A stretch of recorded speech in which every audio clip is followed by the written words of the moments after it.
The summer twilight remained sultry, with a silver moon aloft and the heavens adorned with shimmering stars, still unchanged.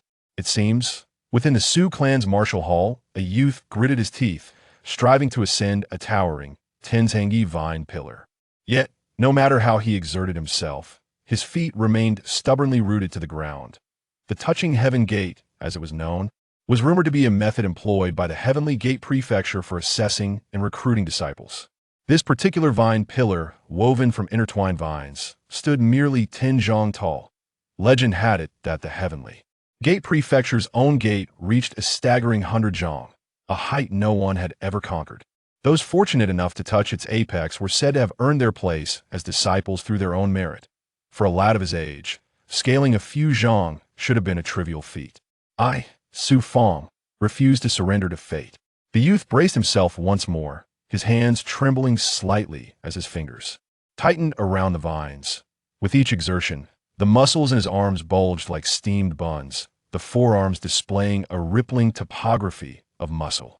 Even so, after 10 breaths, he had not even managed to lift himself 3 chi, let alone leave the ground. Puffed. Suddenly, a snicker echoed from behind. Sneaking around, are we? Show yourselves.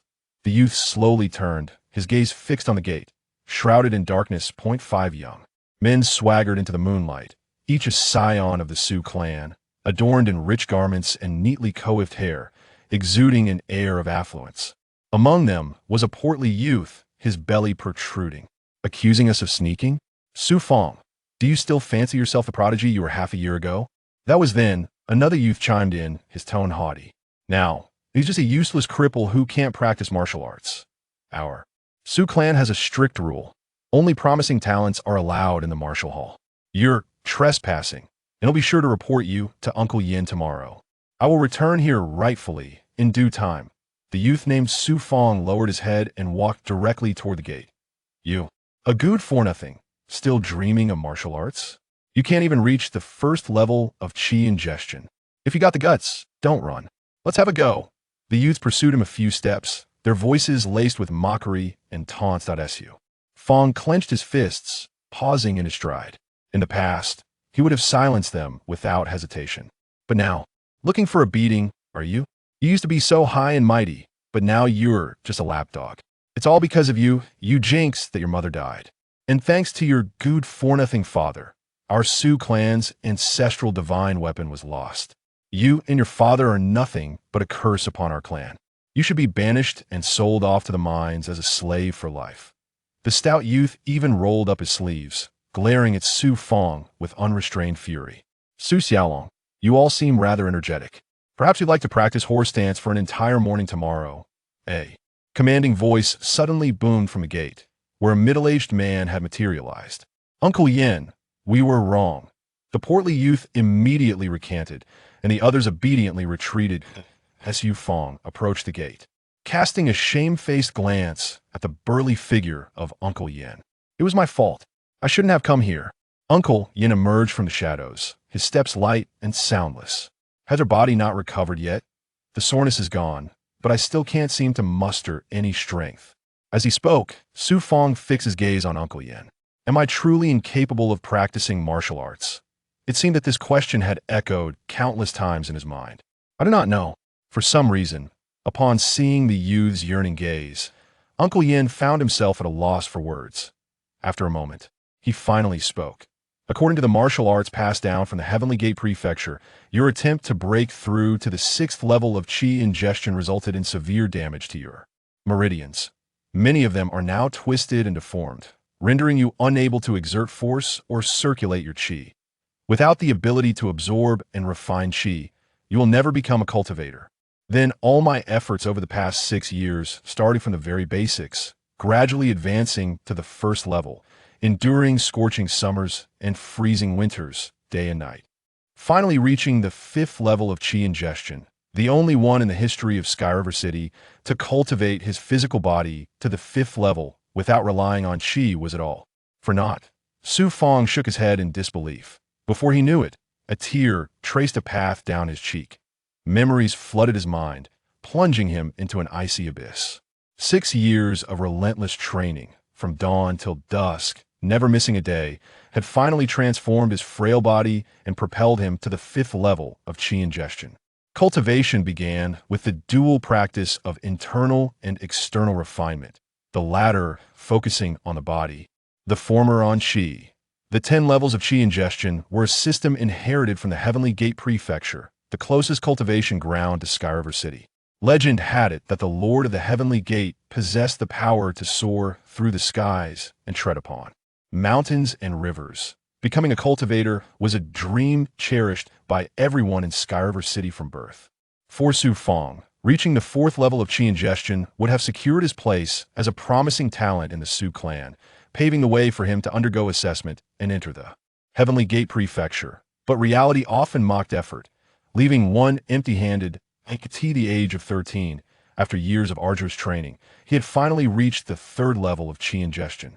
However, upon delving into internal refinement, he discovered that his meridians were congenitally blocked, rendering him unable to circulate qi. Without internal qi refinement, becoming a cultivator was impossible.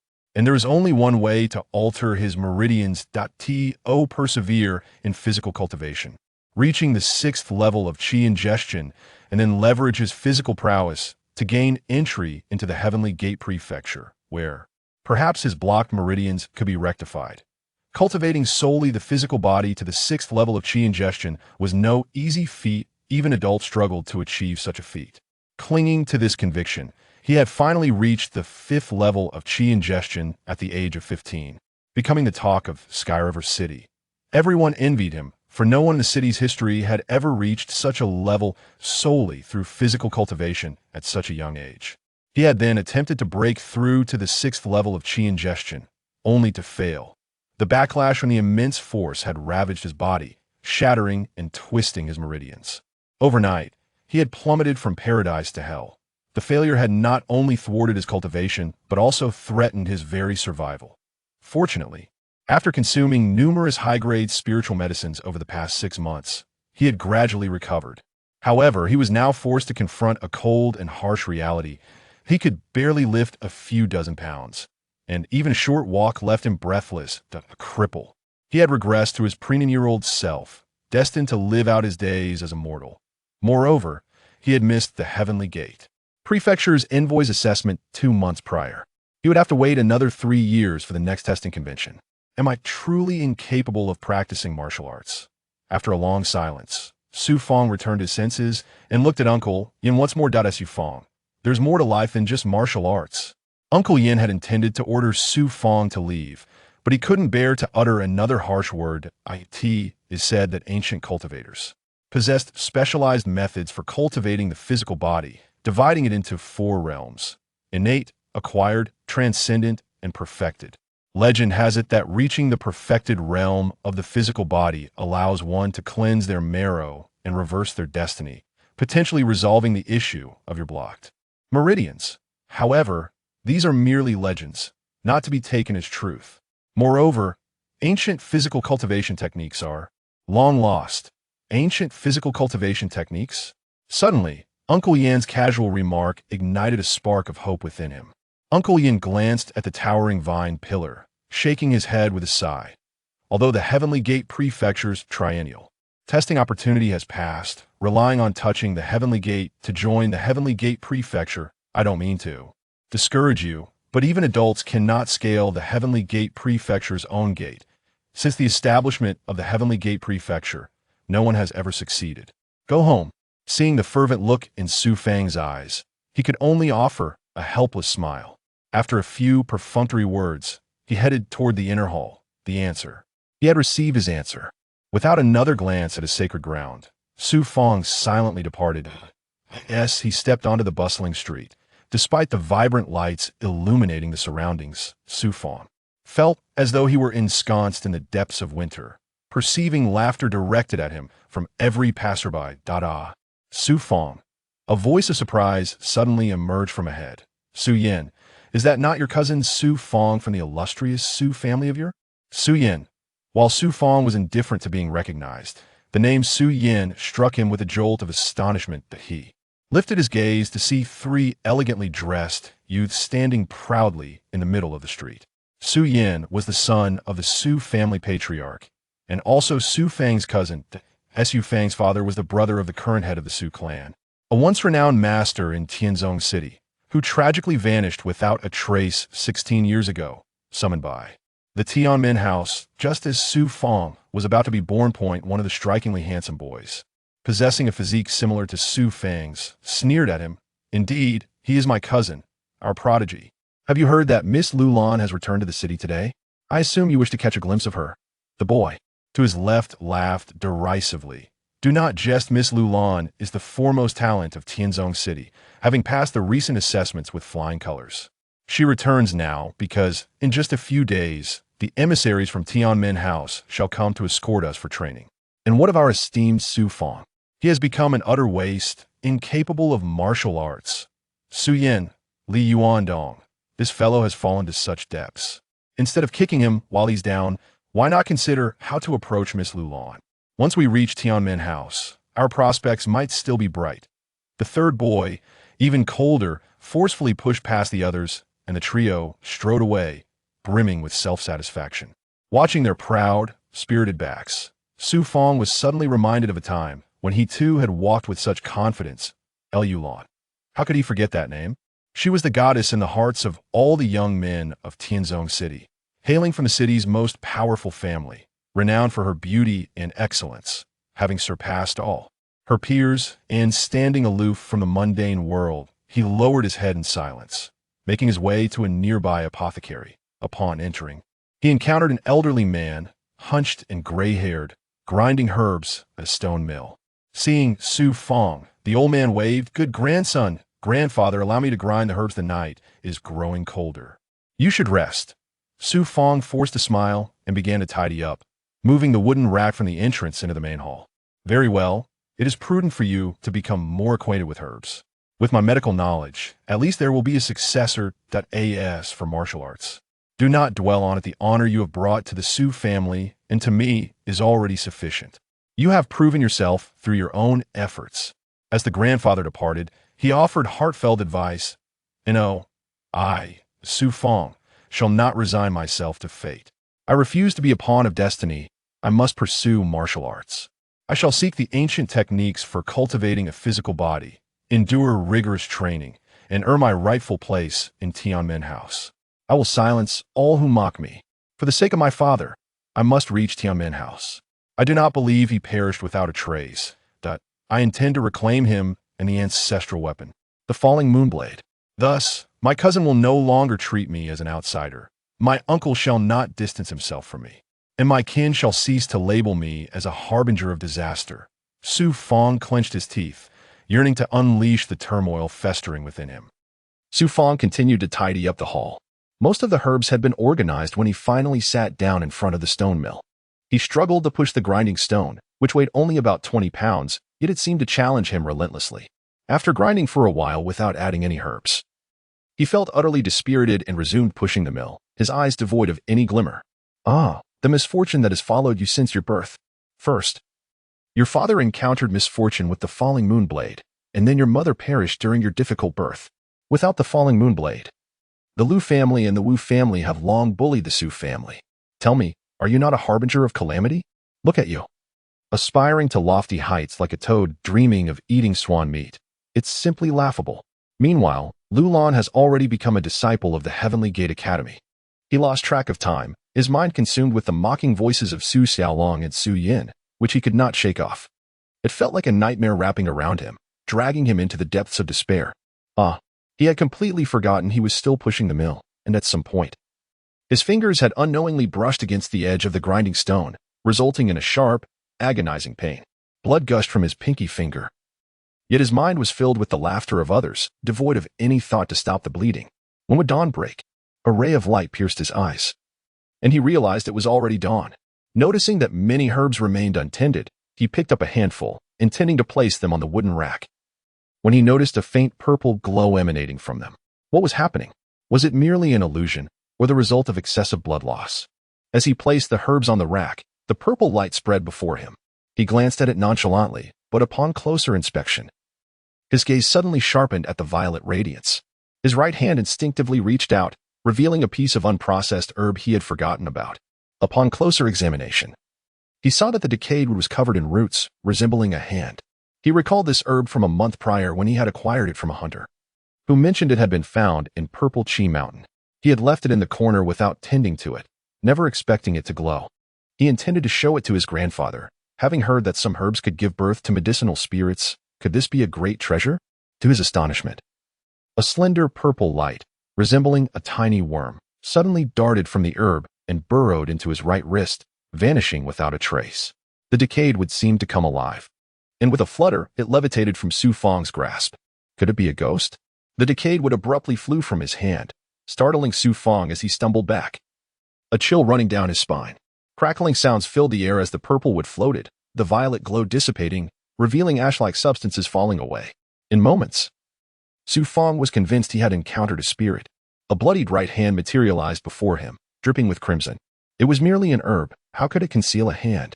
Su Fang stepped back, contemplating waking his grandfather, but suddenly, the bloodied hand disintegrated into ashes, scattering onto the ground, leaving only dust behind. Had he encountered a ghost? Why had that bloody hand vanished so suddenly? Rubbing his eyes and squinting, he saw nothing but remnants of dust. The decayed wood had inexplicably disappeared. How could a perfectly good herb turn to ash as if consumed by fire? Puzzled, Su Fang crouched down to investigate, only to find his own blood beneath the mill bubbling ominously. It was more terrifying than before. He had to inform his grandfather. Just as he rose, the pool of blood suddenly leaped up, transforming into a serpentine shadow that surged into his palm. A dream. Surely, this must be a dream. Su Fang felt a numbness in his right arm, yet he noticed that the injured finger no longer bled, as if the hand no longer belonged to him. Crack. Perhaps due to the tension, his right hand clenched into a fist, and he heard the sound of bones grinding. Upon hearing the noise and gazing at his hand, a smile of suspicion crossed Su Fang's face. Why did his right hand suddenly feel as if a force was surging within? In that moment, he seemed to forget the bloody hand and the purple light that had invaded his wrist, instead moving to the mill, grasping it with newfound strength. With furrowed brows, he lifted his waist and shouted with vigor. To his astonishment, he effortlessly raised the mill, feeling as though it weighed no more than a feather. This felt akin to the state he had achieved at the 5th level of chi absorption. What was happening? Just moments ago, he had felt utterly fatigued. Yet now his right arm and body were infused with strength. He approached the herb cabinet, where a large mortar rested, intended for grinding herbs. But it had been left untouched due to its weight, about 150 pounds, since he had brought it here when he first reached the 3rd level of chi absorption. He hesitated, but the inexplicable power coursing through his body compelled him to test his limits, reminiscent of the state he had achieved at the 5th level. Squatting down, he gripped the edge and exerted force. His body felt neither sore nor numb. Elated, he continued to push, his muscles taut and defined. Eventually, he managed to shift the mortar with ease, tears streaming down his face as he gritted his teeth, hoping not to cry out of sheer joy. His fingers tightened with renewed vigor, every muscle and sinew straining with the exhilarating sensation of a martial artist's strength. Though he could not fathom why his body had suddenly returned to its normal state, Su Fang quickly grabbed his water pouch, opened the door, and glanced at the street. He had to seize the moment to return to his old training grounds. Su Xiaolong, Su Yin, soon. I shall stride confidently into the martial hall. Lu Lan, there will come a day when I too shall become a disciple of the Heavenly Gate Academy, bringing glory to the Su family. With a surge of determination, he vanished into the streets. To the south of Tianzong City lies Purple Chi Mountain. Legends tell of a time long ago when this great mountain was enveloped in a sea of purple mist, giving it its name. But whether this tale holds truth remains unverified. In the depths of the mountains, near a waterfall, Su Fang moved with agility, his movements as swift as a startled rabbit. A stark contrast to the sickly figure from the day before. Bare-chested in the chilly air, his muscles rippling from thigh to waist. He quickened his pace and arrived beneath a towering tree, his fingers forming claws as he focused on the trunk, which bore the marks of countless rips and tears. These were remnants of his relentless training from years past. The Wind Eagle 7 styles. With swift movements, he grasped the tree and Appo's scars, his hands striking like lightning, shattering fist-sized chunks of wood, one after the other. Soon, fragments of wood lay scattered around him. A smile remained on Su Fang and Appo's face. He relished this feeling. In the throes of training, he found confidence in the means to forget everything else, his mind filled solely with martial techniques. As noon approached, he finally paused. feeling that after half a year, this was the first time he had truly reveled in his training, exhilarated, repeatedly shouting in his heart. After washing his face, he took a moment to rest before continuing with his martial arts practice. Drenched in perspiration and coated with dust, Su Fang arrived at the small lake in front of the waterfall, immediately immersing his head in the water. Invigorating. After several repetitions, a pleasant coolness enveloped him. Scorching rays filtered through, casting dappled, distorted patterns on the verdant ground. Having wiped away the droplets, Su Fang's gaze was abruptly drawn to his right hand, which trembled subtly. He also discerned a peculiar force emanating from the lake, compelling his hand closer. Could this be some sort of enchantment? Su Fang mused, momentarily taken aback. Suddenly cognizant of the multitude of inexplicable events he had encountered this day. First, the violet tendrils entering his wrist, then the bizarre sanguine hand. Could this be yet another phenomenon? Driven by curiosity, he submerged his right hand, which instantly stilled. Upon withdrawing it, the uncontrollable trembling resumed. It seems there is indeed a hidden secret within this lake, he surmised, his brow furrowed as he scrutinized the rippling surface. His right hand seemingly yearning to plunge into the depths. Splash!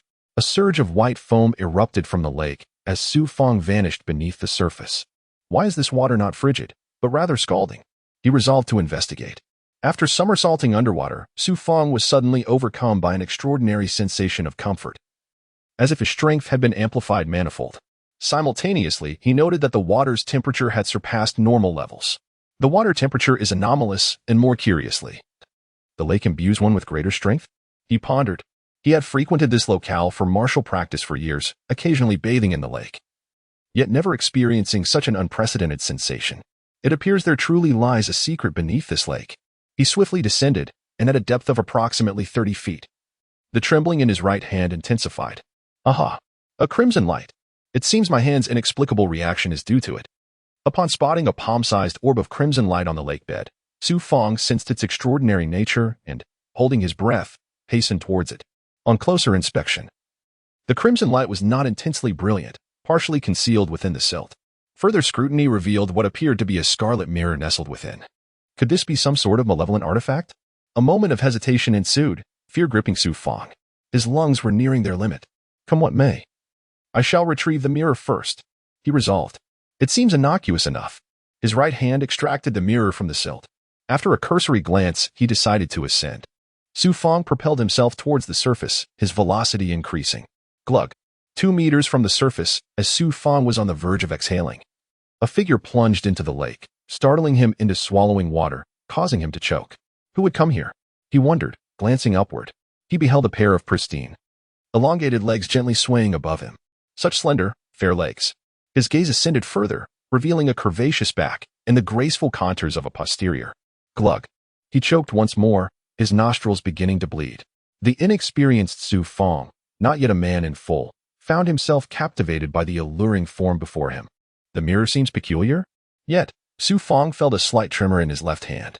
Upon closer inspection, he noticed his nasal discharge had landed on the ancient mirror, which, as if imbued with life, absorbed the droplets of blood, a treasure of immense value. Though lacking prior experience, Su Fang had often heard tales of immortals wielding magical artifacts capable of assuming various forms, seemingly possessing sentience akin to humans. Swish! Before Su Fang could fully comprehend, the ancient mirror vanished into his lower abdomen.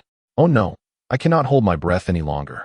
In moments of desperation, individuals often resort to actions that defy their own comprehension. Thus, Su Fang transformed into a veritable beast. His hands instinctively grasped the lithe waist, then the bosom of the form above, before finally breaking the surface. Libidinous fiend. His lungs felt as if they were about to burst. Yet more agonizing was the sensation of frigid spiritual energy ensnaring him, flinging him onto the ground with a resounding thud, causing him to howl in agony. Dare you utter another sound? A frigid voice suddenly rebuked him, accompanied by the chilling sensation of a sharp celestial sword pressed against his neck. Su Fang, still sputtering water, froze, petrified. Upon beholding the woman before him, his nostrils began to bleed anew, for she was entirely unclothed. Esteemed elder sister, you are of unparalleled beauty. Su Fang could only focus on the woman and Appo's captivating countenance. The woman, clutching a ghastly, foot-long gash on her thigh, possessed eyes as cold as glacial ice, though her exquisite face was devoid of color. To think that my pristine body should be beheld in its entirety by a mere ant. Su Fang fell into an unprecedented silence, realizing he had inadvertently witnessed a scene he should not have. Had I known, I would have chosen to suffocate in the lake rather than risk being silenced. It appeared that the woman had engaged in a deadly altercation, and he had stumbled upon the aftermath. I am surely destined to be silenced as well, he thought, hastily explaining, I did not do it intentionally. Swish. With a flicker of spiritual energy, a jade finger swiftly struck Su Fang's chest. Explanation? This is your fate, should this matter be divulged. The entire Zhao kingdom shall be thrown into turmoil. The woman, now clothed, approached a nearby cliff, forcefully opening a crevice with a single palm strike. She then deposited the man's corpse within, sprinkled the powder, and sealed the opening. Su Fang remained dumbfounded. Young man, bear me no ill will. Rest assured, you shall experience no pain in the moments to come. Moreover, with this cadaveric dissolution powder, you shall vanish from this world, returning to the earth. The mysterious woman, possessing a countenance of unparalleled beauty, revealed a fleeting, captivating smile. Fate? I, Su Fang, have never believed in fate. I have already died once. I cannot afford to die again. Noticing the powder on his person and the chilling sensation permeating his heart and organs, Su Fang realized that death was imminent, and he compelled himself to remain composed. Buzz. Just as his entire being turned frigid, a distinct buzzing emanated from his lower abdomen. He clearly sensed something stirring within, and the chilling sensation dissipated from his body. Sizzle. Simultaneously, the cadaveric dissolution powder began to corrode his skin. With the disappearance of the frigid sensation, Su Fang suddenly regained his strength. He hastily shed his garments and used the lake water to wash away the powder until his skin ceased to fester and emit white smoke. He then collapsed onto the grass, his body limp. He had heard of the treacherous nature of the cultivation world, rife with deceit and bloodshed, yet he had remained skeptical. Now, having experienced it firsthand, he was deeply affected. I must depart from this place immediately, lest the woman return. Su Fang was eager to leave, but his attention was drawn to the pile of rubble. He quickly approached the cliff and began to remove the rubble, his hands becoming lacerated. He heard a putrid sizzling sound and, enduring the stench, dragged the corpse out. Cultivators often possess magical artifacts, and the woman departed in such haste that she would not have had time to retrieve all of them. In the world of cultivation, cultivators acquire resources for cultivation, often through the spoils of corpses. Moreover, the Su family was not even considered a third-rate clan, and even ordinary elixirs were luxuries. This corpse was undoubtedly extraordinary, and if it possessed treasures, they would surely be exceptional. After an exhaustive search, Su Fang discovered a finger-length golden scroll concealed within the corpse and Appo's coiled hair. The fact that the man had hidden it so meticulously suggested its extraordinary nature. The corpse had already begun to decay, and enduring the severed flesh and the foul stench, he stuffed the body back into place and sealed it tightly with gravel. He then turned and fled towards the mountain peak. Half an hour later, he returned to the apothecary. Upon reaching the bedroom on the second floor, Su Fang collapsed onto the bed, urgently forcing himself to sleep. Yet, after only a short while, he sprang up with renewed vigor. Sitting on the edge of the bed as he hastily retrieved a golden scroll for careful examination. A treasure, undoubtedly a treasure, otherwise the man would not have hidden it beneath the hairpin, nor would the woman have been unable to find it. The man had met a tragic end at the hands of the woman, likely due to this treasure, which could very well be this very scroll in his possession. He must not act rashly, he must not move. An impulsive thought surged within him, urging his fingers to unfurl the golden scroll. They say that impulse is the devil, and this adage rings true, especially at this moment. Perhaps that woman had just finished her murderous deed and had returned to her ordinary guise, still secretly searching for this scroll. If he were to open it and release its aura, not only would he perish, but his grandfather's life would also be in jeopardy. After securing the scroll, he found himself unable to sleep, an insatiable itch gnawing at his heart, for he longed to retrieve the ancient mirror that had saved his life. An extraordinary artifact. It was undoubtedly an extraordinary artifact, capable of recognizing its master. This alone was sufficient proof. Yet, gazing at his barren belly, he wondered where he might find such a mirror. A sleepless night left him utterly exhausted. No matter the magnitude of events, he needed a good rest. Feeling his body devoid of strength, he succumbed to drowsiness and gradually lay down. As he drifted between wakefulness and slumber, Su Fang felt a disorienting sensation, as if losing his center, his entire being becoming weightless, and he was strangely greeted by a crimson glow. Where was this? Had he fallen into a dream? Slowly, He opened his eyes to discover himself standing in a world bathed in red light. He wished to leave, but found himself unable to take a single step. Uncertain of why, he felt trapped in a frozen space. Young one, you certainly arrived quickly. I was just pondering how to draw you here. A faint, ethereal voice suddenly echoed, causing Su Fang's heart to race. Someone was there? The delicate voice seemed to belong to a woman, as if she could observe his every move. Fear not. Even if I were to deal with you, it is not possible at the moment. A ghost? A female ghost? It seemed he had truly encountered a spirit. Su Fang was still shaken, his thoughts lingering on the terrifying, mysterious woman. The voice grew irritated. What ghost? I am a living immortal. I currently reside within the ancient red mirror you merge with. Awaken. In that mirror? Why should I thank you? You truly ought to thank me. Had I not expended my essence to activate my great powers and draw the cold energy from within you, you would have perished long ago beneath the force of that frigid energy. So it was the mirror that saved him. No, it was the senior who had done so. You are quite clever indeed. It is I, and fortunately, my powers are unparalleled. Otherwise, you would have become a corpse. This magical artifact, though remarkable, could not have saved you. Thank you, esteemed senior, for your life-saving grace. Are you the spirit of the ancient mirror? In just a few brief exchanges, Su Fang unraveled many of his confusions and hurriedly bowed. The faint voice regained some vigor, sounding quite youthful. I am not merely a spirit of a vessel. My essence happens to reside within the ancient mirror. In fact, I too recently acquired a black ancient mirror and unexpectedly entered the realm of this artifact. Because I am a being of extraordinary power, I discovered many secrets within the black mirror and through it, sensed your existence and detected your precarious state. Thus, I released the marvelous divine seal from within the artifact to resolve your crisis. Senior, you obtained an ancient mirror as well?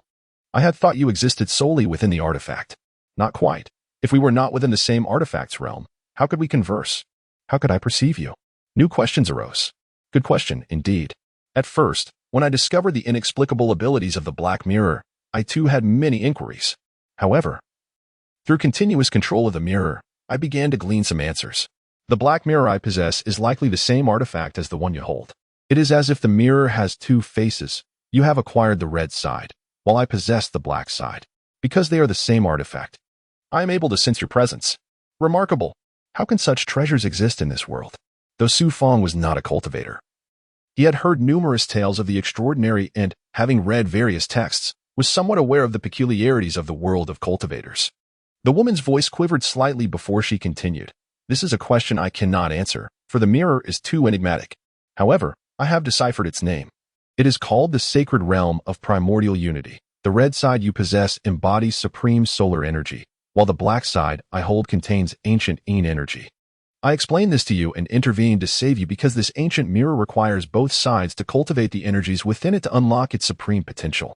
Do you understand now? Before Su Fang could respond, the woman added, my prowess far exceeds your imagination, allowing me to enter the central time-space of the sacred realm of primordial unity while you cannot. However, my powers, as boundless as they are, cannot activate the mirror alone. We must cultivate together, which is to say, we must engage in dual cultivation to unleash the power of the sacred realm. Dual cultivation? Surely not, judging by her voice. She seems to be in her 30s. How could I not be at a disadvantage? If only it were that mysterious woman from the Divine Mountain sect. Moreover, he had not yet matured. Child, how old are you? Do not misconstrue. I am the supreme holy body. Even if dual cultivation were to occur, it would not involve you. We are merely to cultivate the energies. You will practice 9 Yang 9 transformations within the primordial Yang mirror, while I will cultivate 9 Yin 9 transformations within the primordial Yi mirror. In the future, when we meet, we shall unite the artifacts, and both of us will acquire unimaginable power. The woman now radiated an imposing presence, aloof and commanding. Your spirit is feeble, unable to delve into the depths of the sacred realm, but fortunately, this ancient mirror is wondrous. I can see everything within. However, Su Fang hesitated, stammering. The woman grew annoyed. You a man. How can you be more fussy than a woman? With a face full of despair, Su Fang replied, my meridians are inherently blocked, preventing me from internally cultivating my energy. Is that so? With such vast distances between us, if I were by your side, I could instantly rebuild your physical form.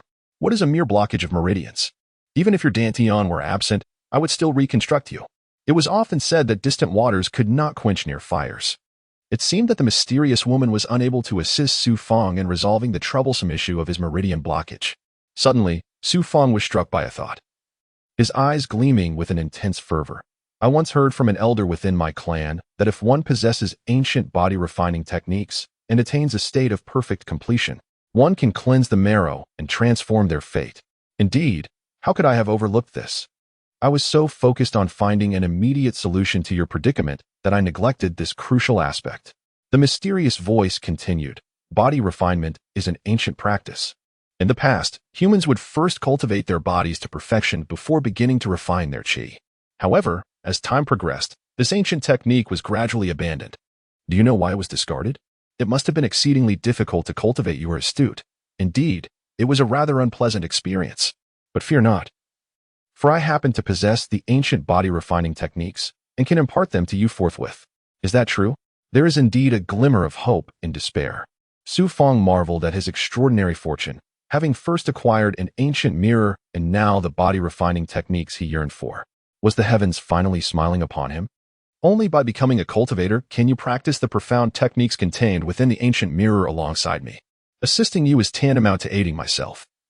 As my spirit is quite weary, I hope you can achieve perfect completion in body refinement soon, for then your spirit will also grow stronger. When we meet again, I shall bestow upon you the 9 Suns 9 Transformations technique. I trust you will be able to accomplish it. The woman's voice faded, and Su Fang felt a refreshing breeze sweep through his mind, as if something had entered his consciousness. My head aches. In the blink of an eye, when Su Fang focused his gaze again, he found himself seated on his bed. Had he merely dreamt of conversing with the female specter? Child, I impart to you this ancient body-refining technique, known as an Apos, 100 Orifices bloodline. And Apos, take your time to study it just as doubt clouded his mind.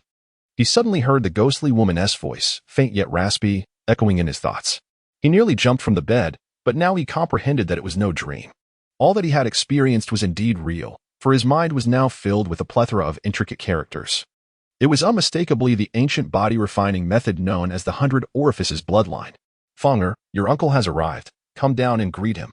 A voice from outside the house jolted Su Fang from his astonishment. His uncle had come? It was the clan head of the Su family visiting his home. Yet Su Fang knew he was here to see his grandfather, while he had long since become the family's pariah. With no time to thoroughly examine the 100 Orifices bloodline techniques, he obediently made his way to the first floor courtyard. There, he immediately spotted Su Yin, who still radiated an air of superiority, sitting beside a middle-aged man engaged in conversation with his grandfather on a stone bench. This man was Su Ting, the clan leader of the Su family. He had also practiced in the Tianmen mansion alongside Su Fang's father, and his dark skin bore numerous scars. Father, your cousin truly is an expert at sleeping, Su Yin remarked with a smirk upon seeing Su Fang descend the stairs. Su Fang lowered his head and approached Su Ting, bowing respectfully. Uncle, I heard you visited the martial hall yesterday? Su Ting's tone was stern as he addressed Su Fang. Fanger, it is not that your uncle forbids you from practicing martial arts or prevents you from going to the Tianmen mansion. One must always act within their capabilities. Sometimes, the reality we face is painfully harsh. If effort alone were enough to achieve our goals, I would not have left the Tianmen mansion to become a true cultivator. But I do not wish to give up so easily. My father has been missing for over a decade, and as his son, I cannot simply wait idly. Su Fang's voice grew resolute. My mother also passed away during childbirth. Her last wish was to find my father at this moment. Su Fang voiced the true sentiment that lay heavy on his heart, to find my father, even if it means searching for his remains.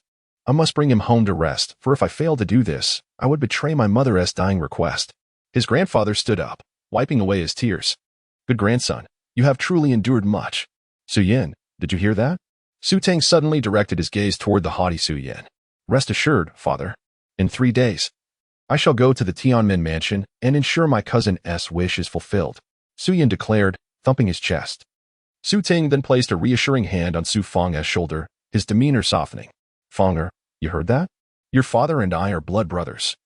Having trained together in the Tianmen mansion through life and death, you are as dear to me as my own son. Henceforth, focus on learning medicine from your grandfather.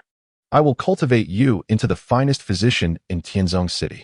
Do not hesitate to agree with your uncle, his grandfather urged. With no other options available, Su Fang reluctantly acquiesced. I shall do my utmost, though I will require a year or 2 to recuperate.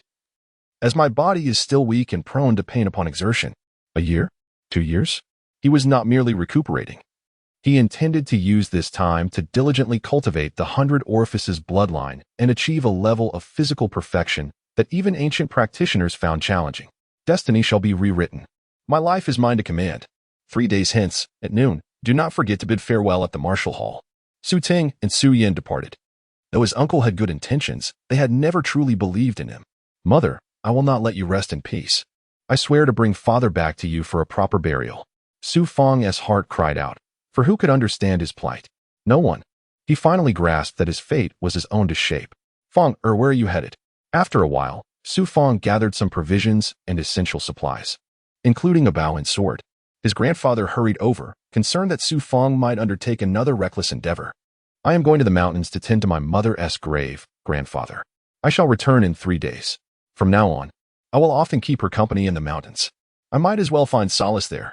Your grandfather knows you prefer solitude, but do take care. Bring plenty of provisions and clothes, as it can grow chilly in the mountains at night. Do not rush while tending to the grave. Understood. With his grandfather's tender care, Su Fang slung his pack over his shoulder and departed from the apothecary. From a distance, he could still see his grandfather standing at the door, unwilling to part ways. Ziki Mountain, nestled within a nearby forest and not far from Quanzhong City. There stood an ancient shrine on a flat hillside, surrounded by hundreds of graves. This was the Su family cemetery. Before one of the twin graves, constructed of blue bricks, Su Fang was busy clearing away weeds. He glanced around at the other graves, noting that they too were overgrown with weeds and wild vines. Clearly, the cemetery had not been tended to in at least a year. He carefully wiped the gravestone in front of the twin graves, which shone with a faint blue light under the sun. These twin graves housed his parents, with one coffin belonging to his mother, while the other served as a symbolic burial for his father.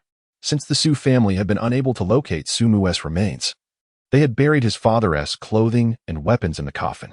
Fate had played a cruel hand, as he had lost his parents at birth and often imagined their faces. Unintentionally, Su Fang wiped away a tear before striding into the shrine. The shrine spanned an acre, comprising a main burial hall and 2 side chambers. It had been so long since he last visited that the place was strewn with fallen leaves and spider webs, with sacrificial offerings scattered about. Entering the left chamber, he discovered a stone bed, intended for the guardian of the graves to rest upon. Unfortunately, in recent years, no one had been willing to take on this role, and it had instead become a resting place for Su Fang. He set down his package and tidied up a bit before retrieving a quilt and a leather mat from a wooden box, making the bed and clearing away the cobwebs surrounding it. Ever since that purple light entered his right hand, he felt an inexplicable surge of strength concentrating within it. After a day of labor, he finally had the tomb shrine organized, and fatigue eluded him, particularly as he noticed a mysterious power coursing from his wrist to his arm. It seemed that all his strength was now focused in his right hand. Whatever that purple light was, it had indeed bestowed upon him remarkable vigor.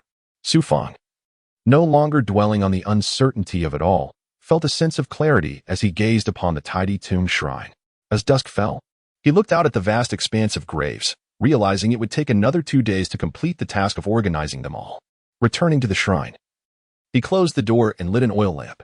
Having mastered the Wind Eagle 7 techniques, he resolved to practice a martial art that could complement the power of his right hand. The absolute wind palm. This martial art was both formidable and straightforward. He was about to begin his martial training, which was his true purpose for ascending the mountain. Here, he faced no ridicule, no obstructions, and no distractions, allowing him to focus entirely on his path. The teachings of the absolute wind palm were uncomplicated, requiring a portion of chi cultivation to unleash its potential. However, despite the newfound strength coursing through him, his meridians remained blocked, limiting him to cultivating robust palm strength. Positioned centrally, he assumed a bow stance, feeling the friction of bones within his body, as if his muscles were tearing apart.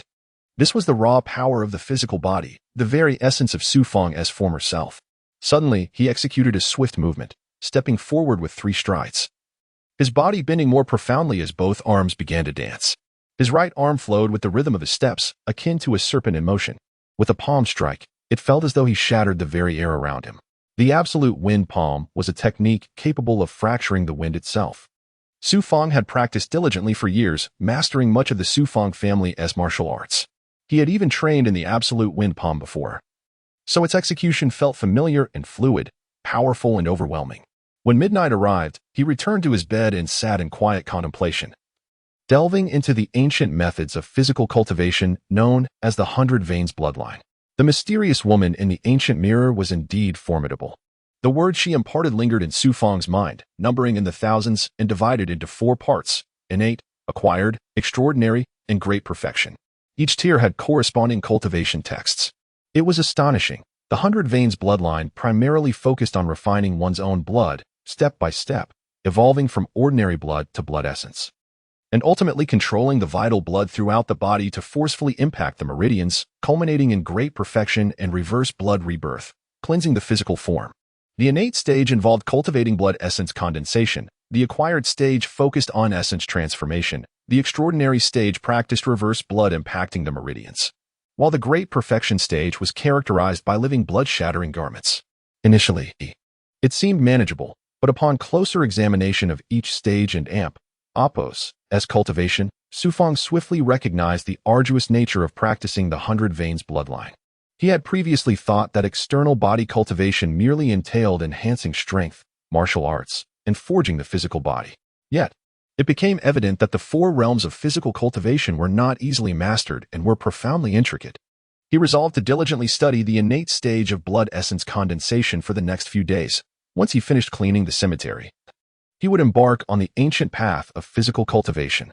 He quietly vowed, for this was his final opportunity.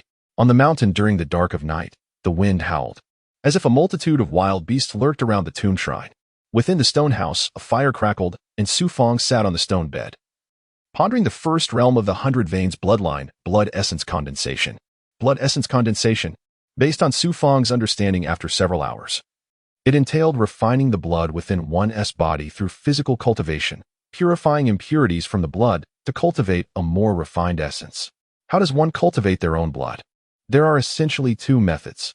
One is through physical training, honing the body to the point of mastery, thereby forming innate internal strength within. The other involves using external methods, such as the brutal blood replacement practiced by ancient martial cultivators.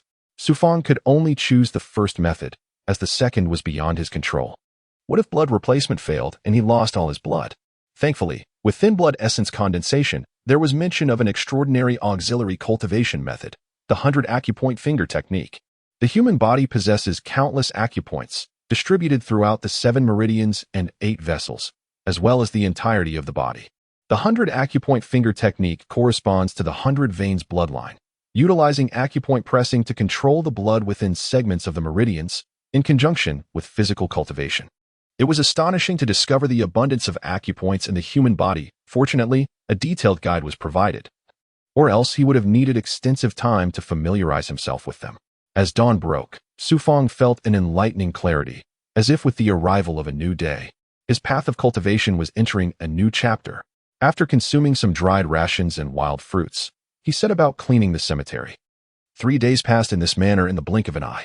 At dawn, a figure with great strides entered Tianzong City. It was Su Fang, panting heavily after running the 10+ kilometers of mountainous terrain. After absorbing the purple light, he had hoped to feel entirely restored. Yet he discovered that other parts of his body ached from the intense exertion. Upon reaching the streets controlled by the Su Fang family, he wiped away his sweat and immediately spotted the familiar Su Fang Martial Hall. At that moment, the hall was bustling with over 100 individuals. No one paid him any mind as he approached the entrance, where he first beheld the towering vine pillar, the touching the sky gate. This was the emblem of the Tianmen mansion, which governed boundless territories, compelling every family and city to obey its edicts. Each power constructed such vine pillars as a symbol of their subservience to the Tianmen mansion. It was said that since the establishment of the Tianmen mansion, no one had ascended to its heights without joining it by their own merit. Having missed the triennial assessment, Su Fang realized that if he wished to enter the Tianmen mansion in a short time, he could only do so by touching the sky gate. With a sense of reverence, he gazed at the vine pillars standing tall within the martial hall. The sky gate? The portal to the heavenly way? Though Su Fang was unaware of what touching the sky gate meant for the Tianmen mansion, he silently vowed that he, Su Fang, would undoubtedly ascend the sky gate and prove his worth to all once more. Look quickly, Sukin, Suyun, Suyin, and the others are not at all inferior to our generation. The Su Fang family had so many promising talents entering the Tianmen mansion. Surely, someone would make a name for themselves there, elevating the Su Fang family's status in Tianzong City. gradually closing the gap with the Liu family. Rumors spoke of the Liu family having 20 promising youths join the Tianmen mansion. To catch up with the Liu family, the Fang family would likely need more exceptional talents to emerge. Arriving at the central training ground, most of the Fang family members were engaged in discussions about the 6 spirited youths before them. Fang stood amidst the crowd, feeling as though everyone else had vanished, leaving only the 6 youths in their striking red garments, Su Yin and his companions. This scene had played out countless times in his mind over the years. Yet reality denied him a place among them. Su Ting and a dozen middle-aged individuals emerged, silencing the martial hall instantly. Let us not waste time. We must head to the city gate to await the Tianmen mansion's emissary. If we are even a moment late, it would bring disgrace to the Fang family. Su Ting spoke slowly to the crowd. Soon, the throng began to disperse from the martial hall, leaving Fang silently watching the retreating figures of Su Yin and the others. A sense of unease swelling within him. Had he known it would be this disheartening, he would not have come, out of sight, out of mind. Rubbing his eyes, he looked around again, only to find himself alone. Ah, Fang, it seems I and Oppos, V finally cornered you. You good for nothing. Have you been practicing the tortoise retreat these past few days? Afraid to show your face? Just as Fang was about to leave the martial hall, 3 youths suddenly appeared. The leader was none other than Su Xiaolong, who had nearly taught Fang a lesson before. With his protruding belly, he surpassed Fang in both size and strength. He and the other 2 youths immediately blocked the door. Because of you, Uncle Yin punished me for 3 hours the other day, and my knees are still swollen. What do you want? Fang took 3 steps back. Su Xiaolong grinned sinisterly. What do I want? I and Oppos, am not convinced. Would I have been punished if it weren't and Oppos, T for you? Brothers, Don and Oppos, T hold back. Beat him until he and Oppos, S begging for mercy. Instantly, the 2 youths charged forward, unleashing a series of forceful and domineering fist techniques, stirring up gusts of wind. If struck, could Fang and Oppos' frail body even survive? Don and Oppos, T aim for vital spots. Target his legs, his feet. Give him 2 black eyes, so he and Oppos, LL know my power. Su Xiaolong stood with his hands on his hips. Wind Eagle 7 styles, locking Hunter and Oppos' claws. Just as the 2 youths and Oppos' powerful fists were about to overwhelm Fang, he suddenly arched his body like a leopard, dodging under their arms. In a flash, his hands transformed into claws, striking their thighs. The 2 youths, struck by Fang and Oppos' claws, collapsed to the ground, howling in agony. Su Xiaolong, you and Oppos, next. Turning abruptly, Fang strode towards Su Xiaolong. Why you? How do you have strength? Su Xiaolong, who had been standing with his hands on his hips, was now utterly astonished. Fang was about to make his move. Good for nothing? You call me a good for nothing repeatedly. Your parents didn't teach you manners, so I'll teach you on their behalf today. I'm at the 3rd level of Qi absorption, with 3 waves of Qi. Don't come closer, or I'll unleash them and crush you. Su Xiaolong retreated involuntarily. He seemed to sense fear, fearing the return of Fang, who had reached the 5th level of Qi absorption. 3 waves? You're the good for nothing. We trained together, and it took you years to reach the 3rd level. Look at Su Yin. He's already at the 5th level. Which of the other disciples from our generation hasn't surpassed you?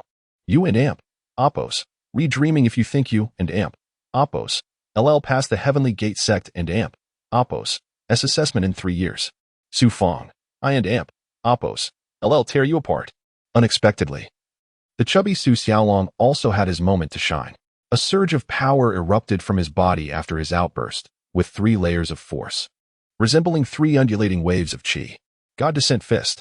Su Xiaolong was determined to kill Fang. He absorbed his power into his 5 fingers, forming a fist. With a roar, he lunged forward, covering a distance of 10 feet in 1 step, and delivered a punch filled with the fury of a giant. I and Oppos, LL show you that even if I failed to reach the 6th level, I still have the power to defeat you.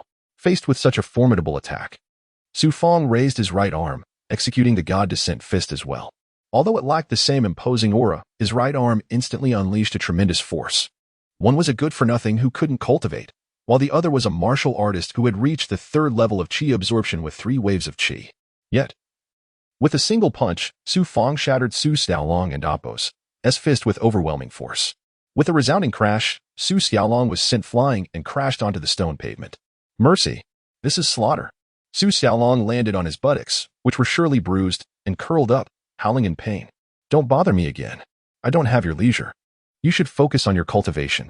Su Fang strode out of the martial hall, as if the spirited version of himself had returned. Murder. Su Fang is a murderer. Su Stalong and Appos. Wails of agony echoed from the martial hall. Soon, Su Fang arrived at the city gate, where he was drawn to a group of figures. They were men clad in armor, with intelligent gleams in their eyes and hair that moved without wind. It was immediately clear that they were not ordinary mortals. Heavenly Gate Sect Envoys. Su Fang approached the Su family, where he saw Su Yin and the other disciples from Sky Sect City, nearly 100 in all. Gathered in the center, one family was particularly close to the Heavenly Gate Sect Envoys, who were almost entirely surrounded by them. The Lu family. The Lu family was the most prominent clan in Sky Sect City. With over 100 members cultivating in the Heavenly Gate Sect, they held sway over the city. And no other family could challenge their position. Lulana the Lu family is only 15, but she has already blossomed into a beauty. She will likely remain in the Heavenly Gate Sect for life. With such talent, she is destined to become a true immortal. Unfortunately, no one in our Su family can match her brilliance. Otherwise, if our families were to unite through marriage, our position in Sky Sect City would be secure. And we would be safe from other families. Many members of the Su family were discussing this in hushed tones. Lulan. Su Fang also noticed the solitary young woman in blue amidst the disciples. She was the object of admiration for all the young men in Sky Sect City. Farewell, envoys. At this moment, all the elders of the families, led by their patriarchs, bowed to the black-armored envoys. With a wave of his hand, one of the black-armored men unleashed a black flag that released a twisting, spiritual light that stretched for dozens of feet, carrying the disciples out of Sky Sect City. In the blink of an eye, they vanished into the clouds. Immortals. Truly immortal powers. Everyone present was in awe. Mother. I will enter the Heavenly Gate Sect soon and become a true cultivator. Su Fang silently left the city gate, his dreams burning amidst silence and loss. As for the families, they lingered, unwilling to disperse. Purple Chi Mountain. Su Fang arrived at the cemetery and knelt before his parents' graves, his eyes welling up with tears. Father. Mother, from today onward, your son vows to leave this place within 3 years, enter the Heavenly Gate Sect, and become a cultivator. After a moment of silence, Su Fang suddenly stood up and walked towards the ancestral shrine. Returning to the shrine, Su Fang gathered some dried food, a water bag, and a sword, and set off towards the upper reaches of Purple Chi Mountain. Half an hour later, he stood beneath a cliff face. He had practiced here before. There were many large boulders scattered below, surrounded by weeds. In the center of the rubble was an open space, large enough for practicing martial arts. After putting down his belongings, he adjusted his breathing. The 100 aperture finger technique, combined with blood chi condensation, focuses on cultivating the physical body in sections.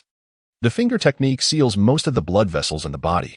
If training the hands, seal the acupoints outside the hands. Cultivate section by section. When reaching the peak of the acquired realm, cultivating together will be easier. Reflecting on the mysteries of the acquired realm and integrating the 100 aperture finger technique, his mind became exceptionally clear. He walked to a horizontal rock, raised 2 fingers, and pressed them against his thighs and lower abdomen, striking dozens of acupoints according to the 100 aperture finger technique. Instantly, he felt a slight numbness in his legs, as if he were about to lose sensation. He clearly sensed that the blood flow between his legs and upper body was completely cut off. His legs became even more numb, and some of the veins began to swell, revealing clear blood. The individual commenced by striking a horizontal stone, initially with the right foot, followed by the left. Despite employing only moderate force, a sensation akin to shattering emanated from the foot. This acute pain, however, seemed localized due to the numbness pervading both legs, manifesting as a series of throbbing sensations. The 100 aperture finger technique proved formidable, necessitating the anesthetization of one's own body to mitigate pain during training, reducing it to transient throbs that dissipated swiftly. Subsequently, enduring the throbbing, the individual directed 10 strikes at the stone surface with the right leg, resulting in abrasions and gradual blood seepage. Undeterred, attention shifted to employing the left leg in conjunction with both hands to repeatedly impact the boulder. After a forenoon, hunger and thirst necessitated respite and sustenance. Upon grounding both legs, a sensation of disembodiment ensued, accompanied by a lack of sensation. Visual inspection revealed extensive abrasions and livid discoloration, indicative of compromised blood circulation and potential long-term damage. The individual promptly employed a finger technique to unseal acupoints in the lower abdomen. The ensuing release triggered excruciating agony in the legs, precipitating a collapse. Curled in a fetal position, clutching the affected limbs, Tears streamed down the face. Gazing skyward at a soaring eagle, the individual fought to suppress vocalizations, yet the sensation was akin to bones shattering and muscles tearing asunder. Gusts of wind and falling foliage seemed to mirror the individual's suffering. Biting through the lip and clenching the legs, the individual observed swelling and a burning sensation. Evening brought a modicum of relief. Consuming provisions, the individual leaned against a stone, drifting into fitful slumber. Awakening due to the scalding sensation in the feet. And appreciating the absence of acute pain and the reduction in swelling, the individual resolved to procure topical medication. Under moonlight, the individual limped back to the ancestral shrine, applied medication, and fell into a deep sleep. The following day brought improved leg condition. After sustenance, the individual returned to the cliff face. The 100 aperture finger technique induced temporary analgesia, yet the individual anticipated the impending agony. The individual resumed striking the stone, mindful of the need for measured progression to avoid permanent injury. By midday, the release of acupoints again triggered intense pain. The individual applied topical medication. Finding the swelling less severe than the previous day, the individual resumed training, focusing on ankles, sides, and hamstrings. The reduced intensity allowed for ambulation by evening. This rigorous regimen persisted for a fortnight, resulting in chronic pain but without further abrasions or swelling. The individual recognized the need to replenish supplies. Donning fresh attire. The individual observed the scarred and discolored legs, mindful to conceal them from the grandfather. Despite the cessation of bleeding and abrasions, ambulation was characterized by muscle spasms, necessitating support. Returning to the apothecary, the individual found the grandfather dispensing medicine. The grandfather expressed relief at the individual's well-being. The individual gathered supplies, hired a wagon, and provisioned for an extended stay. After a day of rest, the individual bid farewell to the grandfather, who was reassured by the extensive preparations. The individual purchased a large vat and engaged laborers to transport it outside Tenzong City. Arriving at Purple Chi Mountain, the individual directed the laborers to the ancestral shrine. The laborers presumed the individual to be a caretaker. The individual arranged for monthly resupply of provisions. In the afternoon, the individual constructed a stove in the stone dwelling. Embedding the vat, water and medicinal herbs were added, and a low fire was kindled. By evening, the individual immersed in the medicated bath. The individual drifted into slumber. Awakening at dawn, the individual felt rejuvenated. The legs had regained normal coloration and were free of pain. Provisioned, the individual returned to the cliff face to train the arms. After sealing the arm acupoints, the individual commenced the descent god fist technique. The individual executed the technique with agility and force, striking the rocks. By midday, the agonizing period commenced. The individual retreated to the shrine, immersed in the vat, and released the shoulder acupoints. A piercing scream echoed through the shrine. The individual endured throbbing, burning pain. The medicated water alleviated the suffering. The individual, instead of resting, returned to the cliff face to continue the descent godfish training. He retreated into the medicinal vat as evening descended. The release from the acupoints initially brought excruciating pain, but as the medicinal properties of the concoction took hold, his body found solace, and he drifted into a profound slumber. The following day, he resumed his rigorous training of his arms, meticulously honing every part from wrist to forearm, palm to back of the hand, and each individual finger through various martial disciplines, repeating this cycle ad infinitum. Half a month elapsed in what seemed like a blink. His legs, once adorned with scars, now mirrored this pattern on his hands. A month transpired in this arduous pursuit of mastering the 100 aperture finger technique and refining his physical form. Su Fang perceived a tangible transformation within himself. His legs possessed an explosive power, and his arms seemed capable of lifting hundreds of pounds, a mere prelude to the increased intensity he intended to introduce to his training. During the initial month, he had practiced the 100 aperture finger technique with ordinary force, aiming to temper his body. This month, he resolved to employ martial force, utilizing the 100 aperture finger technique to further refine his physical form, simultaneously training both arms and legs. Executing the 100 aperture finger technique, he sealed the meridians and acupoints of his hands and feet, inducing immediate numbness. He then proceeded to strike and kick a large rock with his muscles. He observed the veins in his hands and legs engorge, nearing the point of rupture due to the restricted blood flow caused by the sealed acupoints and the relentless impact against the rock, which threatened to shatter his muscles and tendons. Cracking and popping sounds accompanied each strike against the stone. Although the pain was incessant, he had grown accustomed to it over the past month and persevered relentlessly, dedicating entire days to this regimen. As darkness enveloped the path, he munched on dried rations. Hobbling back to the ancestral shrine, leaning on trees for support, his hands and arms were grotesquely swollen, a patchwork of crimson and purple, resembling the limbs of a cadaver. Upon entering the medicinal vat and releasing the acupoints, he emitted a series of agonizing cries. Fortunately, his hands and legs no longer broke skin due to the abundance of scar tissue. This night was destined to be one of restless torment for Su Fang. 2 months later, the landscape mirrored the hues of autumn, with withered trees and fallen leaves scattered about. Thump, thump, thump. A vortex of air currents swirled in the center of the clearing amidst the shattered stones.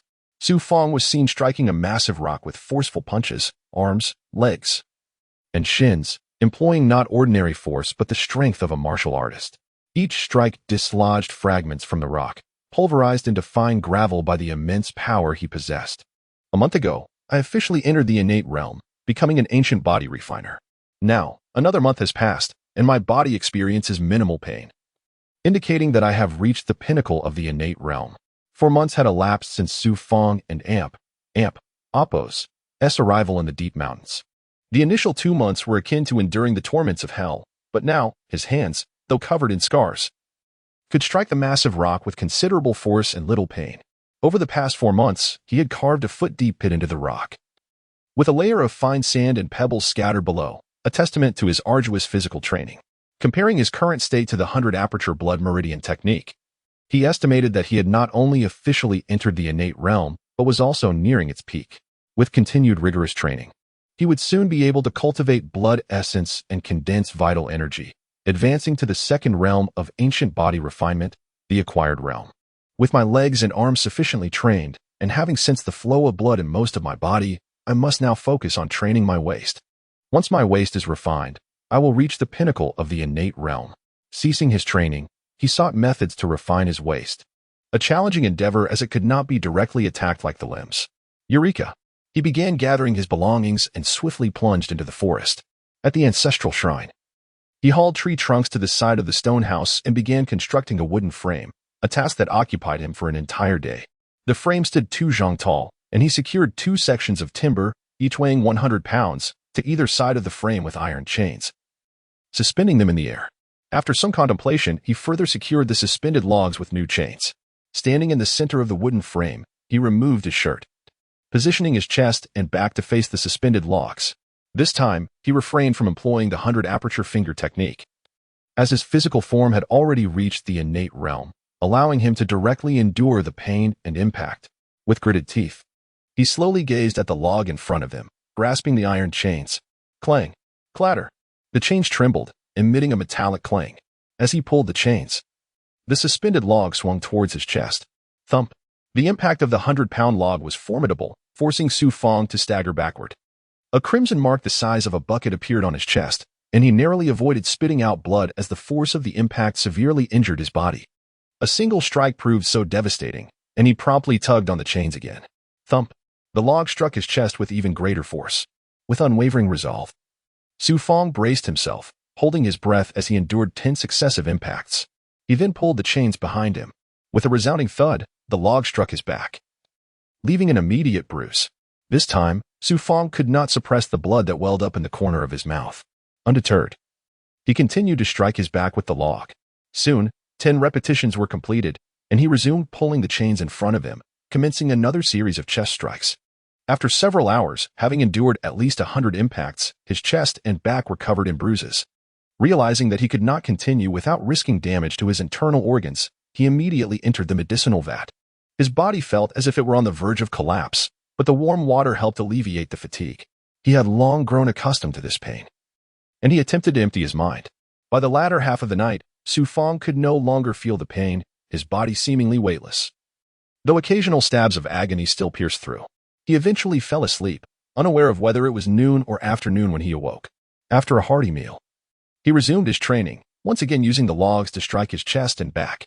Such a rigorous training regimen would be unbearable for ordinary individuals, who would likely be crushed to death within a few strikes. However, Su Fang was no ordinary man. He had previously attained the 5th level of qi consumption, possessing the formidable strength of 5 waves. At that time, his physical form had already surpassed that of an average adult. Furthermore, several months prior, His right hand had absorbed the bizarre purple light, miraculously restoring his strength, enabling him to transcend the limits of ordinary humans once more. Nevertheless, this ancient and unconventional method of body refinement was still akin to enduring the tortures of hell. Fortunately, with each day of perseverance, his condition improved. As he adapted, any pain would gradually become insignificant. "Young master, are you there? We're here again to deliver your supplies on time." Several days later, around noon, Fang was still striking his body with the logs when he suddenly heard someone calling out in the ancestral hall. It was the stableman, arriving punctually to deliver supplies as before. Donning his clothes, Fang opened the door and was greeted by 3 stablemen waiting in the clearing. Fang nodded politely. "Please place them in the main hall." The stableman replied enthusiastically, "No problem, young master. You've always been a considerate customer." As they were about to depart after unloading the supplies, one of the stablemen approached Fang. "Young master, are you aware of the recent misfortune that has befallen your Su family?" "Misfortune? I'm unaware. Could you elaborate?" "The Su family has suffered a misfortune?" He had been away from the mountain for over a month and was completely ignorant of the family's situation. Moreover, the Su family was a prominent clan in Skywind City. How could they possibly encounter misfortune? A middle-aged man with dark skin remarked immediately, "It seems that the conflict arose due to the rivalry between the Su and Wu families, originating from their disciples' training in Tian Prefecture. I have heard that a disciple from the Wu family was killed by your Su family, prompting the Wu family to demand an explanation from you. What is the current state of relations between the 2 families?" "They are irreconcilable, and friction occurs frequently on each other and Appo's territory. However, with the Lu family overseeing matters, it is unlikely that the 2 prominent families will engage in open conflict." "Is that certain?" "The Wu family cannot let the death of their disciple go unpunished. The loss of a disciple is a significant blow to the Wu family, naturally leading them to seek retribution against the Su family." 2 other carriage drivers chimed in. "Young master, we are heading down the mountain now. We will return on schedule next month." After their words, they vanished into the woods. The death of a Wu family disciple is indeed a grave matter. A disciple could potentially become a pillar of strength for the family, and the Wu family will undoubtedly not let the Su family off the hook. This is troubling. What about my grandfather? Fang suddenly grew anxious about his grandfather and Appo's safety. Without delay, he donned a clean outfit, extinguished the charcoal fire in the stove, and hurried out of the ancestral tomb. In merely half an hour, he reached Tianzong City.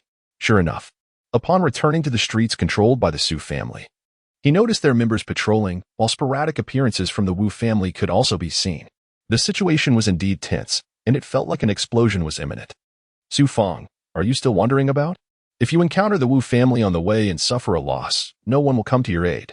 As Fang returned to the Su family and Appo's territory, he coincidentally ran into some patrolling experts from their family, who recognized him and reprimanded him without hesitation. This was for Fang and Appo's own good.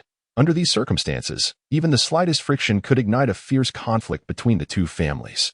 Throughout the history of Tianzong City, many families had been annihilated for less. At the pharmacy, as Fang approached the entrance, he noticed several patches on the wall, causing his heart to sink. Upon entering, he found his grandfather tending to a patient, which brought him some relief. Once the patient departed, Fang quickly inquired, "Grandfather, are you all right? Were these caused by the Wu family?" "Recently, the Wu family has been causing trouble. Many shops along the street were vandalized. Fortunately, your uncle brought people to intervene before they could do much damage to our pharmacy," his grandfather replied, organizing the medicinal herbs while sighing softly. "How are the 2 families handling this? It feels like tensions are at an all-time high. The Wu family and Appo's overall strength is comparable to ours. If a conflict erupts, it will surely lead to mutual destruction." A few days ago, the Wu family even suggested compensation, demanding either an entire street or 500 acres of land. An entire street? 500 acres? Such audacity. Although the Su family is a prominent clan in Tianzong City, they only control a handful of streets. The Wu family's demand for an entire street is clearly an attempt to seize power from the Su family. Fang, the conflict with the Wu family cannot be resolved overnight. For now, it would be prudent to remain in the cemetery and avoid descending until this storm passes. "You can return afterward," his grandfather advised solemnly, then handed him several ancient medical texts. "These are invaluable medical tomes painstakingly preserved by our ancestors. Read them often. I know you are intelligent and have a good memory, and you have always enjoyed working with herbs. Now, go rest." "Yes, I will study them diligently." Yet, something stirred within him. At that moment, gazing at his grandfather and Apos' wrinkled face and the loving concern in his eyes, Su Fang suddenly contemplated forsaking martial training to spend his days accompanying his grandfather in the study of medicine. He felt enveloped by his grandfather's love, a force that made him forget everything else, leaving only the desire to remain by his grandfather and Apos' side. Perhaps Su Fang had truly matured. It was the first time he felt such emotions. But then, he recalled the murmurs of his kin, especially the whispers concerning his father. He could not accept that any misfortune befalling the Su family would be attributed to his father, who had been blamed for losing the ancestral artifact, leading to the family's decline. He could not bear to think of his mother, who had passed away from unrelenting sorrow. Visiting her tomb, he was reminded that she awaited his father and Apos' return, and his heart ached. "Grandfather, I will try to descend less frequently. During these times, I will immerse myself in the medicinal vat, confident that my body will heal swiftly," Su Fang responded, though he felt a pang of guilt for deceiving the one who loved him most. With a heavy heart, he gathered some high-quality herbs and quietly left the pharmacy. Just a few steps away from the pharmacy, tears streamed down his face uncontrollably. He did not wish to let his grandfather down. He longed to be by his side, to become a physician and lead a good life. But he could not do that. He could not forget his cold mother lying alone in her coffin, her last words always calling for his father. Su Fang had never cried like this before. At the moment of leaving Tianzong City, he drew a dagger, extending his left arm, and with one stroke after another, carved 3 deep cuts into his forearm. Blood gushed forth. The 3 wounds looked gruesome. Yet Su Fang felt no pain, for the ache in his heart far exceeded the physical pain. 3 years. I only need 3 years, grandfather. If I cannot defy fate and achieve physical perfection within 3 years, then I shall forsake my martial pursuits. Mother, 3 years. If I do not succeed in that time, let me stay with you forever, watching over father. The 3 deep crimson scars became Su Fang's vow. If he did not attain physical perfection within 3 years, he would steadfastly remain by his grandfather's side. As for his mother's final wish, he could only relinquish it. Was it not more important to cherish those who were alive? Returning to the secluded mountain tomb, Su Fang did not rest for even a moment. Instead, he continued to pound his chest and back with a 100-pound round log. He added fresh herbs to the medicinal vat. The more the concoction settled, the more potent its effects would be. After a day of arduous training, he submerged himself in the vat once more, in a hazy state between dreams and reality. He seemed to encounter a figure in a purple robe, their bloodied hands beckoning him. When he awoke, he realized it had all been a dream. At dawn, he resumed his rigorous training. After about 10 days, his legs, arms, and body had undergone significant improvement. Based on the description of blood essence condensation in the innate realm, he should now be able to begin condensing his vital blood energy and break through to the postnatal realm. At this juncture, his arduous training reached a milestone. Looking at his arms, legs, and chest, he noted the thick calluses that had formed. The 3 scars on his left arm left permanent marks. Whenever Su Fang felt helpless or lonely, these scars would serve as a reminder, instantly empowering him to persist in his training. Finally, results emerged. Through his understanding of the 100 vessels blood meridian technique, he had now reached the pinnacle of the innate realm. Poised to embark on the final step, condensing his vital blood energy. Prior to practicing the 100 vessels blood meridian, Su Fang and Apos' body had remained in a state of turmoil from the 6-fold impact of food energy, yet now, every part of him seemed imbued with strength. This was innate internal energy. Even without practicing internal energy cultivation, through the training of his physical body, a force named internal energy emerged within him. In the eyes of ancient body-refining practitioners, this was recognized as innate internal energy, symbolizing the attainment of the innate pinnacle. Returning to the medicinal vat, he aimed to gradually control this internal energy, harnessing the muscle strength acquired through hardship to command the flow of his blood, gradually emptying himself, and then emptying further. It was unclear how many hours had passed. Under the influence of the medicine, Su Fang began to feel as though his body had lost its weight, its form, leaving only the essence of the medicine and the internal energy within him. He gradually learned to control this medicinal force and internal energy using the muscle strength gained through rigorous training. For a typical cultivator, one would channel energy directly through the meridians. However, Su Fang and Apos' situation was unique. His meridians were inherently blocked and, following a failed breakthrough, had become twisted and deformed. rendering him unable to circulate his internal energy along the meridian pathways. Thus, he could only diligently train his physical body, employing high-intensity and highly sensitive muscles to manage the medicinal properties and internal energy. This control was akin to threading a needle, a meticulous task that required patience and precision. Gradually, Fang felt a portion of the medicinal force and internal energy coming under his control, and as they began to merge, he activated the muscles within his body, using the refined sensitivity of his muscles as meridians and channels to slowly extend the internal energy from the muscle layers to other parts of his body. The challenge of cultivating the 100 apertures blood meridian was far beyond his imagination. By the second day, Fang had yet to circulate the internal energy throughout every corner of his body. It was difficult, exceedingly difficult. Of course, had his meridians been clear, the process would have been markedly easier. He had no choice but to pause, consume some cured meat and provisions to replenish his strength, and then return to the medicinal vat to continue his practice. As dusk fell, he suddenly experienced a breakthrough, when he could control the internal energy throughout his entire body, allowing it to flow gently. He began to absorb the blood within his tendons and bones using the method of blood qi condensation. The blood within his body began to move towards his dantian, albeit at a very slow pace, yet he could still maintain control. It felt as though all of Fang's essence was being drawn into the dantian, which then accelerated in motion, creating a hissing sound as the speed increased. Fang even heard the sound of blood flowing and rubbing against itself. Though he felt discomfort, he noticed dark red stains emerging on his skin.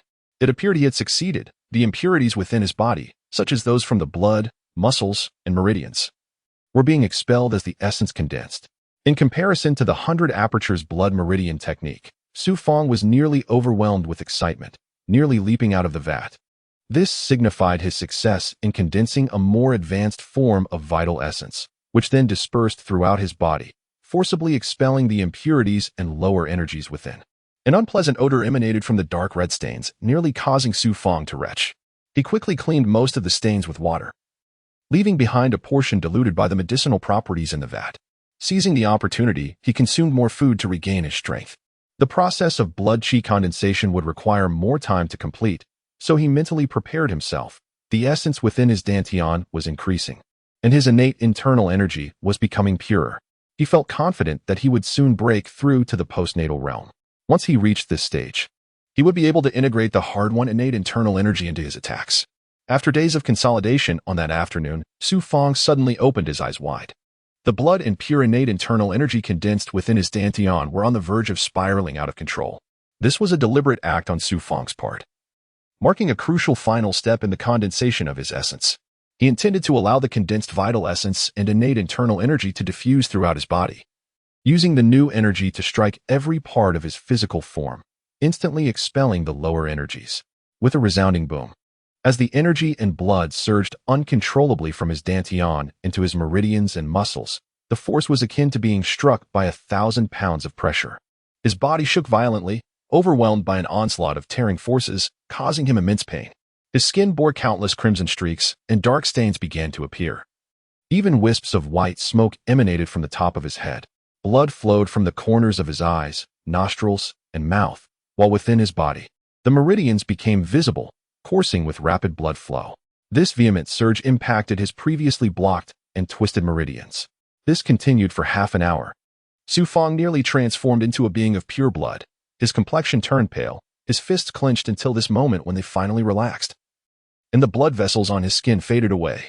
He had succeeded. Fang had finally broken through, entering the postnatal realm.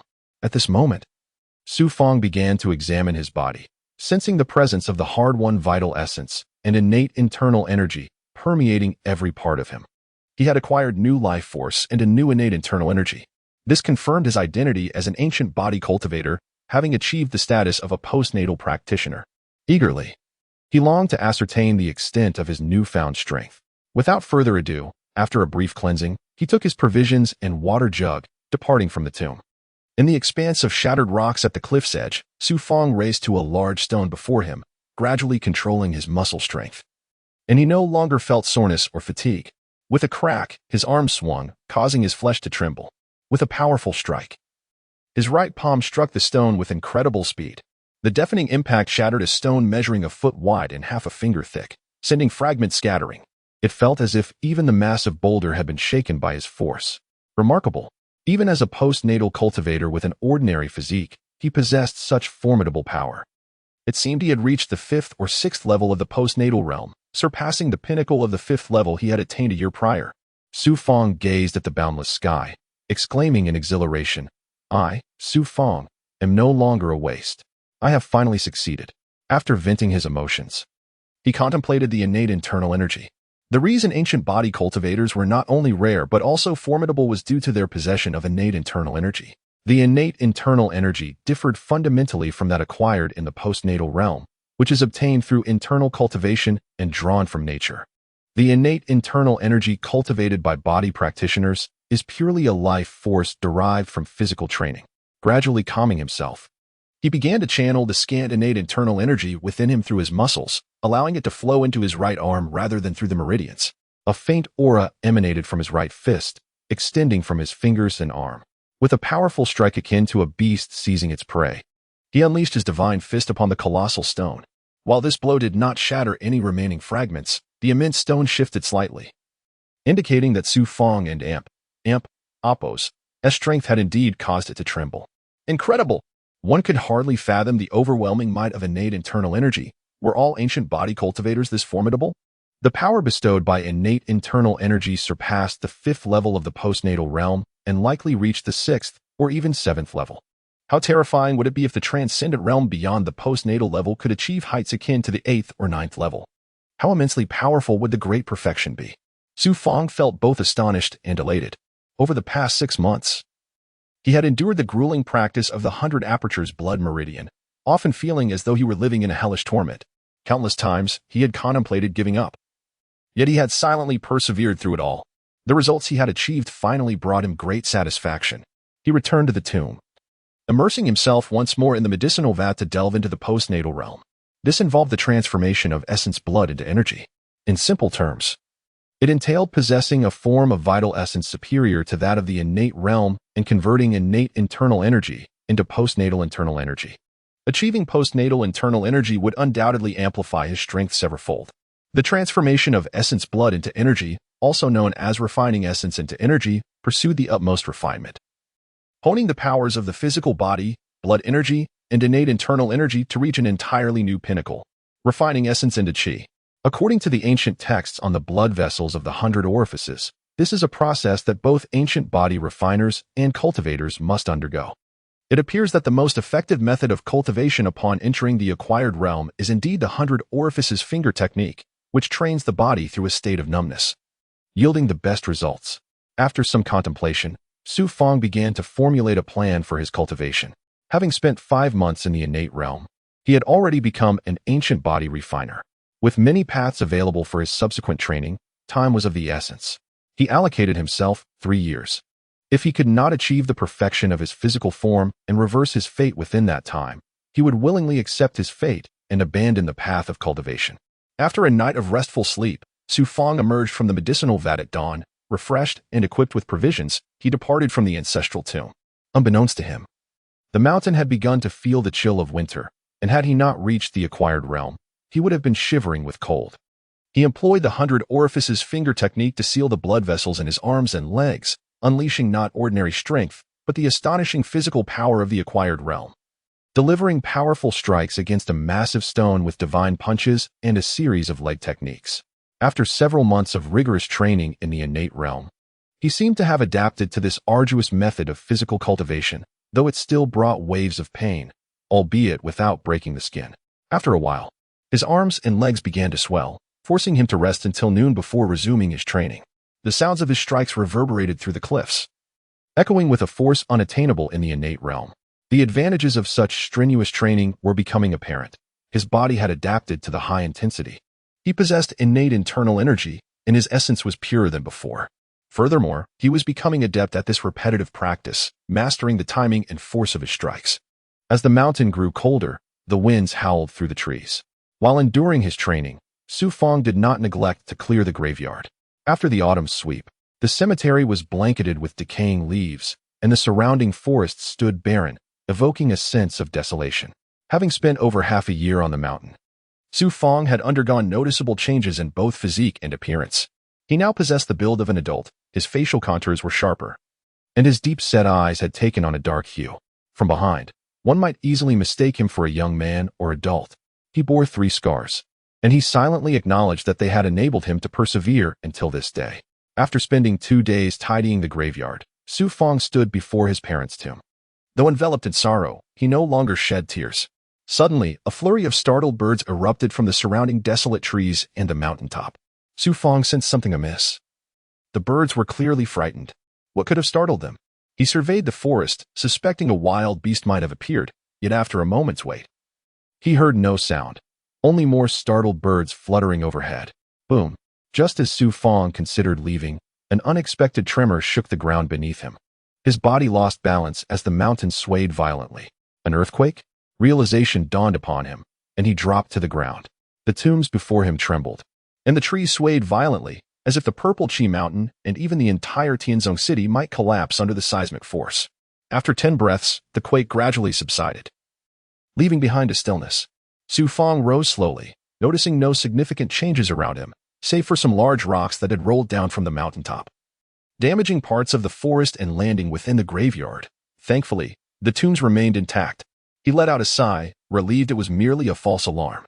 Having experienced numerous earthquakes since childhood, none had been as startling as this one. He returned to the ancestral tomb, only to find that much of the surrounding walls had collapsed, with 2 stones having struck the tomb, yet it stood firm. For the moment, he could not attend to the fallen rocks in the graveyard, but he felt compelled to clear the area around the ancestral tomb. Recognizing it as the resting place of his ancestors, he set aside his cultivation thoughts and brought tools to the back of the tomb. As he approached the fallen walls, a mysterious energy seemed to emanate from his right hand as it neared the ground, causing it to tremble slightly. A familiar sensation washed over him. The last time he felt this was when he discovered the ancient mirror beneath the small lake. Could there be a treasure here as well? In an instant, Su Fang froze, the thought striking him. Treasure? What treasures might lie around? His previous experience with his right hand had led to the discovery of the miraculous ancient mirror. He deliberately withdrew his hand, noticing the energy dissipate, then cautiously approached again, feeling the sensation return. Without further hesitation, he lowered his hand towards the ground, which was littered with fragments, stones, and indiscernible materials. His right hand moved with intent, and as he advanced, he spotted a shard lying quietly among the rubble. If not for the sensation in his hand, he would have overlooked it entirely. Su Fang picked up the shard with his left hand, and indeed, the feeling in his right hand intensified, while moving it farther away diminished the sensation. Could this shard be a treasure? He pondered, half convinced. As he brushed off the debris, he discovered it was no ordinary material but a piece of bronze, seemingly broken from some circular object, roughly the size of a child's palm. Distinct black patterns adorned its surface, and though it had been buried for who knows how long, it remained remarkably clear. Even if it was a treasure, how could he unravel its secrets? He shook his head, realizing that possessing a treasure without understanding its value rendered it useless. He tossed the shard into the air and reached for it again. Unexpectedly, a remarkable scene unfolded. Just as his hand was about to grasp the shard, a faint violet light surged from his arm, causing the shard to adhere to the glowing aura. Su Fang was taken aback, unable to react. What was the origin of the violet light that had once entered his hand? Did it grant him the ability to discover treasures? He stared intently at the shard affixed to his arm. Initially intending to remove it, he was startled as the bronze fragment began to sway, shaking off layers of dirt and sand. A stream of azure light emanated from the shard, which began to be absorbed by the violet glow, flowing into his right arm. Fortunately, he felt no discomfort. Rather, the absorption of the azure light brought an ethereal sensation to his arm, and he found enjoyment in this process. He noticed the color of the bronze shard shifting from its original hue to a pale gray, especially as the black patterns gradually vanished. After an hour, the shard had transformed into a pale stone, indistinguishable from an ordinary rock. Had Su Fang not scrutinized it closely, it would have completely disintegrated into tiny fragments. The violet light in his hand faded slightly, returning to a calm state. It was then that he realized this hand was indeed his own. During the absorption of the bronze shard's energy, it felt as though it did not belong to him. As he picked up the shattered pieces of the shard, he found nothing extraordinary about them, merely delicate and brittle, crumbling into powder with the slightest pressure. As he gazed at the purple glow embedded in his right hand, he realized it was no mere specter. It possessed the ability to cinch treasures and absorb their power. His heart brimmed with joy as he observed his hand. Though he could discern little else about it, nonetheless, he felt a distinct weight in his right hand. If one treasure existed, surely others lay hidden nearby. He deliberately lowered his hand and circled the tomb, only to find nothing. Luck, it seemed, was not a constant companion. With a resigned smile, he began to clear away the rubble and dirt, and by the following day he had tidied the area completely, exhausted but satisfied. Before retreating to his medicinal vat for rejuvenation, on the morrow he arrived at the cliff, only to discover that a considerable number of boulders had tumbled down, making the cliff face even steeper, nearly vertical, and towering several hundred feet high. A truly magnificent sight. Ah, this cliff is splendid. It is the ideal natural environment for cultivating the path to the celestial gate. Though he initially intended to continue his rigorous training, the sight of the cliff prompted him to change course. He collected a substantial amount of rope from the tomb, a necessary resource for its year-round maintenance. Hoisting the bundles of rope onto his shoulders, he made his way to the cliff, contemplating for a moment before ascending the mountain from the forest on the right. After an hour, he reached the right side of the cliff, still several dozen feet from its summit. Concerned that his ropes might prove insufficient, he opted for a lower position. He began tying segments of rope together and lowered them over the cliff's edge. Once the rope reached the ground 100 feet below, he added another length. He then secured the rope around 2 stones, pulling firmly. It could easily bear 1,000 pounds. Returning to the base of the cliff, he looked up and saw that the rope extended over 100 feet high, allowing him to commence his climbing practice, with the ultimate goal of reaching the celestial gate. His mornings would be devoted to refining his blood vessels, while afternoons were reserved for climbing training. Glancing at the sky, he noted that it was already afternoon. Approaching the rope, he wrapped it around his waist and tugged. Satisfied that it held firm, he removed his shoes and prepared to ascend barefoot and barehanded. Placing his hands on the rock surface, he immediately felt the chill, searching for footholds. To master climbing, one must possess strength in the arms, legs, body, as well as endurance and willpower. Equally important is flexibility. Without perfect coordination, success is unattainable. Achieving these 2 aspects requires not only physical stamina, but also mental fortitude, the inner strength that fosters persistence and fearlessness, enabling one to ultimately reach great heights. He began grasping protruding stones, seeking spots for his feet. Some were mere indentations, yet he clung to them with his toes and fingers, establishing points of leverage. Gradually, he regained the sensation akin to his earlier days in the martial arts hall, where he would often practice climbing the vine pillars. Reaching a ledge several feet high, he felt no fatigue. Instead, a smile lit his face as he rediscovered his former state of confidence. Wiping the sweat from his brow, he cautiously sought points of support and climbed higher, though soon his fingers, toes, and knees began to tingle, losing sensation due to the cold stone and the passage of time. Acknowledging that he had climbed nearly 30 feet, he noted the approaching dusk and decided it was time to return for his soaking session. Gradually, he summoned his vital energy to circulate through his joints and muscles, restoring feeling to the numb areas before gripping the rope and sliding down the cliff. If he wished to enter the celestial gate, 2 possibilities lay before him: waiting 3 years for another assessment opportunity, or relying on his own abilities to reach the celestial gate. He harbored the hope of achieving full physical mastery within 1 or 2 years, thus bypassing the 3-year wait to access the celestial gate for training. With his belongings in tow, he returned to the tomb, consumed some sustenance, and felt his body gradually returning to normal, though his fingers and toes bore the marks of wear. From his pack, he retrieved a golden object and entered the medicinal vat for soaking. As he settled into the vat, he carefully opened his palm, revealing a small golden scroll, an artifact he had painstakingly uncovered beneath the corpse's hair during his encounter with the mysterious woman.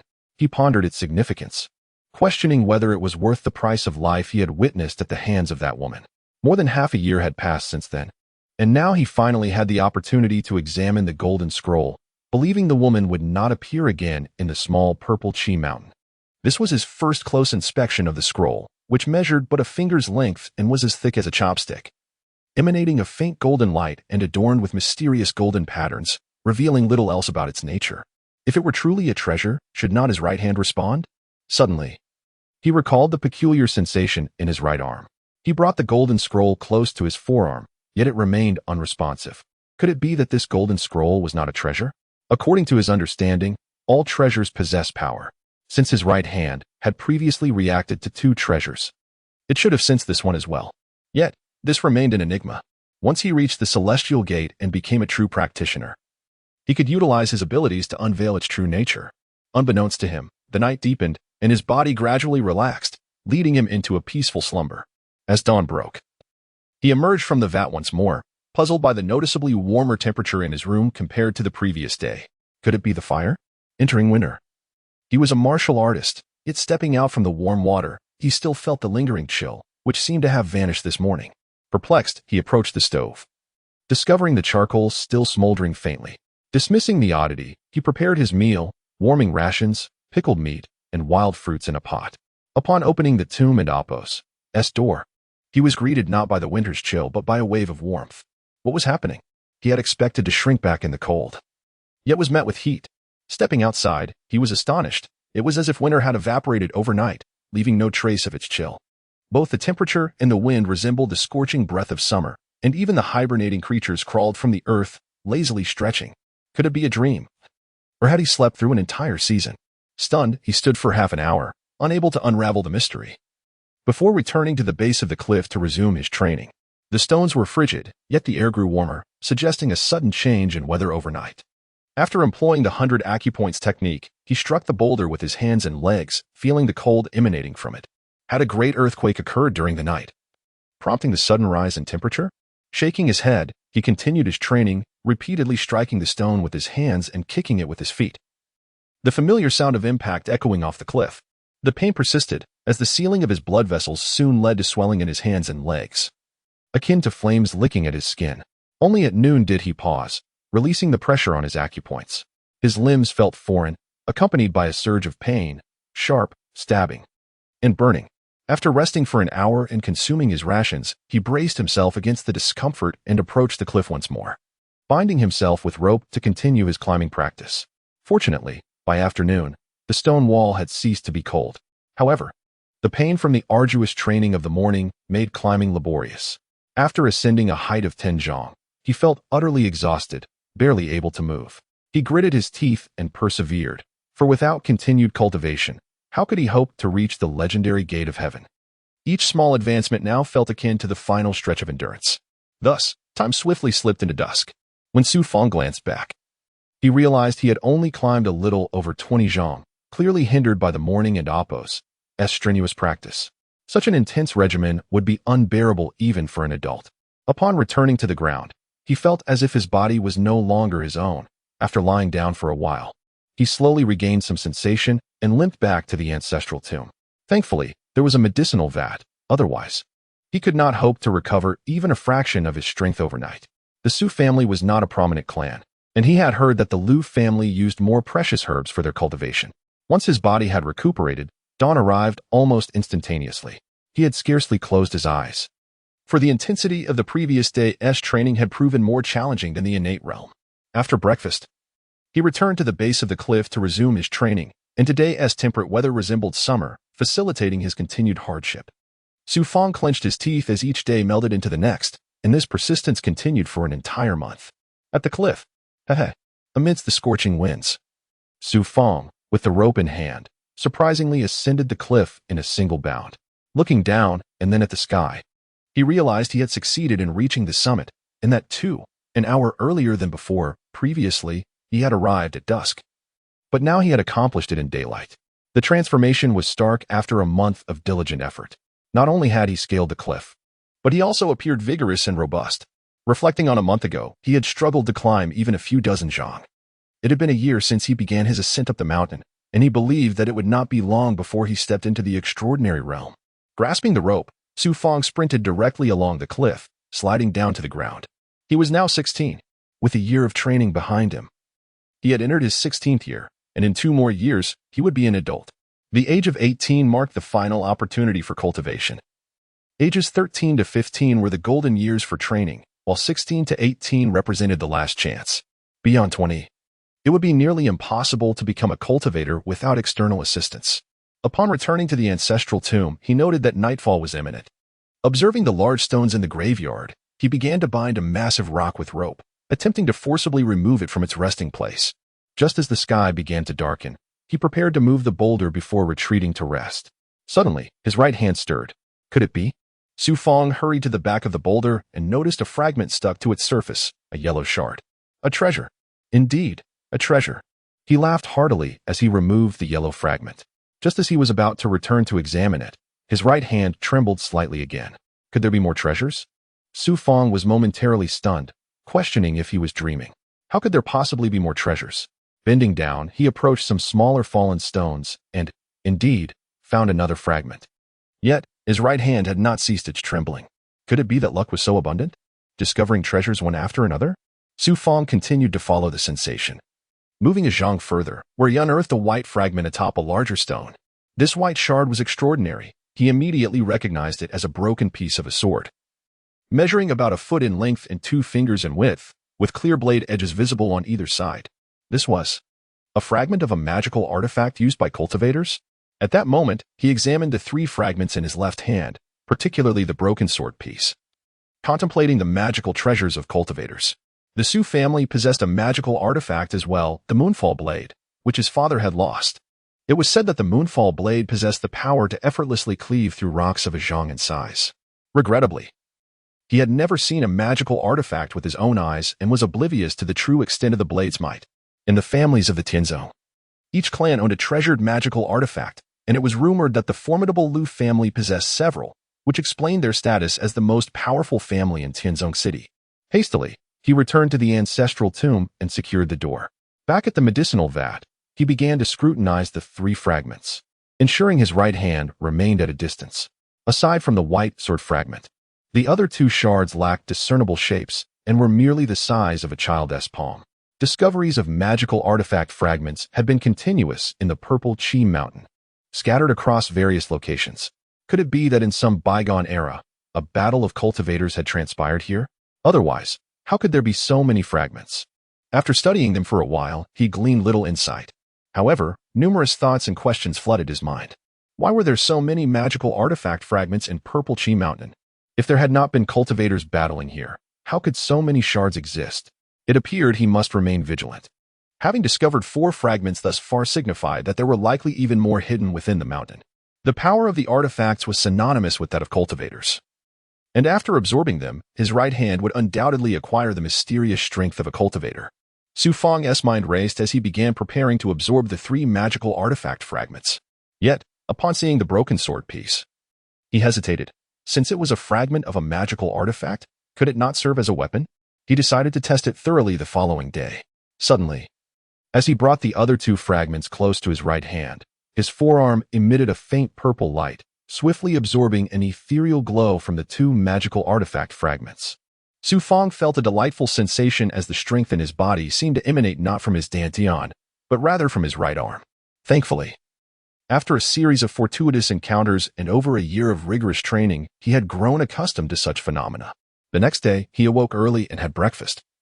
Eager to ascertain the power of the magical artifact fragments in comparison to ordinary weapons. Armed with a regular sword, he soon reached the withered woods at the cliff's foot. Spotting a tree large enough to require a person's embrace, he raised his ordinary sword and struck the trunk with customary force. Crack! The sword plunged half a foot into the tree trunk, a formidable feat achieved without invoking innate power or physical strength. No ordinary strongman could cleave so deeply. Stepping back, he tightened his grip on the broken sword fragment as his right arm quivered, seemingly yearning to extract the power contained within the shard. Whoosh! The white fragment darted towards the tree trunk. Crack! The white light struck the trunk, shattering it and creating a fist-sized hole. Clang! The shard then swiftly retreated, embedding itself a finger and appos' depth into a nearby rock. Creak whoosh! Just as he withdrew the broken sword fragment, the tree that had been struck began to crack and fell to the side, sending up a cloud of dust. Remarkable! Even when unleashed with ordinary strength, the power was terrifying. If he were to channel innate force in the future, would it not be even more formidable? Su Fang's eyes widened in amazement. He had not anticipated the shard and appos' potency to be so astonishing. However, upon closer inspection, he felt disheartened. The shard bore several minute fractures, indicating that it would not withstand many uses before shattering completely. This sword fragment would need to be reserved for life-threatening situations. Suddenly, he sensed that the shard could one day help him avert disaster. He stowed the shard away and returned to the debris at the cliff, resuming his arduous training. Months passed in the blink of an eye. The temperature in the stone house abruptly dropped, causing Su Fang, immersed in the medicinal vat, to shiver involuntarily. Had it suddenly turned cold again? Since the last night of summer's onset, the temperature has fluctuated dramatically, and these past months have felt as though they were spent in the embrace of summer. Yet now, a sudden chill has descended upon us, as if we have reverted to winter. Dawn soon approached, and as Su Fang prepared to open the door, a gust of biting wind rushed in, and to his astonishment, he saw large snowflakes drifting from the sky. It should be early summer, yet one night has cast us back into winter. The heavens seem to be in a foul mood. If this continues, would we not find the seasons turned upside down? The ground was quickly blanketed in snow, obscuring all signs of life. Even the graves were soon hidden beneath a thick layer of white. After months of arduous training in the postnatal realm, Su Fang's physical form was nearly perfected. With such a heavy snowfall, he resolved to transform his essence into energy, preparing to break through to the extraordinary realm. His training had brought him to the pinnacle of the postnatal stage, allowing him to begin the refining of essence into energy. This process required quiet meditation. Su Fang closed the door and retreated to his stone cottage, adding several lumps of charcoal to the fire. Outside the window, the howling winds filled the air. The transformation of essence into energy in the postnatal realm is akin to the cultivation process of the innate realm. By activating the blood within him and merging it with the innate internal force, he could elevate the innate energy to the postnatal level, thereby augmenting the vigor of his essence. He meticulously studied the nuances of the later stages of postnatal cultivation. This phase is less about the relentless fortification of the body and more about nurturing the vitality of blood and internal force, as well as mastering control over his corporeal form. After a year and a half of dedicated practice, he could nearly command the movement of his arms, legs, and most of his body. Thus, this stage of cultivation proved significantly easier than the innate realm. Gradually, the blood within him surged from the controlled muscle layers to his dantian. Typically, the practice of energy cultivation relies on the channels of meridians. However, the blood vessels operate differently, directly utilizing muscles to channel internal force and blood, discarding the meridians, making this form of cultivation exponentially more challenging than conventional physical training. The muscles of the body resemble a garment. To the cultivator, they represent the fetal membrane, which consists of both blood and meridians, enveloping the human form. Once this membrane is shed, what remains is the physical vessel the cultivator strives to attain. After several days of diligent control, the innate internal force coursed through the muscle layers, producing a palpable sensation as it entered the dantian, merging with the essence of blood crystallized in the innate realm, creating a frictional sound. This sensation felt as if energy were a spirited steed, making it difficult for Su Fang to maintain his composure. After enduring a lengthy period of accumulation, the blood energy and innate internal force began to blend, allowing Su Fang to embark on the advanced stages of postnatal cultivation. The refinement of essence into energy. Within him resided numerous impurities. The goal of the postnatal realm is to expel or integrate these impurities, ultimately reaching the state of amp, apos, transcendence into holiness, and amp, apos, the third stage of physical mastery, transcendence. This echoes the ancient path of body refinement, where practitioners laid the foundation for human cultivation, embarking on a journey of self-discovery without the guidance of civilization, ultimately uncovering the secrets to breaking free from constraints.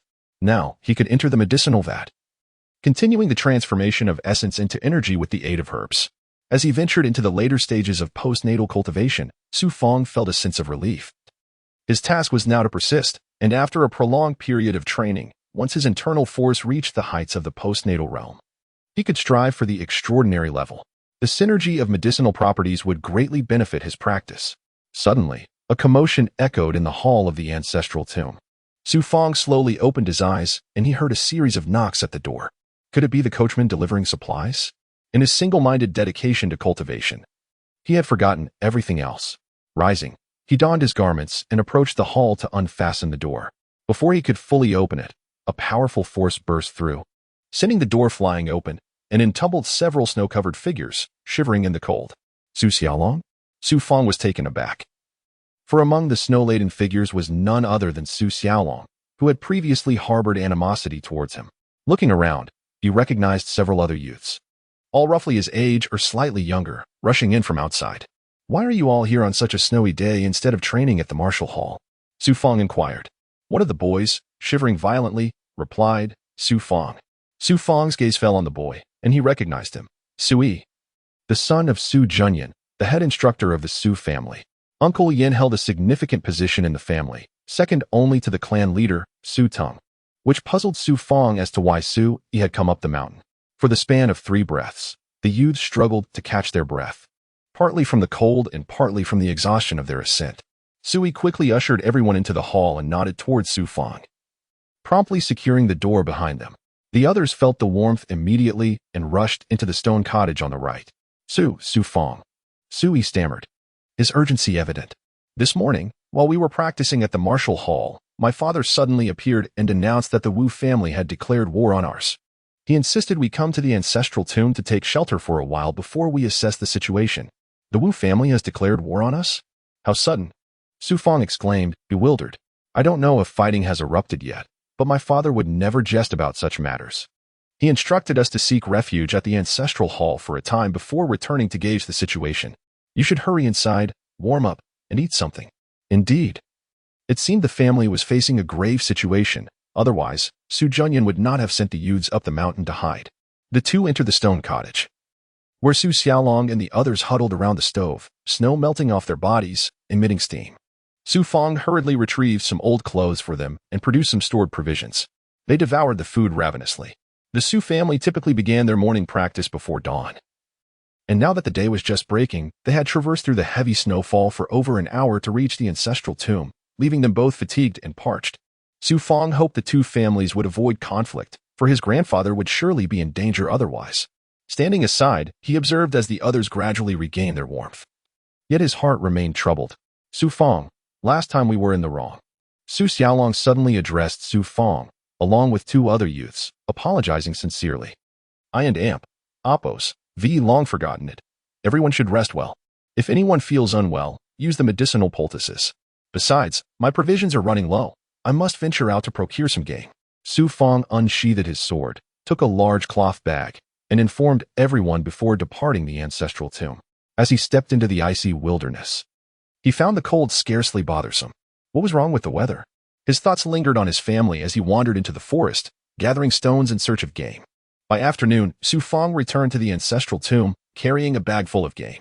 We and Oppos, V consumed everything. There are too many people and not enough food. Su Fang. Do you have any provisions left? 20 youths in their growth phase had devoured most of what Su Fang had stored for over half a month in just 2 meals. The room was in disarray, with several youngsters playing with the wooden training apparatus he had prepared. We caught a wild boar, and it's been cleaned. You all can take care of the rest.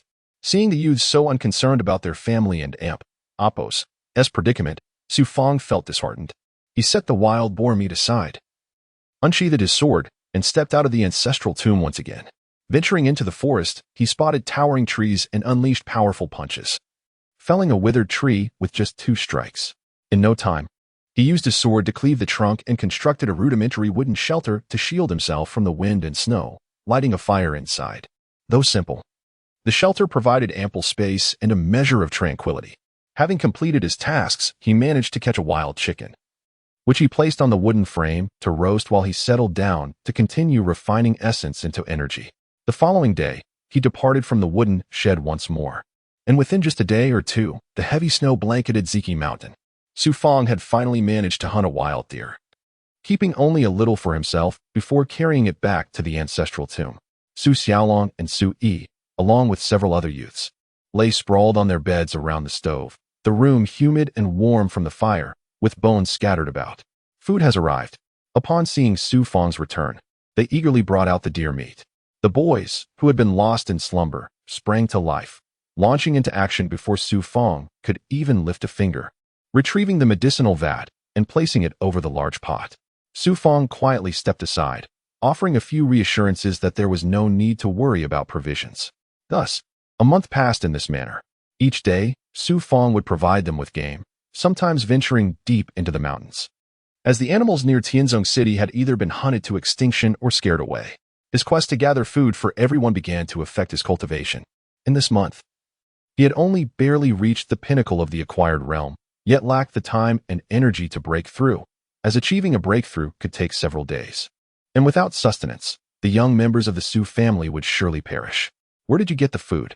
One day, having returned to the ancestral tomb with a dozen wild chickens, Su Fang was taken aback to find everyone feasting and drinking. Su Fang. Su Yi approached him. It was delivered by 2 horsemen. Su Fang slapped his forehead in realization. Oh, I see. That is fortunate. They were supposed to bring supplies a fortnight ago. But did they mention how things were with our Su family? They did. Sui paused, putting down the cured meat. It seems the two families have truly gone to war. On the day we ascended the mountain, the Wu family invaded our territory and thus began the conflict. As a result, our lands were seized by the Wu family 2 weeks ago. What? The news struck Su Fang like a bolt from the blue. What do you mean? Su Fang, it's because of your father. Had he not lost the family's divine weapon, our Su family could have defeated the Wu family. Indeed, the falling moonblade is a treasured artifact. This time, the Wu family capitalized on its loss to vanquish all of our family's skilled fighters. This is all your father's doing. It has long been said in Tianzong City that the loss of a family heirloom would invite the curse of annihilation upon the clan. Suddenly, a chorus of accusations erupted from the other youths, who, in a moment of impulsive fervor, turned on Su Fang. In their eyes, the calamity that befell the Su family was entirely due to the loss of the falling moonblade, their ancestral treasure, which had been misplaced by Su Fang's father. Su Fang, don't think that just because you've brought us some food, we owe you our gratitude and kinship. If anything happens to my parents, I want to let you off the hook. He had become their scapegoat. Ignoring Su Fang's feelings, they unanimously deemed him an enemy. Enough. Let us wait and see. Sui suddenly turned, halting the onslaught of accusations against Su Fang. Su Fang remained silent from the beginning until now. He glanced at the 3 scars on his arm. If he had hesitated a year ago, now he was resolute. He must become a cultivator and retrieve the family's falling moonblade. He could not allow his father to die with regrets, burdened by disgrace even in death. Surround the area. Just then, amid the infighting among the Su youths, a chilling roar echoed from outside the ancestral tomb. The youths jumped in alarm. Who goes there? Sui suddenly realized something, clenching his fists and gazing at the others. It could be the Wu family, seeking to eliminate us. Panic washed over the group. They had believed they would be safe within the tomb, waiting for their family to fetch them down the mountain. Now, instead of reinforcements, they found themselves facing their enemies. Su Xiaolong and the others quickly gathered around. Disregarding the still silent Su Fang, they turned to Su Yi. You are the strongest here, at the 4th level of Qi gathering. A year ago, you almost entered the Tianmen mansion. What should we do? As the eldest and tallest among them, Su Yi assessed the situation. It seems the Wu family has already taken our territory. Otherwise, they wouldn't send people to destroy our tomb and hunt us down. As long as there are no formidable warriors among them, we should be able to fend off ordinary servants. Everyone, quickly gather weapons. They will surely attack. With that, they scattered, searching for any usable weapons. Fortunately, the tomb contained various arms and tools like shovels. Suddenly, several figures flashed through the windows. An ominous laughter, reminiscent of death, resonated from outside. Do not let the Su family brats leave here alive. Eradicate them completely. Kill. Though Sui and Su Xiaolong were martial artists, they had never encountered such dire circumstances. Faced with the looming threat of death, they trembled as they prepared to confront the black-clad assailants. Clang. The room was filled with the clashing sounds of metal. The Wu family experts wielded their curved blades. Although they were not Qi-gathering warriors, they were seasoned fighters. And as adults, their physical strength surpassed that of the Su youths. Fortunately, the Su boys had trained diligently from a young age. Now, confronted with life and death, they summoned every ounce of their spirit. Boom.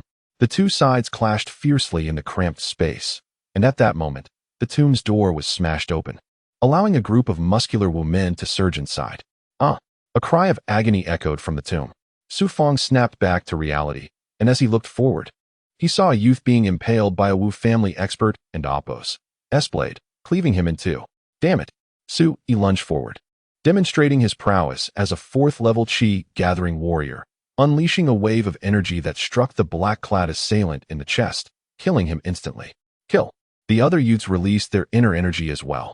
The cultivation prodigies were indeed formidable opponents, yet they were prepared. Archers, ready. A cold voice emanated from the hall. Yes. The steward. It turned out that the attackers were led by a high-ranking Wu family steward. Archers. Panic swept through the youths. The power of the archers was terrifying, known to be the bane of ordinary martial artists. Everyone retreat. In this moment of despair, even Su Yi broke into a cold sweat. Yet, from a corner emerged Su Fang. For reasons unknown, the youths were captivated by Su Fang's chilling aura, instinctively gravitating towards him. Standing shoulder to shoulder with Su Yi, he asked, Do you have confidence in dealing with the archers? They will fire a volley. Only high-ranking chi-gathering warriors can contend with that. Even if there is little hope, we must fight with all we have. Su Fang emerged like a beast from the shadows, his eyes ablaze with fury. Perhaps his anger was not solely directed at the Wu family, but also at the accusations thrown at him, especially the disrespect towards his father. Coupled with the burden of disappointing his grandfather and uncle, the emotions that had been building since his previous failures now surged forth, ready to explode. Su Fang, the son of Su Yaotian, once the foremost expert of the Su family, now a mere waste to be eliminated along with the rest. A sinister-looking elder with scythe-like brows appeared behind the archers, likely the Wu family steward. Boom. At that moment, a thunderous roar erupted from within Su Fang, propelling him toward the archers. The steward commanded, "A child? Kill him." In that instant, as arrows were released, despair gripped every Su youth. Crack. Crack. However, no one could have foreseen that a youth incapable of cultivation would suddenly experience a surge in velocity, transforming into a shadowy figure. With a flurry of palms, he confronted a barrage of swift arrows, remarkably meeting each projectile head-on and shattering them mid-air. Su Fang employed not only his palms but also his legs, endeavoring to redirect the incoming arrows. How is Su Fang so formidable? He surpasses his former self at the 5th level of chi consumption. I know not, but salvation is at hand. Su Xiaolong, and the other youths watched in stunned disbelief, as if the prodigy of 2 years past had suddenly re-emerged into their perception. The steward and the household servants were equally astonished, for a mere youth was defying crossbows. Do not afford him any respite. Unleash a continuous volley. The steward roared with malevolence. Thwack, thwack, thwack. The crossbowmen hastily discharged their arrows. An eruption of power. With arrows raining down relentlessly, how could Su Fang possibly cope alone? Yet, he unleashed his true might, instantaneously commanding the strength within his entire physique and forcefully seizing control of the inner force within his dantian. Boom. In a fleeting instant, an unparalleled sanguine aura exploded from Su Fang and Apos' body, causing his garments and long hair to billow upward. Snap, snap, snap. The aura was so astounding, far surpassing that of ordinary chi consumption realm cultivators, that it instantly deflected dozens of arrows that had flown past Su Fang or were about to pierce him. The Su family youths, who had been on the verge of despair, witnessed at that moment the grotesque Su Fang, his long hair soaring and his entire skin transformed into a crimson hue, once again rescuing them. Sizzle, sizzle, sizzle. Aura projection. This was a feat achievable only by experts. The released aura emitted deafening sounds, causing everyone in Apos' scalps to tingle. The deflected arrows, instead, swirled toward the crossbowmen and the burly men surrounding the Wu family, resulting in their being struck in an instant. The steward and Apos' mind reeled, and he immediately turned to 2 young men beside him. Damnation! Wudong, Wu Shenfeng. You are both experts at the 7th level of chi consumption. Annihilate this whelp. 7th level of chi consumption. Su Fang slowly fixed his gaze upon the 2 youths. At this moment, he had fully unleashed his acquired inner force state, his muscles pulsating, his entire being brimming with power, harboring a desire to tear someone apart. It seemed these 2 had once cultivated at the Heavenly Gate Mansion, otherwise, they could not have reached the 7th level of chi consumption, possessing the cultivation of 7-fold surge. However, their aptitudes were mediocre, ultimately leading to their expulsion from the Heavenly Gate Mansion. Yet, within Sky Sect City, they were considered absolute experts. I shall vanquish them. Instantly, Su Fang condensed the acquired inner force within his body. Acquired inner force was several times more potent and domineering than innate inner force. A formidable adversary. The 2 Wu family experts stepped forward, their auras gradually unfurling, causing their black garments to flutter. Around their bodies, 7 distinct layers of chi waves formed, the manifestation of their cultivation. Windwalk Fist. One of the youths, seemingly eager to subdue Su Fang single-handedly, moved swiftly, his arms radiating waves of force, his speed accelerating, delivering a flurry of punches as swift as lightning. While an ordinary person could throw 1 punch, this expert could unleash 10. Such was the disparity between chi consumption realm cultivators and ordinary martial artists. I have toiled for over a year. The time has come to test the fruits of my labor. Su Fang executed the 7 styles of the Windhawk. Bang, bang. Hawk claws and lightning-fast fists clashed in the center of the hall, the fist techniques flowing like willow leaves, while the hawk claws were domineering and fierce. The 2 exchanged dozens of blows in an instant. Sizzle. Suddenly, Blood mist erupted from the youth and Appo's right arm, as Su Fang's hot claws tore away a large chunk of flesh, exposing bone. Moreover, his right arm seemed to have lost all strength. Are you not incapable of cultivation? Why is your physical strength more immense than mine? The youth exclaimed in astonishment, clutching his wound. Wudong, let us confront him together. The other youth charged forward in alarm. Celestial Star Swordplay. This individual drew a treasured sword from his waist, instantly channeling the energy within his body, causing the sword to emit waves of sword chi. Windwalk Fist. Unable to exert force with his right arm, Wudong continued his assault with his left. Inner Force Rupture. Facing two experts, Su Fang had only two options: to unleash the magical sword shard concealed upon his person or to exert himself to the utmost. He chose the latter, erupting the inner force within his body from his palms. Thud. Thud. He was no ordinary cultivator, but rather an ancient body refiner. Having reached the pinnacle of the acquired realm, unleashing all his inner force, the might was unimaginable. In one fluid motion, a sanguine force that quelled the wind and shattered the waves spread out like a vortex, colliding head-on with Wudong and Wu Xianfeng and Appo's fist force and sword chi. As a result, the two experts were violently flung away by the body refiner's inner force, spewing blood. Sizzle. To Su Fang's surprise, he had overlooked one individual: the steward. This man had become a steward not only because of his keen mind, but also because he possessed extraordinary means. Otherwise, how could he control all the affairs of a large family? Just as Wudong and Wu Xianfeng were defeated by Su Fang's power, the steward, wielding a dagger, moved with speed that, while not comparable to the two experts, was not much slower. Taking advantage of Su Fang and Appo's unguarded moment, he stabbed Su Fang in the lower abdomen. Despicable! You seek death. Su Fang and Appo's left hand grasped something, and with a swift flick, a blood mist erupted from the back of the steward and Appo's head. His mouth agape. He fell backward like a wooden figurine, still clutching the bloody dagger in his hand. Su Fang is injured. Now is our chance to strike. Kill them. The Su family youths, who had been in a state of shock, surged forward, led by Su Yi, wielding various weapons, charging toward the Wu family servants, who were either injured or trembling in fear. Wudong and Wu Xianfeng, after falling to the ground, were unable to resist.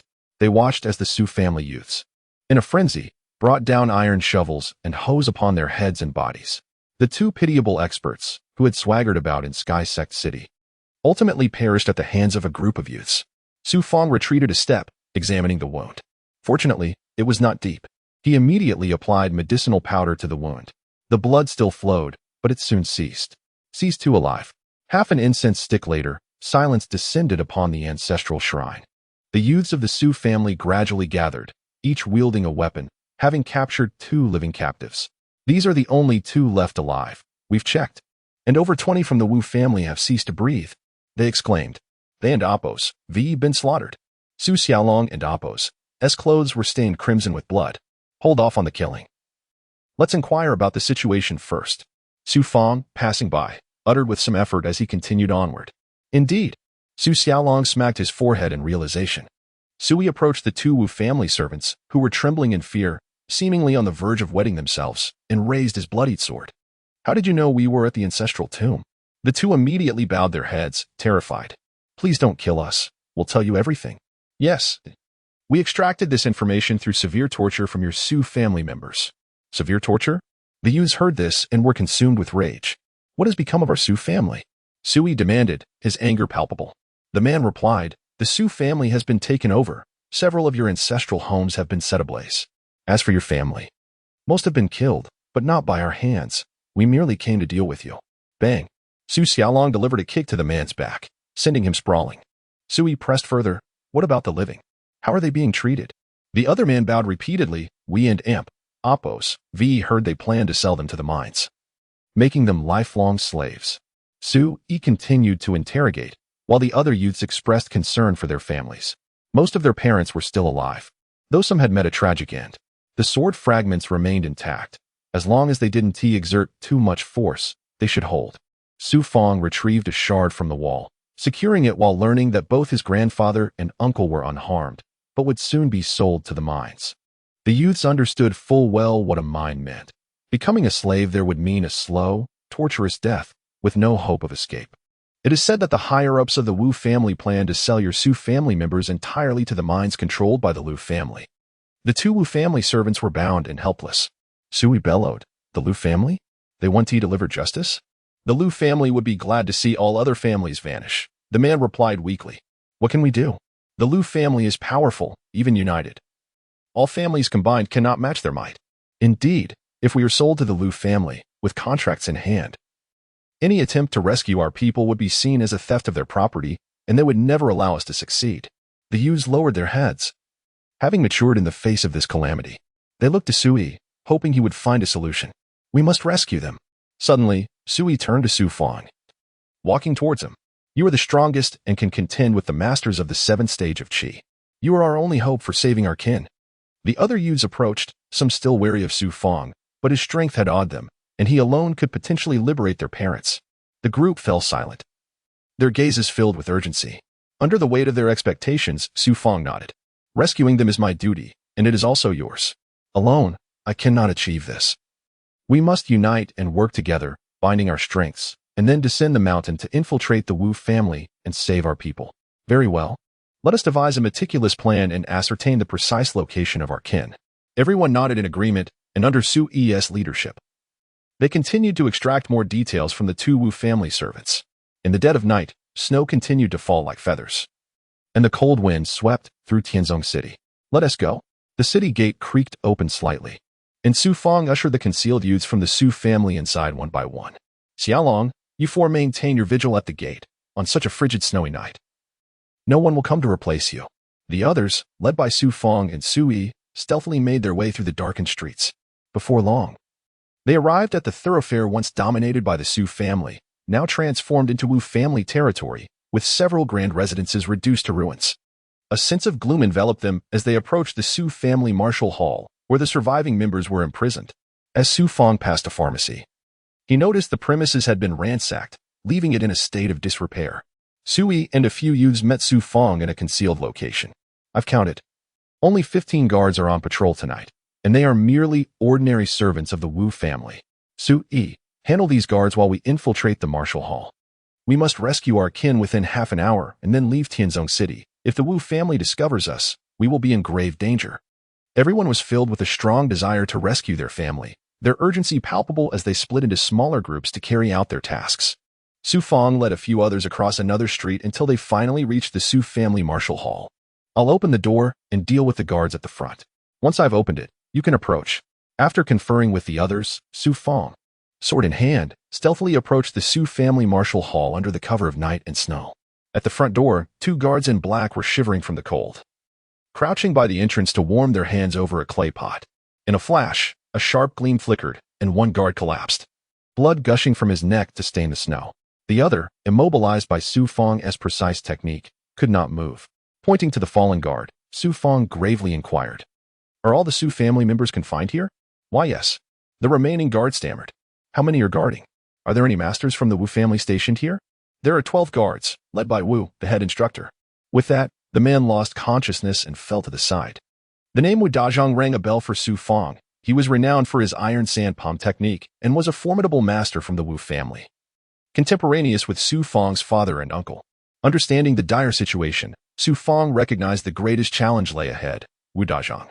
This man, around 40 years old, had once trained in the Tianmen mansion and was one of the Wu family's elite, his palm technique fearsome enough to potentially reach the pinnacle of the Qi stage. Without eliminating him, rescuing their people would be impossible. Yet, Su Fang was no match for him. Only by attaining a transcendent state and possessing formidable internal strength could he hope to confront this master. It seemed the only option was to launch a surprise attack and strike with the sword shard to eliminate him. For the sake of saving lives, he was willing to employ any means necessary. He signaled to a few youths to join him at the entrance, all armed with crossbows, ready to provide cover. Finally, he and one youth scaled the high wall. In an instant, they were confronted with a scene that ignited Su Fang's fury. In the training grounds of Ur, over 100 members of the Su family were chained, their hands and feet bound, left exposed to the merciless snow, suffering beyond measure. These beasts, Su Fang seethed inwardly, scanning the surroundings to find only 6 patrolling, while the others appeared to be resting. He and the youth quietly descended, their familiarity with the martial hall guiding them as they searched through the rooms. When they reached a chamber in the main hall, Su Fang spotted a pair of large black hands. Wu Dazhang s. Stick to the plan. Don't be afraid. Not afraid. They encouraged each other silently. The youth positioned himself at the left window while Su Fang took the right, retrieving the shard of his broken sword, channeling all his strength into his right hand. Creak. Through the narrow opening, Su Fang glimpsed the slightly ajar window on the left, revealing the youthful eyes of a boy. He pushed the window open to a height of over a foot, brandishing a crossbow, aiming at Wu Dazhang, who lay sleeping in a chair. Upon closer inspection, Wu Dazhang indeed appeared formidable, bearing numerous scars that spoke of his strength and presence, exuding an aura of immense power. Even in slumber, he emanated an intimidating force. Simultaneously, other youths climbed the wall, poised for a signal. As the arrow was aimed at Wu Dazhang and Appos, as temple, he stirred slightly, his eyes fluttering open. This man was astute. He had detected the threat with remarkable speed. Su Fang's heartbeat nearly ceased. Whoosh! The arrow was released from the crossbow. Just as it was about to strike Wu Dazhang's temple, it halted abruptly a foot away, suspended in midair. Survivors of the Su family? Wu Dazhang rose swiftly, his hand reaching out, a wave of energy surging forth like a net towards the window, crashing it open. The boy was ensnared by the force and pulled into the room. You seek death. Upon seeing the boy land, Wu Dazhang aimed to crush him with a downward strike. Just as the boy was about to meet his doom beneath Wu Dazhang's terrifying palm, a sudden flash of white light appeared from behind. More survivors? Wu Dazhang's extraordinary hearing and perception surpassed ordinary comprehension.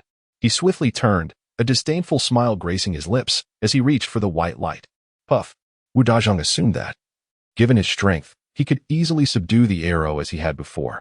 However, this time he was mistaken. The arrow was a mere common weapon. But the white light was a fragment of a magical treasure, an attack fueled by Su Fang's combined strength. The white light pierced through his right palm and struck his chest, propelling him backwards until the shard broke free, embedding itself into a wooden pillar behind him.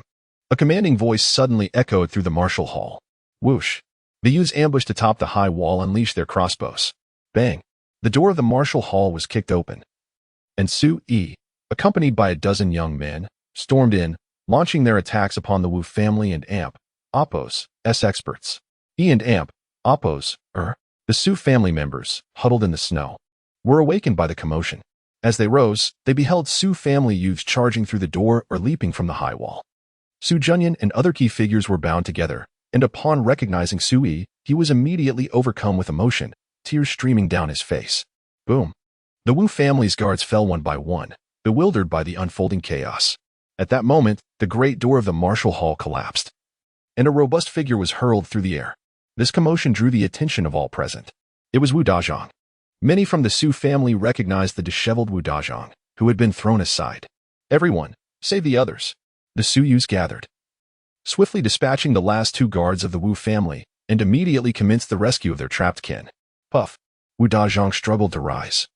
A gaping wound the size of a child's fist in his left chest, a mark left by the internal force and blade shard from Su Fang. Blood gushed from the wound in his mouth.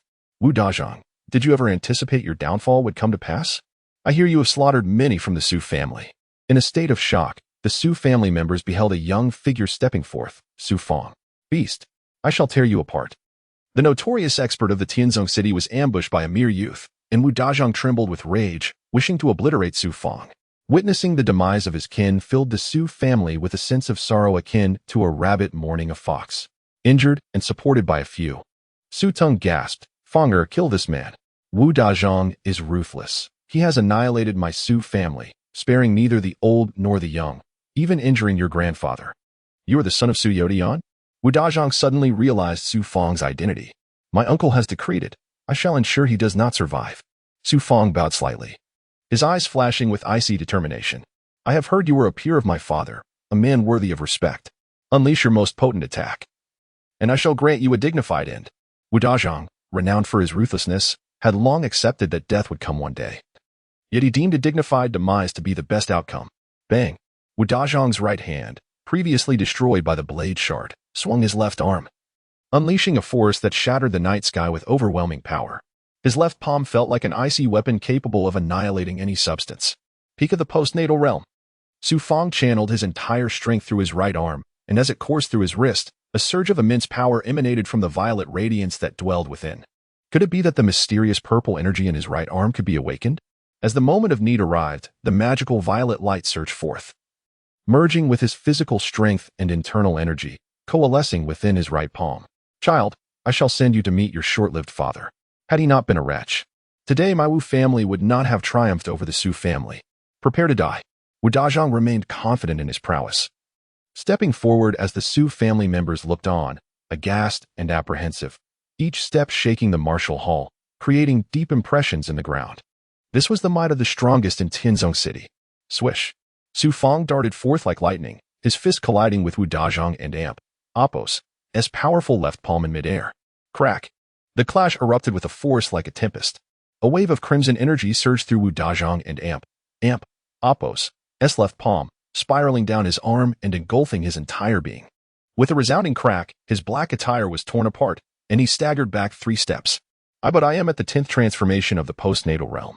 How can you possibly be my match? Wu Dazhang could no longer move, his veins exploding with the impact.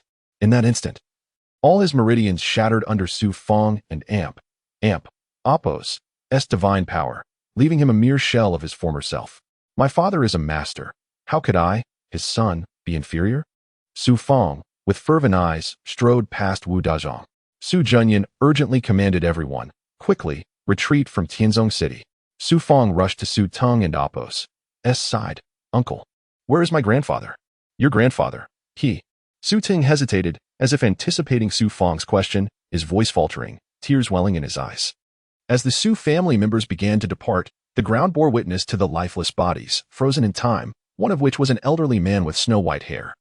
Lying among them. Grandfather. Su Fang sprinted forward, cradling the lifeless form in his arms. This white-haired figure was the one who had cherished him most dearly. A portion of the Su family, still within the martial hall, heard Su Fang's anguished cries and sighed, wishing to console him, but were halted by Su Tung. Su Ting knelt before the lifeless body, bowing his head and shedding tears. Your grandfather is also my father. I have not slept a single night these past days. Staying by his side. Fanger, your grandfather spoke of you until his final moments, urging you to live well. We must leave now. If we linger, the Wu family will return, and all of us will perish. Do you wish for your grandfather to rest in peace? Grandfather. Su Fang was deaf to all entreaties. His thoughts consumed by memories of his grandfather and Amp, Appos, S benevolent smile, his unwavering presence during Su Fang and Amp, Appos, S childhood illnesses. From his earliest years, his grandfather had been his constant guardian. Both father and mother, nurturing him. Su Fang barely remembered his parents, their images relegated to the realm of fantasy. His grandfather was his world, his very foundation. And now that world had crumbled. Amidst the swirling snow and biting wind, Su Fang clutched his grandfather's frigid body, murmuring, Grandfather is merely sleeping. Su Junyan, accompanied by several men, rushed into the martial hall, exclaiming, Patriarch, everyone has evacuated. We must depart. However, Su Ting hesitated, loath to abandon Su Fang. Give me that. He roared, spotting someone wielding a wooden staff. With a heavy heart, he swung the staff, striking Su Fang's neck with a resounding thud.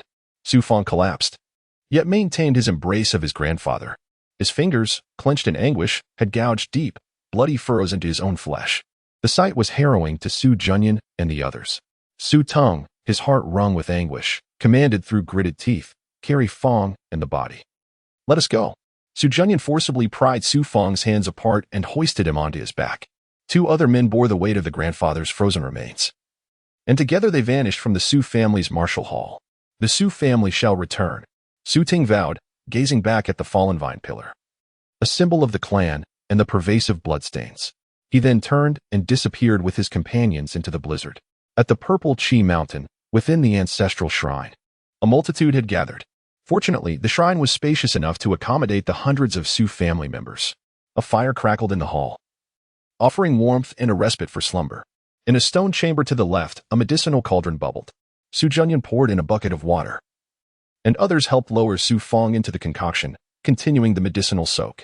Observe this child, Su Ting lamented, his gaze falling upon the thick calluses on Su Fang and Amp, Appos, as hands and feet, and the determined posture he held even in unconsciousness.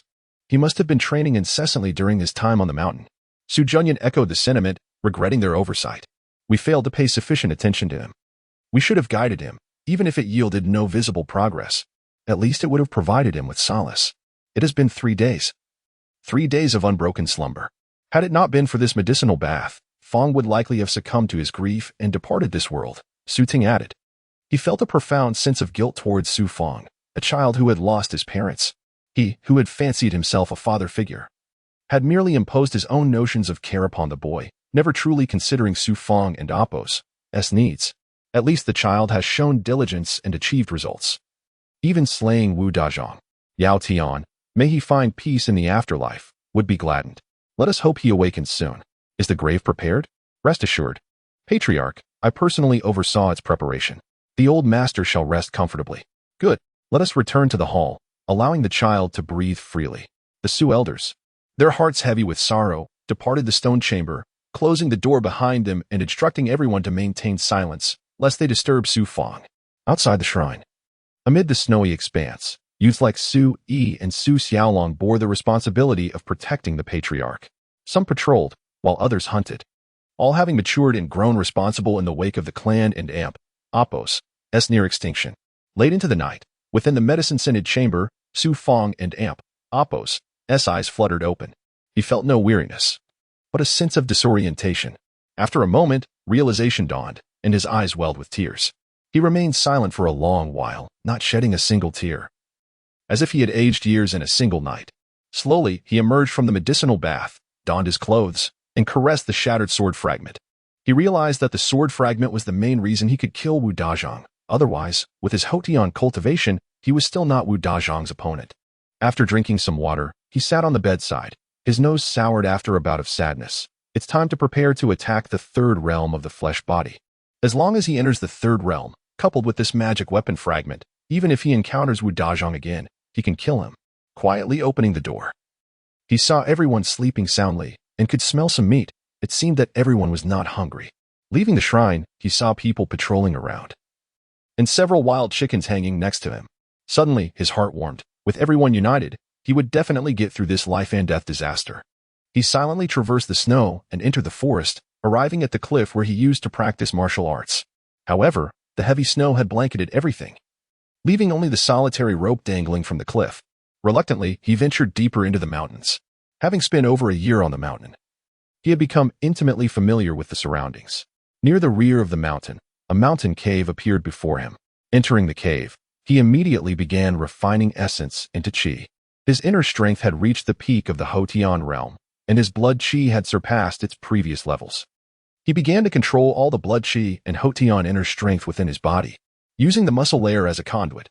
The blood qi and Hotian inner strength merged and surged rapidly. His muscle layer had become a channel comparable to a meridian, with energy flowing only slightly slower. What did this signify? Su Fang and Appo's physical body had surpassed that of most martial artists, approaching the level of Wu Dazhong. Others possessed meridians, but he possessed such an astonishing physical body. Coupled with the ancient body cultivation methods, he had embarked on a path of ancient cultivation. After a while, Su Fang slowly opened his eyes, his teeth gritted, his entire body taut. With a roar, his muscles relaxed, and the energy and blood qi from the peak of the Hotian realm dispersed, surging through his flesh and blood. A cacophony of sounds erupted within his body, as if countless currents were rampaging. His meridians pulsed with visible blood, and his body felt as if it were being torn apart. Profuse amounts of dark red blood seeped from his pores, emitting a foul stench.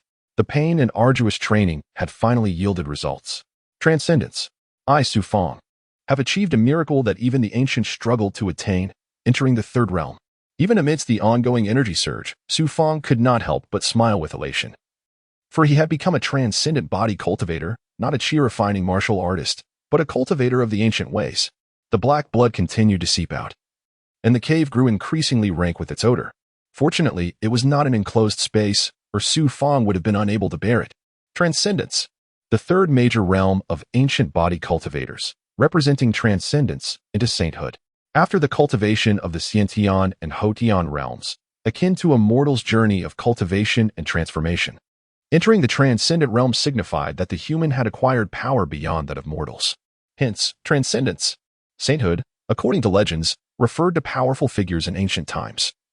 Beings of immeasurable strength who had transcended mortality, capable of unleashing devastation upon the world.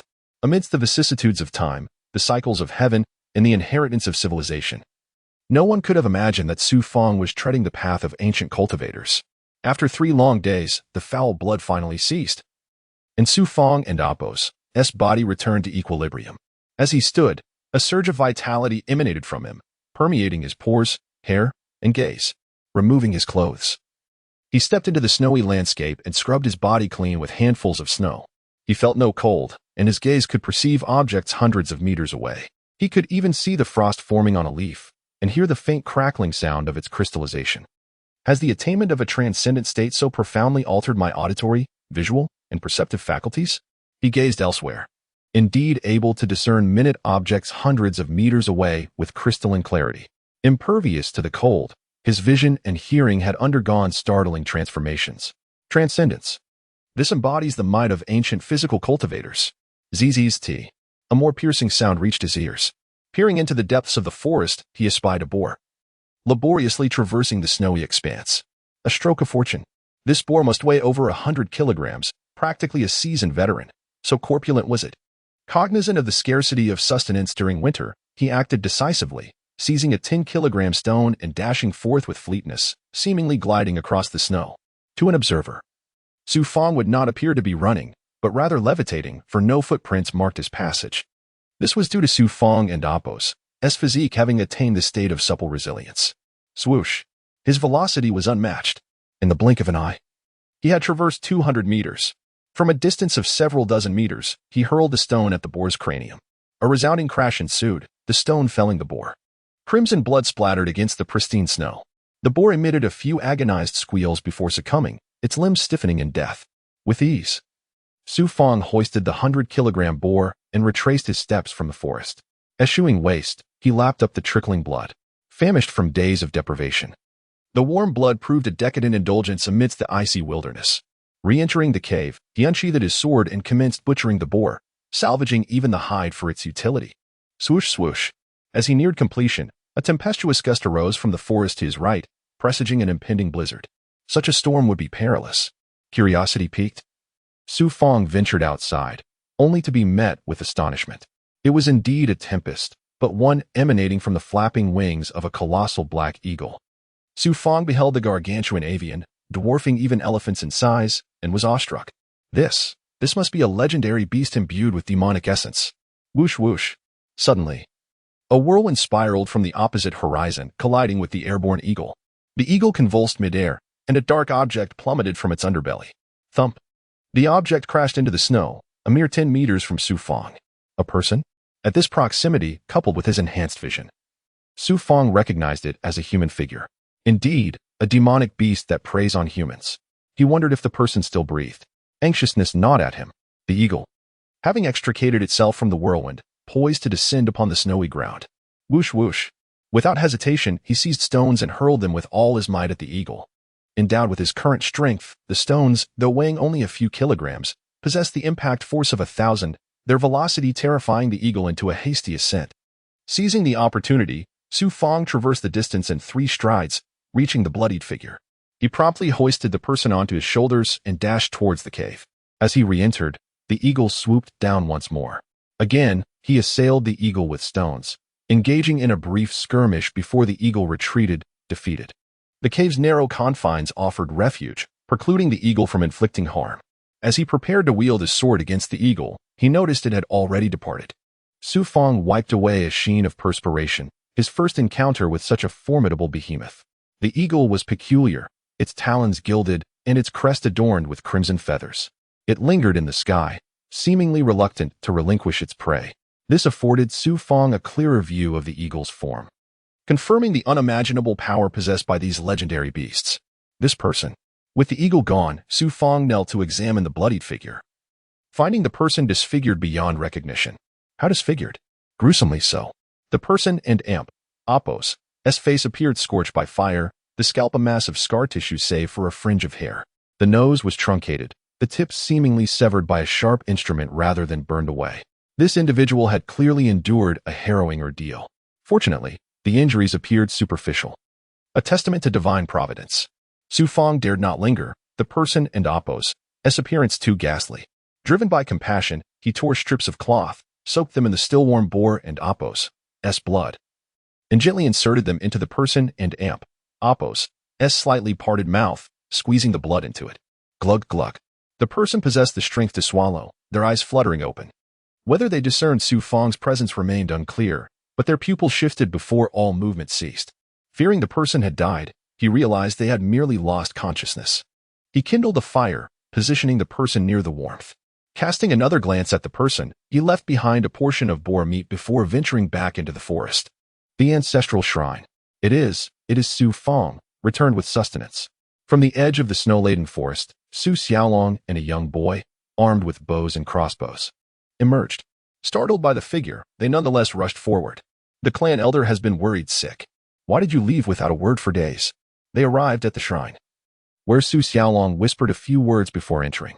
Fanger. Su Tong hurried forth, his anxiety dissipating upon seeing Su Fang bearing food. He assisted Su Fang in setting down the boar meat.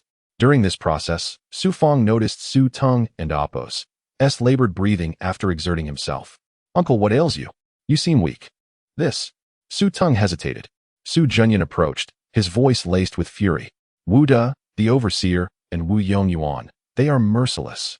After capturing us, they heeded the Liu family's instructions and severed the meridians of all who practiced martial arts, rendering us incapable of cultivation. Thus, we would no longer pose a threat in their eyes. They feared we would incite trouble if sold into the Liu family and amp, Apos' minds. Another middle-aged man shook his head in despair. So, overwhelmed by a surge of murderous intent, Su Fang could scarcely believe that Su Tong and Su Junyan, pillars of the Su family, had been stripped of their cultivation. This signified the Su family's demise. Su Fang empathized deeply. Having once suffered a similar fate when his failed breakthrough left him crippled and unable to cultivate, leading him to contemplate ending his life. Now, these esteemed figures had suffered a similar fate, eliciting profound sorrow. Uncle, I will find a way. Su Fang consoled. Su Ting was gratified, finding solace in Su Fang's concern. Let it be. It is a blessing to have survived. As for you, your grandfather rests beside your parents. Pay your respects. Grandfather. He had believed the body remained in Sky Sect City. Su Fang hastened to the cemetery, finding a newly erected grave beside his parents and Apos.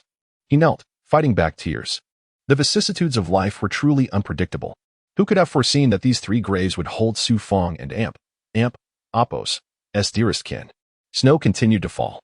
Only after half a day did Su Fang rise, devoid of tears but his left hand clenched, his gaze fixed on 3 scars. Why did the heavens not grant me 3 more years, merely 3? Revenge. That was his sole thought. He silently departed the snowy expanse and vanished. As he neared the cave, he heard a sound, a raspy cough. The bloodied figure had awakened. Arriving at the cave entrance, he found the person awake but feeble, ravenously devouring the raw boar meat. As Su Fang entered the cave, the blood-cloaked figure immediately wrapped his face in a dark cloth, leaving only his fathomless eyes visible. He hastily explained, I do not mind. Who would have thought such a young and talented individual would save my life? The blood-cloaked man appeared to care deeply about his appearance, gazing at Su Fang with gratitude in his eyes.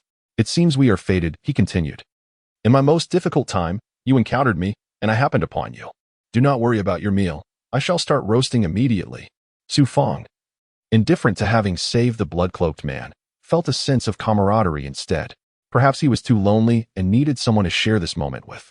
The blood-cloaked figure handed Su Fang some unfinished pork and added a few logs to the fire, which crackled and blazed to life. Are you also a cultivator? Su Fang casually glanced at the man's arm and noticed that the scars from when he had saved him had vanished. And it seemed the blood-cloaked man had recovered remarkably quickly, gaining vitality in the process. Moreover, from the man and Apos' aura, Su Fang sensed a unique method of energy absorption. The blood-cloaked man paused slightly, moving closer to the fire, sitting almost directly across from Su Fang. It seems so. I can see the strength in your pupils and the steadiness of your breath. It appears you are also undergoing cultivation. However, I can tell your situation is not optimistic. Although your body has reached a level comparable to the 8th or even 9th tier of energy absorption, your condition is concerning. Senior, your insight is remarkable. In an instant, Su Fang felt as though the blood-cloaked man could see right through him, prompting him to clasp his fists in admiration. The man continued, as a cultivator, I can discern your situation. You must have practiced some extraordinary body technique. Your twisted and blocked meridians prevent you from cultivating energy absorption. Yet you have honed your physique to the pinnacle of that realm, possessing a unique energy within. Upon hearing this, Su Fang was taken aback. Not even formidable figures like Wu Dazhong, Su Ting, or Su Junyan had discerned the truth about his condition, yet this blood-cloaked man had perceived it in mere moments. Incredible! This revelation indicated that the blood-cloaked man was likely not of the energy absorption realm. Su Fang hastily inquired, "Senior, could it be that you have reached the legendary flesh embryo realm? You know of the flesh embryo realm?" The blood-cloaked man seemed intrigued. Su Fang, his mind racing, replied, "Of course, I have heard tales. Our Su family's ancestor was said to have reached that stage, though it is merely a legend. Furthermore, the patriarch of the Lu family in Tianzong City, Lu Mingxiu, is a flesh embryo realm cultivator. Tianzong City? I have not heard of it. However, it is indeed rare for such a place to produce a flesh embryo realm cultivator." The blood-cloaked man shook his head slightly. "Senior, how did you come to be captured by that giant eagle? I was far from here, battling a great demon in the mountains for its inner core. Unfortunately, I sustained severe injuries and was ambushed by a smaller demon. Thus, I gradually made my way here." "Senior, you can battle great demons? You must be from Tianmen Prefecture." "Tianmen Prefecture? So you are aware of the flesh embryo realm. I had forgotten that this land belongs to Tianmen Prefecture. I am not from there. I am but a wandering cultivator. However, I am familiar with Tianmen Prefecture. It is a powerful force, especially their leader, the Heavenly Gate Saint Emperor, a remarkably strong cultivator. Senior, would you take me as your disciple?" After asking so many questions, Su Fang suddenly knelt before the blood-cloaked man. He had long contemplated becoming a disciple, hence the series of inquiries. However, the blood-cloaked man remained silent for a long time, not uttering a word. Unable to wait any longer, Su Fang thought of his family's current plight and his need to train in Tianmen Prefecture. He could not let this opportunity for destiny slip away. "Senior, are you unwilling to accept me? To take on a disciple? I had not considered it." The blood-cloaked man replied nonchalantly, "You and I share a connection. Seeing you is like seeing the younger version of myself. Then please accept me, Senior. I promise I will not disappoint you. Why do you wish to become a disciple? Or why pursue cultivation? You must provide me with a compelling reason to trust you and accept you as a disciple. I lost my parents at a young age. My father left Tianzong City for Tianmen Prefecture before I was born and has since vanished. My mother, overwhelmed with longing for my father, fell ill and died during childbirth. I was frail and sickly as a child, raised by my grandfather. After much struggle, I finally reached the energy absorption realm, only to discover that my meridians were naturally blocked, preventing me from cultivating. Yet I refused to give up. I aspire to become a cultivator, to seek my father, and recover our family's lost ancestral artifacts. I later learned that reaching the 6th tier of energy absorption would allow me to enter Tianmen Prefecture due to the advantage of my physique. So I cultivated diligently and achieved the 5th tier, striving to break through to the 6th, but I failed, suffering severe injuries, and my meridians twisted and deformed. I could no longer cultivate energy absorption or even practice my physique, yet I did not give up. By chance, I obtained a long-lost ancient body cultivation technique. And through over a year of arduous training, I finally reached an extraordinary realm. Senior, I must help my family emerge from adversity, find my father's remains, and bury him alongside my mother, reclaiming our family's artifacts to honor my father. For reasons unknown, Su Fang shared his experiences with the blood-cloaked man, speaking from the heart. Besides the mixed primordial holy mirror within him, the blood-cloaked man fell silent once more. It was not long before he spoke again. "In this world, most matters do not go as one wishes. I never imagined that at your young age, you would bear such burdens and hardships. And what does it mean to be a cultivator? It is not merely the pursuit of power. It is also about enduring trials, emerging from suffering, and forging an immensely strong heart. I feel a connection with you, Senior. I do not wish to miss this opportunity." Su Fang bowed again, nearly offering his heart as a token of sincerity. The blood-cloaked man furrowed his brow slightly. "But you should have confidence in reaching the ancient perfection of body cultivation. This way, you can enter Tianmen Prefecture as a cultivator on your own merit. If you can become a cultivator, why seek me as your master?" This question caught Su Fang off guard. He pondered for a moment, and under the blood-cloaked man's gaze, he replied earnestly, "That was in a situation where I had no choice. I vowed to cultivate through hardship to enter Tianmen Prefecture and become a cultivator. However, since I now have a choice, why not make the selection? It would expedite my aspirations and ease my journey. In this way, my family's crisis and my search for my father can be resolved sooner. Moreover, even after becoming your disciple, I will continue to cultivate diligently. All I ask is for your guidance to help me avoid unnecessary detours. Indeed, a talented individual. The blood-cloaked man praised openly. Does that mean you agree, senior? Su Fang exclaimed with joy. The blood-cloaked man's eyes revealed a smile. Will you not change your address? Master, please accept me as your disciple. Su Fang suddenly stood, bowing deeply to the blood-cloaked man. A master is akin to a father. I too wish to have a disciple.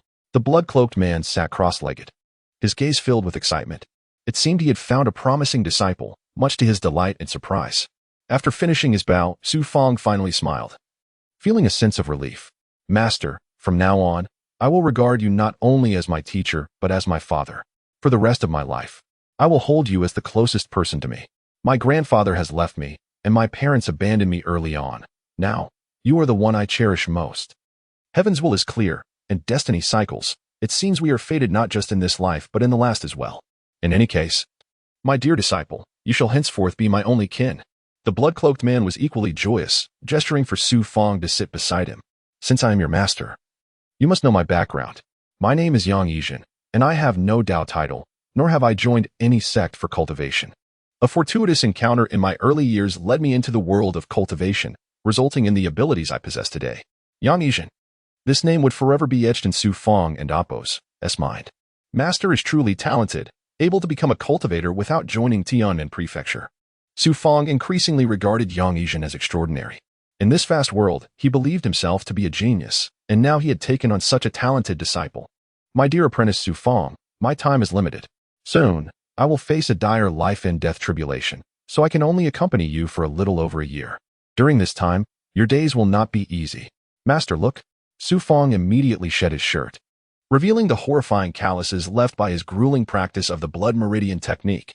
At that moment, even Yang Yijin's eyes glistened with emotion, slightly moist. Child, you have suffered greatly, but with such courageous heart, your future accomplishments will undoubtedly surpass everyone. Even the celestial emperor of Tianmen will not be your match. There is a much larger world outside, and I believe you will emerge from here, leaving your name etched in the minds of countless people. The disciple longed to achieve the ultimate perfection of his physical form and to defy fate, so he could quickly reach Tian'an House, find his father, and reclaim the family artifact. Good child, now tell me about your physical cultivation. You have reached the extraordinary realm and become an ancient body cultivator. I shall see if there is anything I can do to assist you. Perhaps moved by Su Fang's experiences, Yang Yijin immediately began to guide him in his cultivation. Su Fang recounted the process of cultivating the blood meridian from the first to the fourth layer, speaking clearly and without missing a word. Yang Yijin, with fingers slightly pinched, was enveloped by an ethereal aura. Perhaps this master was not merely a physical existence, but something far more unimaginable. Thus, the master and disciple engaged in deep conversation until the next day. Disciple, this blood meridian technique is truly extraordinary, and its effects are evident. If you could endure the rigors you have faced in practice, it is a perilous method of cultivation. Yang Yijin seemed to have an idea. I can help you alter your obstructed meridians. You may abandon this brutal body cultivation method. No, Su Fang firmly rejected, his gaze filled with gratitude and determination. Since ancient body cultivation is so arduous, and no one has reached ultimate perfection, I must continue down this path to achieve it. Then defy fate and carve out a cultivation journey that belongs to me. I did not misjudge you. Well done. You are now at the reverse blood meridian stage, which is extremely dangerous. I cannot allow you to risk your life. I will implant a magical insect in your body, and while you cultivate, you can control it to crawl through your meridians, thus smoothing them out.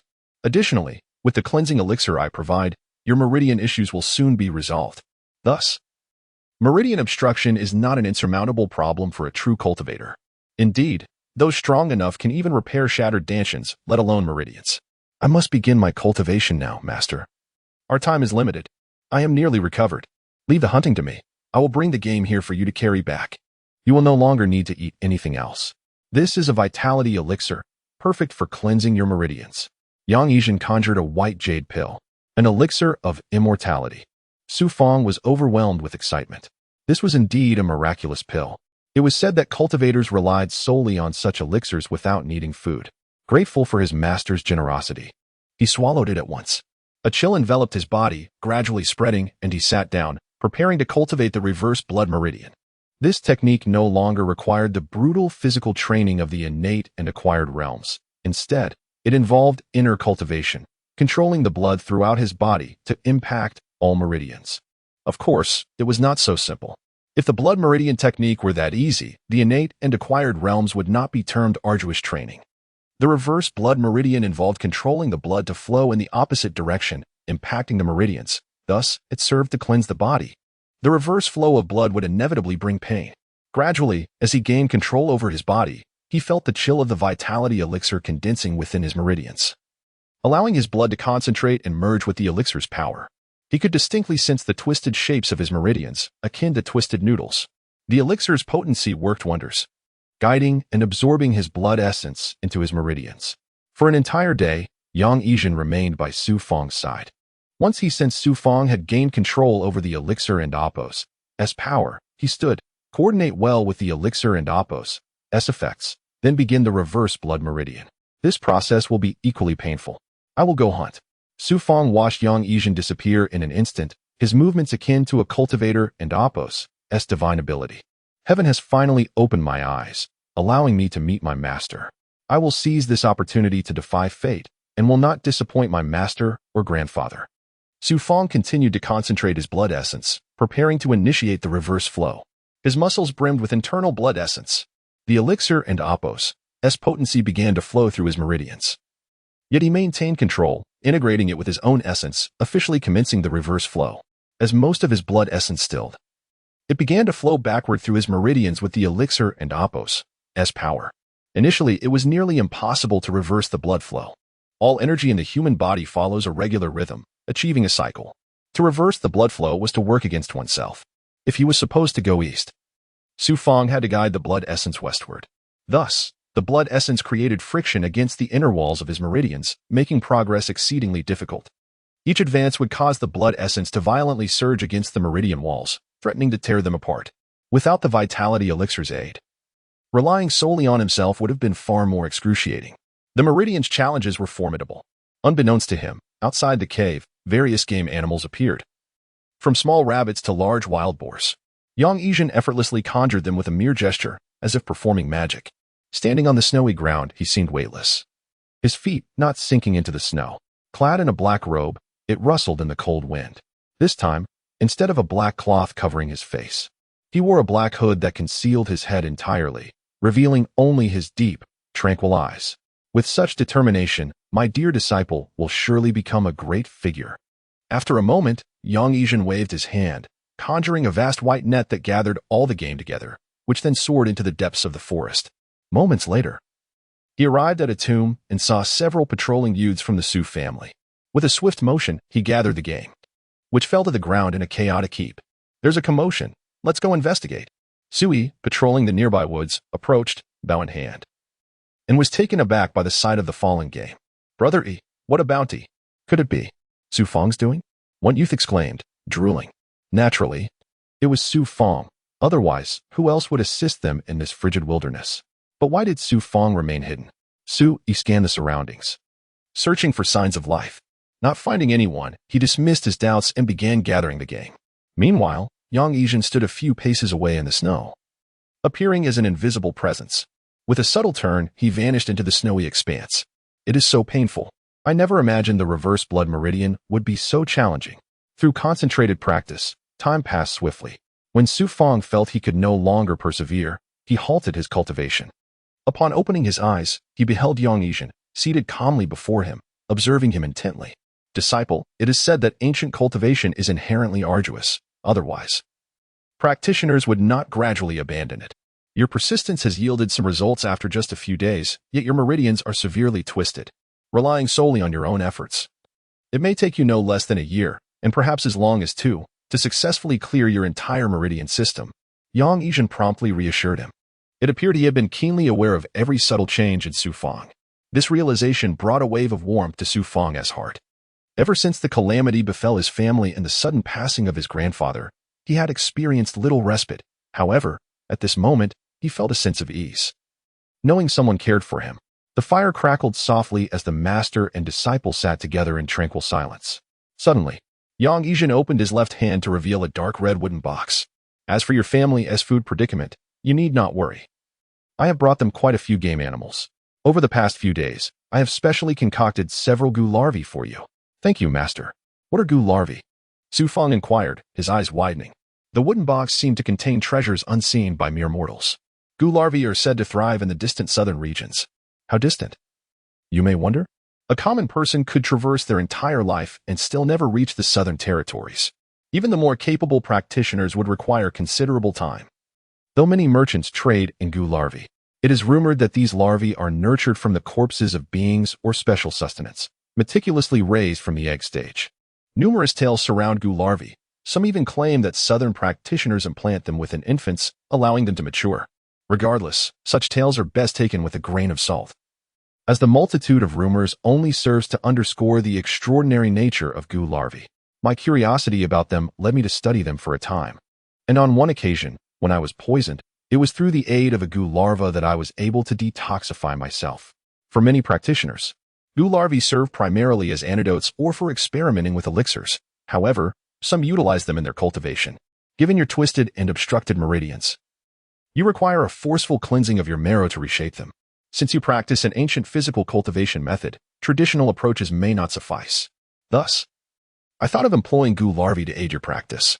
As you reverse the flow of blood through your meridians, they will burrow into your channels and facilitate their unblocking.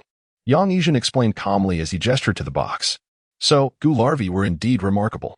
Su Fang remained momentarily dazed by the revelation. He gradually opened the wooden box, releasing a wave of indescribable herbal aroma.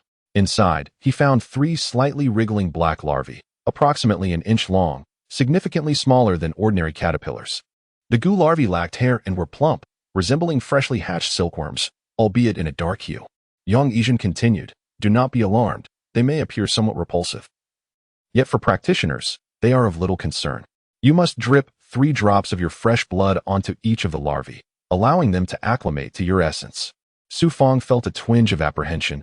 Who would willingly allow living creatures to enter their body? Yet, he trusted Yang Yizhen implicitly. He was like a father to him. Furthermore, given the formidable challenges of transcending into a higher realm, he realized that without this method, achieving mastery within 3 years would be exceedingly difficult. No longer hesitating, he pricked his finger, allowing a droplet of blood to fall upon one larva, followed by the second, and then the third. Initially, the larvae appeared lethargic. But after absorbing his blood, they began to stir energetically, as if seeking a host for their sustenance. Disciple, these 3 larvae are untouched by blood. They possess a flaw. Once they have tasted a person's blood, they will never consume the blood of another. Henceforth, they are yours to command. Now, close your eyes. In your current state, it is best not to look. Understood. Su Fang acknowledged, aware that the larvae would soon enter his body trembling slightly at the thought. Yang Yizhen first placed a hand gently on Su Fang's shoulder, then one by one, he placed the blood larvae into Su Fang's mouth. To his surprise, Su Fang felt no discomfort, as though he were completely numb to the sensation. After a moment, Yang Yizhen gestured, and Su Fang slowly looked towards the wooden box, only to find the 3 larvae had vanished, indicating they had entered his body without his awareness. The larvae are quite docile. You need not worry. Their thirst for blood is mild at present. Focus your mind now to sense them, for I have infused the larvae with a bit of the vitality pill's powder. They will seek out the essence of the pill within you. Concentrate the pill and Oppo's power within your meridians, and they will instinctively navigate through them. In approximately 6 months, the 3 larvae will naturally clear your meridians, though you may occasionally experience sharp pains. You must endure. Yang Yizhen advised with fatherly care. Gradually adjusting his breathing to find tranquility, Su Fang began to sense the vitality pill's properties flowing back into his meridians, simultaneously controlling the blood energy throughout his body. This act of sensing lasted for much of the day, and indeed, he detected 3 faint, tearing sensations emanating from his lower abdomen. As time passed, he could feel this pain slowly migrating, signaling the 3 larvae's entry into his meridians. It was astonishing, without any external effort. His twisted and blocked meridians would soon find relief in a matter of months. Yet, as an ancient body cultivator, he could not afford to remain idle. He needed to continue reversing the flow of blood within his meridians, since the larvae would naturally traverse through them. He need not concern himself with that and began to control his blood energy, gradually reversing its flow throughout his channels. The difficulty of navigating upstream is akin to the arduous task of reversing blood flow through meridians. This ancient technique of the 100 orifices blood meridians was perfectly suited to Su Fang's condition, thanks to the vitality pill. Su Fang had gone several days without food and felt no hunger, his physical state remarkably robust, as though he possessed an inexhaustible supply of energy. The blood energy coursed through his meridians in reverse, initially challenging, yet after a month, Su Fang adapted to the discomfort. During this process, dark blood occasionally seeped from his pores, a manifestation of the effects of reversing blood flow through his meridians. This was a form of marrow cleansing. Supported by the vitality pill's potency, and with each passing day, Su Fang's results improved. Yang Yizhen was either in the cave monitoring Su Fang or venturing out every few days to hunt, temporarily caring for Su Fang's family. Master, I have begun to sense that a portion of my meridians has cleared, blood energy and inner strength are flowing in a circular motion. Uncertain of how much time had elapsed, Su Fang suddenly opened his eyes in excitement. Yang Yizhen, too, seemed to pause his cultivation, his gaze radiating confidence and a smile. Goo larvae can indeed be remarkably effective, surpassing even elixirs. Of course, this is inseparable from your diligent practice day after day. Keep pushing yourself. Aim to successfully clear your meridians within 3 months, and once your meridians return to normal, you will become a practitioner. I shall not disappoint you, Master, Su Fang vowed, resuming his seated position to continue reversing the flow of blood through his meridians. After more than a month of this endeavor, he sensed the flow of blood energy within him resembling waves of crimson tides, crashing against the shores of his being. Though the pain was relentless, each surge brought with it the sensation that his inner strength was yearning to return to his meridians. Consequently, more impurities were expelled from his body. Marrow cleansing is typically accomplished through methods such as the vitality pill, with few practitioners opting to utilize their own bodily strength for such a purpose. The 100 orifices blood meridians cultivation technique entirely forgoes external aids, relying solely on one and amp, Oppo's own power for cleansing. Once successful, the physical body attains a state of perfection. Endless snow fell from the sky, never once relenting, veiling the mountains and forests, rendering the world a vast expanse of white. 3 months had passed. Amidst the swirling snow and wind, Yang Yizhen approached slowly, unfazed by the harsh weather. His eyes sparkled with urgency, pondering whether Fango was nearing success. Though his body could only endure 3 goo insects, he remained oblivious to Yang Yizhen's whereabouts, appearing somewhat travel-worn. Upon returning to the cave, a joyful smile suddenly illuminated his face. Under his watchful gaze, wisps of white smoke occasionally emerged from Su Fang's head, and the color of his skin shifted rhythmically from a sanguine hue to a deeper crimson. The sensations coursing through Su Fang and Oppo's body felt like flashes of bloodlight, flickering repeatedly. Coincidentally, the time I had calculated was nearly 4 months, and Fang and Oppo's was on the verge of fully unblocking his meridians, beginning to reverse the flow of his blood vessels significantly. Yang Yizhen was elated and promptly sat down, retrieving a vitality pill. The fragrant aroma of the elixir jolted Su Fang from his meditation. Master, the goo insects possess remarkable efficacy. They have nearly unblocked all my meridians. Moreover, my efforts to reverse the blood flow are increasingly successful. Once my meridians are clear, I can harness the cosmic energy to initiate a full-body reversal of my blood. Yang Yizhen expressed his satisfaction, saying, such matters are trivial in the eyes of cultivators. I could assist you personally in unblocking your meridians within 3 days. Yet, with the aid of the goo insects, you have spent 4 months mastering your body. This will facilitate your future cultivation. Su Fang, filled with confidence, proclaimed his intention to reach the extraordinary realm within the month, but he felt compelled to return and check on his family. Suddenly, a look of concern for his kin crossed Su Fang's face. Then you should hurry back. I shall not accompany you, as I desire some solitude. Yang Yizhen acquiesced. Thank you, Master, Su Fang exclaimed joyfully as he prepared to leave the cave. Just as he was about to exit, Yang Yizhen interjected, as your master, it would be remiss of me not to accompany you in spirit. Tell me, how many warriors belong to your family? Over 20. But my uncle and the others have had their meridians ruthlessly severed by the Wu family's experts, rendering them unable to cultivate further. The thought weighed heavily on Su Fang's heart. But that is merely the qi-nourishing stage, a fundamental level of cultivation. Those who do not surpass it are considered ordinary. Thus, in the presence of your master, their plight is but a trifle. Here, take these vitality pills as a token of my goodwill. I do not wish for you to be distracted. I hope you achieve perfection soon. With a flourish of his sleeve, Yang Yizhen sent forth a white jade vial towards Su Fang. Su Fang grasped the vial and bowed deeply before rushing out of the cave. Yang Yizhen, closing his eyes, exuded an air of unwavering resolve. At the cemetery, on the outskirts of the snow-covered grounds, two youths tightened their grip on their crossbows upon seeing a flurry of snowflakes. Fang emerged from within, causing the youths to beam with joy. After more than 6 months, they had genuinely accepted him. Upon arriving at the cemetery, Fang observed some of his kin clearing the snow covering the graves, many adorned in fur garments. Tung hurried over to greet Fang, brushing the snow from his head and leading him into the hall with delight. Fang and Appos, your return is timely. Our scouts have brought news from Tianzong City. At that moment, Su Junyan and others gathered, expressing concern for Fang. They sensed the changes within him, which invigorated the spirits of the Su family once more. A dozen or so surviving elders of the Su family encircled the fire, all eyes on Su Ting. The scouts also brought good tidings. Due to the heavy snowfall, the Wu family's pursuit has been thwarted. They have struggled at the mountain's base for months. It seems the Lu family has had a falling out with the Wu family for reasons unknown, placing the Wu's position in Tianzong City in jeopardy. It is likely they will find it difficult to deal with us again. Once this unprecedented long winter passes, we can relocate to distant cities. Relocate? Our Su family has established roots here for generations. Although the Wu family has taken everything, we might still return to Tianzong City. As long as the Wu family's power wanes, we can confidently return, offering some treasures to the Lu family to secure a foothold in Tianzong City. The elders of the Wu family engaged in animated discussions, each proposing their thoughts. Some believed they could exploit the rift between the Lu and Wu families to regain their standing in Tianzong City, while others suggested renting land from the Lu family, effectively becoming their long-term laborers. After much deliberation, no consensus emerged. The heavy snowfall persisted, and this bizarre long winter seemed never-ending. Yet the Su family was safe for the time being. Fang remained silent until the discussions waned.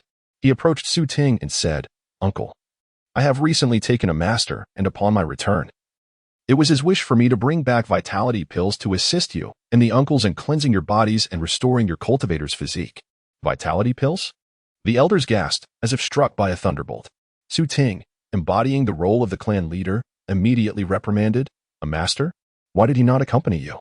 Although our Su family has fallen, we must not be disrespectful and leave such a guest at the door. How could you be so unaware?" "Uncle, my master was gravely injured, saved by me unintentionally. He is currently recuperating and cannot be disturbed, thus requesting that I bring back over 20 vitality pills." Vitality pills? I have often heard of them at Tianmen Prefecture. They are said to be consumable only by those at the meat body stage, with reports that one pill can transform one's constitution. Fang, who is your master? How could he possess so many vitality pills? Was your ability to slay Wu Dazhang also aided by your master? Curiosity enveloped the room, with everyone eager to learn more about Fang's master, recalling the moment he had vanquished Wu Dazhang in the Su family's martial hall. A myriad of inquisitive gazes bore down upon Fang, nearly suffocating him. With a grave expression, Su Ting interjected, "Everyone, since Fang's esteemed master is injured, we must not press him further. Uncles, simply consume the vitality pills, and I believe in a few days, your meridians will be cleansed and restored.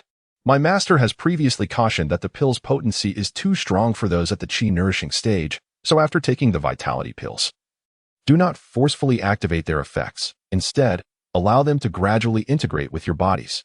After sharing this, Fang handed the white jade vial to Su Ting. As the clan leader, Su Ting, now unable to cultivate and reduced to an ordinary man, trembled as he held the vial. The others mirrored his astonishment.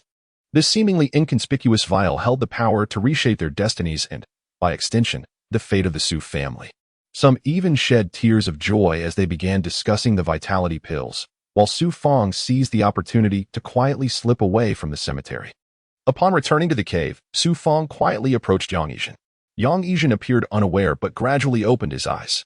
"You're back?" Fang suddenly nodded mysteriously, "Yes, master. It seems I haven't disturbed your meditation. I happen to have a special treasure to present to you." The prospect of receiving a treasure piqued Yang Yizhen's curiosity, and a smile emerged on his otherwise ethereal face, as if he found it hard to believe that a mere boy from the mortal realm possessed anything of worth. At that moment, Fang produced a fragment from his bosom. As he unfurled it layer by layer, a golden scroll appeared before Yang Yizhen. "Oh!" Yang Yizhen's initial curiosity intensified as he beheld the golden scroll, his gaze captivated. He gently took it in his hands, confirming that it was indeed a treasure. "Where did this come from?" he inquired, looking at Fang.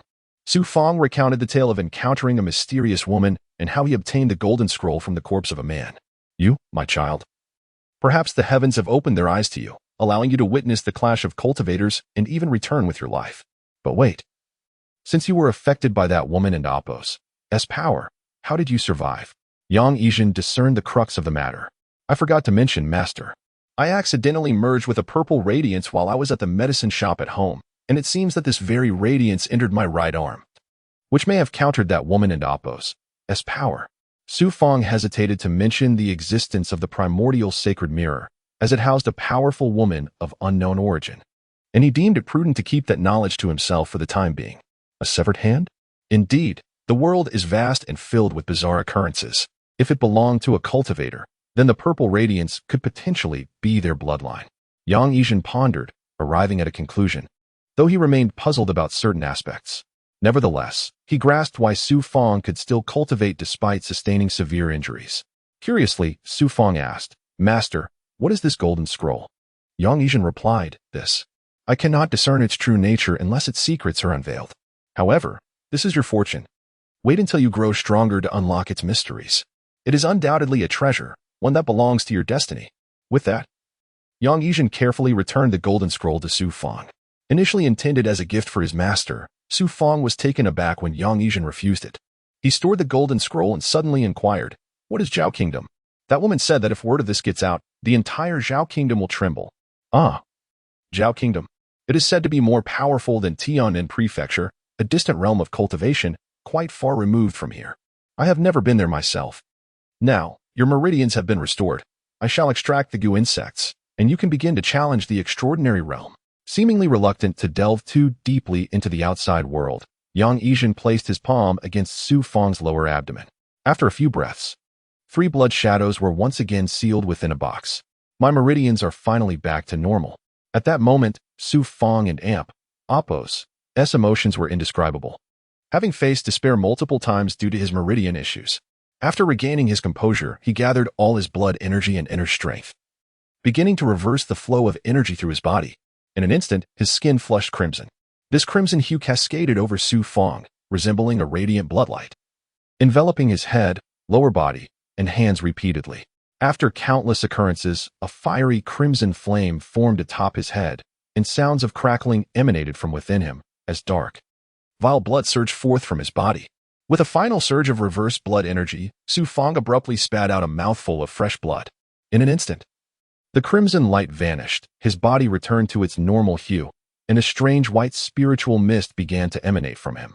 As the mist dissipated, his skin turned a translucent rosy white, and the layers of flesh or dead skin accumulated from his previous cultivation began to peel away. The ancient extraordinary physical form. How fortunate I am to witness this. Yang Yijin nodded in satisfaction, having never seen such a physique before. Good disciple, having reached the extraordinary realm, you have truly surpassed contemporary cultivators, possessing a body that even chi-gathering warriors cannot attain. Extraordinary realm. Fang felt transformed. No longer merely at the acquired realm, but now in the extraordinary realm. Achieving this meant he possessed the sacred body of ancient body refiners. How do you feel now? Yang Yijin inquired directly. Fang attentively sensed his changes, still bewildered. My meridians are unblocked, my blood energy and inner strength flow naturally within them. The energy and my body are in perfect synchrony. It feels as though I could unleash all my strength in an instant. Moreover, my senses have heightened. For instance, your movements seem slow when you speak, and I can discern the trajectory of falling snowflakes outside the cave. Having heard that ancient sacred bodies possessed powers such as hearing the tiniest of sounds and seeing through water to the stones, Fang realized this was indeed an ability beyond the reach of chi-gathering peak warriors.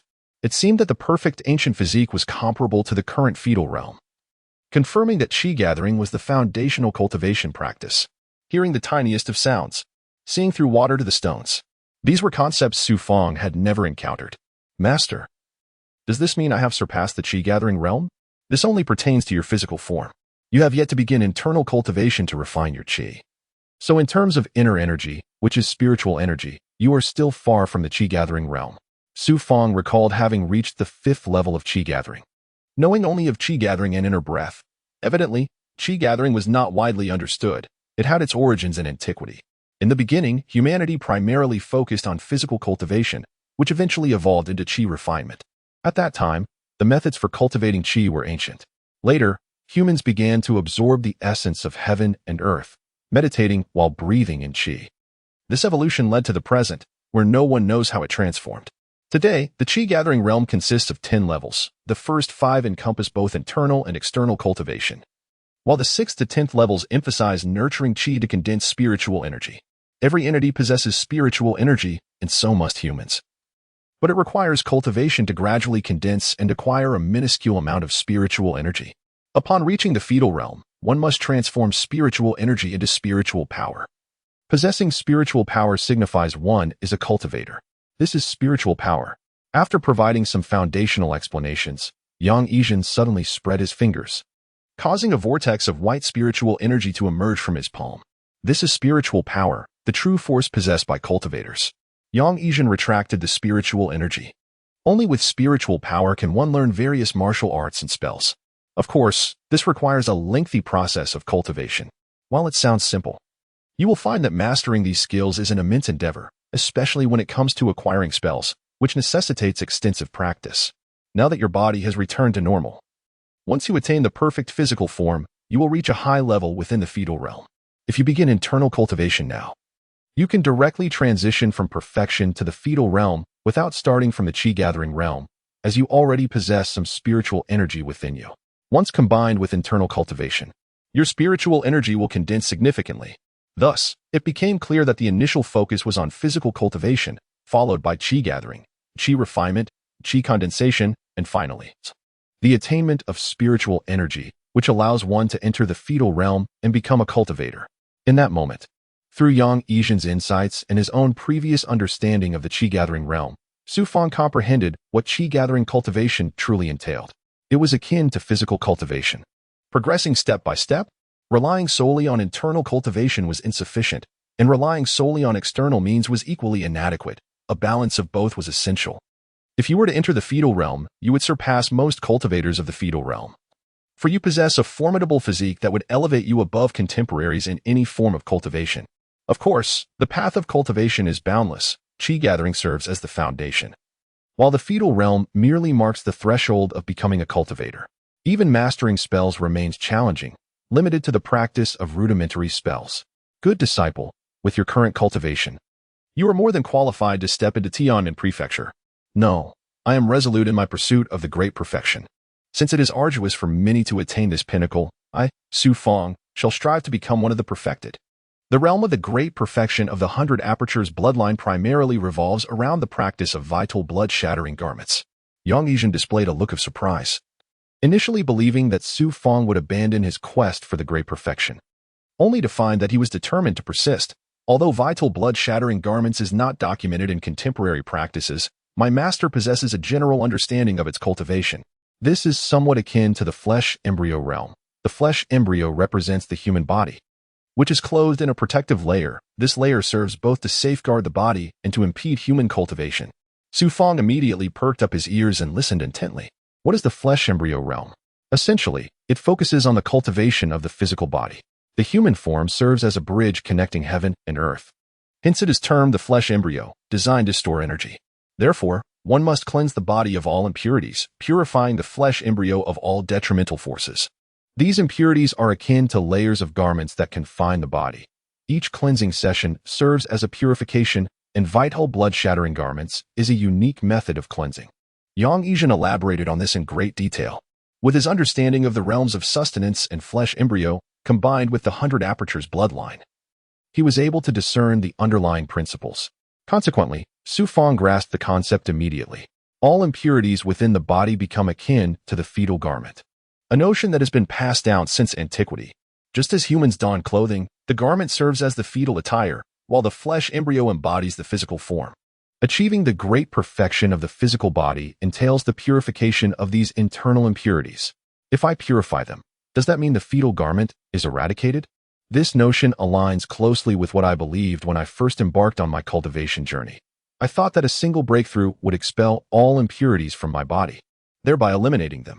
However, as I ascended to new realms, I discovered that with the attainment of higher spiritual powers, the body also accumulated countless impurities.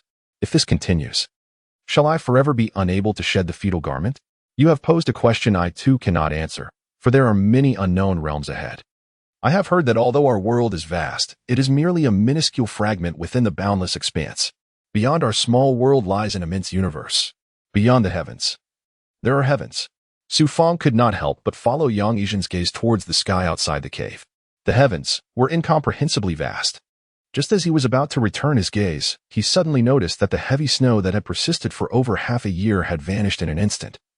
Even the cold wind had slightly receded. The air felt as if it were gradually warming, without any forewarning, completely unlike a seasonal change. Warmth descended directly from above. Curious, Su Fang approached the cave entrance. What is happening? What peculiar weather is this? Is summer suddenly upon us? The weather has been erratic these past 2 years. Yang Yizhen stepped into the snow and immediately felt a chill rising from the snowpack, while warmth slowly descended from the heights. Ancient texts say that whenever there are anomalies in heaven and earth, it portends ominous signs. Master, you are so powerful. Can you not predict this? Su Fang, trembling from the cold, felt the snow begin to melt, soaking him through. I am merely an ordinary cultivator, albeit slightly more formidable than the average, but predicting? Who knows if such cultivators exist? Look at this weather. Indeed, summer is approaching. We must return swiftly. This is the coldest time, and the anomalies may generate some impure energies that would be detrimental if inhaled. Following Yang Yizhen and Appos' admonition, Su Fang promptly retreated into the cave. Once winter passes, the survival of my kin will no longer be in jeopardy. He could not cease thinking about his family, but his worries were unnecessary. Only by striving for the great perfection of the physical body could he truly aid his family through this crisis. Vital blood-shattering garments. After Su Fang gathered his energy, the blood within him began to circulate through his meridians, initiating his practice. This exhilarating sensation was unlike anything he had ever experienced. The process of achieving the great perfection of vital blood-shattering garments requires 81 impacts to the physical body, and each impact entails first circulating minor and then major circulations, coupled with the 100 apertures finger technique, culminating in a final impact. Even for a single impact, it would take 3 months to complete, and that is merely theoretical. After practicing for a while, Su Fang suddenly felt a rumble in his stomach. Yang Yizhen, with his keen ears, immediately reprimanded him. Disciple, having chosen the path of cultivation, you must possess unwavering perseverance. You must summon the resolve you displayed in the realms of pre-heaven and post-heaven, otherwise, if you continue like this, it will be difficult to achieve your desired results. Yes, I must not be distracted. Su Fang quickly apologized and, after controlling his internal energy and blood to a certain extent, pointed his fingers toward his thighs, calves, arms, and chest in succession. 100 apertures finger technique. The process of cultivating the great perfection of vital blood-shattering garments inherently encompasses the 100 apertures finger technique. Before each of the 81 impacts against the physical body, one must seal the most crucial acupoints using the 100 apertures finger technique. Then, when the body and Appos' energy reaches its peak, suddenly release all acupoint seals. The energy will then erupt and surge throughout the body. This is the essence of vital blood-shattering garments. Unlike the pre-heaven and post-heaven realms, which involve sealing various parts of the body to restrict blood flow, vital blood-shattering garments entails sealing acupoints to accumulate energy, and then, akin to a floodgate, unleashing the energy to cleanse the fetal garment. The 100 apertures bloodline. How could there exist such a remarkable and unique method of physical cultivation? Yang Yizhen observed Su Fang, whose body was now flushed red, blood energy stagnant and swelling, and he naturally understood that Su Fang was enduring indescribable suffering. He couldn't help but feel a wave of sympathy. Su Fang gritted his teeth, forcibly sealing the internal energy with the 100 apertures finger technique, commencing several minor circulations, followed by a major circulation. By the next morning, bang, he suddenly struck his hands against his body multiple times. A surge of internal energy erupted from Su Fang, radiating outward with great force. This internal energy was not merely ordinary. It was imbued with blood mist. A fierce explosion of momentum and blood energy bursting forth from Su Fang as if in a violent eruption. The force of this explosion caused his hair and body hair to stand on end like thorns. Blood mist even floated in the air around him. At this moment, Su Fang's complexion was deathly pale. Beads of cold sweat trickled down his cheeks as the agony from the impact became nearly unbearable, causing him to claw at his palms until they bled. The first impact. He finally persevered. Hold on. This method of physical cultivation is exceedingly brutal, but if you endure, You shall become a singular being of ancient great perfection. Yang Yizhen could scarcely bear to watch. Though he had the ability to assist Su Fang by using his spiritual energy to help him cleanse his marrow, he refrained from doing so, as Su Fang wished to achieve the great perfection without external aid. The successful completion of the first impact enveloped the cave in a haze of blood energy. This scene was so uncanny that if anyone were to witness it, they might assume that there were demons lurking within the cave. Fang and Amp, Oppos, do not rush into the second impact. First, adjust your breathing. You must wait until your energy reaches balance before continuing. Yang Yizhen hurriedly instructed. Su Fang gradually began to gather his energy, his skin returning to a healthy hue. The successful first impact clearly revealed some fetal garment impurities seeping from his pores, akin to a bloody sweat, leaving behind grains of blood-colored salt. He suddenly sensed something and looked outside the cave. The heavy snow had vanished. During the 2 days of your impact, all the snow on Purple Chi Mountain has melted, and all living things are being reborn. The two looked towards the mountains and forests, which were no longer shrouded in white. After enduring this harsh winter, many trees had withered, and verdant expanses were nearly non-existent, as if the world had undergone an absolute freeze. The new scene seemed to herald a fresh beginning, igniting within Su Fang a renewed desire for cultivation. After resting for half a day, he commenced his second attempt. Once again, he utilized the 100 holes finger technique, channeling his entire body's energy in a circulatory flow. The first attempt took 3 days, while the second was completed in just 2.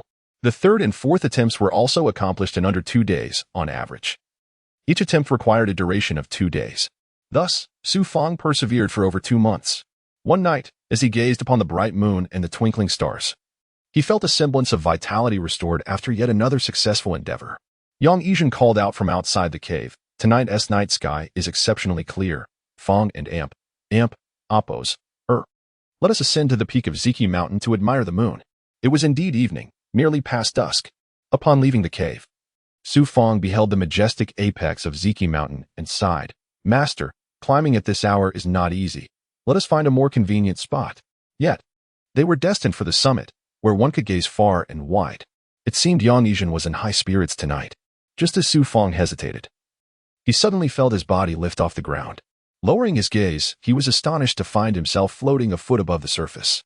A white aura had enveloped him, for it was Yang Yizhen who had unleashed his mystical power. With a swift motion of his right arm, Yang Yizhen propelled them high above the steep cliffs, moving with the grace of one who walked freely among the trees and rocks. How extraordinary! It was akin to flying through the air. What formidable powers could deter a cultivator such as he? With such abilities, even the gates of Tianmin Pavilion would not impede his journey, enabling him to seek out his father and reclaim his family's artifact. In mere moments, Yang Yizhen gently drew his arm inward, and they landed atop Ziki Mountain, where the panorama of the surroundings unfolded before them. Having lived in this place for over a decade, Su Fang had never set foot upon the summit nor heard of anyone reaching it, for the sheer cliffs were insurmountable. He gazed upon the flickering lights of Tianzong City, resembling a constellation of fireflies illuminating the metropolis. As he surveyed the vast expanse of land, even under the cover of night, distant realms were visible. Yang Yizhen smiled and remarked, "What do you think? It is my first time witnessing all that is familiar to me. It evokes a feeling that I can transcend countless obstacles to reach new heights." Su Fang felt an overwhelming urge to shout with joy. The world is vast. Ziki Mountain is but a corner of the land. When you eventually arrive at Tianmin Pavilion, you will witness a myriad of wondrous sights, entities transformed from various lives, whether demonic or mystical. There, no mortals dwell, only cultivators. Yang Yizhen gazed at Su Fang with satisfaction, then reached into the void, revealing a large animal hide, along with a wine cup and a flask. They settled upon the hide, surrounded by the starry expanse, the world aglow with radiance, making it impossible to harbor any thoughts of sleep. This wine is remarkable. When consumed, it allows the blood energy to circulate freely, he explained. As Su Fang raised the cup to his lips, he found not intoxication, but rather a surge of energy coursing through him. This was crafted from various spiritual materials I gathered, possessing the ability to strengthen muscles and bones. Feel free to indulge, for it is not overly intoxicating. Thank you, Master. We are like father and son. Do not stand on ceremony, for I regard you as my own. While Yang Yizhen's expression remained hidden, his voice exuded warmth. In light of this, Su Fang seized the opportunity to replenish his physical strength after 2 months of relentless efforts. A refreshing breeze swept through the air, invigorating him. and he suddenly pointed at the starry sky. Master, do you see those countless stars? What lies beyond them? I am uncertain. But I have heard that cultivators who reach the pinnacle can venture into the heavenly realm. The heavenly realm? Consider it but a dream, a fanciful thought. Do you harbor any dreams or aspirations? Indeed, since my youth, I have diligently practiced martial arts. Driven by my mother's wish to retrieve my father's remains, even a single strand of hair, to lay beside her for eternal rest in these mountains. Furthermore, I aspire to locate my family's artifact to elevate the Sioux clan, fulfilling my grandfather's desire. Is that all? These were my thoughts before meeting you, Master. Over the past 6 months, my ambition has shifted. I yearn to become a cultivator like you, to traverse beyond this small world and witness the true capabilities of extraordinary cultivators. Under the bright moon and amidst the myriad stars, Su Fang expressed the long-buried desires of his heart with a smile. In that moment, he felt invigorated, ready to surmount any obstacles. Yang Yijin gazed into the night sky, seemingly perceiving what Su Fang could not. One must possess goals and dreams, persevering unrelentingly, day by day. Su Fang took another sip of wine, reveling in the flow of energy within him. Through his relentless dedication, he finally opened all his meridians, achieving the pinnacle of his cultivation. Thus, the master and disciple engaged in heartfelt conversation until the early hours of the morning before descending the mountain. Upon returning to the cave, perhaps due to the wine or Su Fang's relaxation, he soon fell into a deep slumber. As he stirred awake, he heard the fierce winds swirling outside the cave. Master! He quickly sat up, recalling his cultivation in Yang Yijin. However, the cave was empty. It appeared his master had ventured out again. Rubbing his temples, Su Fang realized he had never slept so soundly in his life, awakening to a profound sense of change. What an amp, Appos, is this? A box containing insect charms? And 3 jade stones. Initially intending to continue his practice, he noticed a wooden box and 3 jade stones left in Yang Yijin's meditation spot, pressed beneath a piece of yellowed paper. It seemed these were gifts from his master. He sat beside them, picking up the jade stones, feeling a chill emanating from them, their surfaces adorned with mysterious patterns. Opening the wooden box, he discovered 3 insect charms. What is this, master? A sense of foreboding washed over him. Picking up the yellowed paper, he slowly unfolded it to find no words, only a vivid portrait of Yang Yijin. Su Fang was puzzled, but suddenly, the figure in the portrait stirred and spoke. My dear disciple, I regret that you must witness this moment. It pains me as well. When you see this imprint of my will, it signifies that I have departed Ziki Mountain, returning to my own realm. Master! He could scarcely believe that he had just gained a family member, only to lose him so abruptly.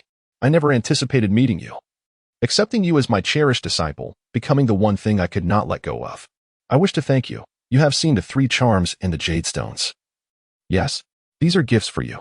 The 3 charms can be used in your cultivation, and as for controlling them, you may learn to do so at Tianmen Pavilion. The jade stones, known as amp, Appos, talisman, and amp, Appos, are treasures for cultivating divine powers and energy, crafted personally for you. The 3 talismans before you are teleportation symbols.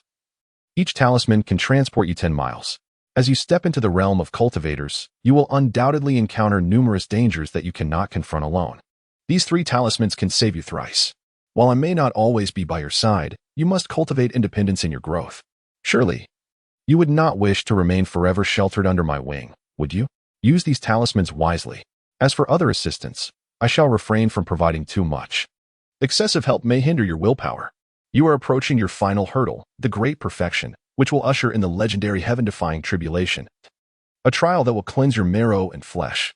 It carries its own dangers, yet I trust that you can overcome this obstacle. There will be opportunities for our reunion in the future. I shall be waiting for you in a distant world. My child, I have always awaited your return. Before the figure could utter the final words, it began to dissipate, and by the time the last syllable was spoken, it had transformed into a wisp of smoke. Master! Su Fang hastily gathered the yellow paper to prevent Yang Yijin from vanishing. Yet, the white smoke slipped through his fingers, disappearing into the cavern. When he opened the paper again, it was empty, and the yellow paper crumbled to dust. I will come to find you, Master. Thank you for everything you have done for Fanger. I will not keep you waiting too long. Su Fang stifled his tears, then sat cross-legged, beginning to employ the 100 apertures finger technique, continuing his pursuit. He sought to divert the pain of parting through cultivation. Yet, this was of little solace. His heart had long been weeping. It was rare to encounter a kindred spirit, especially during his most trying times, when he needed assistance the most. Enduring countless moments of torment. Even in the depths of his devotion to cultivation, his mind was inundated with the image of Yangyixian. With a surge of energy and blood pulsating within him, various sounds of friction echoed through his meridians and flesh, as if threatening to tear his body apart. Gritting his teeth, he tried to banish thoughts of Yangyixian, exerting all his strength to push through the day. In the late hours of the night, he suddenly pressed his hands on various acupoints on his body. The seals of the acupoints vanished. Su Fang immediately relinquished control over his body's energy, which surged uncontrollably. Akin to a furious beast, erupting forth with a violent force. A cacophony of sounds erupted as layers of blood energy surged forth, and in that moment, his eyes appeared to be filled with crimson. Once again, he succeeded in his assault. After enduring the long winter, the world welcomed the arrival of a prolonged summer. At some point, the vast, barren wood sprouted numerous leaves, and the earth was no longer desolate, now adorned with wild grass and blooming flowers. Various animals scurried through the forest. Suddenly, an arrow shot forth from beside a great tree. With a whoosh, the bough struck down a wild deer. Ha, go. You are still impressive. Several youths emerged, including Su Xiaolong and Su Yi, as they rushed to the wild deer. It suddenly sprang to its feet and bolted in another direction. Not so fast. Su Yi swiftly drew back his bow. However, before he could release, the deer was sent tumbling back by a powerful gust that erupted from the depths of the forest, knocking the breath from it. Who goes there? The youths immediately aimed their bows at the woods. It is I. Su Fang emerged step by step from the underbrush. Su Fang, where have you been? We haven't seen you for half a year since winter. Su Fang and Su Xiaolong rushed forward, joyfully embracing him and inquiring about his whereabouts and the identity of his mysterious master. Everyone was aware that the resurgence of cultivation among the higher-ups of the Su family was largely due to Su Fang's enigmatic master, and they all wished to meet this celestial figure. However, Su Fang could only speak the truth. Upon learning of his master and Appo's departure, disappointment washed over them all. Su Xiaolong hoisted the deer's carcass, and the group left the forest, chattering and laughing. Upon returning to the ancestral tomb, they found a thriving vegetable garden, where the women and children of the Su family were busy harvesting greens. A dozen children, aged 7 or 8, were practicing stances under Su Junyuan's guidance. Although they were deep in the mountains, the Su family radiated vitality, flourishing in abundance. Su Fang has returned. Upon seeing him, he became the focal point of attention, as if transported back nearly 3 years to when his own cultivation had reached the 5th level of chi feeding, garnering the entire family's focus and proclaiming him as the future of the Su family. Now, after enduring the calamity of their clan's near annihilation, it was Su Fang and Su Yi who helped the family weather the storm, particularly as Su Fang enabled the higher-ups to resume their cultivation, instilling hope for a return to Tianzong City. Amidst the praises, Su Fang remained unchanged from the boy he once was. His heart was unperturbed, devoid of emotional upheaval. To him, it was merely fulfilling his responsibility, not worthy of embellishment. Fang and Appo's, Upon arriving at the graves of his parents and grandfather, Su Qing approached, brimming with excitement. Uncle. Su Fang immediately bowed in respect. Su Tung had taken the vitality pill and, after a year of recuperation and cultivation, had reached the pinnacle of chi feeding. He strode with vigor, embodying a tiger-esque might and a dragon-esque force. Good lad, you only return in summer. Throughout the harsh winter, you consistently provided the family with game. Otherwise, we would have struggled to endure. On behalf of everyone, I offer you my gratitude. Uncle. Fanger is also a member of the Su family. I am merely doing my part. My good child. Su Ting clapped Su Fang on the shoulder, then turned to the grave of Su Yaodian. My dear brother, you have left behind an exceptional son. As your elder brother, I failed to fulfill my responsibilities, often hindering Fang and Appo's cultivation. It was nearly my actions that obstructed his path to becoming a cultivator. Standing before the tomb of Su Yaotian, Su Tung could not help but shed tears before enthusiastically leading Su Fang around the surroundings. Upon reaching the front of the ancestral hall, Su Tung excitedly proclaimed, after consuming the celestial pill from your master, my meridians and those of Uncle Yin and others were restored overnight. We have been diligently cultivating for a year, and now we have all regained our former strength. Moreover, thanks to the power of the celestial pill, we are on the verge of entering the flesh embryo realm. Since the Su family now possesses strength, we are preparing to return to Tianzong City with dignity. Su Fang inquired with surprise, what are the grievances with the Wu family? You may not be aware, But the Wu family has been embroiled in conflict with the Li family for several months, suffering significant losses. And since you eliminated Wu Dazhang, the Wu family is not as formidable as before. Our Su family warriors, empowered by the celestial pill, have all reached the pinnacle of qi feeding. Currently, only the Liu family boasts such numerous peak experts, making us the second most powerful family in Tianzong City. Su Tung enthusiastically elaborated on the current situation. Everyone unanimously agrees on returning to Tianzong City. So recently, I sent Uncle Yin to the Liu family in Tianzong City to meet with their patriarch, Liu Mingxiu. He had no objections and allowed us to handle our grievances with the Wu family ourselves. But isn't the Liu family secretly allied with the Wu family? So what? There are numerous families in Tianzong City, and the Liu family lacks the power to dominate. Furthermore, upon seeing that Uncle Yin has reached the pinnacle of qi feeding, I doubt Liu Mingxiu would wish to make things difficult for our Su family. Therefore, we decided yesterday that in a few months, we shall return to Tianzong City. And our first course of action will be to reclaim everything that belongs to the Su family from the Wu family, as well as seize all that the Wu family possesses. This month, we must rest and recuperate, while discreetly contacting other families, hoping for their renewed support for the Su family. Very well, Fang will return to Tianzong City with the clan. Uncle has been waiting for your words. You could have slain Wu Dazhang back then. Your strength may even surpass that of Uncle. The tale of your defeat of Wu Dazhang has spread among the great families. When the time comes, you will need to return to intimidate these clans. Fang and Apo's. If your father were still alive, he would undoubtedly be proud. Do you still wish to go to Tianmen Mansion? Su Ting asked earnestly. Tianmen Mansion. The name no longer sounded as harsh as it once did. Su Fang nodded and declared, I must restore my father's honor, find his remains, and recover the family artifact, the falling moon blade. Until I achieve this, I shall never forgive myself. Su Ting gently stroked Su Fang's head, his gaze heavy with guilt and remorse. Do not pay heed to the words of our kin. They know not the essence of the cultivation world. The loss of the falling moon blade is not the sole reason for our family's decline. We can only blame Uncle's generation for their inadequacy. Do not burden yourself with excessive pressure. By the way, I have news from our Su family's seedlings at Tianmen Mansion. They are doing well, but alas, only those who reach the corporeal realm may descend the mountain. It will take time. Once you enter Tianmen Mansion, make sure to unite with your cousins. It is a harsh world there, and one needs connections to survive. Su Fang listened quietly and did not depart from the ancestral tomb until evening. More than half a year has passed, Master. Fang has successfully completed 78 breakthroughs. With just 3 more, I can reach 81 and attain the pinnacle of the corporeal realm. Upon returning to the cave, after a night of cultivation, the next day, Su Fang astonishingly packed his belongings and headed toward the mountains behind Ziki Mountain.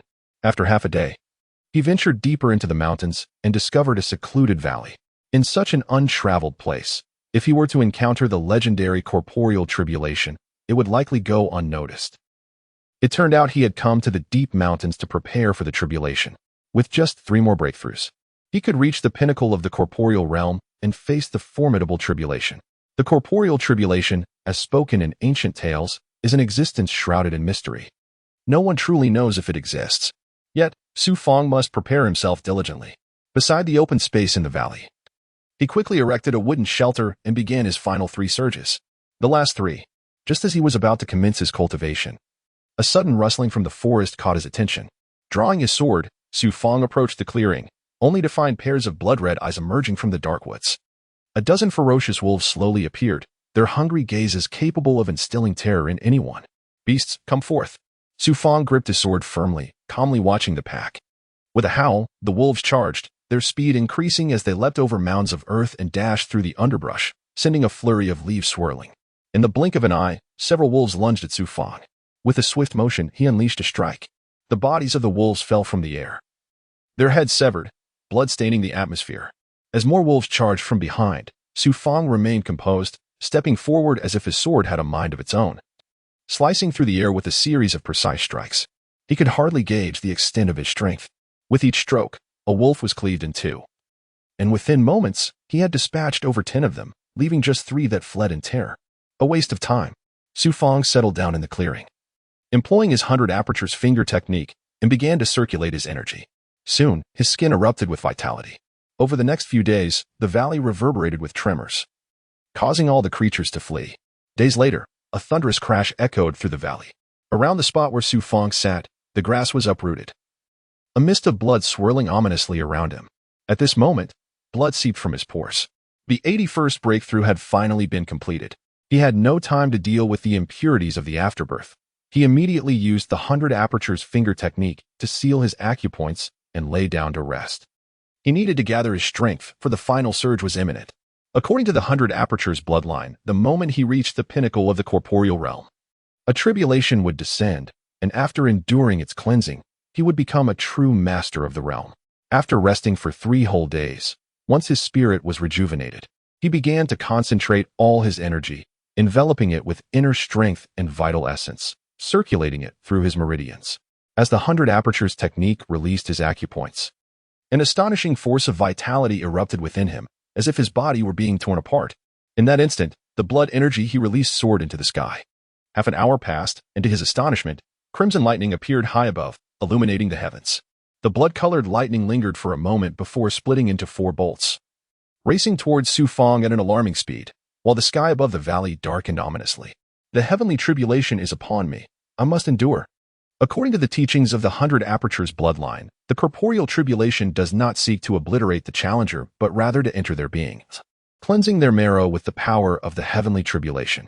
As the 4 bolts of blood lightning struck him, Fang experienced an unprecedented agony that coursed through his entire being.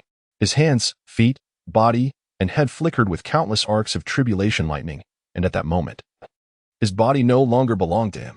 Yet, Fang had to grit his teeth and withstand the onslaught of the 4 bolts of tribulation lightning. Instantly, waves of lightning surged through him, and his skin erupted with bloodstains. The second wave of lightning swept over him, tearing through his body as if it were being violently shredded. I must hold on. I cannot close my eyes or succumb to sleep. His consciousness began to blur. He could not afford to lose consciousness. If he relinquished control, the tribulation lightning would consume him. The force of the tribulation was beyond bearable. This was a baptism. Ancient cultivators entering the pinnacle realm would be met with divine gifts from the heavenly Tao. However, to receive this gift, the cultivator must endure the pain themselves. The second wave of tribulation power tortured Fang relentlessly. It was not only excruciating but also tempted him to surrender and succumb to slumber. But to do so would render all his previous efforts futile. Soon, the third wave of catastrophic energy surged from his head downwards. With each assault, Fang felt his bones shatter, hearing the sounds of dislocation echo within him, accompanied by hissing and cracking noises. Beneath him, the grass erupted with a torrent of black blood, remnants of the impurities from his afterbirth, which were being shattered with each cleansing by the tribulation force. Once the afterbirth fell away, only a perfect corporeal body would remain, known as the corporeal fetus. The 4 bolts of tribulation lightning symbolized the 4 realms of corporeal existence: innate, acquired, extraordinary, and perfection. After enduring 3 waves of cleansing, the final wave was about to commence. The tribulation force converged, beginning to radiate from Fang's heart and expanding throughout his entire being. His body involuntarily swayed and trembled with the force, resembling a still lake suddenly disturbed by a large stone, rippling outward in all directions.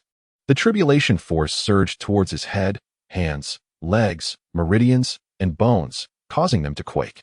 Fang wearily gazed at the sky, which now appeared drenched in blood. Suddenly, some of the lightning energy retreated into the heavens, dissipating from his body. I have endured. Fang finally felt a sense of relief. He no longer needed to grit his teeth in perseverance. His body felt weightless, as if he floated within the valley. Yet when he attempted to move, he found himself utterly powerless, able only to breathe and blink. However, soon thereafter, he began to sense the flow of blood within him, and his body gradually regained its weight. He finally managed to sit up and observed that the surrounding grassland had been violently disturbed, creating a 1-foot-deep pit in the earth. As he examined his hands and legs, he found no trace of calluses or scars from his cultivation, his skin appearing as fresh and vibrant as that of a newborn infant, even the fine hairs glistening with a spiritual radiance. Only the 3 scars on his left hand remained, their clarity a testament to his journey. These marks brought a sense of solace and exhilaration to Fang, grandfather. I have finally achieved it. In less than 3 years, I have attained the pinnacle of physical cultivation, and my meridians have returned to normal. I can now become a cultivator and fulfill my mother's dying wish to find my father. The 3 scars symbolized his will, his vow, and his courage. Looking up at the sky, he suddenly felt the vastness and depth of the world around him. His body still lacked strength, and he felt a bit dizzy.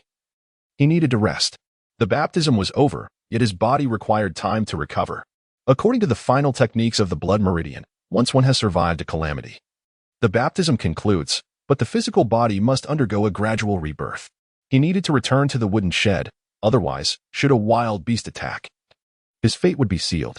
Struggling, he crawled towards the distant shed, taking what felt like an eternity before he finally arrived. He barricaded the entrance with a wooden frame, then lay down at ease, his sword close at hand for self-defense against any potential beast. At that moment, atop the highest peak outside the valley, a cloaked figure observed him, shrouded in black cloth that concealed all but a pair of deep, penetrating eyes. After this trial, you have learned resilience, my dear disciple. I shall await you at the pinnacle of this vast world. Yang Yizhen gazed at the valley, revealing that he had not departed but instead concealed himself, accompanying Su Fang through to the final step, witnessing his transformation into a perfected being. After a moment of contemplation, he turned and vanished, this time truly leaving Purple Qi Mountain behind. Days passed quietly. In the wooden shed, Su Fang slowly opened his eyes and hurriedly sat up. He still could not maintain his composure and was uncertain how long he had slept, feeling as if several days had passed. Upon returning to the shed, he had gradually succumbed to slumber. Though reluctant to sleep, fatigue ultimately overcame him. As he assessed his body, he regained various sensations. Suddenly, an unusual sound pierced the silence, prompting him to spring upright, seizing his sword and scanning the surroundings of the shed. Could it be a wild beast? Yet, he saw no creature, though the strange noise persisted. Upon closer inspection, he realized the sound emanated from beneath the ground, causing his brow to furrow. He recalled Yang Yizhen's words about those who have achieved ancient physical perfection possessing extraordinary hearing, able to detect the movements of ants burrowing underground or the sounds of ant nests. Could it be a transformation? This must be the astonishing change brought about by achieving physical perfection. He swiftly exited the wooden shed, immediately bombarded by a cacophony of sounds. Buzzing, clattering. A series of bizarre noises surrounded him, and he was drawn toward the source. His gaze fell upon a spider web strung between two large trees. The web trembled as a large black spider ensnared a struggling butterfly, which, in its frantic attempts to escape, only became more tightly bound. Within moments, the spider claimed its life. His hearing had undergone a dramatic transformation, and his vision was now sharp enough to discern details from 100 meters away, truly remarkable. At that moment, he felt not only that he had changed, but that the world had also transformed, becoming unfamiliar yet refreshingly new. I am so hungry. Without his master's invigorating pills, he had to find sustenance, a hearty meal before resuming his training. Listening intently, he dashed toward the right side of the forest, covering an impressive distance in just a few strides. In mere moments, he returned to a clearing, carrying 2 wild chickens, ready to clean and pluck them. With a flurry of effort, he roasted them to perfection. It had been ages since he had eaten, and he devoured the tender meat voraciously, savoring every bite. Despite the absence of seasoning, it felt as though he had never tasted food before, leaving a mess of chicken bones scattered around him. Finally satisfied, he stretched his arms, hearing the satisfying crack of his joints. I wonder how formidable my strength has become. Yet, I must continue to cultivate, having just attained perfection. My energy feels somewhat depleted. Now that I have reached this pinnacle, having successfully altered my fate, my meridians are clear, allowing me to embark on the path of qi absorption, nurturing my inner energy. After some contemplation, he settled into a meditative position, thoughts of qi absorption flooding his mind. The stages of qi absorption range from the initial phase of the 1st to 3rd transformations, the intermediate phase spanning the 4th to 6th transformations, and the advanced phase from the 7th to 9th transformations, culminating in perfection at the 10th transformation. Only upon reaching the intermediate stage can one begin to condense qi, mastering the internal energy through mental techniques. Condensing qi, transforming energy, each process is vital, and thankfully, having achieved physical perfection, I possess the inner strength to directly absorb the natural qi and begin its transformation. Cultivation must be methodical, while qi absorption serves as foundational training. Su Fang must still traverse this path. Previously unable to cultivate internally, he now found the process effortless. The entire Tianzong city was adept in the art of qi absorption, a basic method of energy condensation mastered by every family, likely a legacy passed down from the Tianmen mansion. Once seated, he began directing his inner strength into his dantian, his internal energy now devoid of impurities, ready to absorb the power of nature. With his head tilted slightly back and eyes gently closed, he focused on his breathing, inhaling natural air in rhythm with his breaths. As the air entered, the impurities merged with his inner strength, leaving only the natural energy to flow into his meridians. Beginning to fuse with his inner strength. Gradually, Fang and Apos' inner strength transformed from mere physical energy to a harmonious blend of natural energy, becoming more potent and versatile. Thankfully, he was no stranger to the practice of chi absorption. Every element of the training process was etched in his memory. The benefits became apparent as his chi condensation underwent rapid transformation. From the initial absorption of natural energy to the present, an influx of energy surged within him, merging with his inner strength to form spiritual energy. Suddenly, Fang furrowed his brow, glancing at his right arm, where a faint purple light emanated from his skin. He could distinctly sense the spiritual energy within his dantian, a portion actively flowing toward his right arm. Initially, he did not find it peculiar. Yet when the spiritual energy moved of its own accord, he wondered if it possessed a will of its own. An even more astonishing phenomenon occurred as the energy coursed through his meridians and muscles, illuminating his forearm with a soft purple glow, the energy seemingly refusing to leave.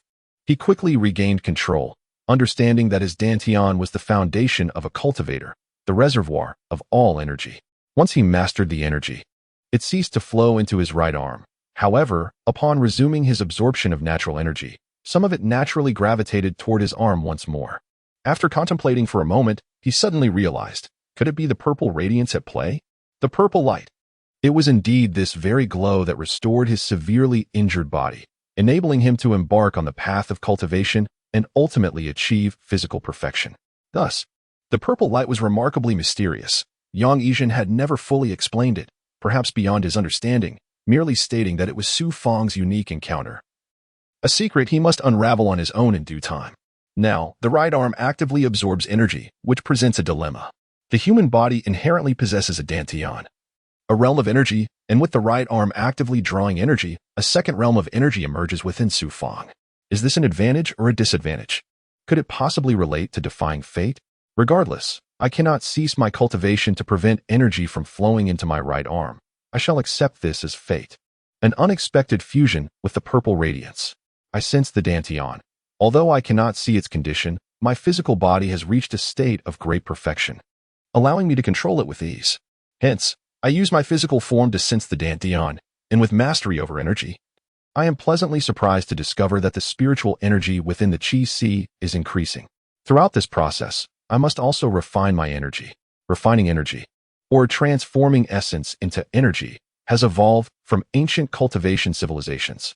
Only after refining the essence into energy can the spiritual energy within the dantian be considered true spiritual energy, which will eventually metamorphose into spiritual power.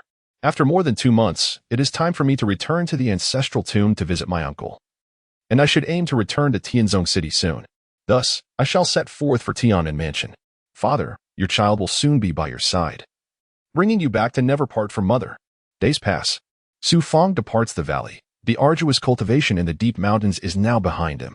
At the ancestral tomb, Fang and Apos' return naturally brings joy to the Su family.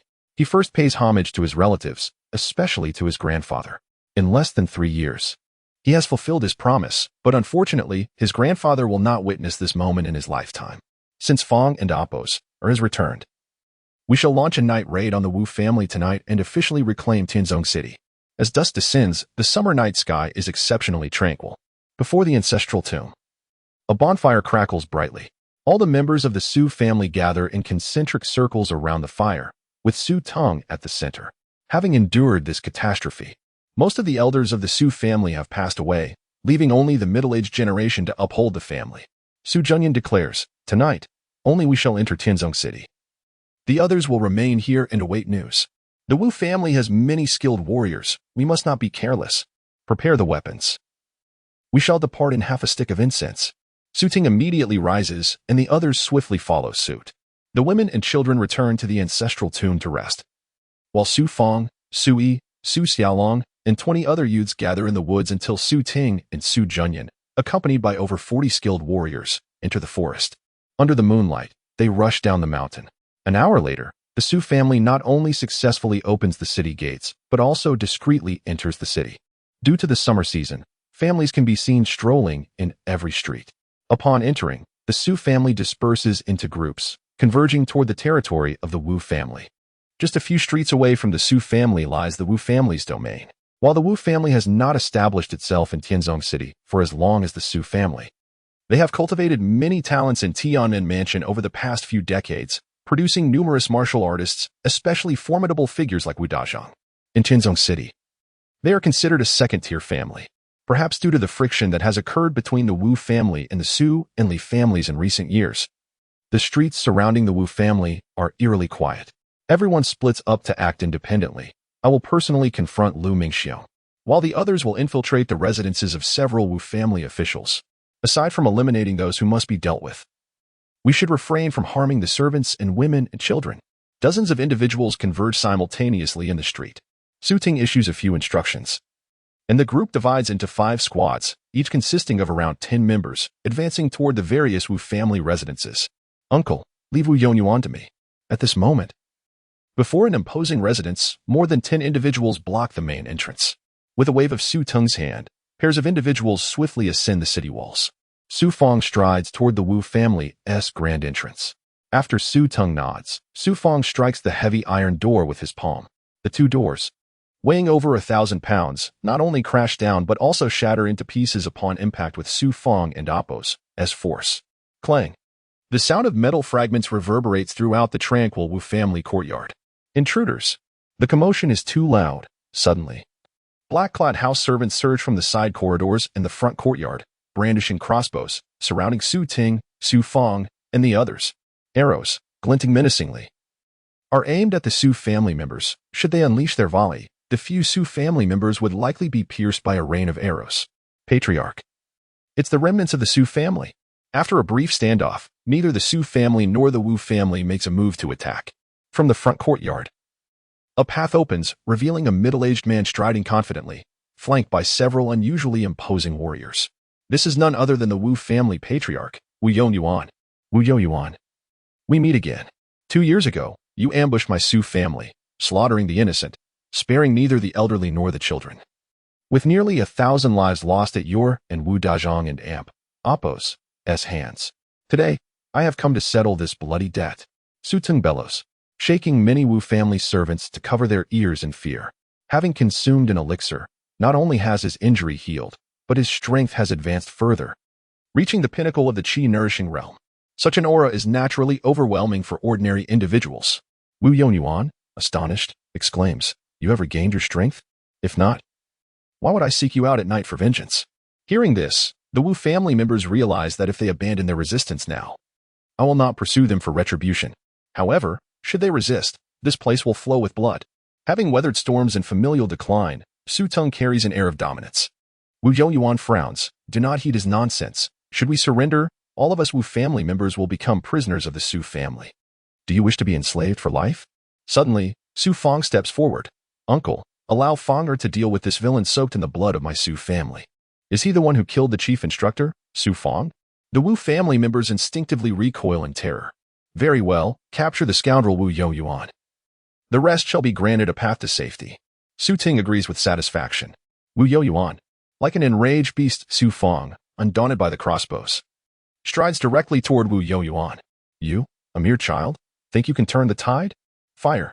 Wu Yongyuan is no fool, easily intimidated by mere words. However, he is not afraid. It is the servants who terrify him. At his command, no one dares to act. Useless fools. 5 men behind Wu Yongyuan suddenly step forward, drawing their crossbows and immediately aiming at Su Fang, without hesitation, unleashing a volley of arrows. Whoosh. 5 arrows, like black shooting stars, hurtle towards Su Fang.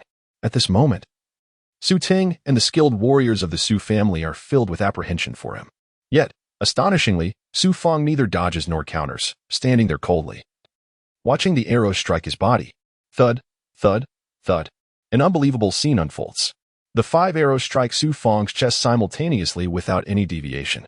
The arrows, like mere twigs, not only fail to pierce Su Fang's chest, but do not even mar his skin. His body is not flesh and blood, but a steel frame. Monster, monster. The Wu family members are so frightened that they can barely hold their crossbows steady. Great perfection. Could it be great perfection? At this moment, a dozen individuals burst through the main entrance, led by Su Junyan, evidently returning triumphantly. Upon seeing Su Fang withstand the arrows with his flesh, They cannot help but exclaim in astonishment. Su Tung is even more astonished than the Wu family. What is great perfection? Su Junyan sighs. Back in the martial hall. When I conversed with Fang, I inadvertently spoke of the legends of ancient flesh cultivation, intending to give him hope. Who would have thought?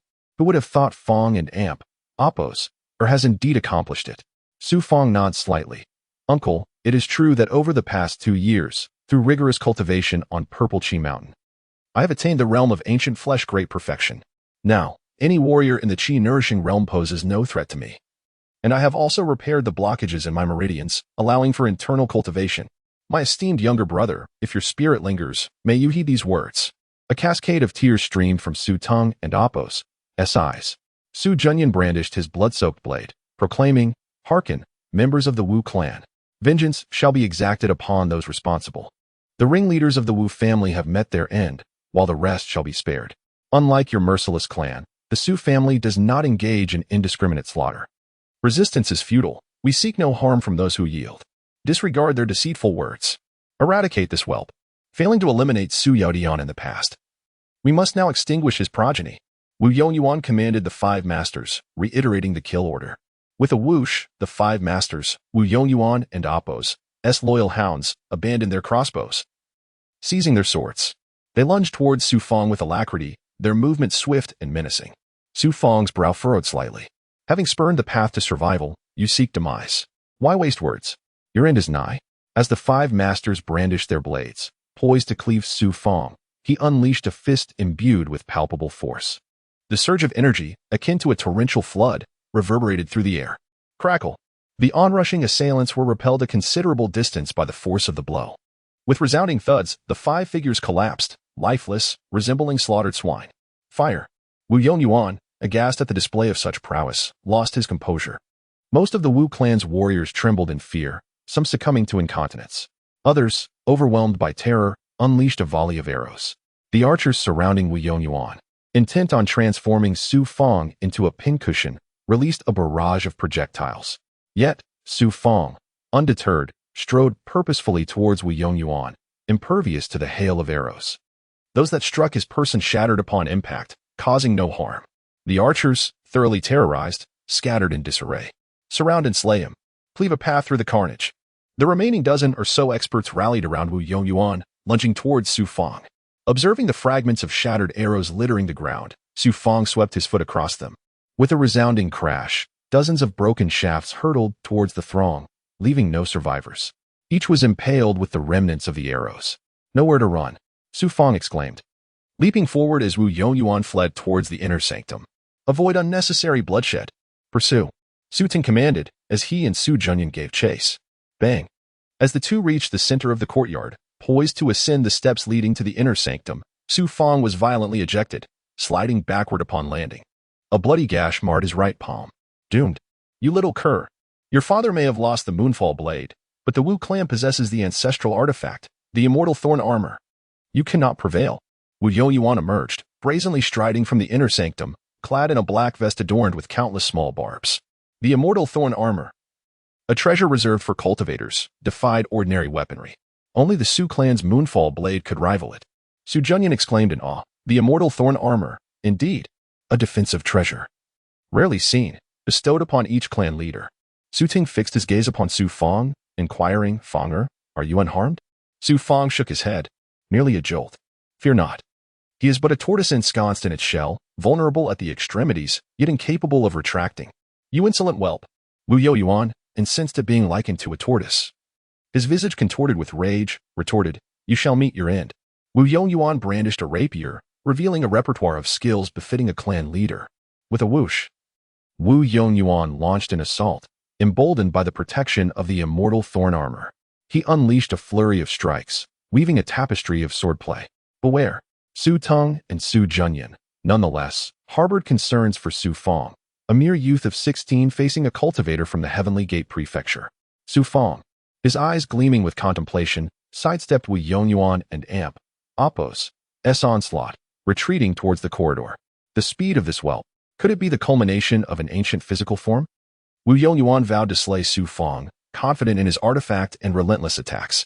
Recalling a conversation with his master, during which artifacts were mentioned, Su Fang mused, While my knowledge of artifacts is limited, they are the domain of cultivators. Wu Yongyuan, merely a chi eater, lacks the spiritual power to truly harness the immortal thorn armor.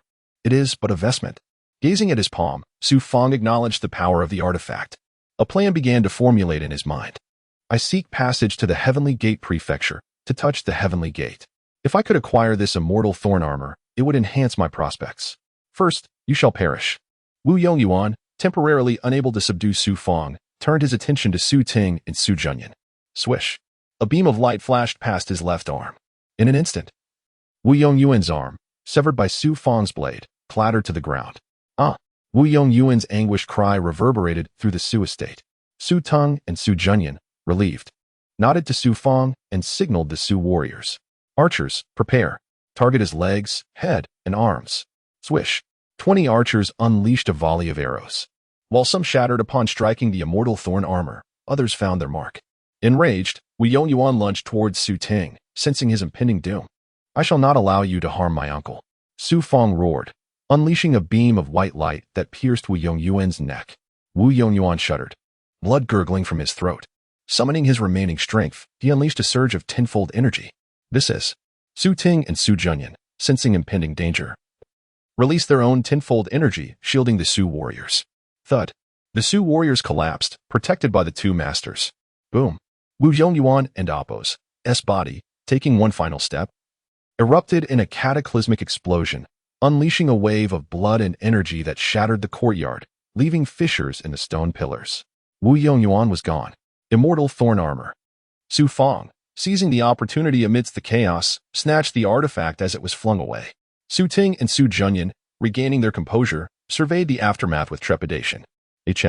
Su Fang, clutching the immortal thorn armor, felt it absorb a few drops of his blood. Had he inadvertently merged with the artifact?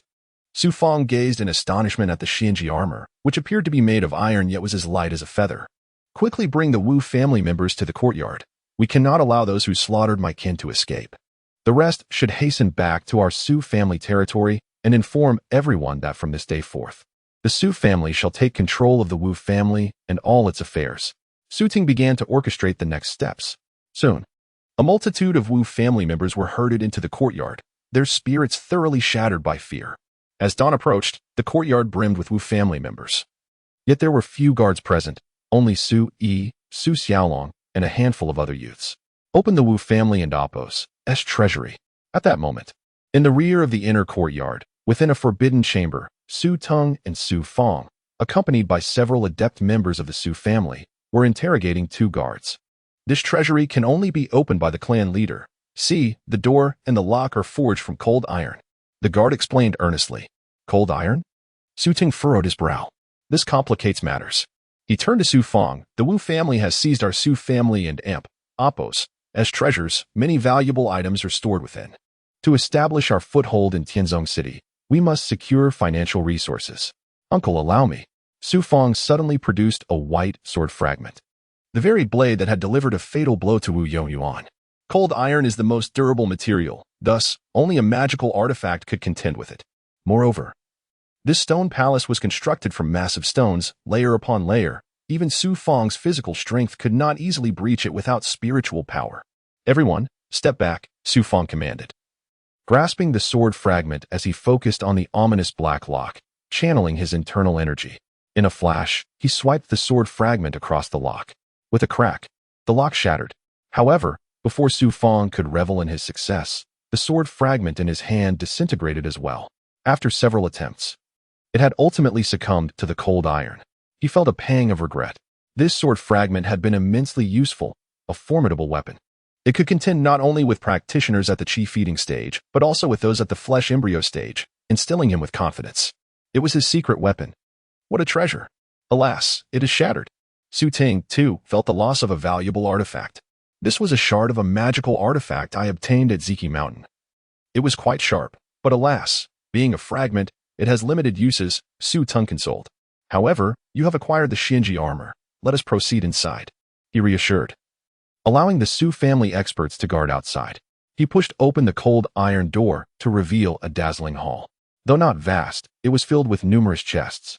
Upon entering the treasury, they were immediately blinded by the brilliance of jewels, Su Teng's tears flowed freely at the sight of such treasures, sufficient to restore the Su family. But Su Fang merely intended to observe the spectacle. He had no interest in the treasures, being there to protect Su Teng, wary of potential traps. Yet, as he passed a corner, a seemingly ordinary box caught his attention, for his right hand stirred slightly towards it. Could it be? His right hand only reacted to magical artifacts. Could it be? Upon opening the box, he discovered some golden necklaces and ornaments, albeit tarnished and broken, all confined within the same chest. As he rummaged through, his right hand reacted even more vigorously, revealing several shattered shards of magical artifacts beneath. They varied in color and shape: bronze, gold, silver. The Wu family had inadvertently amassed quite a collection of artifact fragments during their long tenure in Tianzong City.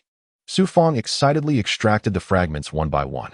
Su Teng approached, curious. Fang and Oppos. What brings you such joy? These should all be fragments of magical artifacts. To cultivators, they may be considered worthless, but I intend to study them. Su Fang was keen to keep his intentions from Su Teng. Then search as you will. Take as many as you find. Uncle will go verify the property deeds. Su Teng disregarded his words, treating Su Fang as his own child. Everything here belonged to the Su family, and thus to Su Fang. He could take whatever he desired. After Su Teng departed, he instructed someone to close the cold iron door. 13 shards, he had collected these fragments of magical artifacts in one go. After searching thoroughly, he found no more usable fragments for direct attacks. He ventured further inside, slowing his pace and bringing his arm closer to each chest. Sure enough, during this process, he discovered several more fragments. Eventually, he gathered all the fragments at the far end of the treasury, placing each one against his right arm. The arm immediately emitted a gentle purple glow, absorbing the power of the shards as it had before. Even the broken artifacts possessed residual energy. He wondered what peculiar transformations would occur after his right arm absorbed them. He waited patiently. As his arm absorbed the power of the fragments, he sensed energy surging into it from his entire body, filling his right hand with an overwhelming strength, one that even surpassed that of his dantian. Moreover, the absorption of the fragments was happening at an accelerated rate, several times faster than before. He decided to gather all the artifact shards close to his right arm, initiating simultaneous absorption. To his surprise, the Shinji armor reacted as well. He couldn't allow his right hand to absorb it. He curiously brought his hand closer to his body, only to sense the Shinji armor beneath his clothing stirring slightly, as if it too wished to be absorbed by his arm. Yet, compared to the artifact shards, the armor only exhibited a minor response. Time passed. Crack. At that moment, all the shards of magical artifacts shattered simultaneously. As they broke, a surge of energy radiated outward. Just as Su Fang was about to rise, he heard a commotion to his left. A glance revealed 3 paintings adorning the central stone wall, the middle painting unexpectedly rolling up. Upon closer inspection, he discovered that the space behind the painting was empty. A hidden compartment. Su Fang hastened to the painting, moving it aside to uncover a rectangular hidden space containing a long wooden box. He retrieved the box, pondering, such effort to conceal it. It must be something extraordinary. As he carefully opened the wooden box, he beheld a familiar object, his eyes widening in astonishment. It was a Ling Luodan, an elixir. No wonder the Wu family hid it so meticulously. It was indeed a precious elixir. What is this? Beside the elixir lay a talisman, intricately woven with fiery patterns. Could it be the talisman master once mentioned? Similar to the 3 jade slips he had received? Previously unfamiliar with it, Su Fang quickly recognized it as a talisman. Such artifacts could only be condensed by highly skilled cultivators. Regrettably, Su Fang and Oppos' own cultivation was too weak, leaving him with limited understanding of the path. If Yang Yizhen were here, he would instantly discern its nature. I shall put this away for now. It is not of use at present, but it may prove valuable in the future. Su Fang returned the wooden box, retaining the 2 treasures. Since both the Ling Luodan and the red talisman were unusable by Wu Yongyuan, they held no value for the Su family either. In due time, they would be of service when he reached Tianmen Mansion. Su Fang, all the families in Tianzong City have sent envoys to congratulate you. The clan leader requests your presence in the hall. Came Su Yi's voice from outside the treasury. This was a significant matter. It might even prompt some families to create trouble. He needed to assist his family in overcoming the crisis as swiftly as possible before seeking out Tianmen Mansion. Within the Wu family courtyard, dozens of envoys from various families in Tianzong City gathered, offering their congratulations to Su Teng. The Su family showcased their current strength.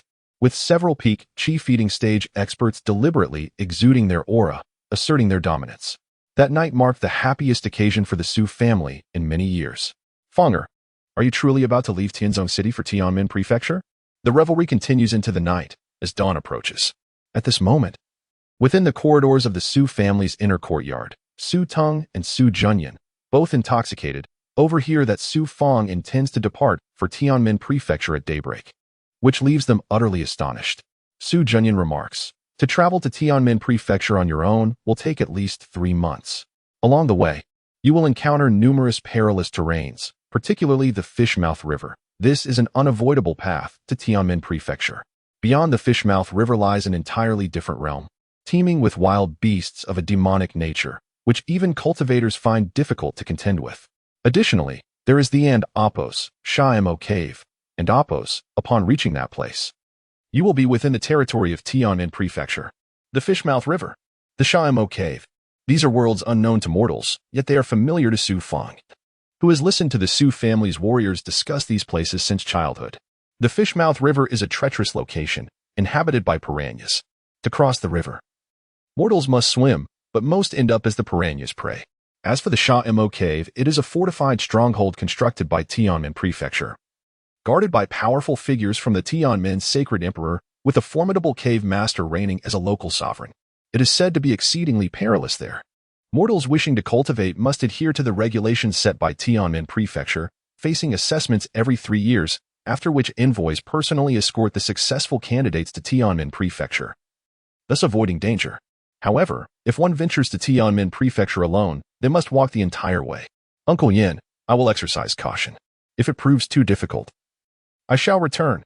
To alleviate the concerns of his elders, he can only offer himself an escape. Return? He is not the type to relinquish his goals easily. Child, you have always been resilient, just like your father. Su Ting suddenly embraces Su Fang, his eyes glistening with moisture. Years ago, it was supposed to be me who answered the call from Tianmin Prefecture, but your father took my place and departed with the falling moon blade. You are just like your father. Once you decide on something, no one can alter it. I can only impart my knowledge of Tianmin Prefecture to you." Su Fang gazes quietly at Su Ting, much like a biological son.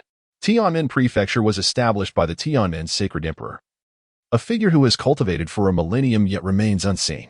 Although Tianmin Prefecture is a revered sanctuary for cultivation, the conditions for training there are exceptionally harsh. Each individual entering must reach a specific realm within a stipulated time frame, or they will be mercilessly expelled. The process of elimination is rigorous, and very few manage to remain in Tianmin Prefecture for continued cultivation, such as my uncle, your Uncle Yin, and your father. We were all regrettably driven away. In all of Tianzong City, no one has managed to cultivate in Tianmin Prefecture for over 20 years, and none have ever remained there permanently. All who venture there are typically eliminated within a decade or during repeated training sessions.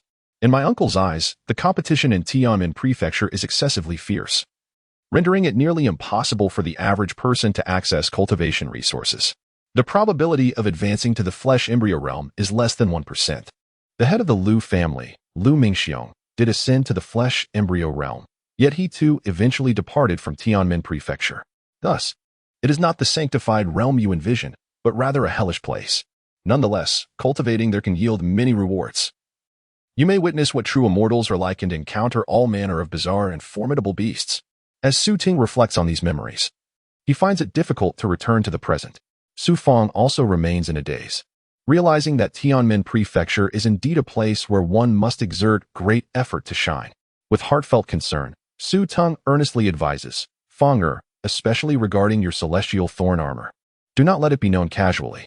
In Tianmin Prefecture, even cultivators at the flesh embryo realm struggle to acquire treasures, and those practitioners are often ruthless and predatory. This journey will be arduous. Your uncle believes you will successfully enter Tianmin Prefecture. Uncle Yin, uncle, I bid you farewell. Su Fang bows his head and strides toward the outer courtyard. Fang, take care. Su Ting and Su Junyan hastily pursue him, but upon reaching the Wu family's gate, they can no longer catch a glimpse of Su Fang. Mother, grandfather, I promise that when I return, I will bring father back with me. As Su Fang crosses the final hill, he glances back at the distant ancestral tomb, filled with both reluctance and courage, and sets forth toward the vast mountains ahead. He carries only a single bundle, a water skin, and a sharp sword. Inside the bundle are treasures left by Yanisian, along with several days and Appos worth of provisions and a spare set of clothing. As dawn breaks, the purple Chi mountain appears no larger than a fist when he looks back. Su Fang quickens his pace, utilizing the powers of consummate mastery to achieve a speed akin to that of a cheetah racing through the deep mountains. Moreover, with his perfected physical form, he possesses numerous advantages, such as being able to go days without food without feeling hunger, along with heightened hearing, vision, and sensitivity to detect movements around him, thus avoiding encounters with wild beasts. Unbeknownst to him, over a month has passed. Regrettably, in Tianzong City, there exists only the cultivation method for the Qi-gathering realm. If only I possessed the techniques for the flesh embryo realm, I could step into that realm. A mountain peak, resembling a colossal beast, looms majestically among the surrounding mountains. As dusk descends, Su Fang is engaged in gathering Qi, feeling an abundance of spiritual energy within his dantian, and even his right hand brims with power. After practicing Qi transformation, all the energy within him has become pure spiritual energy. He is but a single step away from condensing spiritual power and entering the flesh embryo realm. Only with spiritual power can he activate the celestial thorn armor and other treasures. At my speed, I should soon reach the Fishmouth River. After resting for an entire day, he consumes some roasted meat, and as night gradually gives way to day, Su Fang finds himself in tattered clothing. His hair adorned with layers of dew, his physique more robust and upright, nearing a height of 6 feet. He organizes his bundle and vanishes into the depths of the misty sea. The wet forest?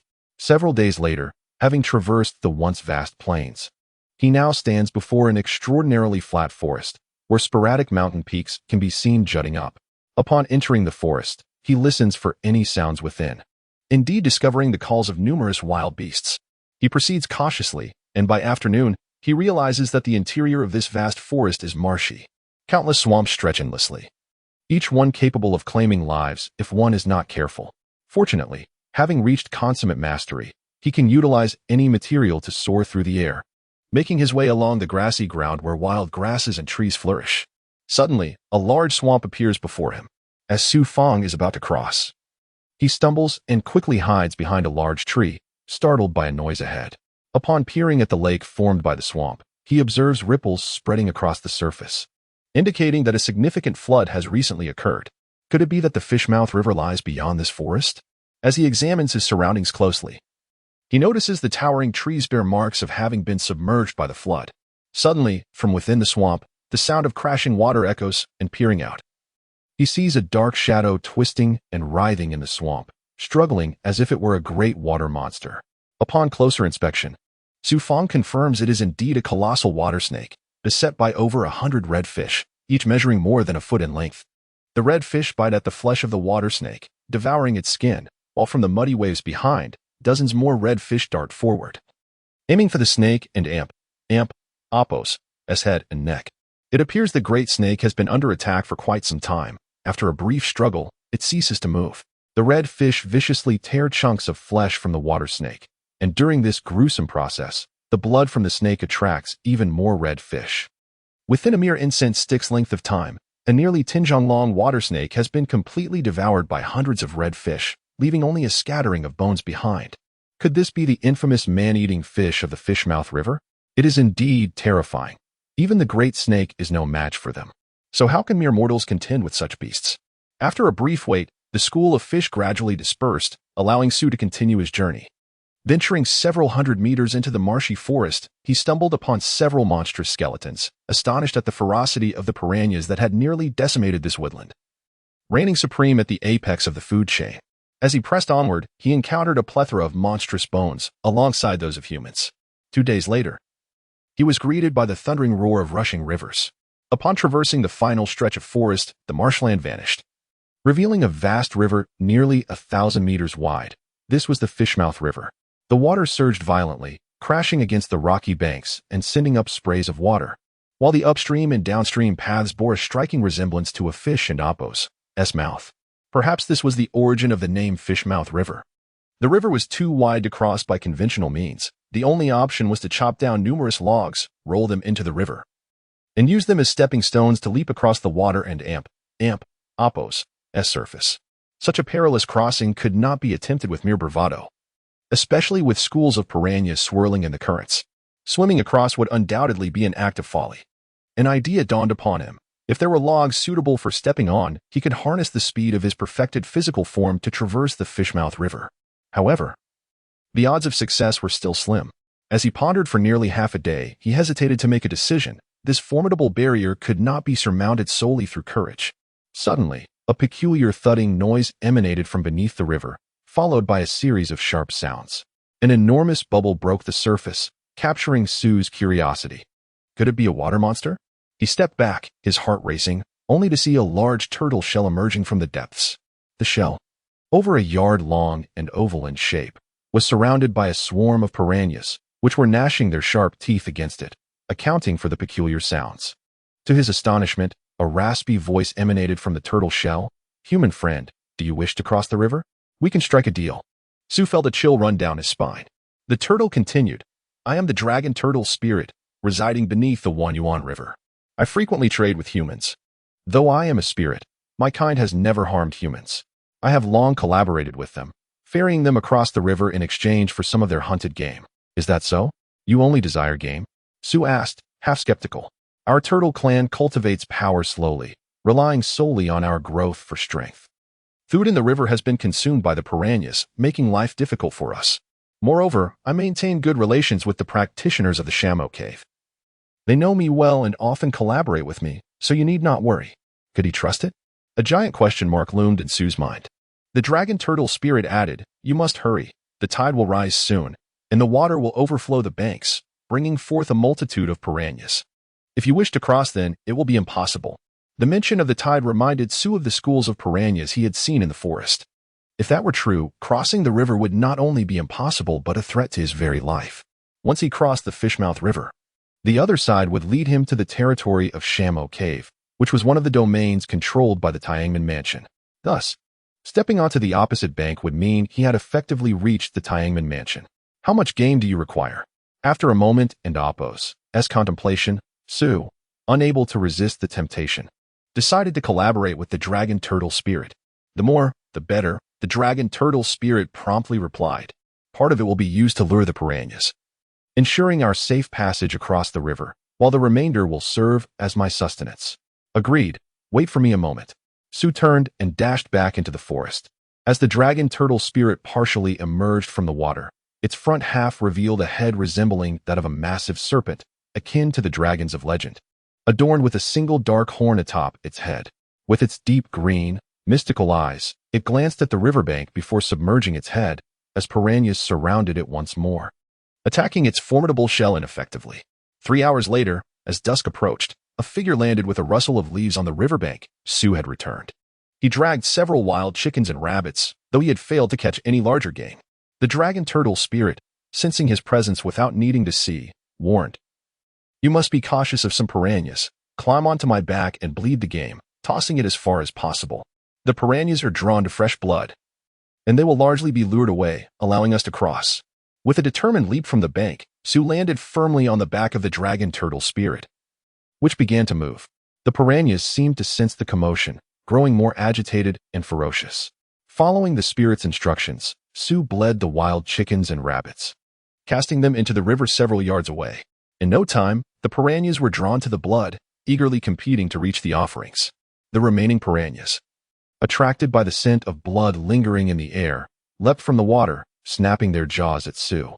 Fortunately, he had prepared for this. Channeling his inner energy, he unleashed a force that repelled the advancing piranhas. Had he been an ordinary person, he would have been overwhelmed, but these piranhas were merely pushed back, displaying surprising resilience akin to martial artists. He tossed out more game, and as the number of piranhas dwindled, the dragon turtle spirit gradually drifted downstream. After a brief while, they had evaded all the piranhas.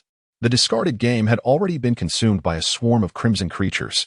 Seeing this unfold, Sue finally breathed a sigh of relief and squatted down, curiosity glimmering in his eyes. "You mentioned this is the Wanyuan River? Isn't it called the Fishmouth River?" The dragon turtle spirit rasped in reply. "Fishmouth River is merely a name bestowed by your kind. This river is indeed the Wanyuan River. Only the strongest among humans know its true name. Such a river, not an ocean, yet remembered by the strong?" Sue mused, unable to fathom the significance of the Wanyuan River. "Do not underestimate the Wanyuan River. Its depths are unfathomable. Even the shallowest spots exceed several dozen yards, while most are over 100 yards deep, and some areas plunge to 1,000. Is the river truly that deep? Sue inquired, astonished. The Wanyuan River was formed from the remnants of a fierce battle among powerful humans long ago, creating an abyssal gorge. Eventually, as rivers flowed in, it became the Wanyuan River we see today. What kind of power does it take to create such depths? Sue and Apos' jaw trembled as he considered the might of cultivators. The dragon turtle spirit continued, I am Gabatu, having lived in the depths of this Wanyuan River, intimately familiar with it, and well acquainted with your human practitioners. Therefore, you need not worry, crossing the river is a mere trifle. Gabatu. Such an unusual name, Sue noted, committing it to memory. For this was the first talking spirit he had encountered. Suddenly, Gabata asked, Are you a practitioner of the Shamo Cave or the Tiangman Mansion? This is my first venture out. I seek to join the Tiangman Mansion for training. After some conversation, Sue found himself feeling less wary of the dragon turtle spirit. Seeking the Tiangman? I've often heard humans mention that. So, you are headed to the Tiangman Mansion. Gabata replied, then fell silent. As Sue gradually drew closer to the opposite bank, now only 20 yards away, the river continued to churn violently, and he remained cautious of the piranhas that might appear. Thus, he waited for Gabata to draw near. Patience is a virtue, he thought, fully understanding its meaning. Do your family not worry about you being out here? Gabata resumed the conversation. My parents have passed, and even my grandfather departed recently. I'm here to search for my father's remains. Sue revealed, his voice tinged with sorrow. What a pitiable human you are. Upon arriving at Tianmen Prefecture, my resolve is unwavering. Commendable valor, indeed. The dragon turtle and Apos' carapace, adrift on the river and Apos' surface, began its descent just as it neared the opposite bank.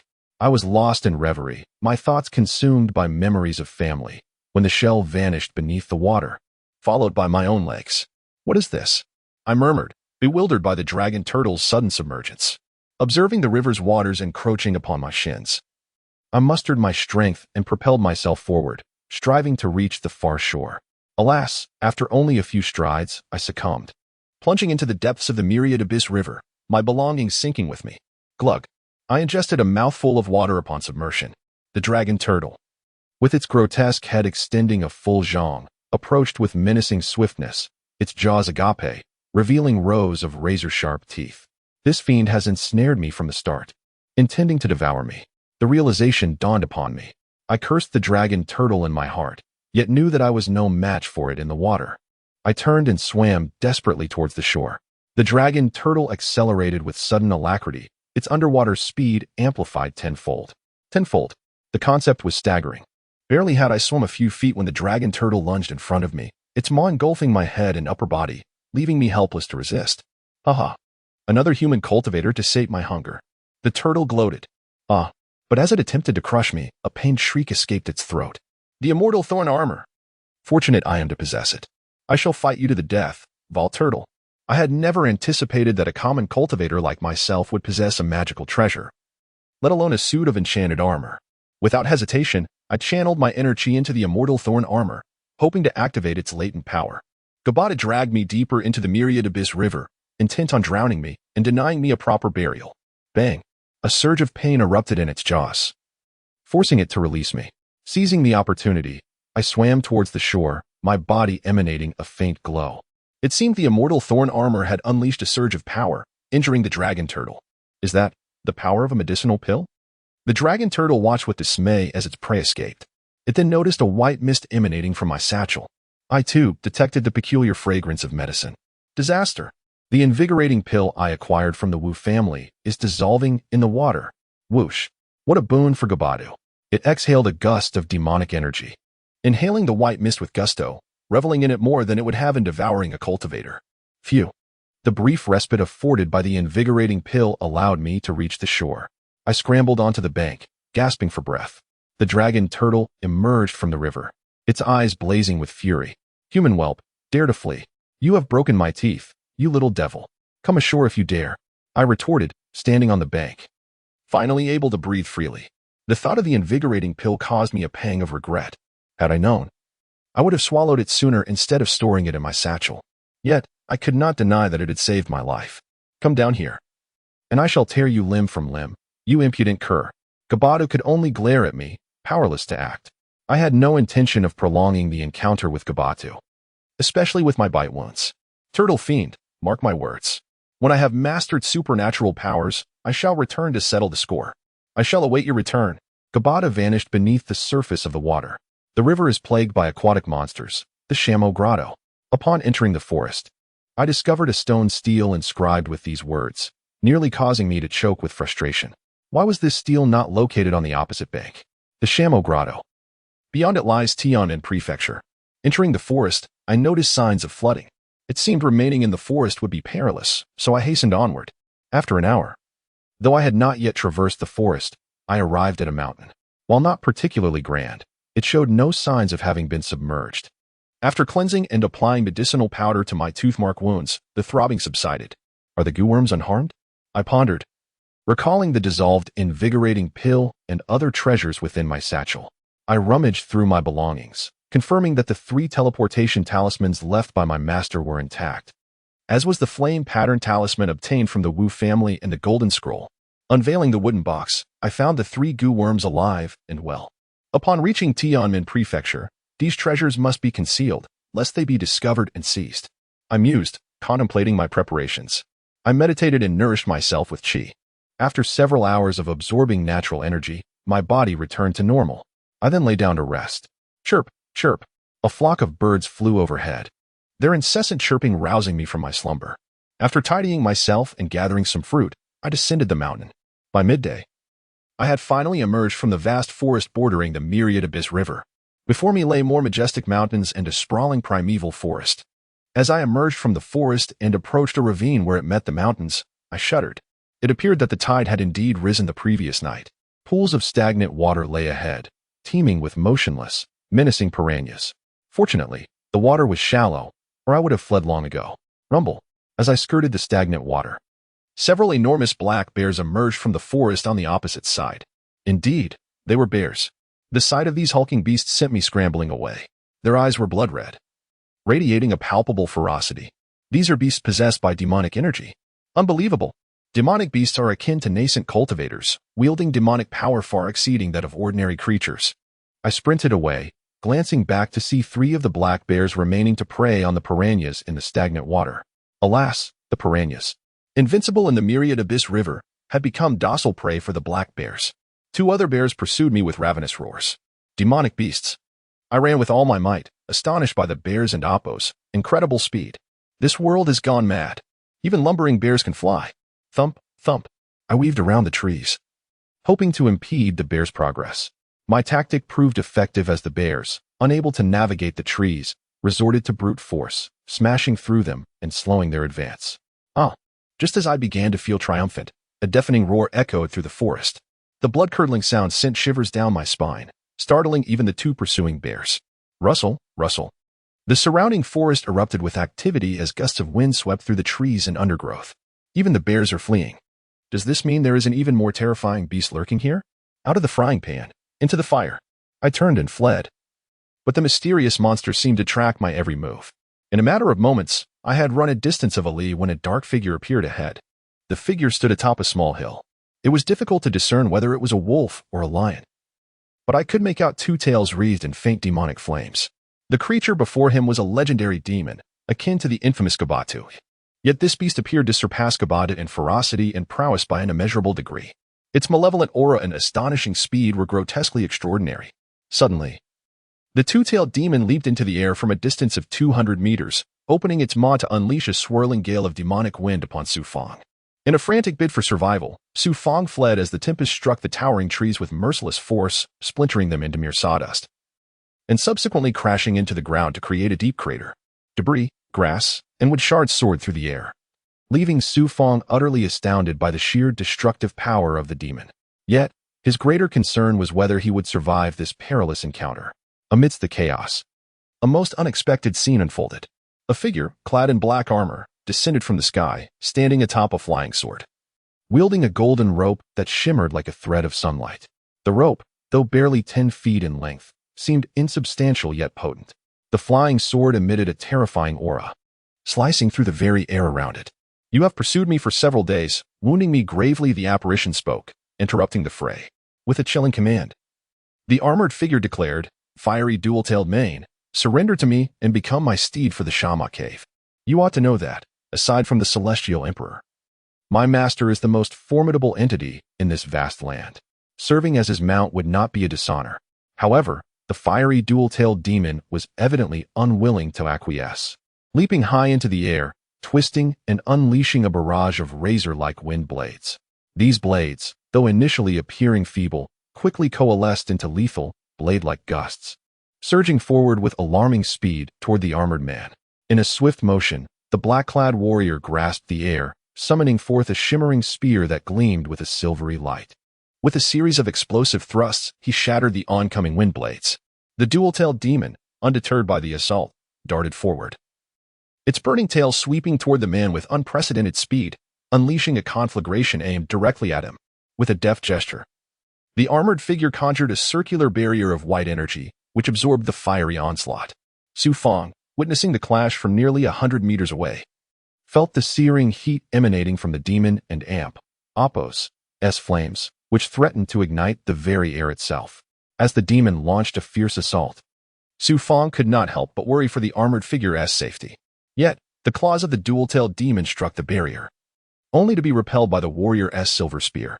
The armored man, recognizing the demon's prowess, unleashed a torrent of ethereal sword energy that pierced the demon's flesh, causing blood to spray forth. "Though your speed is remarkable, I have come prepared with sufficient artifacts to subdue you. Were it not for my master's orders to spare you, I would have dispatched you already," he bellowed, his voice resonating with authority. The dual-tailed demon, a creature of primal ferocity, summoned its power once more, its tails weaving into fiery whips that lashed against the warrior's protective barrier, igniting the surrounding forest in a conflagration that threatened to consume everything in its path. Su Fang, momentarily entranced by the battle, soon realized the encroaching flames. As the inferno enveloped the woods, he hastily dug a pit in the earth to shield himself, witnessing the relentless blaze devour all. The prospect of such devastation in Tianzong City sent shivers down his spine, as he grasped the terrifying disparity between the might of the cultivators and the fragility of mere mortals. Moments later, as the flames raged, a resounding crash reverberated through the air, akin to the earth itself trembling. He emerged from his makeshift refuge, only to behold the once mighty dual-tailed demon ensnared by the golden rope, thrashing upon the scorched ground. The young warrior, silver spear in hand, stood proudly nearby and caught Su Fang's gaze. "Thank you, young brother, for your timely assistance." The warrior smiled, revealing a countenance that exuded strength and confidence. "What do you mean?" Su Fang replied, emboldened by the warrior's demeanor. "Had you not delayed the demon, I would not have been able to capture it so swiftly. It would have taken me years otherwise," he explained, producing a black cloth pouch and effortlessly drawing the subdued demon within. Su Fang stood in awe of the display. "You have achieved remarkable feats," he remarked, impressed by the young man's prowess. "Your cultivation level indicates you have reached the 10th stage of the Qi-feeding realm. Are you perhaps a recent disciple from the Tianmen prefecture?" the warrior inquired. "No, I hail from Tianzong City, where I seek training at Tianmen prefecture," Su Fang replied diplomatically. "I am familiar with Tianzong City. I have traversed that region several times, even eliminating a few fierce demons in the vicinity. It is a land blessed with both talent and fortune. Since you are from there, you must have crossed the Wanyuan River?" the warrior continued. "Indeed. I nearly perished at the jaws of a dragon turtle named Gabatu," Su Fang recounted, his voice tinged with urgency.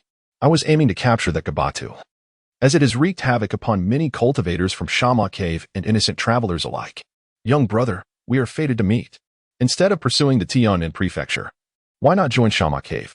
I shall personally introduce you to the master, and you can cultivate there," the warrior proposed. "Thank you, senior." Su Fang bowed deeply, genuinely appreciative of the unexpected fortune. The opportunity to train at Shama Cave was a dream for many cultivators. Yet, he respectfully declined. "I must continue my journey to Tianmen prefecture. You possess a resolute spirit. However, becoming a disciple of Tianmen prefecture now requires a daunting trial, a punishment for those who have breached the rules. With your current cultivation, ascending to Tianmen is nearly impossible. Yet, should you join Shama Cave and excel, you may still find your way to Tianmen prefecture," the young warrior insisted, determined to lend his support. The younger generation and Apos' actions were not without reason. It stemmed from the disappearance of his father at the Tianmen mansion. The youth, Su Fang, expressed his determination to join the Tianmen mansion in search of his father, even if it meant uncovering only his remains. Suddenly, the young man clapped his storage bag, and a flying sword materialized beneath his feet. I see. Then I shall escort you personally to the Tianmen mansion. It will take only a few hours. Otherwise, you would be at the mercy of countless ferocious beasts on your own. Come along. Thank you for your kindness, senior. Su Fang felt it would be ungracious to decline further, thus he agreed. With a swoosh, the young man exerted an invisible force to control Su Fang, and the flying sword emitted a sharp whistle as it soared into the air, swiftly traversing several mountain ranges. Su Fang experienced a dizzying sensation, almost overwhelming enough to induce nausea. Perhaps due to this discomfort, he did not pay attention to his surroundings. As their speed slowed, he spotted a massive stone protruding majestically among the towering mountains. Its enormous stature reached a height of 100 zhang, and atop it stood several peaks adorned with palatial structures primarily made of gold and silver. Could this be the Tianmen mansion? Su Fang struggled to steady himself. This is indeed the Tianmen mansion. The young man sighed in reverence, then turned to Su Fang as the flying sword landed atop a peak. I am Luo Zhongyun, currently following the master of the Shamo Cave, which resides within the Jianxi mountain range. Little brother, I hope you can make a name for yourself here, and perhaps we may gather in Shamo Cave in the future. I, Su Fang, shall not forget your kindness, Senior Luo. Su Fang etched the name Luo Zhongyun into his memory. Until we meet again. Luo Zhongyun stepped onto his flying sword, appearing like a celestial being from legends, vanishing into the clouds above. The ability to ride a flying sword. Surely, even Yang Yizhen could not boast such extraordinary prowess. Su Fang never anticipated encountering such a formidable figure upon his arrival in this world of cultivation. A fateful encounter, yet he failed to seize this opportunity. It reminded him of the time during his arduous training to refine his blood vessels, when he could have sought Yang Yizhen's assistance to cleanse his marrow, allowing him to clear his meridians in mere months. As he watched Luo Zhongyun depart, Su Fang turned his attention back to the Tianmen mansion, rising like a colossal rock amidst the mountains. It seemed less the work of nature and more a testament to human endeavor that cleaved the mountain to construct this grand edifice. The golden and silver palaces exuded an air of grandeur and magnificence. Unable to contain his excitement any longer, Su Fang dashed down the peak, traversing the foothills towards the Tianmen mansion, which drew ever closer. Was that the aroma of roasted meat wafting through the air? Just one last ridge to cross. Upon reaching the hillside, he caught a whiff of the savory scent emanating from the forest below. Curiosity piqued, he cautiously approached the left side of the forest, where flickering flames danced gently in the mountain gorge. The source of the fire revealed a gathering of over 20 young cultivators, some resting while others grilled meat. They appeared to be fellow practitioners, but why were they congregated here? Su Fang's curiosity surged, yet he decided to stealthily retreat. Crossing the final ridge, he found himself standing at the base of the formidable Tianmen mansion. Looking up, he beheld its towering height, a structure exceeding 100 zhang. Countless white bones littered the ground around him. Observing his surroundings, he noted that the flat terrain extending a kilometer to the Tianmen mansion was evidently man-made, devoid of any path leading to the towering structure. This was indeed a sacred place of cultivation, a barrier that halted ordinary mortals in their tracks. Su Fang hurried towards a colossal pillar that stood in front of the Tianmen mansion.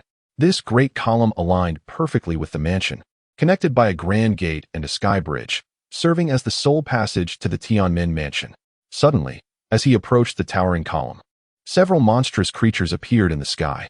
Upon closer inspection, he realized these beasts possessed 2 pairs of wings, their forms terrifyingly large, with bodies resembling pure bone. Devoid of flesh, he needed to flee. These were demons. Su Fang swiftly turned, acutely aware that in such an open space, he would be an easy target for their attacks. Hey, look at that newcomer. Turning abruptly, he found 2 young men had appeared before him, bare-chested, wielding long spears or hefting large blades. Their muscular bodies bore numerous scars, a testament to their battles. One of them was familiar. He recognized him as one of the individuals roasting meat in the forest. The other, a rugged-faced youth, waved dismissively. Newcomer, don't be afraid. Those are winged beasts patrolling the Tianmen mansion. They merely ensure that disciples do not escape or that intruders do not enter. They won't bother insignificant individuals like us. Winged beasts. Su Fang gazed at the fearsome creatures, still feeling a chill of apprehension. The handsome youth with the spear continued. Were you the one who approached us earlier? What brings you here alone? In a month, there will be the triannual assessment day. Just wait it out. Upon hearing this, Su Fang's eyes widened with realization. I have been cultivating on Ziki Mountain for over 2 years, and after spending some time on the road, could it be time for the Tianmin Mansion to recruit disciples once more? The handsome youth added, since we all seek to enter the Tianmin Mansion, we are comrades. Come, let us wait together. Otherwise, you may encounter wild beasts or ferocious demons alone. You haven't reached the corporeal stage yet. Survival will be difficult. I intend to ascend to the Tianmin, Su Fang declared, pointing at the grand gate atop the pillar. That is the Tianmin. Once there, I can become a disciple of the Tianmin Mansion. Furthermore, I may finally discover my father's whereabouts and reunite with Su Yan. The rugged-faced youth scoffed. This kid is insane. Attempting to scale the Tianmin. The pillar is entwined with venomous vines, and it serves as a punishment for errant cultivators. Besides the vines, one would face attacks from fierce beasts. No one at the Qi gathering stage has ever succeeded in ascending. Only those at the corporeal stage may attempt it. Even we, as corporeal stage cultivators, would not dare to draw close to that pillar. Wang Dong, let it be. This lad is courting death. The rugged-faced youth forcibly pulled his companion away towards the mountains. Not all are on the same path. This was Su Fang's choice. He rejected Yang Yizhen and Amp, Appo's good intentions and missed the fortuitous opportunity presented by Luo Zhangyan. Still, he persisted in his resolve to journey alone. With unwavering determination, he approached the Tianmin pillar and finally beheld the legendary Tianmin. The pillar indeed towered over 100 zhang, with a diameter of 10 zhang. Its base entwined with ancient vines that extended towards the sky bridge above. The sight overwhelmed him, and within the thick vines, a snake, as thick as an arm and of a similar hue, suddenly emerged, its forked tongue flicking menacingly, as if waiting for Su Fang to ascend. Goodness! Is he really planning to climb that? The two young men, still nearby, turned back in disbelief as they saw Su Fang standing dazed at the base of the Tianmin pillar, rolling up his sleeves. They could hardly believe their eyes. In that moment, they realized Su Fang was not jesting. They quickly shouted a sharp warning. Dozens of individuals emerged from the forest, converging beside the two young men, all fixated on the small figure that had begun to scale the towering pillar. Another one bound to meet a fatal end. Indeed, it was not the other dangers that were frightening. It was the venomous vines, which were exceptionally perilous. Let us wager on whether this lad can last half a stick of incense. Understood. Here is the refined and improved translation of your text. Come now, place your bets, and refrain from drawing weapons. The onlookers eagerly gathered around, wagering on the ascent of Su Fang to the heavenly gate. Suddenly, from the heights of the towering pillars, a winged beast plummeted downwards with alarming speed. The spectators gasped, and the patrolling guards of the heavenly gate were stirred into action. Was this beast sent to deal with me? I merely seek to touch the heavenly gate, not infiltrate the realm of the guards. Carefully, Su Fang searched for the vine serpent among the thick foliage 3 zhang above ground, simultaneously climbing higher. Just then, a sudden gust of air swept down, sending shivers through his body at the sight of the winged beast. Drawing his sword, he braced himself. You intend to touch the heavenly gate? The winged beast abruptly halted upon the vine pillar, revealing a dark-skinned man with hawk-like eyes. It seemed that those peculiar eyes enabled him to perceive everything occurring below. Yes, esteemed elder, is that forbidden? Su Fang replied, laced with respect and indignation. It is not a matter of prohibition. I merely wish to ascertain the identity of those who dare to touch the heavenly gate. I keep a record of all who perish here over the course of 3 years, and their remains shall serve as sustenance for the winged beast. The man, cold and indifferent, guided the beast to ascend into the air, circling ominously. His tone and disdainful gaze suggested that Su Fang was destined to perish here, becoming fodder for the creature.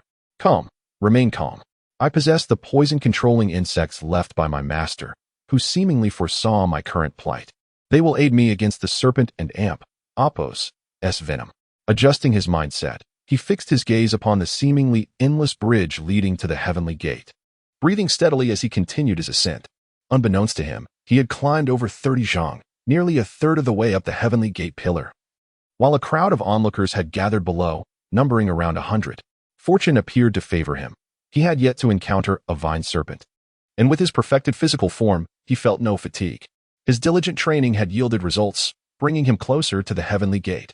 As time passed, darkness enveloped the land, the last remnants of twilight slowly fading, while above, the skies shimmered with ethereal lights, akin to a radiant floral crown adorning the night, a true sanctuary for cultivators.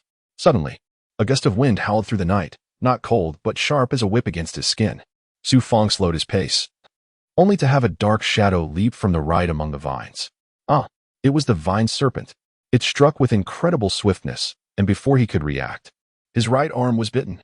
A cry of agony escaped him as he swung his sword, severing the serpent, its blood splattering as its lifeless body fell to the ground. Yet, his arm began to tingle, as if he had been afflicted by 100 points of pressure. The wound seared painfully. The poison.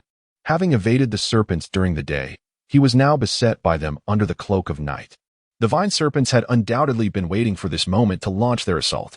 He quickly summoned the 3 bloodworms hidden within his flesh, directing them to his wounded arm to absorb the spreading venom. Without the insects, his body would soon succumb to the poison, leading to a fatal fall. Suddenly, the foliage above began to tremble ominously. They are coming. Su Fang swung his sword defensively, using his chest and back as shields against the serpents. With the protection of his magical armor, he felt somewhat secure. Several serpents, seizing the opportunity, emerged with their heads raised, jaws agape, resembling specters as they lunged at him. Grasping the vines with his left hand and entangling his feet, he wielded his sword with his right, channeling spiritual energy with his left, launching a dual assault on the serpents. The surroundings quaked as the serpents surged forth like arrows, aiming to ensnare him. With each blow, he countered with palms and sword strikes, his body dangling precariously in the air, supported by sheer strength. The brilliance of his blade interwove with the torrent of his palm strikes, as he engaged the swarming serpents in close-quarter combat, their blood staining the night sky. Without the light of the moon or stars, the air was thick with a sanguine haze, a most unusual sight. In this darkness, Su Fang fought against countless serpents for an indeterminate length of time. Thankfully, as an ancient body cultivator, his physical form was nearly perfected, and his reservoir of spiritual energy was abundant. Otherwise, he would have succumbed to defeat. The critical factor was the bloodworms devouring the serpent's venom, had he been unprotected. The earlier bite would have spelled his doom. Gritting his teeth, Su Fang pushed every thought aside, focusing solely on one objective, to endure and fight against the swarm of serpents. As dawn approached, he knew that once daylight broke, his vision would return, tipping the scales in his favor against the serpents. Just then, his calf was bitten. The sensation felt as though the serpent would tear his leg asunder.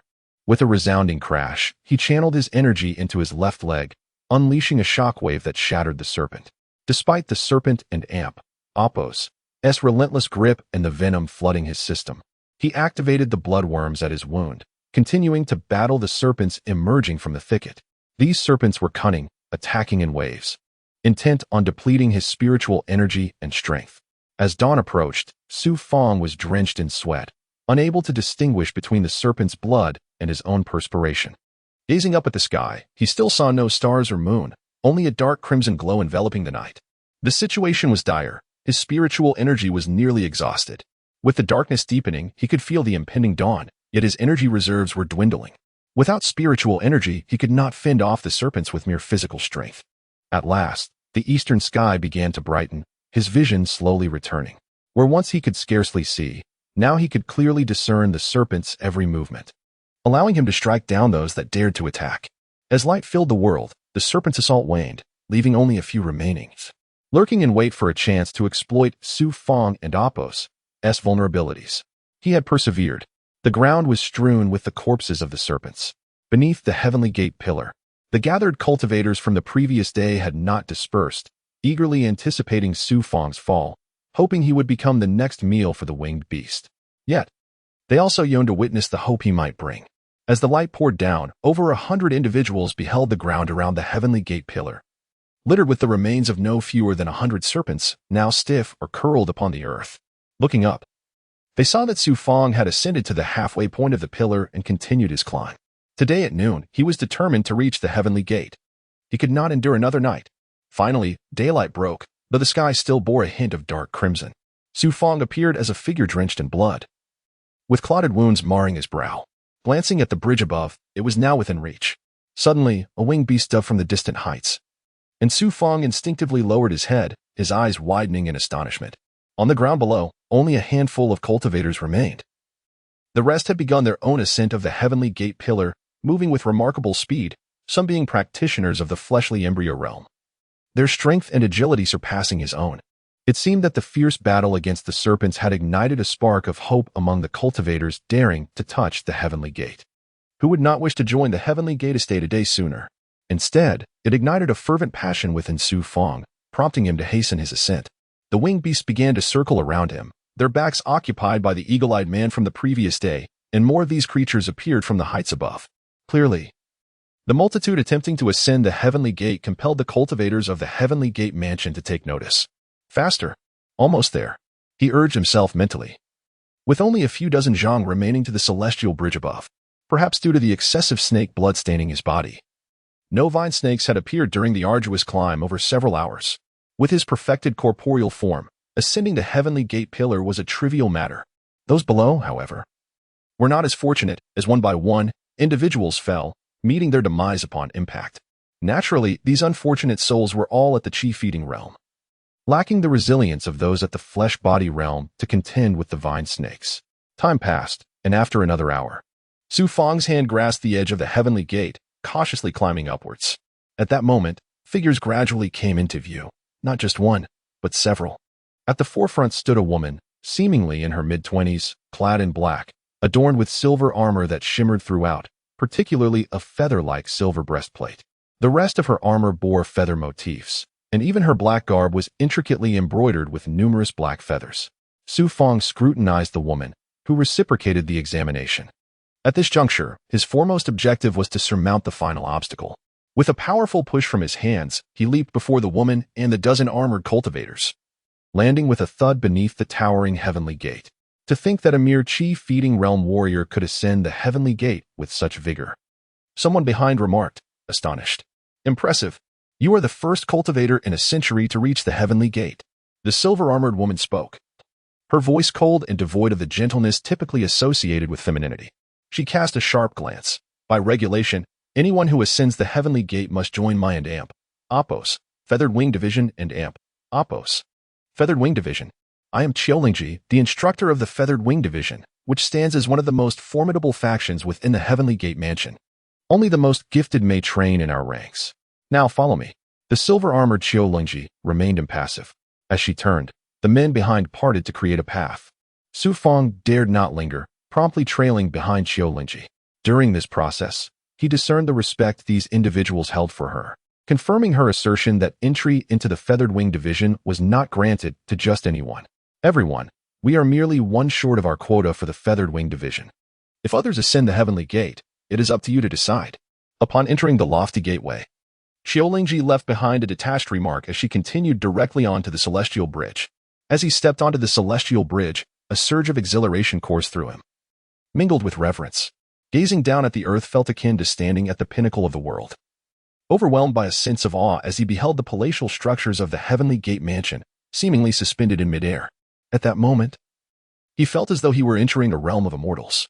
Suddenly, as they approached the center of the celestial bridge, the circling winged beasts emitted spine-chilling cries.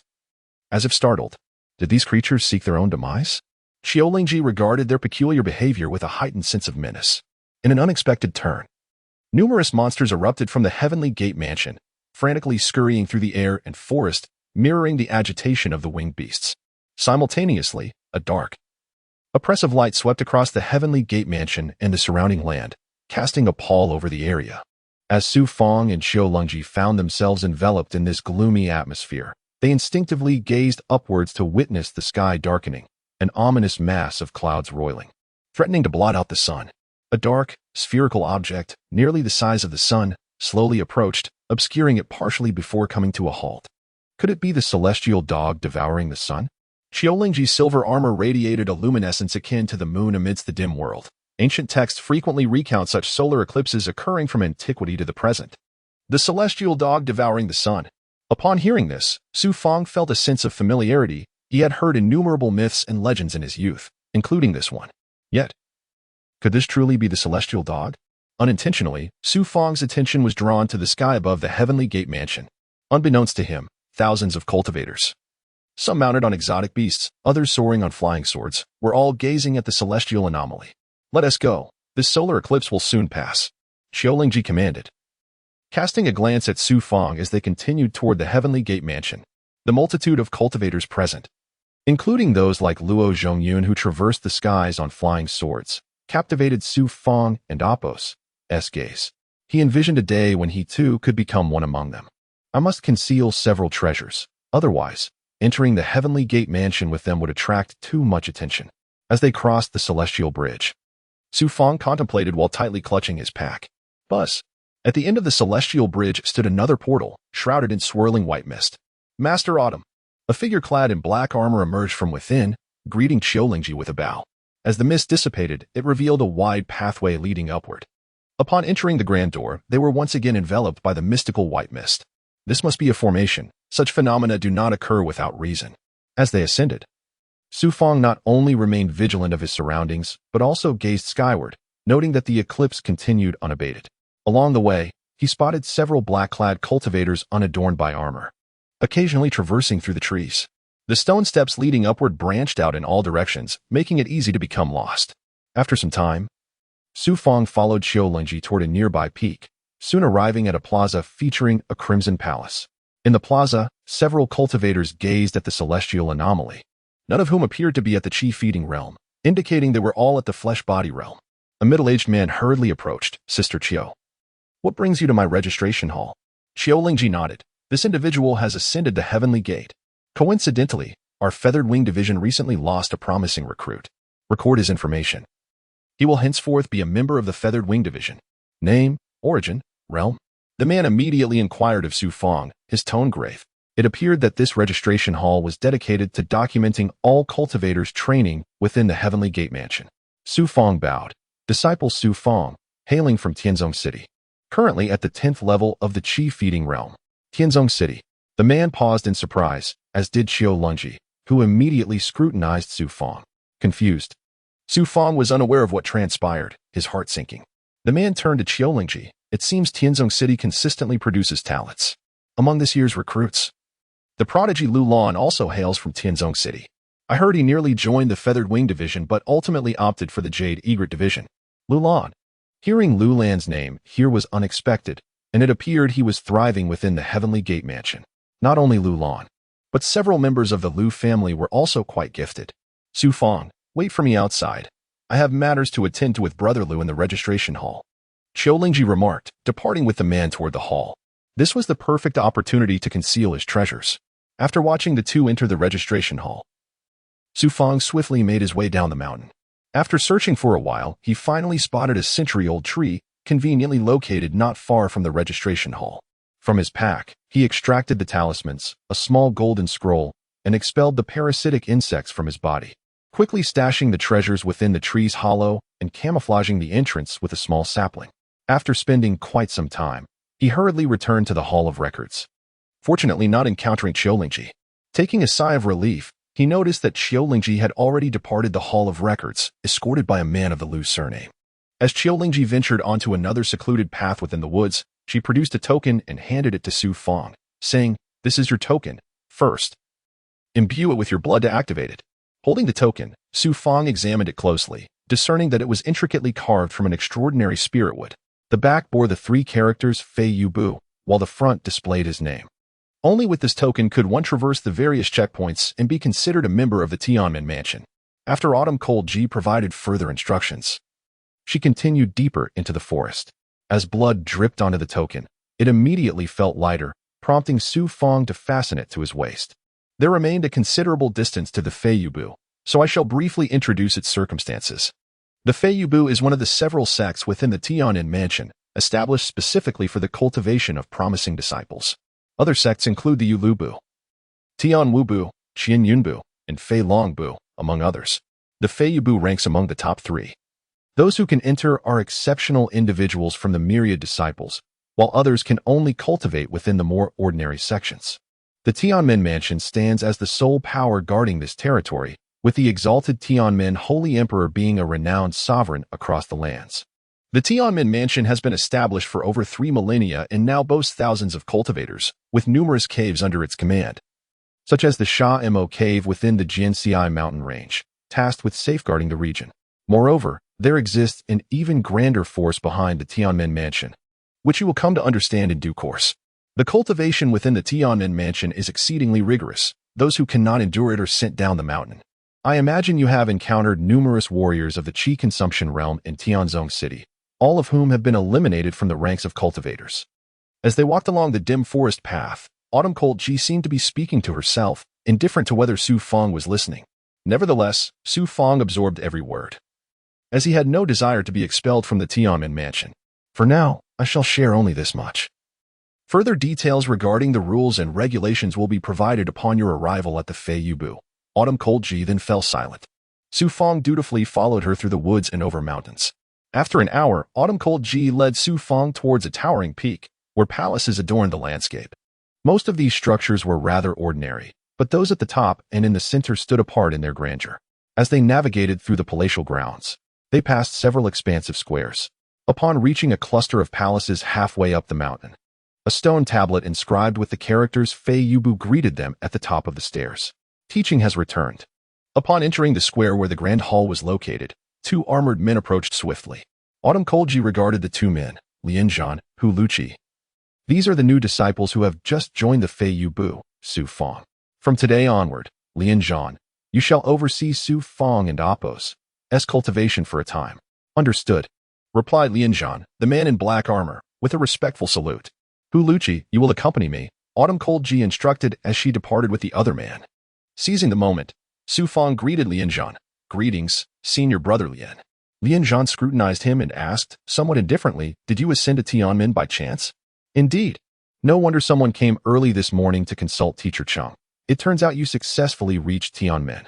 It is indeed a commendable achievement worthy of Teacher Cheng personally welcoming you, and you should feel proud. For few have had the privilege of being guided by Teacher Cheng up the mountain. Lian Zhan nodded slightly and then led Su Fang towards the central hall. Upon arriving at the front of the hall, they discovered a portal resembling white mist. Based on his previous experience, Su Fang recognized that beyond this mist lay a wondrous realm. This is our Fei Yubu's cultivation hall, where newly arrived disciples practice. Only upon reaching the flesh embryo realm can one engage in further cultivation. The Tianmen mansion comprises several sects, each with distinct rules and methods of cultivation. Those who can join the Fei Yubu are the elite. Hence, our approach to cultivation differs significantly. Lian Zhan did not usher Su Fang inside the cultivation hall, but instead solemnly outlined the rules. As a newcomer to the Tianmen mansion, your first understanding should not be about cultivation but rather the regulations. Please guide me, senior brother. Su Fang earnestly clasped his fists in respect. Noticing Su Fang's politeness, Lian Zhan and Apos' stern expression softened slightly. Our Fei Yubu does not accept disciples below the 7th level of qi consumption. Only those at the 7th level or above qualify to become part of the Fei Yubu. Here, we have strict rules, such as the requirement to reach the corresponding realm within a specified time, or one will be expelled from the mountain. For those at the 7th level, you must attain the flesh embryo realm within 6 years. Failure to do so means you must regretfully descend the mountain or be taken away by envoys from other caves to serve those guarding the territory. After all, reaching the 7th level of qi consumption qualifies one as a warrior. You are currently at the 10th level of qi consumption, granting you 2 years to break through to the flesh embryo realm. Each level from 1 to 10 also has its time frame, which I will elaborate on once you reach the flesh embryo realm. 2 years to reach the flesh embryo realm. This was akin to issuing an irrevocable decree to Su Fang. Your primary focus now is to attain the flesh embryo realm, which chiefly involves mastering the spiritual patterns. Once you master the spiritual patterns, you can condense your Apos, Qi Si and Apos. Lian Zhan continued. The Qi Si is the source of energy deep within the flesh embryo realm and Apos' Dantian. Look at your Dantian. The internal spiritual energy is jumbled and crowded together. By mastering the spiritual patterns, you will need to organize the spiritual energy in your Dantian and then condense your Qi Si to break through to the flesh embryo realm. Once you successfully condense your Qi Si using the spiritual patterns, you will gradually begin to master spiritual power. With spiritual power, you can cultivate some rudimentary divine abilities or wield talismans and magical artifacts. Spiritual patterns. Qi Si. These are the forces one must master to reach the flesh embryo realm. Follow me. After imparting this advice, Lian Zhan led Su Fang into the grand hall and approached the white mist portal. He took out the token. You need only bring the token close to the formation, and the door will naturally open. Is it truly so simple? Su Fang asked in surprise. Your token bears the spiritual patterns from the Fei Yubu's formation. To use it here is essential. Without it, you would struggle to enter. Likewise, you cannot use the token to access the formations of other sects. Lian Zhan shook his head, smiling wryly. clearly having heard such remarks before. With a hum, he brought the token near the white mist, and with a swish, the portal swung wide open. Once inside, Fang also brought his token near the misty portal, which opened immediately, allowing him to hurry inside and behold an astonishing world. An enchanting realm. Indeed, there was a universe within, revealing a space filled with swirling clouds, populated by numerous independent formations. Within these formations, various cultivation grounds were visible near the entrance. Many stone locks and stone swords for training could be seen, all crafted from a special type of gem rather than ordinary stone. The deeper spaces were distinct. Some contained gently swirling white spiritual energy, housing stone pillars for meditation, while the depths remained shrouded in mystery. The outer spaces primarily catered to those at the 7th to 9th levels of chi consumption, while the inner sanctum was dedicated to the cultivation of the 10th level. After Lianzhan's explanation, Fang gained a clearer understanding. As they passed through the independent spaces for the 8th and 9th levels, he observed several individuals training, clearly disciples at those respective levels. Arriving at the 4th level's independent space, Fang waved his token, and the space automatically opened a portal. Following Lianzhan, he entered the realm. Autumn Cold Ji was indeed correct. The token was indispensable. Without it, even entering the Hall of Heart Cultivation would be impossible. So much spiritual energy. Upon reaching the 10th level space, he was immediately greeted by the sight of luminous spiritual energy swirling in the air. Every space is defined by its unique realm. Here, the focus is primarily on the condensation of energy, the gathering of spiritual patterns, and meditation. In the nearby expanse, there exist wild beasts and fierce demons, or formidable creatures, which serve as arenas for cultivation and combat. Once you have mastered the spiritual patterns, it will be essential to venture into these spaces to gain experience in battle. Now, I shall teach you how to condense spiritual patterns. Lianzhan gestured for Fang to sit cross-legged on the stone pillar. After Fang settled into a meditative state, Lianzhan slowly waved his hand, from which a concentrated white light of varying spiritual energy surged forth. Under Lianzhan and Appo's control, the white light unraveled like silk, forming delicate white threads. To ensure Fang understood, Lianzhan repeated the condensation several times. This is the spiritual pattern. The spiritual pattern is the manifestation of energy refined from spiritual essence. As for its applications, watch closely. Suddenly, Lianzhan clenched his fingers, causing the spiritual patterns in his palm to intertwine rapidly, forming a sword-like energy more than a foot long in just 3 seconds. Witnessing this, Fang immediately recalled the sword energy conjured by Luo Zhengyun during his battle with the fiery-tailed beast. It stemmed from the miraculous transformations of spiritual patterns. Lianzhan absorbed the sword energy back into his palm, stating, "The process requires your own comprehension. Mastery comes through practice." Most who reach the 10th level can grasp the spiritual patterns within a year and a half, thereby condensing their energy to break through the physical realm. The foundational cultivation of the energy consolidation stage is merely the beginning. "Senior brother, should I remain here to cultivate?" Fang inquired. "Rest for 3 days is permitted, during which I will provide you with bone-strengthening pills to enhance your cultivation strength. This book contains the regulations of the Tianmen Mansion and introductions to other sanctuaries. Memorize the rules whenever you have time to avoid future infractions. This is the bone-strengthening pill, specifically formulated for those at the 10th level of energy consolidation." Before Fang, Lianzhan conjured a book and a white pill from thin air. "I, along with Uluchi, have been guarding the training hall. Sometimes he is inside, and sometimes I am outside.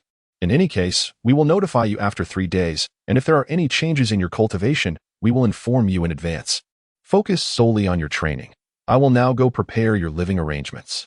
Having conveyed everything, Lianzhan departed from the independent barrier. One would not expect to have no opportunity to rest upon entering the Tianmen Mansion. Mastering the spiritual patterns? How could he possibly calm his mind at this moment? After consuming the bone-strengthening pill, he pondered the disparity compared to the vitality pill. As the effects of the medicine coursed through his body, he realized that the potency of the bone-strengthening pill was less than 1/10 that of the vitality pill, indicating that the energy consolidation stage could only utilize the bone-strengthening pill. He retrieved his only prepared outfit from his pack, changed, and then sat cross-legged. Opening the ancient tome, which was as thick as his finger, he was immediately confronted with the reprimands of the Tianmen Mansion and a multitude of regulations, such as prohibitions against harming fellow disciples and the necessity of strict adherence to time management, mandating that all individuals complete their training within the stipulated time. Disciples are not permitted to leave the Tianmen mansion without permission, and so forth. Towards the end of the tome, Fang discovered a map depicting the Tianmen mansion along with the Tianzong city and the Yuzue River, as well as the Sha Demon Cave where Luo Zhongyan served. Surrounding the Tianmen mansion are dozens of caves, each presided over by a master of unfathomable power, ranking only beneath the Tianmen sacred emperor. In addition to the map, the final pages of the ancient book contained records regarding the Zhao Kingdom. Zhao Kingdom. Fang was momentarily taken aback. His thoughts drifted back to a few years prior at the Han Pool on Ziki Mountain, where he fortuitously encountered a mysterious fairy, unclothed and ethereal. The mere recollection sent a wave of dizziness and a quickened heartbeat through him. At that time, she had mentioned Zhao Kingdom. He had assumed she hailed from the Tianmen mansion, which at the time was considered the sole sacred ground for cultivation in Fang's mind. However, it now became apparent that the Tianmen mansion, when compared to the Zhao Kingdom delineated on the map, was but a speck. Although he was uncertain of Zhao Kingdom and Appo's true size, the map suggested it was at least tens of thousands of times larger. Records regarding Zhao Kingdom were scarce, but it did detail that the territory surrounding the Tianmen mansion was inhabited by a multitude of monsters and beasts, which would attack humans and cultivators, preying upon them. In addition to the threats posed by these creatures, there were also banditry and feudal lords. The banditry comprised roving criminals, rogue cultivators, and felons who formed a faction that distanced themselves from the Tianmen mansion and Zhao Kingdom, frequently pillaging resources belonging to cultivators.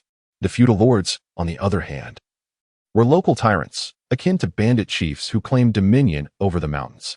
Naturally, these bandit chiefs were formidable figures, each a powerful lord with an indomitable strength, commanding a band of desperate individuals, each as strong as the master of the Sha Demon Cave. As for the feudal lords, they were entities on par with the Tianmen mansion, perhaps even surpassing it, directly governed by Zhao Kingdom. These potent sovereigns had rendered significant contributions to Zhao Kingdom and were thus rewarded with territories, passing them down through generations, becoming successive feudal lords whose presence eclipsed that of the Tianmen mansion. All of this revolved around Zhao Kingdom, which was the true realm of cultivation. No wonder my master once said that upon arriving at the Tianmen mansion, I would realize the vastness of the world. From a young age, I had always heard people speak of the Tianmen mansion, leading me to believe that it was the only place of significance in the world. I never expected there to be feudal lords and a Zhao Kingdom that surpassed the Tianmen mansion. A grand and tumultuous world unfolded before Fang. He found himself unable to extricate from this revelation. Even someone as formidable as Yang Yizhen perceived himself as a mere figure of modest stature. It seemed he was not only humble but also truly aware of the vastness of the world. Is this the newcomer? I heard from my senior brother that he is called Fang and joined our Feiyu division by touching the Tianmen. Suddenly, a portal formed within the array barrier, prompting Fang to descend from the stone pillar. He initially assumed it was Lianzhan or Hu Luqi, but instead found a group of fellow disciples. These disciples were either at the 8th, 9th, or 10th levels of energy consolidation. They appraised him for a moment, and one of them clasped his fist towards Fang, saying, "Junior brother Su, since you have just arrived at the Feiyu division, why not take this opportunity to meet everyone?" Fang nodded repeatedly. Since he was to cultivate in the Feiyu division, it was essential to familiarize himself with it. He exchanged pleasantries with them and departed the training barrier. Arriving at the Grand Hall where he saw Hu Luqi and Lianzhan, along with several other disciples, they could no longer be regarded as mere seedlings, for each had attained the physical realm. Everyone, during our last expedition to capture the Kuan Earth Demon, one of our junior brothers lost his life. Thus, Master Chung has recruited another supplementary disciple. This is Fang. Lianzhan officially introduced Fang to the group. As Fang had entered the Feiyu division through the Tianmen, the others showed him respect. Lianzhan then introduced all the disciples to Fang, among whom he recognized several distinct figures. Among the dozens of disciples in the Feiyu division, a few stood out with an air of pride. These individuals were named Han Li, Li Suqing, and Zhang Yu, as they had all reached a high level within the physical realm. They appeared to be the most outstanding disciples of the Feiyu division. In a while, we will be setting out again to search for the Kuan Earth Demon. Everyone should prepare, as we will select a portion of you to accompany us. Everyone disperse. Hu Luqi added. The crowd soon scattered, leaving only Fang behind as he followed Lianzhan away from the training hall. At that moment, Fang noticed that everyone was gazing at the sky. He turned his gaze upward and was astonished to see two suns floating above. Two suns. There could be no mistake. Fang trusted his own eyes even more so than Lianzhan, Hanli, Li Suqing, and Zhang Yu, who were also fixated on the dual celestial bodies. One was a typical flaming sun, the eternal sun that never sets. Beside it, a dark red sun appeared, which, although called a sun, barely qualified. It did not emit the seven-colored radiance expected of a sun, appearing dim and crimson, as if it were formed from condensed malevolence. And it was even slightly smaller than the normal sun.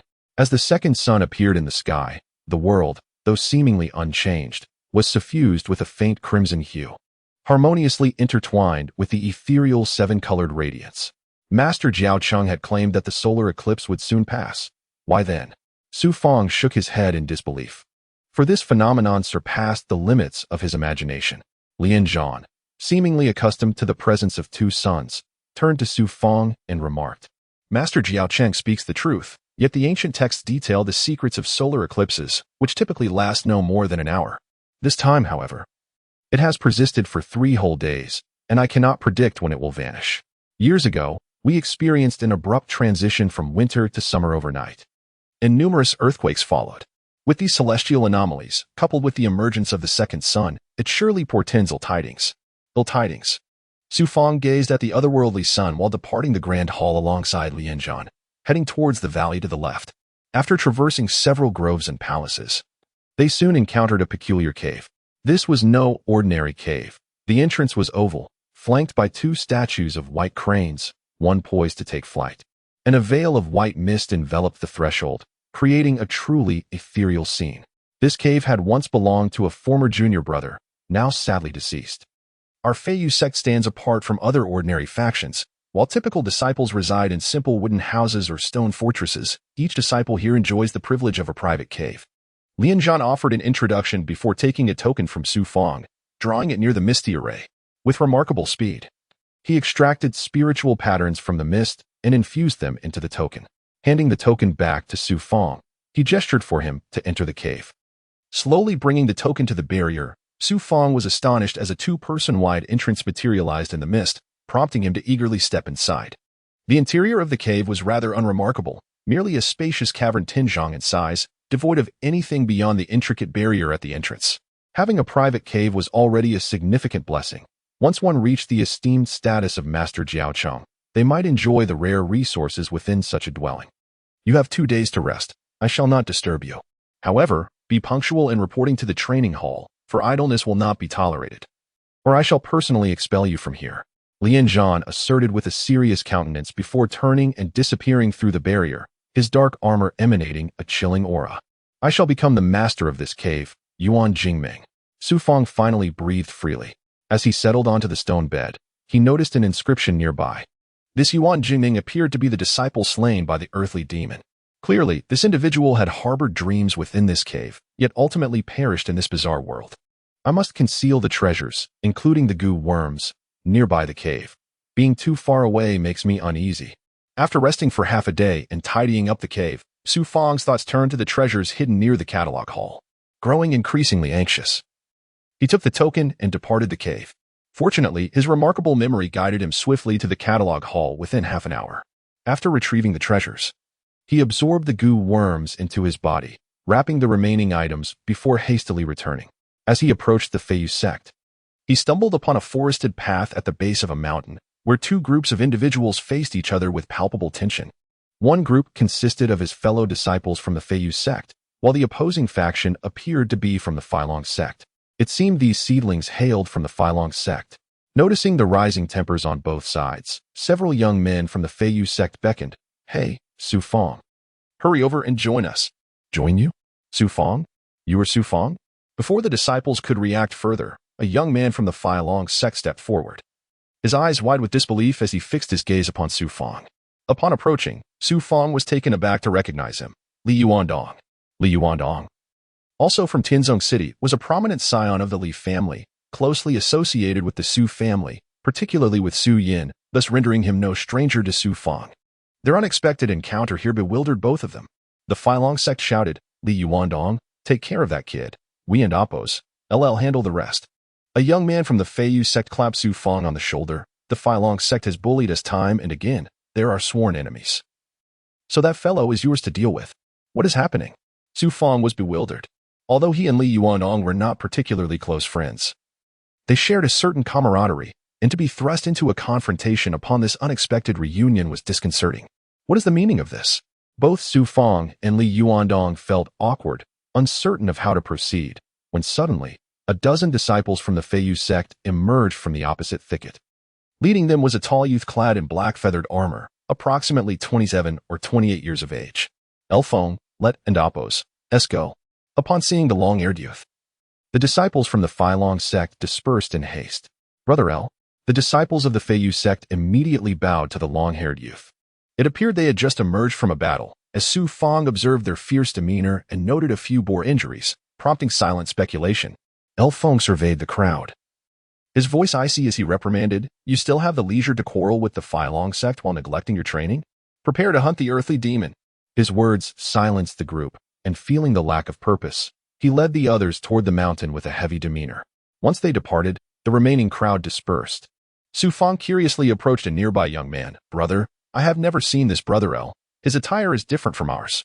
Is he of the same status as Brother Lian?" El Feng, Lian Zhan, and Hu Luqi are all formal members of the Feiyu army, their cultivation surpassing the fleshly realm.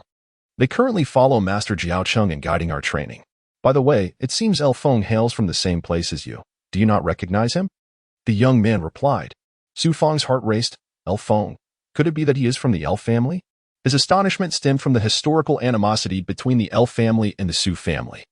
Rumors suggested the El family had clandestinely collaborated with the Wu family during the last annihilation of the Su family. If this were true and El Feng now held authority over him, what fate awaited Su Fang? Upon returning to the vicinity of the cave, Su Fang hurriedly sought a place to conceal his treasures. As for the goo worms, he kept them nurtured within his body, ready to unleash them at a moment's notice if any unforeseen circumstances arose. Inside the cave, though this was an independent dwelling, as Lian Zhan had mentioned, only a few factions within the Tianmen sect possessed such luxury. Yet, the cave itself felt exceedingly ordinary. It was said that powerful figures like Qiu Lingji possessed caves rich in spiritual energy and other resources, allowing their cultivation to flourish. With his Dantian and right arm and Apos' energy at its peak, Su Fang realized that mastering the spiritual patterns and condensing qi would enable him to enter the fleshly realm, gaining access to profoundly potent spiritual power. This process was known as nurturing the spirit. Seated upon the stone bed, he began to condense qi while reflecting on Lian Zhan's method of forming spiritual patterns. If only Lian Zhan could impart the techniques for cultivating spiritual patterns to Su Fang, his training would surely become more effortless. In the Tianmen sect, techniques were the most precious resources. Every disciple and cultivator's mastery of spells and methods was conveyed through the hierarchy, much like the teachings of exceptional figures such as Qiu Lingji. The techniques mastered by Qiu Lingji, in turn, derived from the upper echelons of the Tianmen sect. By passing down knowledge in such a manner, the flow of techniques could be regulated, allowing the Tianmen sect to maintain control over all cultivators. This elucidates why Lian Zhan only displayed his spiritual inscriptions before Su Fang, refraining from sharing any methods or secrets regarding the cultivation of these inscriptions. Images of Lian Zhan manifesting spiritual inscriptions flooded Su Fang's mind. Alongside every term related to the practice, the refinement of essence into energy necessitates elevating the spiritual energy to a purer state, which is essential for altering its formation and achieving the spiritual inscriptions. The bloodline of the 100 passages is an ancient physical cultivation technique, yet it fails to assist me in my internal cultivation. The woman within the ancient mirror spoke of imparting the 9 suns 9 transformations technique to me, but having successfully altered my internal meridians and reached the pinnacle of physical perfection, why has she yet to appear? Suddenly, memories of the encounter in the ancient mirror resurfaced. The woman from another world within the primordial sacred mirror was an unparalleled powerhouse. Should he encounter her again, he would possess the 9 suns 9 transformations technique, rendering him no longer reliant on the favor of the Heavenly Gate Mansion. However, the pressing question remains, when will he see that woman again? This is a significant dilemma. The following day, Su Fang arrived punctually at the cultivation hall. Upon entering the grand hall, he spotted Lian Zhan, Hu Luqi, and Lu Feng, 3 formidable figures. Su Fang made a conscious effort to avoid eye contact with Lu Feng. After a while, over 100 disciples from the feathered division entered the hall. Listen well. Lian Zhan announced loudly to the gathered disciples, in a few days, I will lead a portion of you to hunt down the Kuan Earth demon. Henceforth, You must devote yourselves to your cultivation and acquire more combat experience. There shall be no return without victory. A chill swept through the hearts of many disciples at the mention of the Kuan Earth Demon, a creature that had already claimed one life. The fact that they had failed to capture it previously indicated that the Kuan Earth Demon was no ordinary beast, but rather a formidable entity. As the assembly dispersed into the training space, Huluchi led the less experienced disciples to a secluded area. Upon encountering the fearsome beasts imprisoned within, the disciples trembled in trepidation. The space contained several ferocious demons, all captured by the disciples of the Feathered Division during their excursions around the Heavenly Gate Mansion as territory. Each demon bore a talisman affixed to its head, indicating their confinement. Once you attain the flesh embryo realm, you shall accompany us to hunt demons or quell banditry. Once outside, you will no longer receive the protection of the Heavenly Gate Mansion. Thus, you must cultivate your combat skills. Otherwise, should you encounter a demon, you will meet your demise, Huluchi warned. Form groups and engage the demons. They may not kill you, but they will surely break your limbs without hesitation. The disciples sprang into action, retrieving various weapons. Each disciple boasted a cultivation level above the 7th stage of the chi-feeding realm, making them formidable in the mundane world. Yet incapable of contending with the demons. Unsurprisingly, fear gripped them. Initially, no one dared to act, save for a few bold souls who, armed with weapons, attacked the beasts, emboldening others to approach. With a resounding clash, Fang and 3 disciples confronted a robust beast resembling an ape. The creature, unfazed by pain, brushed off their attacks as mere irritations. Its eyes, akin to crimson lanterns, glared menacingly at them before it unleashed a wave of demonic energy. In an instant, Fang evaded the onslaught, but the other 3 were struck and collapsed, spitting blood. The beast's assault was fierce and straightforward, leaving no room for human trickery. Watching from outside the space, Huluchi regarded the scene with indifference, unaffected by the wounded disciples. It was Fang's first encounter with such a formidable creature. Although the beast was a demon, it was not terrifying. He stood alone with a spear, maintaining a distance of 10 feet from the beast, which glared at him with rage, seemingly daring him to approach. Though the beast had not fully evolved into a demon capable of speech, its intellect reached a certain level, distinguishing it from ordinary animals. Realizing the harsh realities of the cultivation world, Fang resolved that without survival skills and combat experience, he would never locate his father's remains or the Moonfall blade. Gritting his teeth, he seized the moment of the beast's overconfidence, dashing forward to thrust his spear into its flank. The beast howled in agony, for the spear had pierced deep within its body. It raised its massive arms, swinging them towards Fang. Reacting swiftly, Fang crouched low and thrust again. The enraged beast attacked with both arms, aiming to crush Fang into a mere puddle of flesh. Naturally, he knew better than to confront the beast head-on. The creature's strength was terrifying. In a split second, as he dodged, the beast exhaled a noxious gust that overwhelmed Fang, sending him crashing to the ground.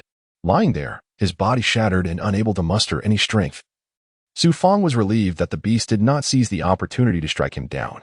The disparity in power was too vast. This beast, imbued with demonic essence, was beyond his current capability to defeat, especially without a suitable weapon. Yet, if he couldn't win, surely he could flee. Wiping the blood from his lips, Fang managed to stand, but he could no longer engage the beast. Come here, you lot. Unbeknownst to him, Lu Feng had appeared beside Huluchi. Upon seeing Lu Feng, Fang felt a wave of anxiety. He hoped such a figure would not make things difficult for him. Several individuals emerged from the barrier and joined them.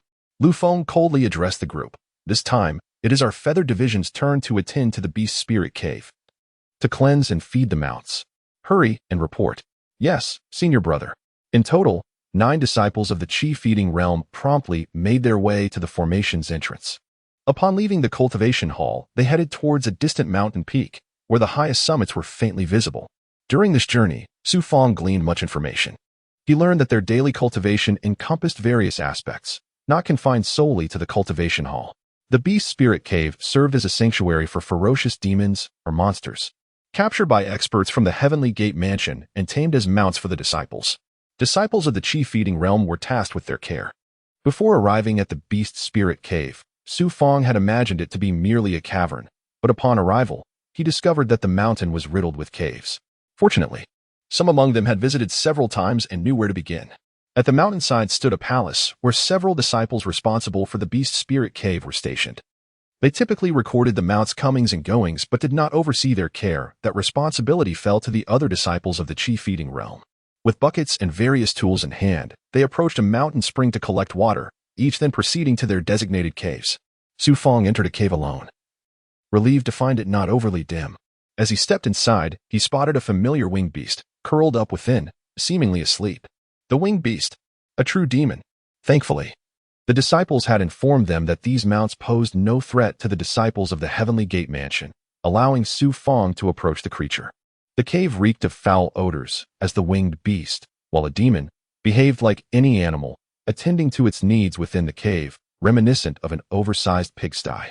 The winged beast rose, enjoying Su Fang's efforts to clean its demonic form. Initially apprehensive, Su Fang eventually acclimated to the task. Hey, newcomer. The remaining caves are yours to tend to. We're too exhausted to move. If you can't manage these mounts in 10 days, you won't have an easy time. After a long day of labor, Su Fang was finally about to relax when he encountered other disciples outside the cave. They had surrounded him, demanding that he clear out the remaining caves. It was evident they were taking advantage of him.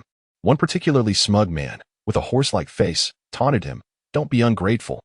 If you fail to resolve this matter, don't blame us for being rude when we report to Senior Brother Liu." This man was named Zhang Kuang, but he wouldn't and oppose to be able to maintain his arrogance for long. Realizing this task had been assigned by Lu Feng, Su Fang had no choice but to comply and trudged away. After several days of effort, he managed to clear out more than a dozen caves. Only a few remained. As he approached an unfamiliar cave, he noticed something peculiar. It did not reek, but there was a distinct fishy smell. It was rare to find a cave that didn't smell foul. Upon entering, he quickly understood why it was not overwhelmingly odorous. A white crane resided there, its feathers mostly gray, crouching in the corner and appearing quite distressed. Cautiously approaching, Su Fang discovered that the crane was injured. Its left thigh was rotten, red and purple, indicating it had been poisoned. A bite mark was visible, suggesting a wild beast had attacked it. As he began to groom the crane's feathers, he realized it was extraordinary, lacking much demonic aura, and its feathers were stunning, though it had not been tended to for a long time. Just as he was about to clean its wound, the crane spoke in the voice of a young girl. "I do not want your insincere pity. Go away." Startled, Su Fang fell back in shock. A talking crane? Such a phenomenon could only belong to a true spirit creature. The crane slowly opened its eyes, glaring coldly at him. "Not a single human is worth trusting. I devoted myself entirely to my master, yet because of my negligence, she was poisoned, injured, and lost her treasure, abandoning me here to die slowly, rotting away. A swift death would be a mercy. Poisoned, causing harm to its master, and losing a treasure?" The crane was left to await its demise. Su Fang felt a surge of sympathy. "Did none of the brothers in Beast Spirit Cave attempt to help you?" The crane responded, "Humans are not so kind. They know I have made a grave mistake and have abandoned me to my fate. The poison comes from a fearsome beast. To cure it, that beast must be captured, and the antidote must be painstakingly formulated. Even if I were a creature in your eyes, if you humans were to suffer such poison, you too would be doomed. I will help you clean your wound." Su Fang offered. "Forget it. If you touch this beast poison, you will die too." Alarmed, Su Fang took a step back. Was it true? Would mere contact lead to his own demise? No wonder no one cared for this crane. Seeing him retreat, the crane lowered its head in despair, covering its wound with its wings. As Su Fang reached the cave entrance, he hesitated. For some inexplicable reason, he could not bear to let this young crane perish. "Why are you back?" The crane snapped, as if a petulant child. Su Fang gazed at the rotting wound for a moment, lowering his voice. "I believe I have a way to cure your poison." "You? A mere insect at the 10th level of Qi? You cannot possibly handle this beast poison. And while I appreciate your sentiment, I cannot bear to watch you suffer. Leave quickly. I truly have a method." "Are you finished?" The crane and Oppos, as impatience was evident, embodying the demeanor of a young girl. With utmost sincerity, Su Fang pleaded, "Allow me to try. I promise I won't be affected by the poison. If I am, it will merely be my misfortune. What do you say? If you don't take the chance, you'll just wait to die. Suit yourself." The crane seemed to lack the energy to argue further. As Su Fang placed his palm over the crane's rotten wound, two parasitic insects emerged, driven out by a surge of spiritual energy, landing on the crane's injury. The crane gasped. "You have parasitic insects?" "Indeed. I have a way to cure your poison. Now you believe me? But you must never mention the parasitic insects to anyone else, or I will be in serious trouble. Of course I want to say a word. Though I am but a child, I am not foolish. Then relax. I will release my spiritual energy into your wound and control the insects to absorb the poison. Su Fang prepared to manipulate the parasites. No. The crane suddenly withdrew its wings, flaring like a beautiful maiden. I can control the insects myself. Do you possess spiritual energy too? Su Fang was taken aback. The crane proudly lifted its head. Of course. I am no ordinary creature. I am a spirit beast transformed from a demon. You must not tell anyone. But while accompanying my master, I secretly learned many techniques and cultivated suitable methods in secret, so I possess spiritual power comparable to humans. This shattered Su Fang's understanding of beasts. You can cultivate? What is wrong with that? You should know how crucial techniques are in Tianmen's sect. You pitiful disciples cannot freely cultivate, yet I, as a mount, am not permitted to cultivate either. If discovered, my feathers would be plucked for soup. True. Then you handle it yourself. I will tidy up this cave for you. At least it will be a new environment. Knowing the crane could manage the parasitic insects, Su Fang felt relieved and began to inspect the cave, as he still had much work ahead and did not wish to leave any incriminating evidence behind. An hour later, Su Fang had cleaned the crane's cave and, seeing her still in meditation to detoxify, he decided to gather his belongings and move on to the next cave. After an entire day of labor, he had cleared 3 more caves by nightfall, utterly exhausted without any restorative pills. Along the way, he spotted Zhang Kuang and others idly wandering in the mountains, clearly unburdened. Su Fang returned to the Beast Spirit Temple, gathering various spiritual herbs to bring back to each mount. It was not until midnight that he completed his tasks and arrived at the crane's cave with a bundle of herbs. Seeing the crane enveloping her wound in a layer of spiritual light, Su Fang was astonished. Even beasts possess such wondrous abilities. I brought you some herbs. Please eat. The crane, starved, devoured the herbs in no time. By the way, how does an ordinary disciple like you possess parasitic insects that only powerful figures would have? Su Fang thought of Yang Yizhen and their shared moment under the moonlight. These were left to me by my master, said to be of great importance, and indeed have saved me several times. The crane inquired further, your master must be formidable, possibly possessing the strength of a cave lord. Why do you not follow him and instead grovel here in Tianmen's sect? I would like to follow my master. But my father vanished in Tianmen's sect over a decade ago, and I must find him. Even if it means returning with only his remains to bury him alongside my mother. If not for this, I would not be here. Oh, so you are a filial child. In this world of cultivators, you are truly a unique human. Are you feeling any better? 10% of the poison has been absorbed, thankfully halting its spread within me. It may take another month to completely detoxify. Oh, this is good news. It seems the parasitic insects are indeed quite effective. Having learned about the crane fairy's situation, Su Fang smiled and lay down beside her, gazing at the beautiful scenery and starlight outside the cave. Finally finding a moment of tranquility, the crane fairy inquired, my name is Bai Ling. What is yours? Bai Ling. A name perfectly suited for a crane fairy. Su Fang smiled and replied, Su Fang, a disciple of the Flying Feather Division. I am striving to master spirit, enter the fetal flesh realm, and gradually grow stronger. Then, I can venture to the Hall of Names and seek clues about my father. Bai Ling added, you possess talent. I can assist you in mastering spirit. You can help me? Su Fang sat up abruptly. Indeed. Did I not mention that I furtively learned many cultivation techniques? Spirit are but trifles. Listen closely as I impart the incantations and formulas to you. Under the veil of night, Su Fang leaned in attentively as the crane fairy whispered secrets. I must express my gratitude. This is a celestial opportunity, allowing me to ascend to the fetal flesh realm swiftly. After a mere half-incense stick and oppos, as time. Su Fang was visibly moved, yearning to embrace the crane fairy. Your parasitic worm saved my life, and I can reciprocate. Once you have mastered spiritual power, I shall secretly impart rudimentary spells. However, I require the temporary loan of the parasitic worm for a month. No issue. I had no intention of retrieving the parasitic worm while the beast toxin remains unresolved. Then, we must maintain secrecy. Within the Heavenly Gate mansion, we shall be friends. And neither shall betray the other, lest we both suffer dire consequences. Are you so cautious? Bai Ling's voice turned sharp. How can I not be?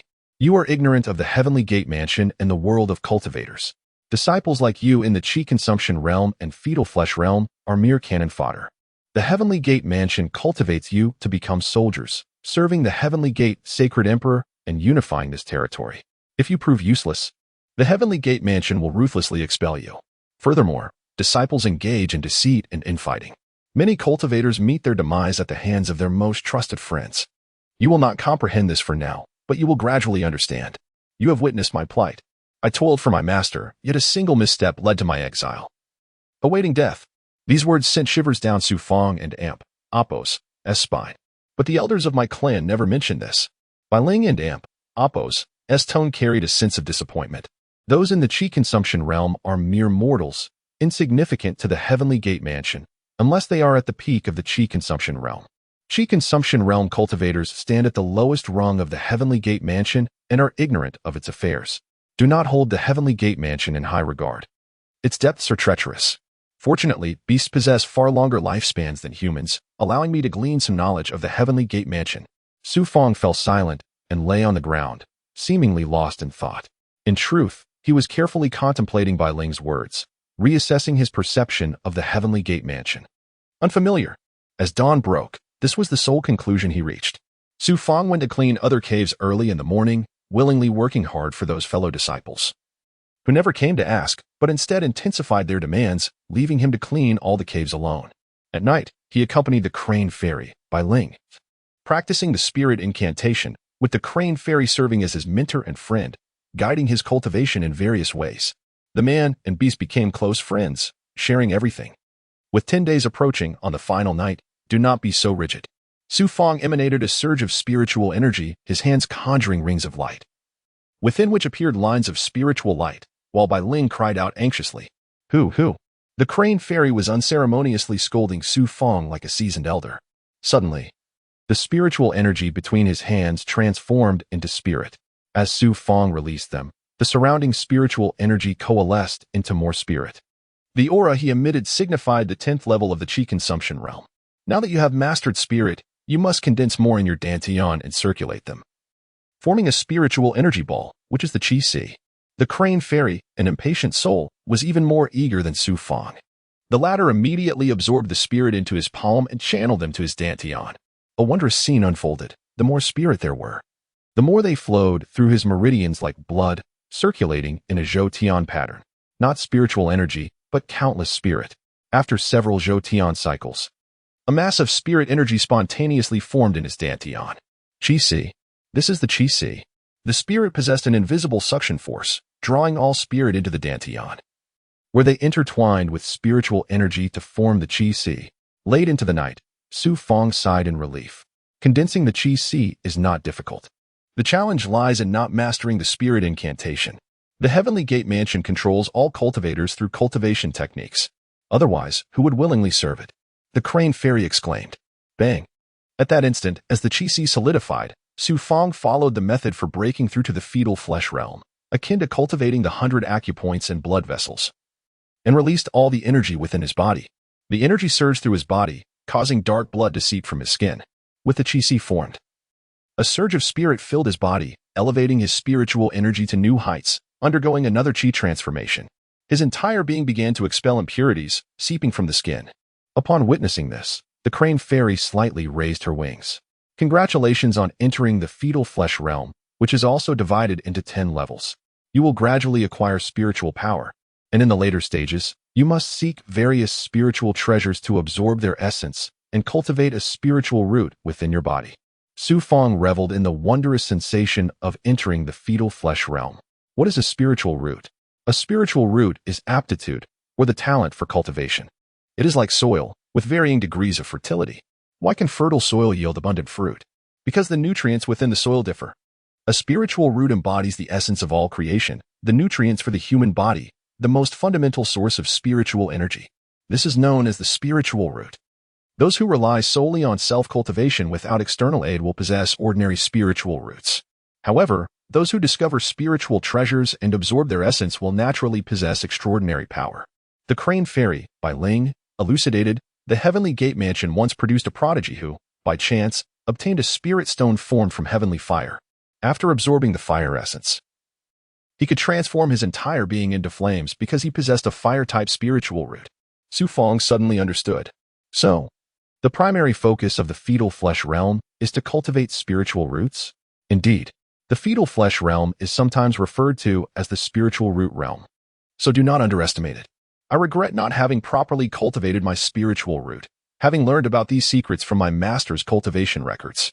The spiritual root determines how far a cultivator can progress, and ordinary cultivators are unaware of these secrets. Those mediocre individuals in the Flying Feather Division will not tell you. If I can leave the Heavenly Gate Mansion in the future, I will seek spiritual objects in nature to cultivate my spiritual root and solidify my foundation. It is dawn. I must reunite with my fellow disciples. Take care and recuperate. The gains were immense. Not only mastering spirit and breaking through to the fetal flesh realm, but also learning about the existence of spiritual roots. Su Fang bid farewell to the Crane Fairy. Upon arriving at the Beast Spirit Hall, he found Zhang Kuang and the others upset. He learned that they had departed at daybreak.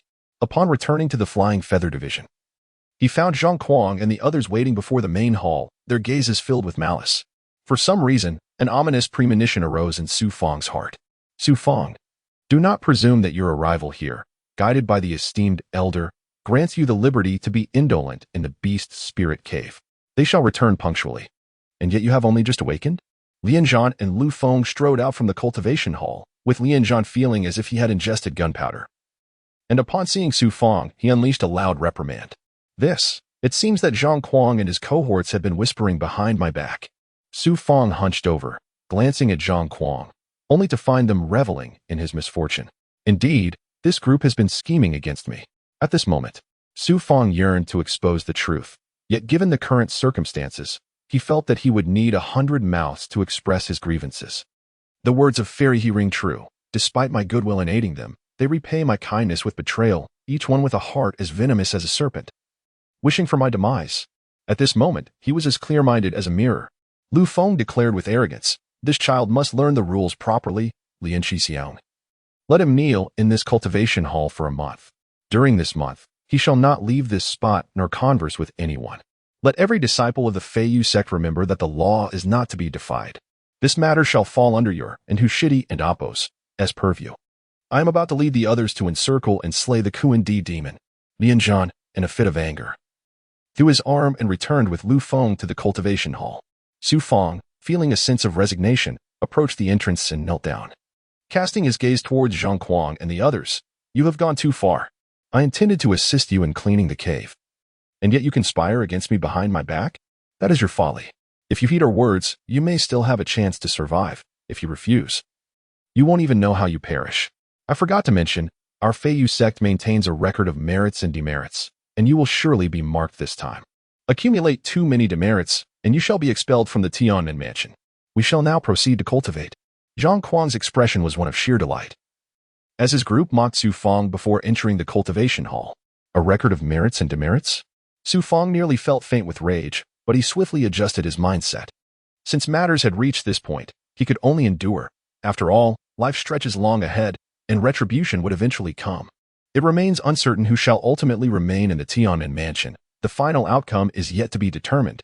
With the resolve to endure the trials of rigorous cultivation, Su Fang embraced the notion that if he was to be punished and could not alter his fate, he must choose to persevere. Throughout this period, he encountered numerous onlookers pointing and gossiping, exchanging malicious words, but Su Fang chose to disregard them, closing his eyes to focus on refining his physical form and cultivating his qi. Having just broken through to the flesh embryo realm, he recognized the necessity of continual practice for both body and qi. The sands of time would eventually shed the vestiges of his infancy. However, lacking any techniques or insights to draw upon, he was compelled to imitate whatever the Feiyu sect dictated, even remaining ignorant of his own spiritual roots. Progress seemed a distant dream. To truly establish himself within the Feiyu sect, he must possess strength and astonish others with his prowess. At this juncture, he genuinely comprehended the feeling of being compelled to bow his head under another's roof. His focus remained on cultivation rather than on punishment, making time fly. He scarcely remembered how many had laughed at his expense. During this period of consolidating his qi, his right arm underwent little alteration, and he remained oblivious to the nature of the purple radiance that seemed to form an energy space within it. Perhaps my cultivation level is too low to perceive the existence of this purple glow. As the days passed, following several days of torrential rain, Su Fang emerged invigorated from the sun and rain. "Oh, Zhang Kuang, do you believe that forcing me to kneel for a month would reduce me to a mere drowned rat?" After a few more days of secret cultivation, a confident smile blossomed on Su Fang's face. At long last, The final day arrived. It appeared that not only was Su Fang awaiting this day, but others were also eager for it. Early in the morning, dozens of disciples gathered at the cultivation hall, pointing and whispering about Su Fang until Hu Luqi and Lu Feng emerged from the hall. The crowd immediately stood in an orderly fashion. Hu Luqi fixing his gaze upon Su Fang. Do you know repentance? I was wrong, and I shall not be lazy again. Su Fang replied calmly amidst the stifled laughter and scrutinizing eyes. You may rise, Hu Luqi announced publicly. Su Fang stood, feeling no discomfort, and cast a sidelong glance at Zhang Kuang. Two esteemed seniors, I had a dream last night. In the dream, I suddenly grasped the spiritual patterns and consolidated my qi, advancing into the flesh embryo realm. Before the two overseers could respond, other disciples scoffed. You must be dreaming. Lu Feng furrowed his brow. Everyone, quiet down. Release your aura. With a sudden flourish, Su Fang spread his palms, unleashing a torrent of spiritual patterns that surged forth from his palms, enveloping him in a radiant aura that was distinctly powerful and different from that of the qi realm. Indeed, spiritual patterns. Flesh embryo first layer. Dozens of disciples were left astounded, for spiritual patterns were what they yearned to master. Who would not desire such a gift? Yet, here was a newcomer who had only joined the Feiyu sect a little over a month ago and had already achieved mastery. They were consumed with envy and resentment. Excellent. Our Feiyu sect has produced another practitioner of the flesh embryo realm. Even the usually stoic Lu Feng unexpectedly applauded Su Fang in public, prompting others to hastily join in. This sudden transformation was perplexing. How could his smile be more inscrutable than his usual demeanor? This was precisely the effect Su Fang sought. To publicly declare his status as a practitioner of the flesh embryo realm, establishing himself as a key disciple within the Feiyu sect. Yet, witnessing Lu Feng and Apos' smile sparked an unsettling feeling within him. Only upon observing the shock on Zhang Kuang and his companions and Apos' faces did he finally feel a sense of vindication. By assuming the identity of a practitioner of the flesh embryo realm, he had achieved the ultimate form of revenge, silencing them all. Everyone, back to cultivation, Lu Feng commanded, leading everyone into the formation portal. Upon entering the cultivation space, Su Fang noticed Zhang Kuang and Apos' group resembling wilted eggplants, lacking vitality. Yet he was cognizant that they would not let this matter rest easily. Hu Luqi guided Su Fang towards a central independent formation. Within the formation lay some gemstones and a few floating talismans, though these talismans appeared ordinary.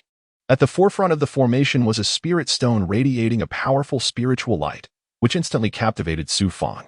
Hu Luqi admonished, at the flesh embryo first layer, the focus is on cultivating spiritual energy and spiritual patterns. These talismans are meant to assist in the practice of spiritual patterns. Now that you have entered the flesh embryo realm, you must dedicate yourself to rigorous training, for this realm requires you to participate in various expeditions in the wild. No one can protect you, only you hold the power over your own life.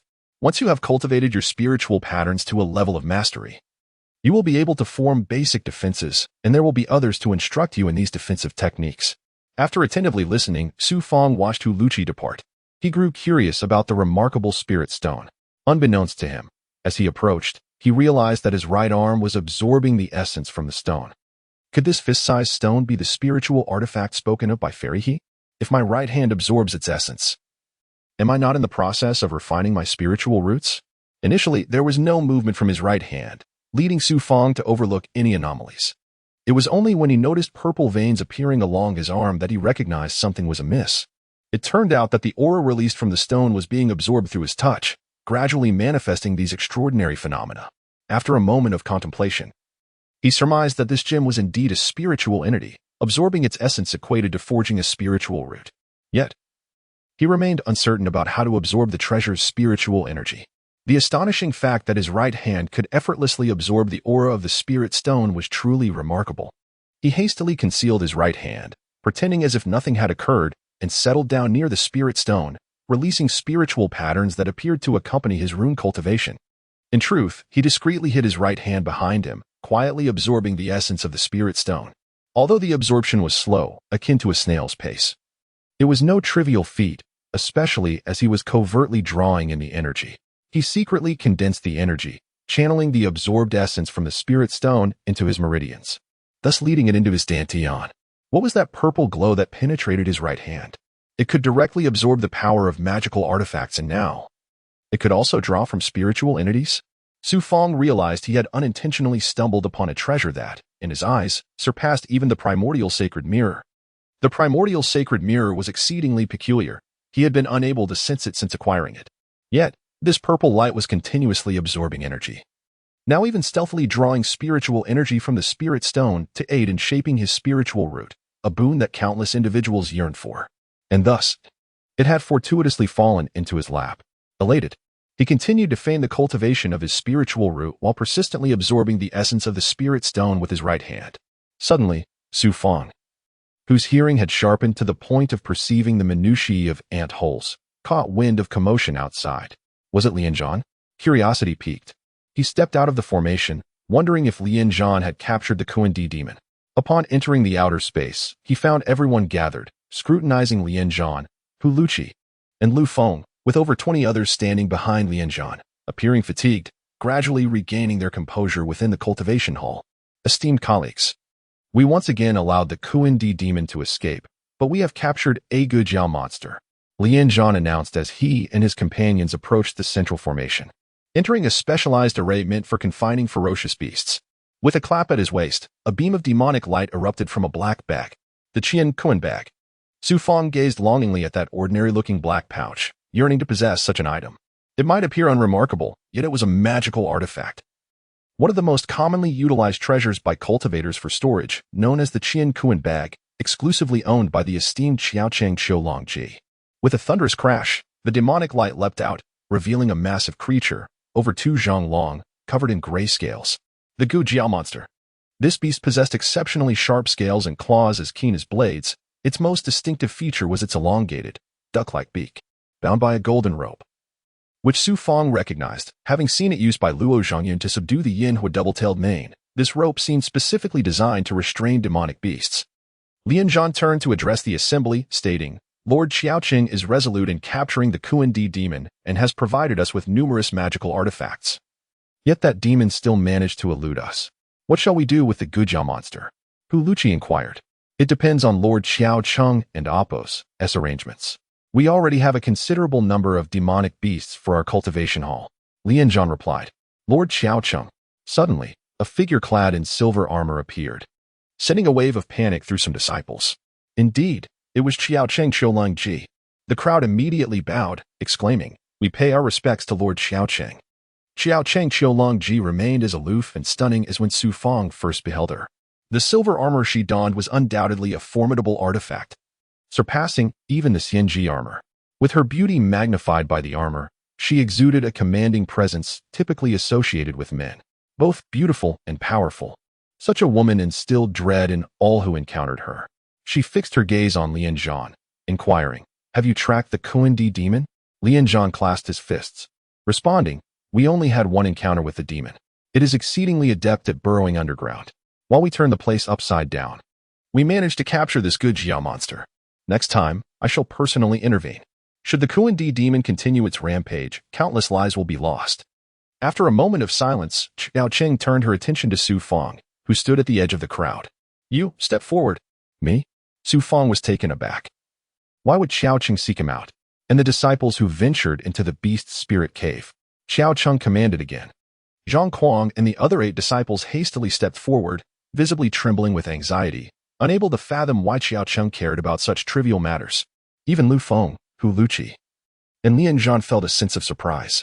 The other disciples surrounding them dared not make a move, with the likes of Han Li, Li Suqing, and Zhang Yi bowing low. Xiaocheng and Appo's eyes held an inscrutable depth as she stated, I received word from the Beast Spirit Hall, indicating that this time, my Feiyu division has thoroughly cleaned the Beast Spirit Cave, ensuring that each mount is well-fed and robust. Thus, I believe it is appropriate to commend you. Cheers erupted from the crowd, their spirits lifted. Xiaocheng and Appo's gaze fell upon a few individuals. You have brought honor to my Feiyu division, and your reward shall be generous. I intend to bestow upon each of you a vitality pill of first-grade quality. However, I have also heard that some of you may have slacked off. One disciple promptly pointed at Su Fang. My lord, it was Su Fang who was lazy. We toiled hard to clean the caves, while he merely slept. On the last day, we all returned, and he was still sluggishly napping. During those 10 days, we all worked diligently, But he was inattentive, disregarding orders, claiming to clean the caves while actually slacking off. We all completed our tasks. Yet Su Fang was the one shirking responsibility and was ultimately punished. Zhang Kuang and the others seized the opportunity to accuse Su Fang, appearing self-righteous in their claims. Yet, Su Fang did not speak up in his defense. How could he counter such a chorus of accusations? Moreover, he had already faced punishment. As for the reward, he would forego it, merely wishing to avoid further penalties. The indignities he suffered, he would have to swallow silently. Su Fang, is it because you are under my guidance that you feel entitled to slack off? Will you not even defend yourself? All eyes turned to Su Fang.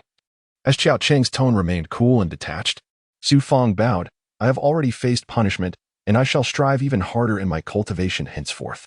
Upon hearing this, Zhang Kuang and the others wore triumphant smiles, seemingly relieved, as they had worried Su Fang might contest their claims. Qiao Cheng, unfazed, continued, however.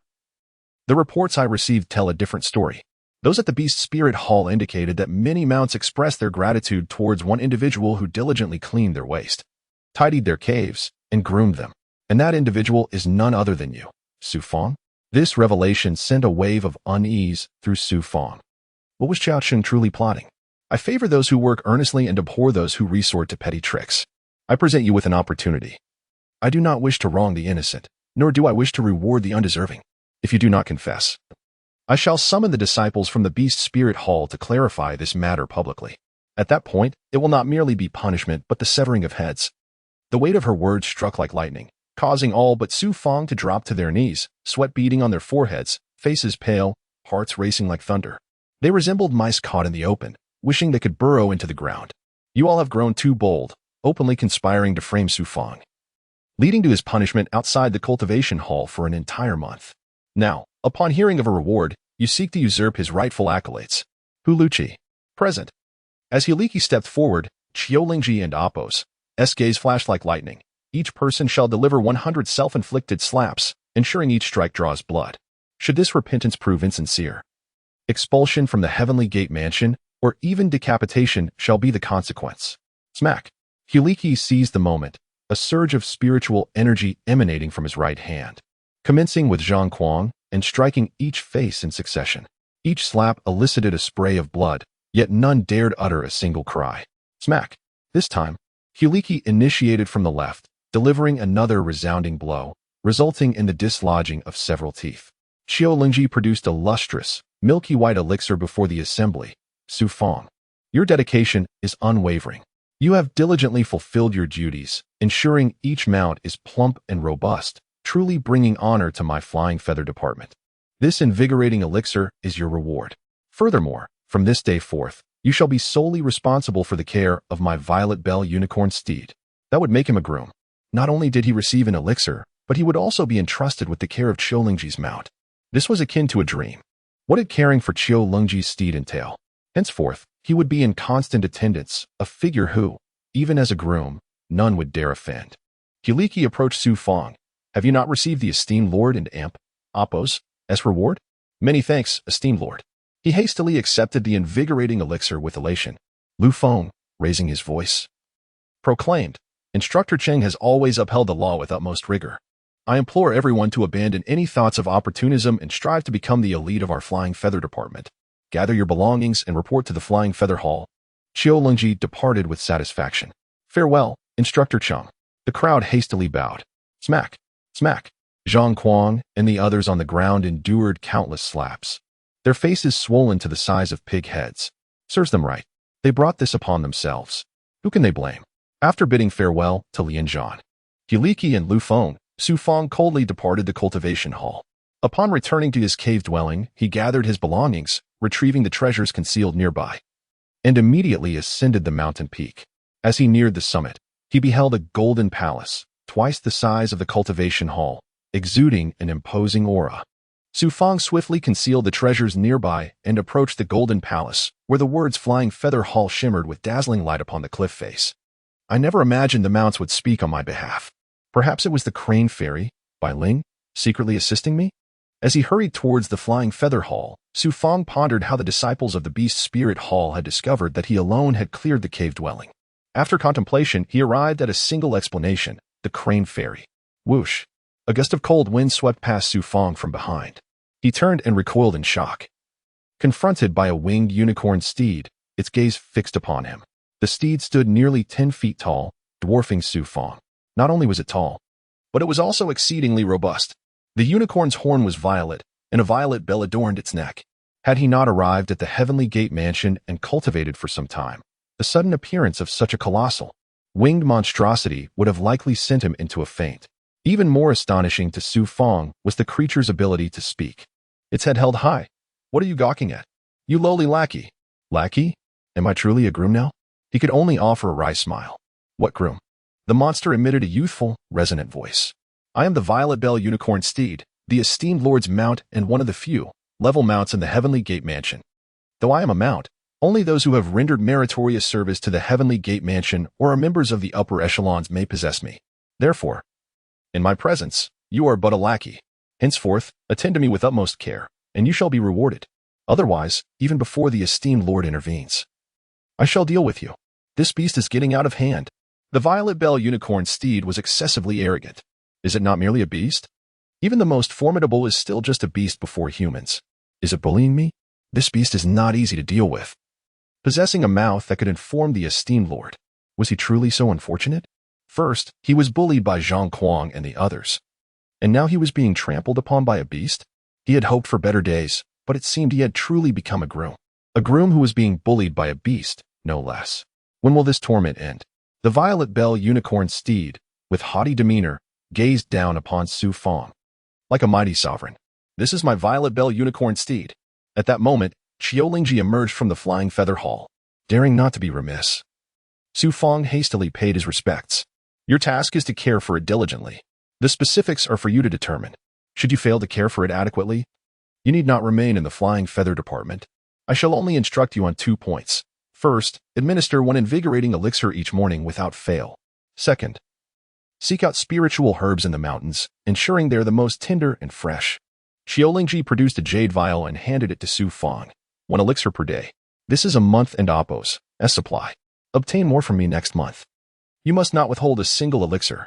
The previous disciple who cared for my Violet Bell Unicorn Steed was banished from the mountain for withholding elixirs. Esteemed Lord, this disciple would never dare. He nodded repeatedly. In addition to this, you must remember that only I am entitled to ride the Violet Bell Unicorn Steed. Should you dare to touch it with your posterior, I shall roast your buttocks with true fire and feed them to the beasts in the Beast Spirit Cave. Yes, precious steed, keep a close watch on him. Rest assured, master, I shall ensure he behaves himself. Su Fang, your cave dwelling and the precious steed and Oppos, as cave dwelling are located in the forest ahead. Henceforth, you shall primarily be responsible for caring for the precious steed. As for cultivation, take it one step at a time. Should you care for the precious steed well, I shall not treat you unfairly. I may bestow upon you some rudimentary spells or magical treasures. Elixirs are also a possibility. However, you must not err. I shall not be lenient should you err. Do you understand? This disciple shall engrave each word in my heart. He would certainly not dare to forget a single word. Considering the fate of Zhang Kuang and the others, how could he dare to be careless? Su Fang watched Qiulingji enter the Flying Feather Hall, then gazed upon the Flying Feather Hall, which was far more majestic and grand than the Cultivation Hall. Alas, he did not even possess the qualifications to enter. The Violet Bell Unicorn Steed suddenly raised its right hoof. "Lackey, have you not yet attended to me and escorted me back to my dwelling?" "Yes, yes." He hastily grasped the reins, cautiously proceeding towards the forest ahead. The Violet Bell Unicorn Steed maintained a leisurely pace, its body held high, exuding even greater pomp than an imperial procession. Upon entering the forest and proceeding a short distance, he beheld 2 cave dwellings beneath a cliff. One was the Violet Bell Cave, and the other was the Nameless Cave. Evidently, the Violet Bell Unicorn Steed and Oppos' status far surpassed that of ordinary disciples. Do not enter the cave dwelling yet. I wish to bask in the sun. Retrieve the fan and water jug from the cave dwelling. Do not allow me to become thirsty or overheated. Just as he was about to lead the Unicorn Steed into the Violet Bell Cave, the creature, as if commanding a servant, issued orders with the impudence of a young master from a wealthy household. Oh. Su Fang proceeded alone towards the Violet Bell Cave. A formation array guarded the cave entrance. Su Fang pondered whether his token would suffice. Rest assured, the esteemed Lord has already altered the formation array, incorporating the seal on your token, the Unicorn Steed. observing Su Fang's furtive demeanor, appeared even more triumphant. Buzz. As expected, upon approaching the formation array with the token, the entrance opened. As soon as he entered the cave dwelling, he sensed an astonishing surge of spiritual energy, not inferior to that within the cultivation hall. Upon examining the interior of the cave dwelling, he was even more astounded. The cave dwelling was adorned with numerous gemstones, and the space was twice the size of ordinary cave dwellings. Exquisite potted plants were placed around the perimeter. In particular, 3 spiritual stones were embedded in the uppermost wall of the cave dwelling, similar to those in the cultivation hall. The spiritual energy emanating from these stones permeated the entire cave dwelling, providing an abundance of cultivation resources. My eyes have been truly opened. Even a Mount's cave dwelling is so extraordinary. How astonishing must the esteemed Lord's cave dwelling be? Su Fang sighed with envy and immediately departed with the fan and water jug. Regrettably, for ordinary disciples, even possessing such a cave abode holds little significance, as they lack mastery over Qigong and mental techniques. They can merely absorb resources without being able to forge their spiritual roots, cultivate spells, or acquire other supernatural abilities. However, if they possessed cultivation methods alongside abundant resources, it would be akin to paradise. In a serene meadow beside a cliff, the purple bell unicorn lay comfortably, its white mane glistening like silver under the sun. While it slumbered peacefully, Su Fang sat nearby, gently fanning it, playing the role of a humble servant to the noble steed. As the unicorn basked in the sunlight, he too felt a drowsiness creeping in. The sun warmed his body, causing the spiritual energy within him to circulate effortlessly. Even the Qi Si began to spin slowly. Noticing the unicorn was asleep, Su Fang moved a few paces away, settling on the grass to commence his cultivation. He aimed to condense a multitude of spiritual patterns within himself, hastening the rotation of his Qi Si, hoping to manifest spiritual power as soon as possible. Yet, he felt an unusual energy from the Qi Si, surging into a deep recess of his dantian. The more adept he became at manipulating the spiritual patterns, the more attuned he felt to the energy coursing through him. With the continuous absorption of the warm, natural energy from the sun, Su Fang experienced a profound sense of unity with nature. At that moment, he sensed a stream of spiritual energy flowing uncontrollably into a specific area within his dantian. He focused intently, following the flow of the energy to discern what lay deep within. By what seemed like a stroke of fortune, he soon detected an object floating in the depths of his dantian, sparking an exhilaration within him. To his astonishment, that object suddenly stirred under his concentrated attention. Emerging from his lower abdomen, it was the primordial sacred mirror, a crimson artifact. My goodness, you have finally chosen to reveal yourself. Since acquiring the primordial sacred mirror, he had longed to examine it closely or discover a means to re-enter the ancient mirror and meet that enigmatic woman. To obtain the dual cultivation technique known as the 9 Suns 9 transformations, years had passed without success, yet here he was, basking in the sun, inadvertently summoning the mirror. Still lacking a method to control it. Perhaps he should attempt to activate it with spiritual energy? Su Fang distanced himself from the unicorn and released spiritual energy from both palms to envelop the primordial sacred mirror. It vibrated slightly within the energy but showed no further reaction. Was it possible that mere spiritual energy was insufficient to activate the mirror, requiring true spiritual power instead? He recalled the key to activating other artifacts, which indeed relied on spiritual power. For instance, the celestial thorn armor he wore demanded spiritual power for activation.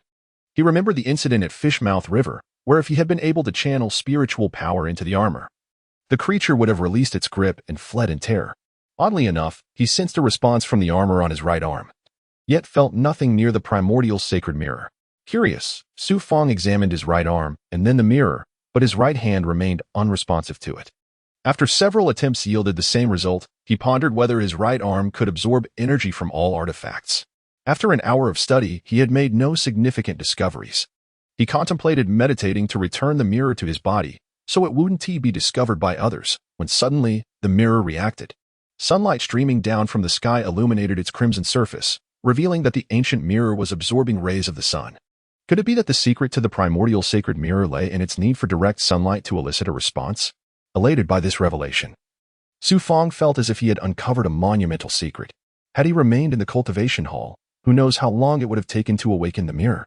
Had he not been serving as the Steed and Appos' caretaker for Autumn Cold Princess, he would never have discovered the mirror's ability to absorb the energies of the earth and sun. In any case, this was an unexpected boon.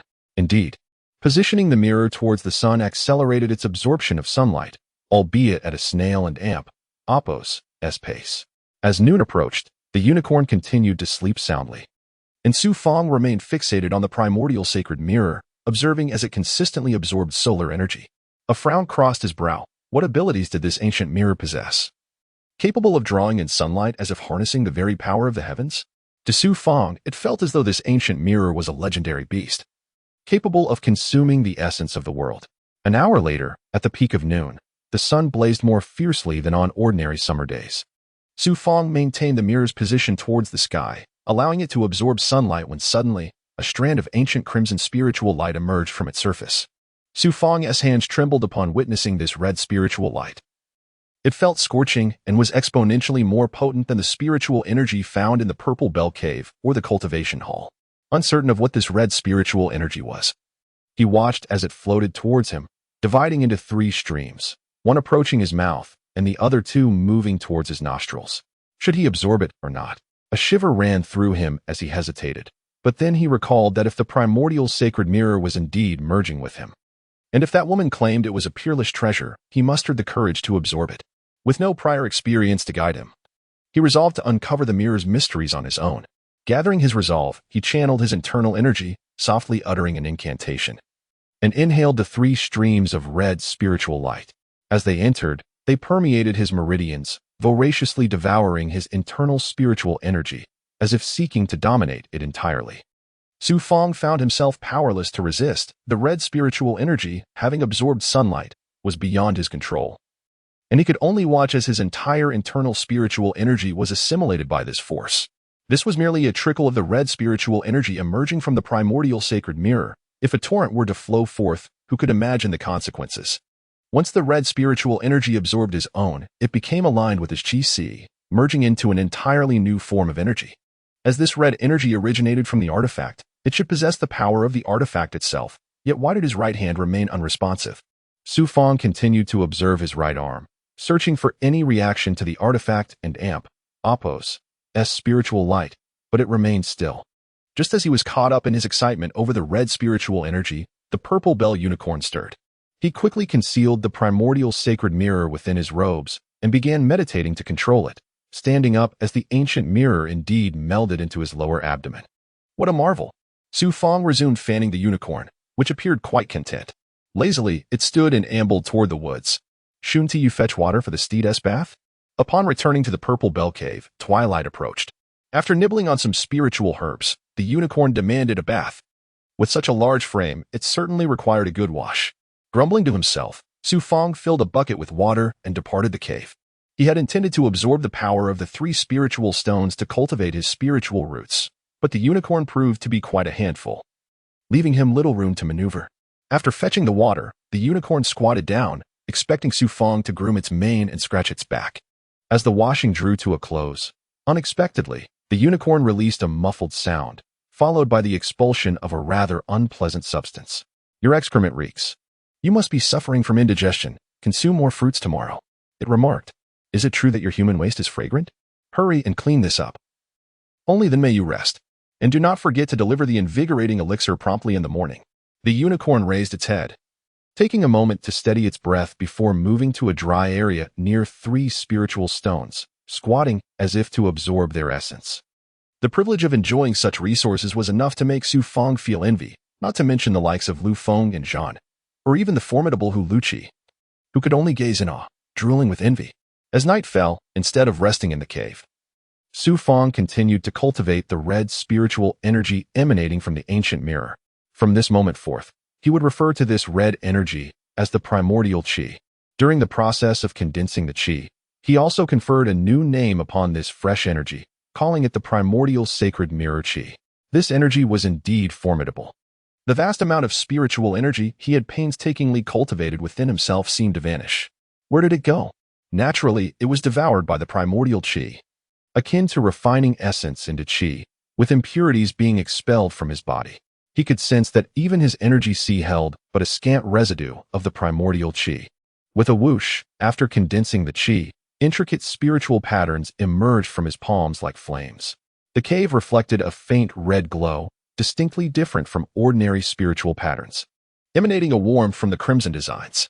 Currently, he could only manifest a limited number of these patterns, necessitating the absorption of substantial primordial chi from the ancient mirror. Step by step, to break through further. Observing the mighty energy released by the patterns, he acknowledged his current state as the first level of the flesh embryo stage. After some contemplation, Fang recognized the uniqueness of the primordial chi and resolved to use it as the cornerstone of his cultivation. He then noticed a layer of aura surrounding the spiritual patterns, symbolizing his present realm of power, the first level of the flesh embryo stage. With merely a singular force of might, the aura released in the chi consumption stage manifests as waves, while that of the flesh embryo stage is a potent force, capable of injuring any practitioner of the chi consumption stage, surpassing ordinary energy waves. The flesh embryo stage primarily focuses on refining spiritual energy and cleansing the body, emphasizing the internal aspects such as meridians, organs, bones, and blood. The chi consumption stage serves as the foundational practice. Advancing to the flesh embryo stage requires not only the cultivation of the energy chi and the condensation of spiritual power, but also the continuous enhancement of physical strength, cleansing the body, and maintaining an equilibrium of internal and external cultivation. While these two realms may appear indistinct, the cultivation within the flesh embryo stage is far more challenging than that of the chi consumption stage. Firstly, one must shape their spiritual root, a crucial aspect influencing future cultivation. Various spiritual materials are essential resources. Without them, how can one forge an extraordinary spiritual body in the flesh embryo stage? The significance of the spiritual root cannot be overstated, as the condensation of spiritual power is even more paramount. Many practitioners of the flesh embryo stage fail to condense spiritual power. Spiritual power originates from the shaping of the spiritual root. The more spiritual energy resources one absorbs, the more extraordinary the resulting energy within their body. Through the process of refining essence into chi, this energy can eventually condense into spiritual power. Finally, one must cultivate the physical body itself, repeatedly striking the meridians to strengthen muscles and bones. Once a transformation occurs between the body and spiritual energy, an even more intense wave will emerge when releasing energy from the energy chi or the body, signifying a true advancement. Given Fang and Appo's currently limited primordial chi, he would require a considerable amount of time to ascend to the second level of the flesh embryo stage. Unbeknownst to him, as he blinked, the night had gradually given way to dawn. Reflecting on the countenance of the purple bell unicorn, Fang promptly exited the cave. My support now lies with Ji, the esteemed instructor of the Feathered Wings sect. If I do not nurture the unicorn properly, how can I earn her favor? With a foundation in this mountain, even if Lu Feng seeks to undermine me, he shall find it difficult. He resolved to fatten the unicorn. Thus, it would become his ally. Should he ever part ways with Ji, he could still care for it. Within the forest, the mist was dense, pressing down upon him, making it difficult to breathe. Fang searched for fruits, aware that the Tianmen Prefecture's mountains were rich in spiritual energy, capable of nurturing spiritual herbs as well as fruits imbued with a modicum of spiritual essence. He began to formulate long-term plans, realizing the necessity of having a solid backing. Why seek support? Without it, he and the Lu family scion would hold no standing in Tianmen Prefecture, easily trampled upon, as evidenced by his previous month's experiences. Who among them lacked a patron? If he, an ordinary scion, could earn Ji's favor, the benefits would be immense, especially in hastening his search for his father's whereabouts. As he made his way back to the cave of the purple bell unicorn, he bit into a fruit, savoring the refreshing sensation it brought. Upon entering the cave, the unicorn gazed at him with a tired expression. I am famished. First give me the invigorating elixir, then the spiritual herbs. Fang, not daring to delay, recognized that only by caring for the unicorn could he hope to gain Ji's esteem. The unicorn promptly devoured an invigorating elixir before eyeing the pile of fruits. Devouring several in quick succession, the juice flowing forth with a crispness that brought it immense satisfaction. These fruits are delightful. They are far more digestible than spiritual herbs. Dares anyone complain about my foul odor? Speak again, and I shall ensure your backside is cleaned post-haste. With a proud demeanor, the unicorn completely dominated Fang, transforming him into its steed. After a hearty meal, the purple bell unicorn was taken out for a stroll, while Fang utilized its napping time to summon the primordial sacred mirror, absorbing the sun's energy, which subsequently infused him with primordial chi.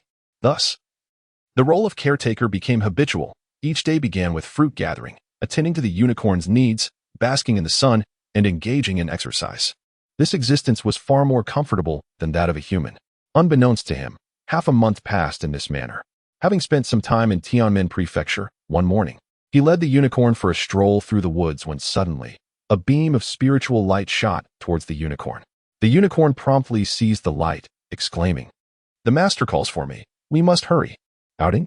Fang mused, relishing the prospect of quiet cultivation in his solitude. Navigating through the forest, he arrived at the Feathered Wing Palace, waiting for a while until a dozen unfamiliar cultivators appeared, each clad in black armor. Their prowess comparable to that of Lu Feng and Zhan. He learned that the seedlings of Tianmen Prefecture, through rigorous selection, could become elites. These individuals were the Feathered Wing Army. Today, they were to venture forth to slay the Kuan Earth Demon, retrieve its inner core, and remain vigilant for any movements from Tian Yushan. Qiulingji made her entrance, adorned in silver armor, prompting everyone to bow in respect. In addition to slaying the Kuan Earth Demon, we must also be wary of any disturbances from Tian Yushan. A burly man remarked, "My lady, has not a powerful new lord emerged in Tian Yushan?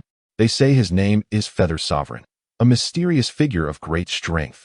Now ruling over Tian Yushan, surely he will keep a watchful eye on us at Tianmen Prefecture, given that the Feather Sovereign is a lord.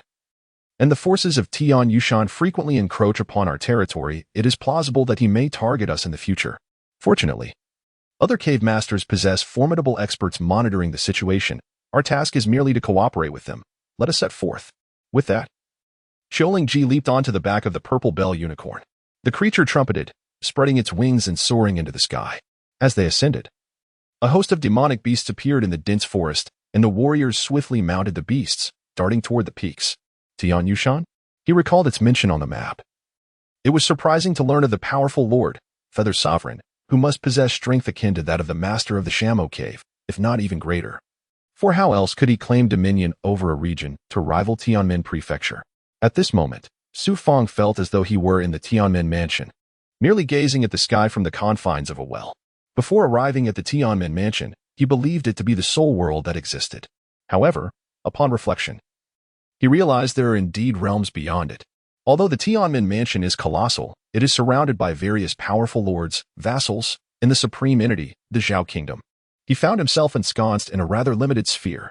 Upon returning to his cave, he initially intended to enter the Xiling Cave to absorb the power of spirit stones. Yet, he could not fathom the mysterious function of the array, fearing that excessive comings and goings might provoke the displeasure of Qiulingji, which would spell trouble. Contemplating this, he opted to approach the cliffside, retrieving the Hunyuan Holy Mirror to absorb the radiant energy from the two suns. To his astonishment, as soon as he unveiled the Hunyuan Holy Mirror, a sudden surge of energy emanated from the surrounding grass and trees, causing the wild grasses and leaves to tremble. Alarmed, he swiftly concealed the Hunyuan Holy Mirror, sensing the arrival of an unexpected visitor. A familiar voice, that of a young girl, called out from behind, "Fang, look at how frightened you are." Bai Ling? He turned around in a daze, immediately breaking into a delighted smile as he recognized the crane fairy descending gracefully from the sky. Approaching her, Fang remarked, "Your wounds have healed. Congratulations." The ethereal Bai Ling, exuding a spirit far more vibrant than the unicorn, replied, "Indeed, thanks to your goo worms. Not only have I healed, but I have also returned to my master, regaining my freedom. I came to see you at the first opportunity and to return the 2 goo worms. Once again, congratulations on returning to your master. However, after this experience, I have lost faith in masters and humanity." Bai Ling expressed her disillusionment. "My master only called me back upon seeing that I had recovered. Had I not healed, she would have been unaware of my demise in the Beast Spirit Cave. Come." With a tinge of disappointment, Bai Ling released a surge of spirit energy, enveloping the 2 goo worms. As they made contact with Fang's palm, they joyfully burrowed back into his body, reaffirming that indeed, his body was the best abode for them. "In this world, I trust only you, a human. You are my friend." Bai Ling gently crouched down. "You are likewise my only friend in this Tianmen Mansion. If you wish, you could become my kin. In this unfamiliar Tianmen Mansion, we could be as close as family and look after one another." He smiled at Bai Ling. "To be kin, one must have a title. You humans care deeply about such things. Since I am older than you, it would seem inappropriate for me to assume the title of elder sister. In the realm of beasts, I am still a child. How about I take you as my younger brother today? You would be more suited to being my sister. After all, You still appear as a little girl. Humph. I have lived for nearly 1,000 years. Although I could barely speak until a century had passed. I have far more experience in conversation than you. Am I not qualified to be your elder sister? All right, I concede. Is that not sufficient? It was evident that the crane fairy was playfully teasing Su Fang. Her qualifications were undeniable. Bai Ling chuckled and leaned in closer, seeing your pitiful expression. Fine. To compensate you and fulfill my duty as an elder sister, how about I impart a cultivation technique to you? That sounds wonderful. I am currently at the first stage of the physical body, and I am utterly perplexed about how to cultivate. Qigong. Now that is something of great value. The last time, it was thanks to the spiritual pattern heart technique imparted by the crane fairy that I could advance to the physical body realm in such a short time. Who would have thought that being forced to accept an elder sister would yield unexpected rewards? Bai Ling pondered for a moment. You should focus on cultivating your spiritual roots at this stage of the physical body. There is no need to rush. Thus, I must find a way to procure spiritual treasures or resources imbued with spiritual energy for your cultivation. Spiritual treasures are not easily obtained. The Tianmen mansion is governed by strict laws. I would not wish for you to seek assistance from your master. If only we could find some discarded magical artifacts or fragments. Discarded magical artifacts do exist, particularly in the Fuba Hall, and there are many. Many? The Tianmen mansion regularly dispatches numerous experts to combat the beasts and quell the rebellions of various lords, leading to frequent conflicts that inevitably result in casualties. Ordinary disciples often become mere cannon fodder, thus damaging countless treasures. Those magical artifacts are collected in the Fubao Hall for repairs, and those that cannot be mended are left piled outside, with fragments scattered around the hall. What do you need those useless magical artifact fragments for? I have unexpectedly merged a certain power within my right hand, which allows me to absorb the power of magical artifacts. As long as I am near a treasure, I can sense its energy. Just watch. Su Fang loosened his clothing slightly and peeled back a layer of undergarment, revealing the Shinji armor. You possess a rather inferior quality physical body magical artifact? Impressive. Could it be left to you by your master? Bai Ling exclaimed, astonished as she examined the Shinji armor. I obtained this myself. My master warned me that if I became overly reliant on magical artifacts, I would hinder my development. She wishes for me to have a free growth environment. Your master possesses great foresight. She speaks the truth. You are currently in a foundational stage. So focus on cultivating your spiritual roots.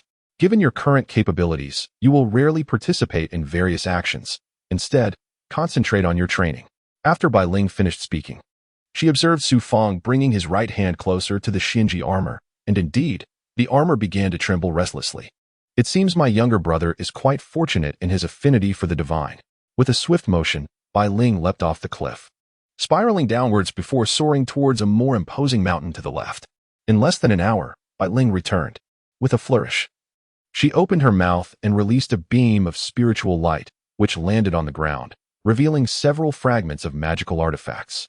As Su Fang brought his right hand near these artifacts, they responded, moving towards his right arm. Bai Ling crouched down.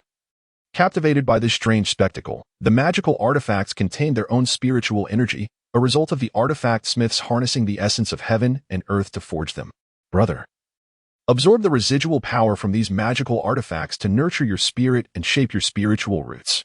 I assure you, you will surpass those worthless seedlings and become a significant figure in the Tianmen mansion. By the way, did you speak well of me to the disciples of the Beast Spirit Hall? As he began absorbing the first magical artifact fragment, Bai Ling beamed with pride. Hee. You saved my life. So naturally, I want you to live well. Let those mounts speak on your behalf. They are more than willing, eager even, for you to remain in the Beast Spirit Cave to care for them. Besides, if you do not fare well, wouldn't that bring me shame? Shame? Su Fang almost bit his tongue. First, it was the unicorn, and now the crane fairy.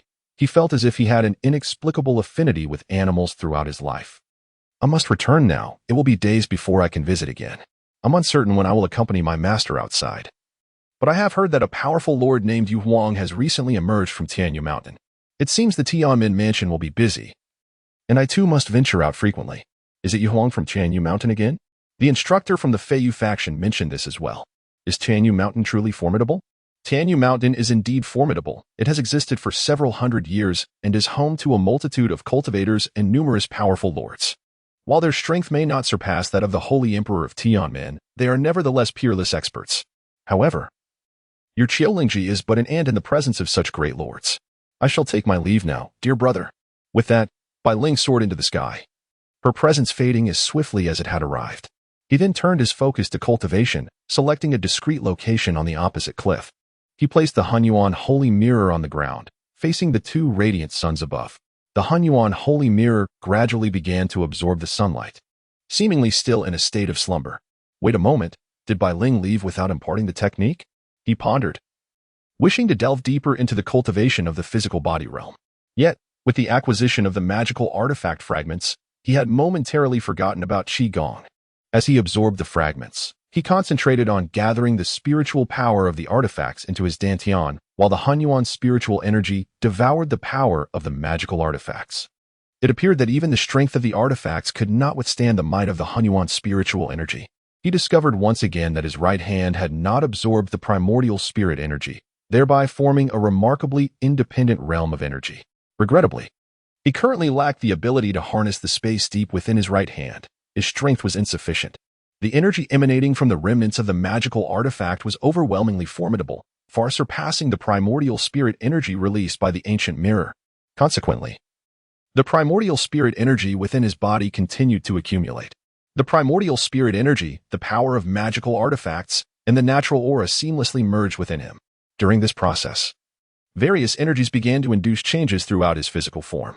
Just as blood nourishes life, a being requires air. Thus, as diverse energies entered his body, his organs and flesh also absorbed various gases. The more he absorbed, the more distinct the transformations in his body became, which signified the mysterious spiritual roots in individual and Apo's aptitude for cultivation. A person is akin to a tree, requiring various nutrients to flourish. Days later, at the Hall of Records in the Heavenly Gate Manor, this was a place that every individual had to traverse upon entering. Upon arriving at the Grand Hall, Su Fang beheld a multitude of cultivators adorned in varied attire. It was the first time he encountered so many disciples. Being a disciple of the Feiyu division, he attracted considerable attention upon his arrival. The Feiyu division indeed possessed an extraordinary reputation. Upon entering the Hall of Records, he observed several cultivators seated in different directions, engaged in the management of various texts. Su Fang approached one of them. Senior brother, I seek information regarding the whereabouts of certain seedlings from my family. I would greatly appreciate your assistance. Are you Su Fang, a disciple of the Feiyu division? You've indeed ascended to the flesh-body realm. The young disciple, under 30, though lacking any armor, concealed his profound cultivation, which was why he held a high position in the Hall of Records. After a brief appraisal of Su Fang, he confirmed, last time, we dispatched individuals to the Feiyu division to inquire about each disciple's cultivation progress and learned of your advancement to the flesh-body realm. You hail from Tianzong City? Excellent. In the last cohort, your Su family sent 6 seedlings. Please take a look at the record book. He did not make things difficult for Su Fang and skillfully handed him a book. After expressing his gratitude, Su Fang opened it to find details documenting the status of all seedlings from the last cohort in Tianzong City. The record primarily featured over 20 seedlings from the Lu family, many of whom were familiar to Yiyun, such as Lu Lan, Lu Ming, Lu Tianlong, and others, as well as seedlings from the Li and Wu families, and finally, he spotted the seedlings from the Su family. After half an hour, Su Fang politely returned the book to the young man, thanking him once more before departing the Hall of Records. 3 years had elapsed, and nearly 100 seedlings from Tianzong City had faced misfortunes during their cultivation journey. Only 4 of the 6 from the Su family remained. With a sigh of melancholy, he left the hall and made his way towards an unfamiliar mountain gorge. After an hour, he arrived at a large stone inscribed with the words Purple Bamboo Valley, and ahead lay a valley. This valley was the training ground for Su Yin and Su Doli. Upon entering, he found it indeed as described by Lian Zhan. The environment of the Purple Bamboo Valley was worlds apart from that of the Feiyu division. The valley contained only a modest palace, while the rest were stone and wooden houses. There were no independent caves, only ordinary mountain caverns. As he was about to enter the Purple Bamboo Valley, he heard the sounds of fists and vibrations emanating from 2 adjacent training grounds. Approaching the right hillside, he followed a path leading to the training area, where he discovered over 100 youths engaged in practice, all around the age of 18 or 19. Their training focused primarily on weaponry, as they practiced various martial arts, emphasizing physical prowess. Observing their aura, he noted that most exhibited strength at the 6th or 7th wave level, with only a few reaching the 8th wave. If they were in the Feiyu division or the Feilong division, most seedlings would be at the 8th to 10th wave level. Stop. a man overseeing the training of over 100 individuals, upon noticing Su Fang's attire and insignia, perceived his significance and promptly commanded everyone to cease. Su Fang recognized this man as a formidable practitioner, likely not at the flesh-body realm, and approached him with respect. "Senior brother, I am Su Fang, a disciple of the Feiyu division, here to find my relatives, Su Yin and Su Dali." Upon hearing the name of the Feiyu division, the man's demeanor shifted to one of courtesy, indicating that the Feiyu division held a prestigious status in the Purple Bamboo Valley. He immediately called out, "Su Yin." "Su Dali, step forward." Two figures swiftly emerged from the rear, revealing themselves to be Su Yin, who appeared more robust than in previous years, and Su Dali, also a member of the Su family. Upon seeing Su Fang, they were struck with astonishment, as if struck by a bolt from the blue. "Su Fang, this is the prodigy from the Feiyu division. You need not practice for the rest of the day." The man was quite accommodating towards Su Fang, perhaps due to Su Fang and Appo's achievement of the flesh-body realm and his affiliation with the Feiyu division. "Su Fang, what brings you here?" Su Dali, stout and sturdy, scrutinized Su Fang closely. Su Yin regarded him as a marvel. "Indeed, have you been selected in this round of assessments? Have you become a disciple of the Feiyu division?" Unbeknownst to them, Su Fang had already attained the flesh-body realm. Had they known, their astonishment would have been even greater. Su Fang motioned for them to leave the training ground, and the three entered the depths of the Purple Bamboo Valley, where they encountered hundreds of rooms, indicating that around 300 seedlings were training there. "I arrived here 3 months ago through the Heavenly Gate. Let us not dwell on that. I painstakingly gathered information about your locations and those of Su Kong and Su Yueyun from the Hall of Records. You must be unaware of the changes that have transpired in our family over the past few years, correct? After years of trials, they were no longer the youthful individuals they once were. They had matured into resilient young adults." Sitting on a stone bench, Su Fang recounted the tale of the Su family's annihilation a few years prior and their subsequent return to Tianzong City to rebuild their lineage. Listening to Su Fang, Su Dali expressed indignation mixed with longing for family. Apart from not mentioning his personal confrontations with Wu Dazhang and Wu Zhongyuan, he conveyed the rest of the events in detail. "The Wu family is utterly unreasonable," Su Yin exclaimed in anger. "When we first arrived at the Heavenly Gate Manor, how were we supposed to cultivate? With nearly 10,000 seedlings, we thought we could cultivate immortality upon arrival, but instead, we were forced to endure the wilderness, living alongside beasts, digging trenches, and constructing stone fortresses. Wu Di and Appo's death was due to being devoured by a beast, and yet the Wu family blamed us for it. You did not directly arrive at the Heavenly Gate Manor, but were taken to the wilderness? I am surprised to hear all of this," Su Fang remarked, astonished. Su Dali interjected, his muscular neck evident. "We did not go straight to the Heavenly Gate Manor. Rather, we were led into the wild, and only seedlings from Tianzong City were present. Upon gathering at the designated location, we found nearly 10,000 seedlings from surrounding cities and empires, some of whom were noble scions, princes, and lords. We spent several months in the wilderness. Life was unbearable, with many dying from exhaustion or the cold. After a year in the wild, we finally arrived at the Heavenly Gate Manor and were assigned here to the Purple Bamboo Valley. I heard that Li Yuandong recently went to the Filong division, and many from the Lu family have gone to other places. The Filong division, where Li Yuandong is adjacent to the Feiyu division. I saw him not long ago. The Lu family seems to be thriving at the Heavenly Gate Manor. They sent over 20 seedlings, with half becoming renowned prodigies, particularly Lu Lan and Lu Ming, who were said to have been taken as geniuses. Su Fang, now that you have entered the legendary Feiyu sect, our Su family can finally claim some standing in the Tianmen prefecture. We can no longer allow other families to mock us incessantly, especially the Lu family, who have recently belittled us, boasting about their prodigies. Although I have been in Tianmen prefecture for just a few months, it is evident that we do not yet qualify as true disciples. Only upon reaching the flesh embryo realm or higher can we truly be considered part of this esteemed institution. Thus, we must endure the trials of the great waves and gradually comprehend the true essence of Tianmen prefecture." The three of them sat beneath the trees, engaging in conversation throughout the afternoon. By evening, Su Fang encountered two other promising members of the Su family, Su Kong and Su Yueyun.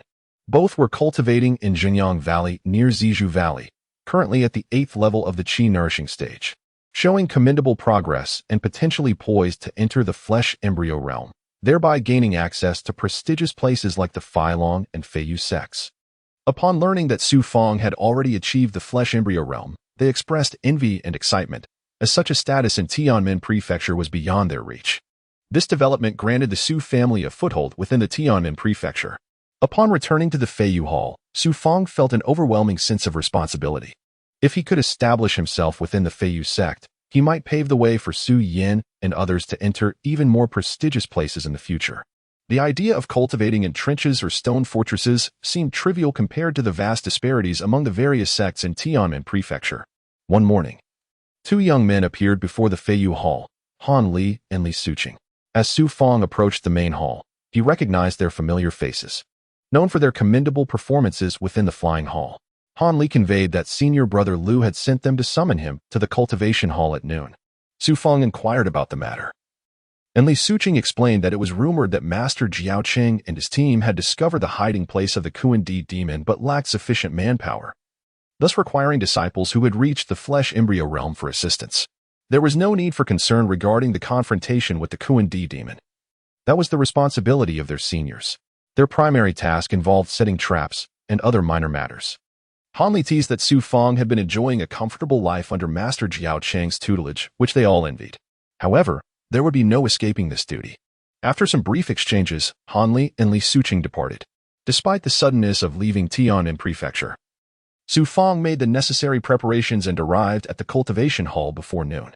There, he unexpectedly ran into Zhang Kuang, who had also reached the flesh embryo realm. Aware of their frequent encounters, Su Fang greeted him, but Zhang Kuang responded dismissively, refusing to acknowledge him further. As more and more people arrived, approximately 20 in total, all at the flesh embryo realm, Lu Feng made an entrance, descending from the sky atop 4 fierce beasts.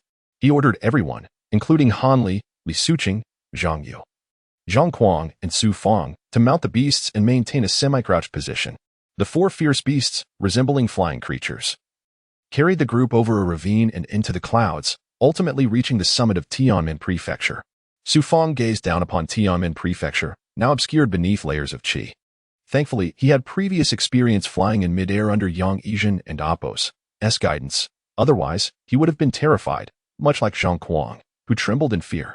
After 2 days of continuous flight, they gradually arrived at a desolate gray prairie, Black Earth Mountain Range, a perilous expanse within Tianmin Prefecture, notorious for being home to various ferocious beasts and terrifying demons. In the blink of an eye, the 4 mounts descended into the dense forest nestled among the towering mountains. Lu Shidi, you arrived just in time. Everyone, be quiet. This Black Earth Mountain Range is teeming with demonic beasts. While they fear our Tianmin Prefecture, they may still attack. Lian Zhan led over 30 powerful disciples of the flesh embryo realm from the depths of the forest to welcome them. Upon hearing this, everyone tiptoed into the woods, concealing the mounts. Gathered together, Lu Feng inquired about Master Jiao Qing's whereabouts. Lian Zhan informed him that the master was leading a team to continue searching for the Kuan-Di demon, as it had been injured and sought refuge in the Black Earth Mountain Range. He then presented a battle map, indicating a red dot within a circle. We will dig traps here, primarily pit traps, as deep as possible. Once completed, Master Jiao Qing will place ice-sealing talismans within them. Should the Kuan-Di demon fall into the trap, it will be instantly frozen. It appeared that this time, Xiaoling Ji intended to lead all the top experts of the Feiyu sect to subdue the Kuan-Di demon.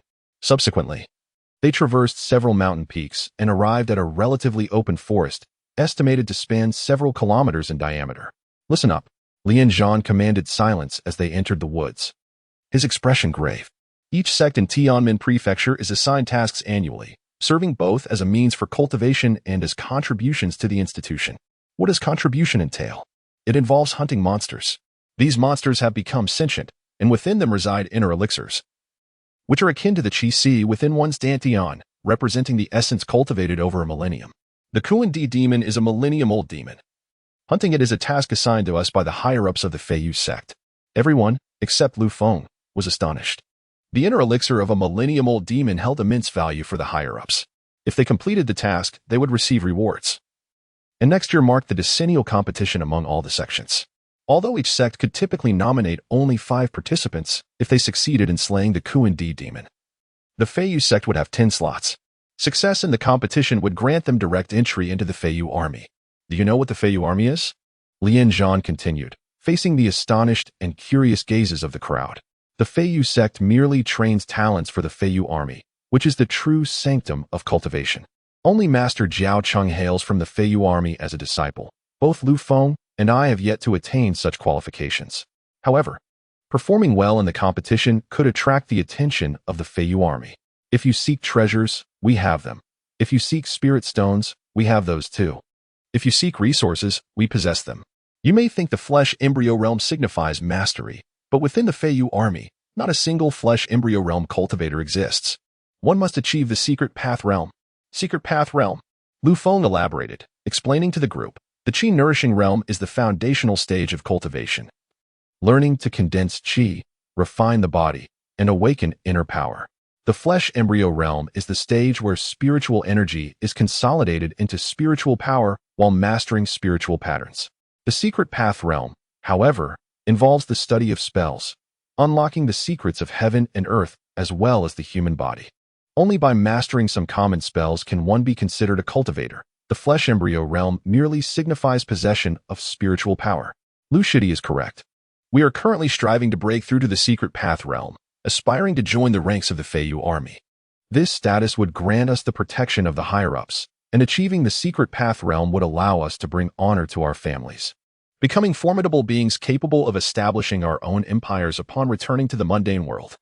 The purpose of this lengthy discourse was to instill confidence in everyone to slay the Kuan-Di demon. Using this forest as the center, they needed to dig 10 traps. Forming groups of 6, led by disciples at the 7th level of the flesh embryo realm, accompanied by those at lower levels.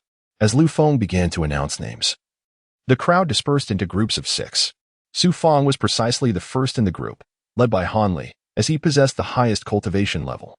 Having reached the realm of the physical body, it was rumored that he could also perform some rudimentary spells, but such information was merely speculation, considering that spells are personal trump cards that one would not disclose to outsiders.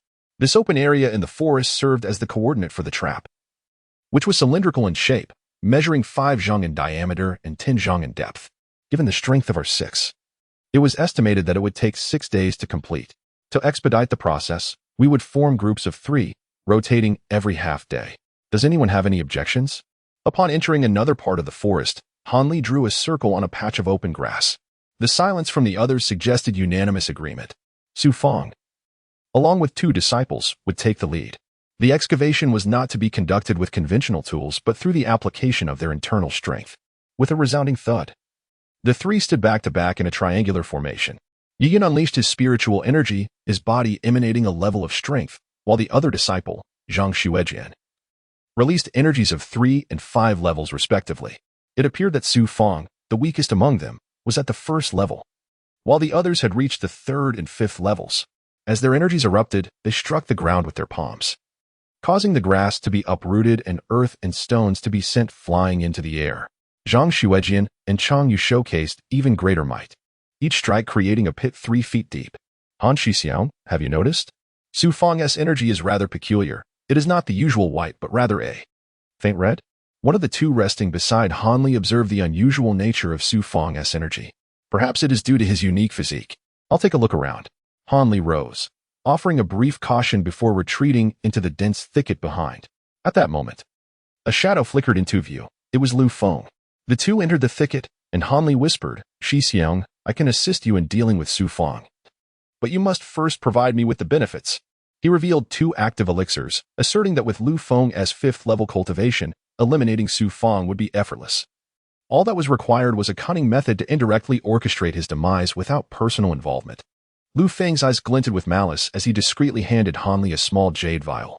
Has Su Feng offended you? It won't be easy to kill him. If I serve directly under Lord Jiao Chang and something goes awry, I would also invite trouble. I would not commit such an act merely out of consideration for you. He has not wronged me. It is merely that if he continues to grow, he will undoubtedly bolster the Su family's power in Tianzong City, posing a threat to my Lu family. I had not intended to eliminate him, but now that he has caught Lord Jiao Chang's eye, it is said that one mountain cannot accommodate 2 tigers. I am merely preemptively removing a threat. Did not Han Shidi also traverse a similar path? Even if Su Feng is unfortunate, that is the right way to think. Our families have expended great resources to send us here. Who among us does not bear the responsibility of strengthening our clans? Lu Feng clapped Han Li on the shoulder, a slight smirk gracing his lips, casting a sudden chill over the hot summer day.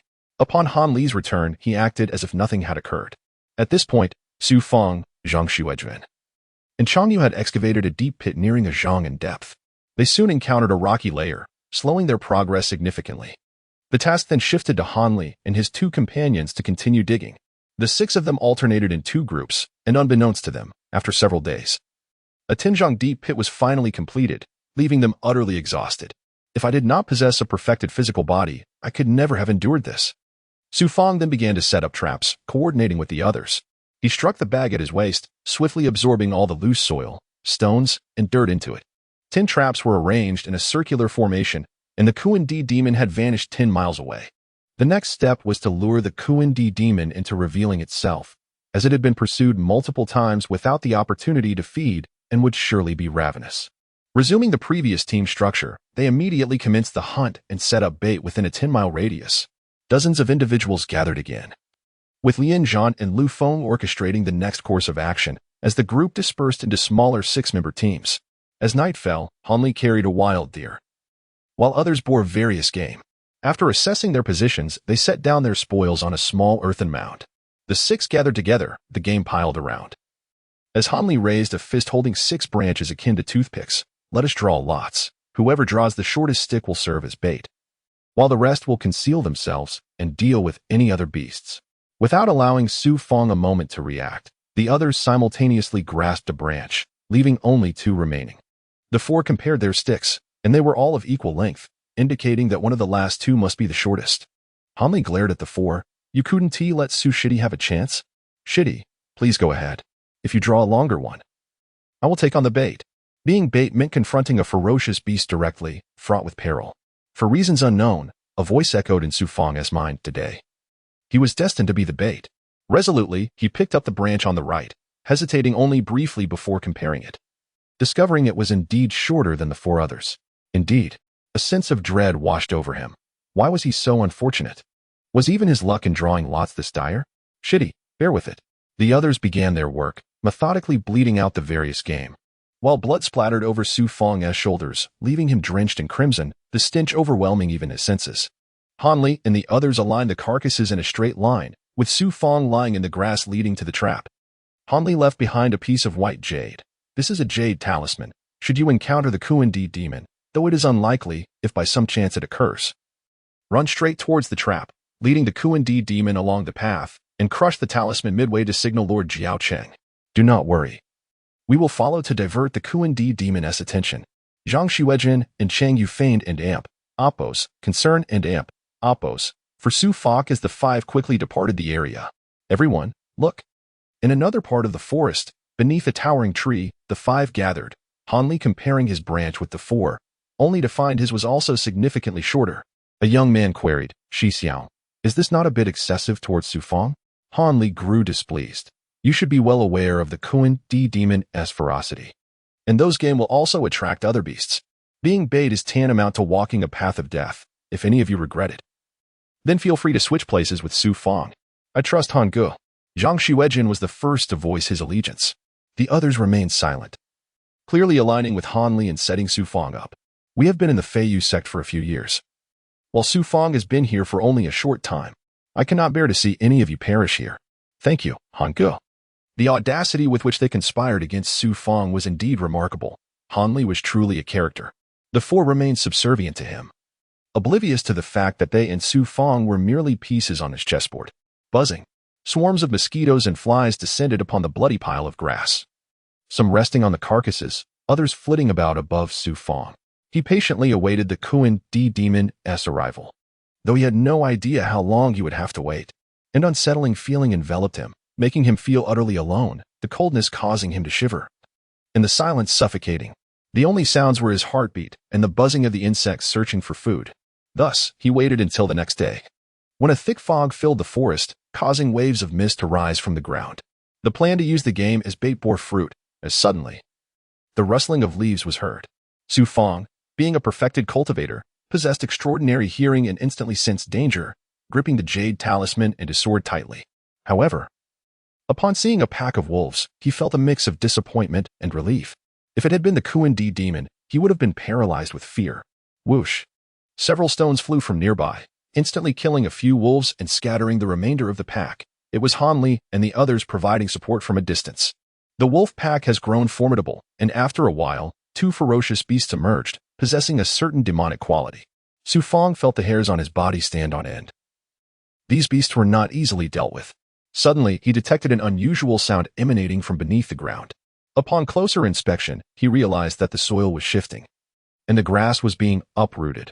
Could it be that the earth demon was emerging? The earth demon possessed the ability to burrow underground, making it a daunting adversary for humans. Once again, Su Fang found himself unnecessarily anxious, for it was a snake, a dark, venomous serpent. Although it was not large, its venom was potent enough to kill a practitioner of the flesh-birth realm. Reluctantly, Su Fang took a step back. Looking ahead, the mist had thinned somewhat, revealing the two demonic beasts feasting on the carcass of their prey, while several venomous snakes slithered from the ground, tearing at the remains. He could only wait until they had consumed their meal before setting up a bait again. Lowering his head, he contemplated shedding his clothes. The sight of the snakes writhing about sent shivers down his spine. Suddenly, a loud disturbance erupted from beneath the ground just as the beasts and snakes were enjoying their feast. As Su Fang turned to look, the ground where the beasts stood suddenly caved in, sending them sprawling and forcing them to flee for their lives. From beneath the earth emerged what appeared to be a ginseng plant. At first glance, it seemed like a large root, but upon closer inspection, it was clear that it was a beast resembling a human figure, with smooth, greasy skin that was repulsively moist, an unsettling sight as if it had just been born. The earth demon. At that moment, the world seemed to freeze with the emergence of this creature. It was akin to encountering a devil for Su Fang. For this was the earth demon, an underground-dwelling beast that was exceedingly difficult for practitioners to confront, and it was not merely a ferocious beast. Where were Hanli and the others? The earth demon had appeared so suddenly that Su Fang struggled to comprehend it. He quickly crouched down and looked around, but saw and heard nothing. What had become of Hanli and the others? Meanwhile, the earth demon frightened off the ferocious beasts and began to gnaw on the remaining carcass, not sparing even the venomous snakes, consuming voraciously as it advanced, leaving enormous footprints in its wake. It was now less than 5 paces away from Su Fang. If he lingered, it would be the end. In a burst of resolve, Su Fang sprang into action, glaring defiantly at the earth demon. The two locked eyes for a fleeting breath before he turned and fled. The earth demon seized the carcass, taking bloody bites as it pursued him. With a crack, in his desperate flight, Su Fang crushed a jade slip. Glancing back to see the earth demon leap down from a large tree, landing just a yard behind him and creating a massive crater upon impact. The speed and ferocity of its movements were astounding, compelling Su Fang to summon every ounce of energy and blood within him. Propelling himself to the utmost limit of his speed, ahead loomed the forest where the trap lay hidden.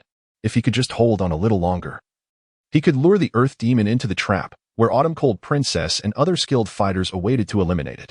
As he surged forward, the earth demon matched his pace. He heard a resounding crash behind him as something fell from the sky, a force that struck him from behind, revealing that the earth demon had landed mere feet away, releasing a wave of demonic energy that violently shook his back. With a grunt, Su Fang was sent airborne, losing his balance and rolling 100 meters away, feeling as if his body had shattered. Fortunately, the celestial thorn armor protected him, though it still forced several mouthfuls of blood from him. Looking up, he saw the earth demon charging toward him, and he turned without a second thought, racing toward the trap, which lay just ahead in the clearing. He felt as if he were racing against death. If he slowed even a moment, the earth demon would devour him. He was no match for it. His life was ultimately in his own hands. Even if Autumn-Cold Princess and the others were watching, they could not intervene. Any attempt to aid him would alert the earth demon to the trap, and it would flee in time. With a desperate resolve, Su Fang felt as though his feet barely touched the ground as he dashed through the forest, fixated solely on the trap ahead. "You are my prey." The voice of the earth demon echoed ominously in Su Fang's ears. Was it over? He did not dare to look back, but he sensed the earth demon was mere inches behind him. With no thoughts but survival, he leaped toward the trap ahead. Indeed, the earth demon was just a meter behind, its right arm raised to grasp Su Fang and Appos, as neck as it leaped alongside him, both suspended in midair, with the trap as their destination. The earth demon's slick, clammy hand was poised to snap Su Fang's neck. With a thunderous crash, they landed, causing the ground to collapse beneath them, and both Su Fang and the earth demon plummeted into the trap. The 5 directions ice sealing talismans. Whoosh, whoosh, whoosh. Dark armored figures emerged around the trap. Among them was Autumn-Cold Princess, riding atop her violet unicorn, her hands casting forth violet beams of cold light. from which 5 streams of profound energy shot forth, piercing the exposed ground as it fell into the pit. The unicorn voiced its concern. Master, aren't you going to save that human? The priority was to subdue the earth demon, whose inner core was a treasure coveted by the higher-ups. Failing in this task would have significant repercussions for her, and as for Su Fang, he could be sacrificed for the sake of the feathered clan. Autumn Cold Princess replied coldly. As the 5 streams of energy struck the exposed pit, a cacophony of cracking sounds erupted, and the empty trap was immediately encrusted with glistening white ice. Suppression.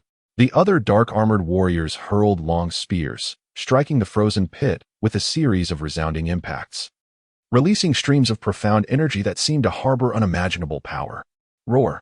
Meanwhile, numerous ferocious beasts surged forth from the surroundings as some disciples serving as bait fled. Pursued by the ferocious demons, the earth demon could no longer escape. It hastily repelled the beasts, rescuing the others, before returning to confront the earth demon once more. It seemed that the bait had lured a multitude of ferocious beasts, for this region was a den of demons. And Autumn Cold Princess led a cadre of formidable practitioners into the surrounding forest. Am I to be frozen to death? Is this how I perish? Even the unicorn thought of saving me, yet Autumn Cold Princess. Time stood still in the depths of the trap, where everything had turned to ice. Enclosed within a massive ice block, the earth demon was sealed at the center, while Su Fang lay frozen at the bottom, unable to move. Even his hair encased in ice. His body was entirely immobilized, and even the strength of his perfected physical form was of no avail. For the power of this ice ceiling far surpassed that of the flesh birth realm. Only his eyes could still shift slightly. At that moment, Su Fang felt no pain. All he experienced was an overwhelming chill, his heartbeat slowing, as if he were on the verge of becoming an ice block. Compared to the earth demon, he was faring better. At least he could still move his eyes.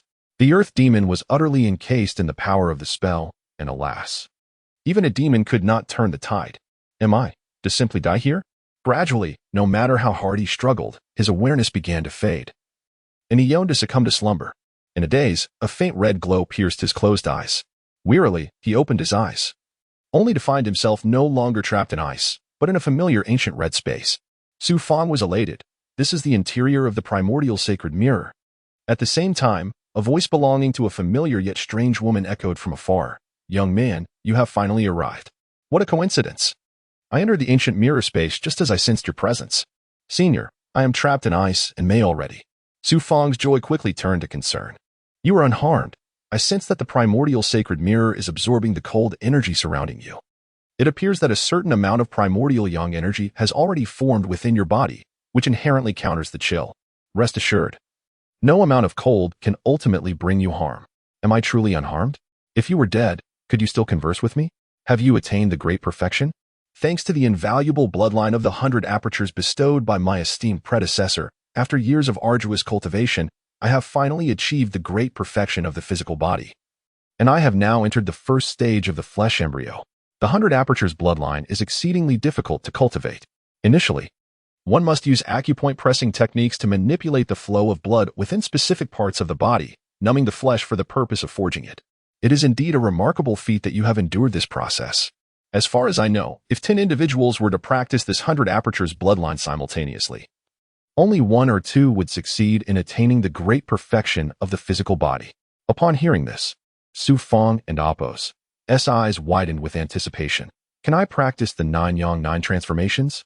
I observe that you possess no spiritual energy. You must first condense your spiritual energy before you can practice the 9 yang 9 transformations. However, you already have traces of primordial yang energy within you. Once you condense your spiritual energy, you will possess pure primordial yang energy, enabling you to practice the 9 yang 9 transformations. By the way, how were you able to absorb the yang energy from within the primordial sacred mirror? The mysterious woman inquired curiously. With renewed vigor, he replied, it is a stroke of fortune. I was pondering how to summon the primordial sacred mirror when, through deep contemplation, I inadvertently summoned the ancient mirror. At noon, I discovered that the ancient mirror could absorb sunlight, and after absorbing the sunlight, it emitted strands of energy, which I then absorbed into my body. This indicates that you were fated to connect with the ancient mirror, allowing you to inadvertently discover the method of absorbing the yang energy from it. Practicing with your yang mirror is quite simple. You simply need to face the sun, as the divine sun in the sky is the source of yang energy in the world. To cultivate the 9 yang 9 transformations, Directly absorbing the power of the divine sun from the ancient mirror will yield the best results. As for my cold mirror, it must absorb the yin energy at night. The woman continued, her voice ethereal yet clear enough for Su Fang to comprehend, for the time being. Utilize this method to absorb the yang energy from the heavens and earth, condensing the primordial yang energy within your body. Once you have acquired spiritual energy, I shall impart the 9 yang 9 transformations to you. This technique can only be practiced in conjunction with the ancient mirror. This will be all for now. I must attend to my own recovery. The mysterious woman departed silently, and a wave of ethereal energy enveloped Su Fang, swiftly drawing away his consciousness. Cough. Beneath the icy layer, the seemingly frozen Su Fang suddenly trembled and opened his eyes. At that moment, his irises glimmered with a faint crimson hue, and a surge of red energy coursed through his skin. This red energy immediately caused the surrounding ice to melt away. Surviving such a dire ordeal surely brings great fortune. Oh, precious mirror, you have saved me, Su Fang, twice now. Slowly, he clawed his way out of the icy prison. Previously, he had considered the purple radiance merging with his right hand to be an unparalleled treasure, but now, having been saved once more by the ancient mirror, his mind was solely occupied with thoughts of the primordial sacred mirror. It turns out that the crimson energy emanating from the ancient mirror is indeed primordial yang energy, which is remarkably profound, and the ancient mirror itself is extraordinary, capable of directly absorbing the powers of the heavens and the sun. The exhilaration of having survived such a calamity was indescribable. He glanced at the ice layer. He must make his escape. A distance of merely 10 feet is not great, but he would have to climb upward while simultaneously carving out a passage through the cave wall to escape. He produced a dagger and immediately began to dig, inching his way toward the surface. I cannot say how long I was unconscious, but I have been digging for at least 2 days. Gradually, I began to hear the sounds of wind above, along with the occasional footsteps. Su Fang had heard that the earth demon had fallen into a trap along with the others, and they had been restrained by an ice-sealing talisman. It seemed hopeless. Neither Jiao Cheng nor his fellow disciples could do anything. If they did not suppress the earth demon, it would escape. As he neared the surface, Su Fang's extraordinary hearing picked up on the discussions of several individuals. At that moment, a familiar cold chuckle reached his ears. Brother Han, you have done exceptionally well. It was Lu Feng speaking to Han Li. Upon hearing their voices, Su Fang immediately recognized who was conversing. Han Li whispered, Brother, do not speak too loudly. This time, I orchestrated Su Fang and Appo's role as bait. Zhang Xuejin and the others remain oblivious, having unwittingly allowed Su Fang to be the decoy. I intentionally guided a few individuals to prevent them from intervening on Su Fang and Appo's behalf. Brother, once you successfully breach the mystical path realm, do not forget your junior brother. By eliminating Su Fang this time, I shall naturally look after you in the future. However, you must secretly procure some inner cores and bone marrow from demon beasts for me. I require them to ascend to the mystical path realm, and I will not let you toil in vain. Once I achieve the mystical path realm, I shall surely reward you with numerous elixirs. Moreover, having gained experience in ascending to the mystical path realm, your own attempts will be far easier in the future. Henceforth, Han Li shall serve you, brother. Su Fang. Last time I spared your Su family through the Wu family and Appo's intervention, but I shall not grant you another opportunity.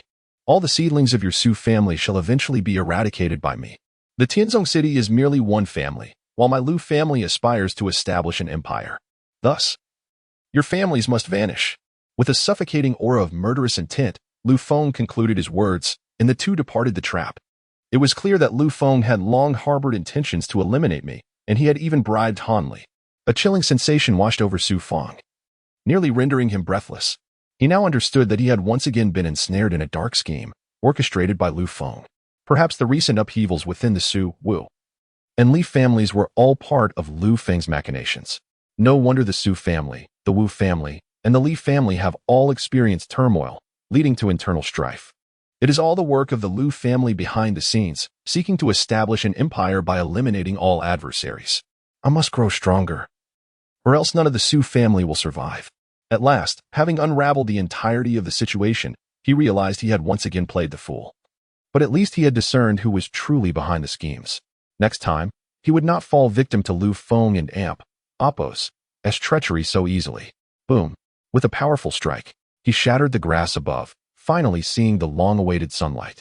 Su Feng struggled to emerge, feeling utterly drained. Su Fang is alive. A chorus of astonished voices erupted nearby. Indeed, he has survived. Many rushed over, witnessing Su Fang, bloodied and disheveled, emerging from the ground, and they were all taken aback. Is this a ghost?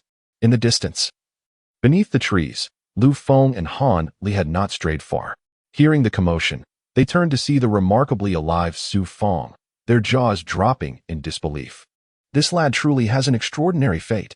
Lu Feng sneered dismissively, glancing at Han Li. The two donned expressions of feigned delight and approached Su Feng. Lian Zhan and the others soon appeared.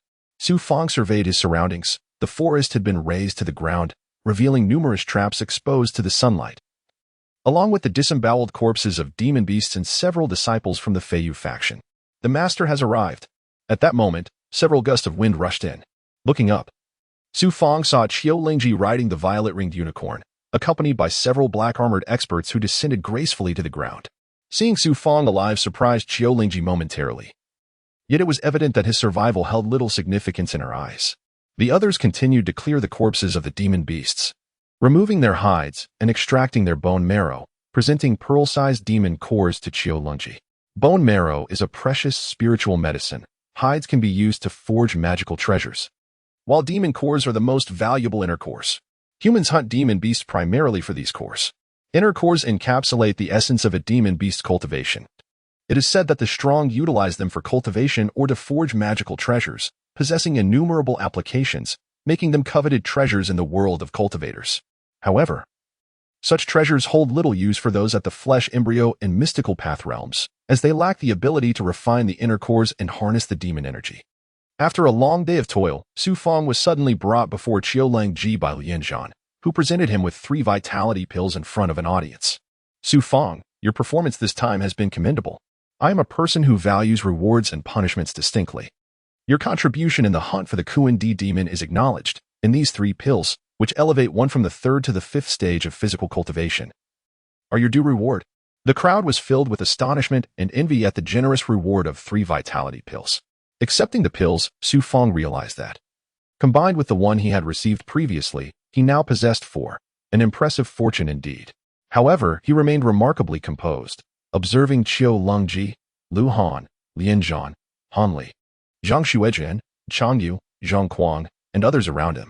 He felt no sense of camaraderie or friendship. Rather, he realized that none of them had ever treated him as a peer or ally. Even strangers were a luxury in this world, without value. One and Amp, Apos, S existence elicited no tears upon departure, with Lu Feng below him and Qiu Lingji above. It seemed that his life in the Feiyu department was far superior to Su Yan's in the Zizhu Valley, yet hidden dangers and traps lurked everywhere. The 3 vitality pills lay coldly in his palm as he retired to a corner to rest. In his current state, he could be of little assistance. In a generous act, he consumed one of the vitality pills immediately. Although his CNG armor had shielded him from the demonic energies of the Kuan-Di demon, he had still sustained significant injuries. He was well aware of the potency of the vitality pills, for they were elixirs capable of restoring him in a matter of days.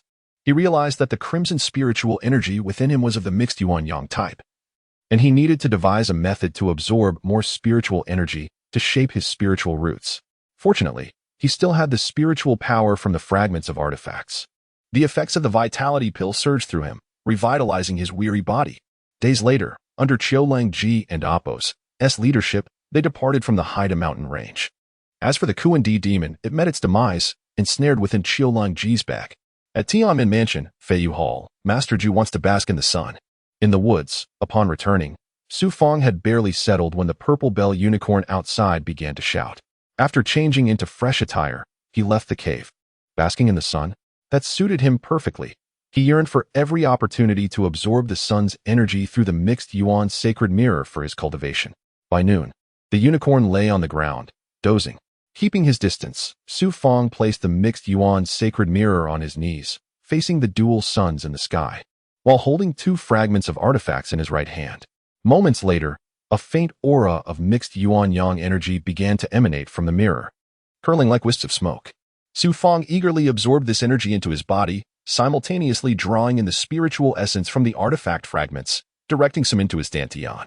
Suddenly, a powerful surge erupted from his energy sea, catching Su Feng off guard. He quickly checked his internal state to understand this unexpected phenomenon. Upon sensing, he discovered that his energy sea had expanded, albeit with a noticeable drop in internal energy as a fine layer of black sand seeped from his pores. Indeed, he had entered the second layer of physical cultivation. Releasing his inner momentum, he could distinctly perceive 2 layers of energy manifesting just beneath his skin. To his astonishment, he had transitioned from the first to the second layer.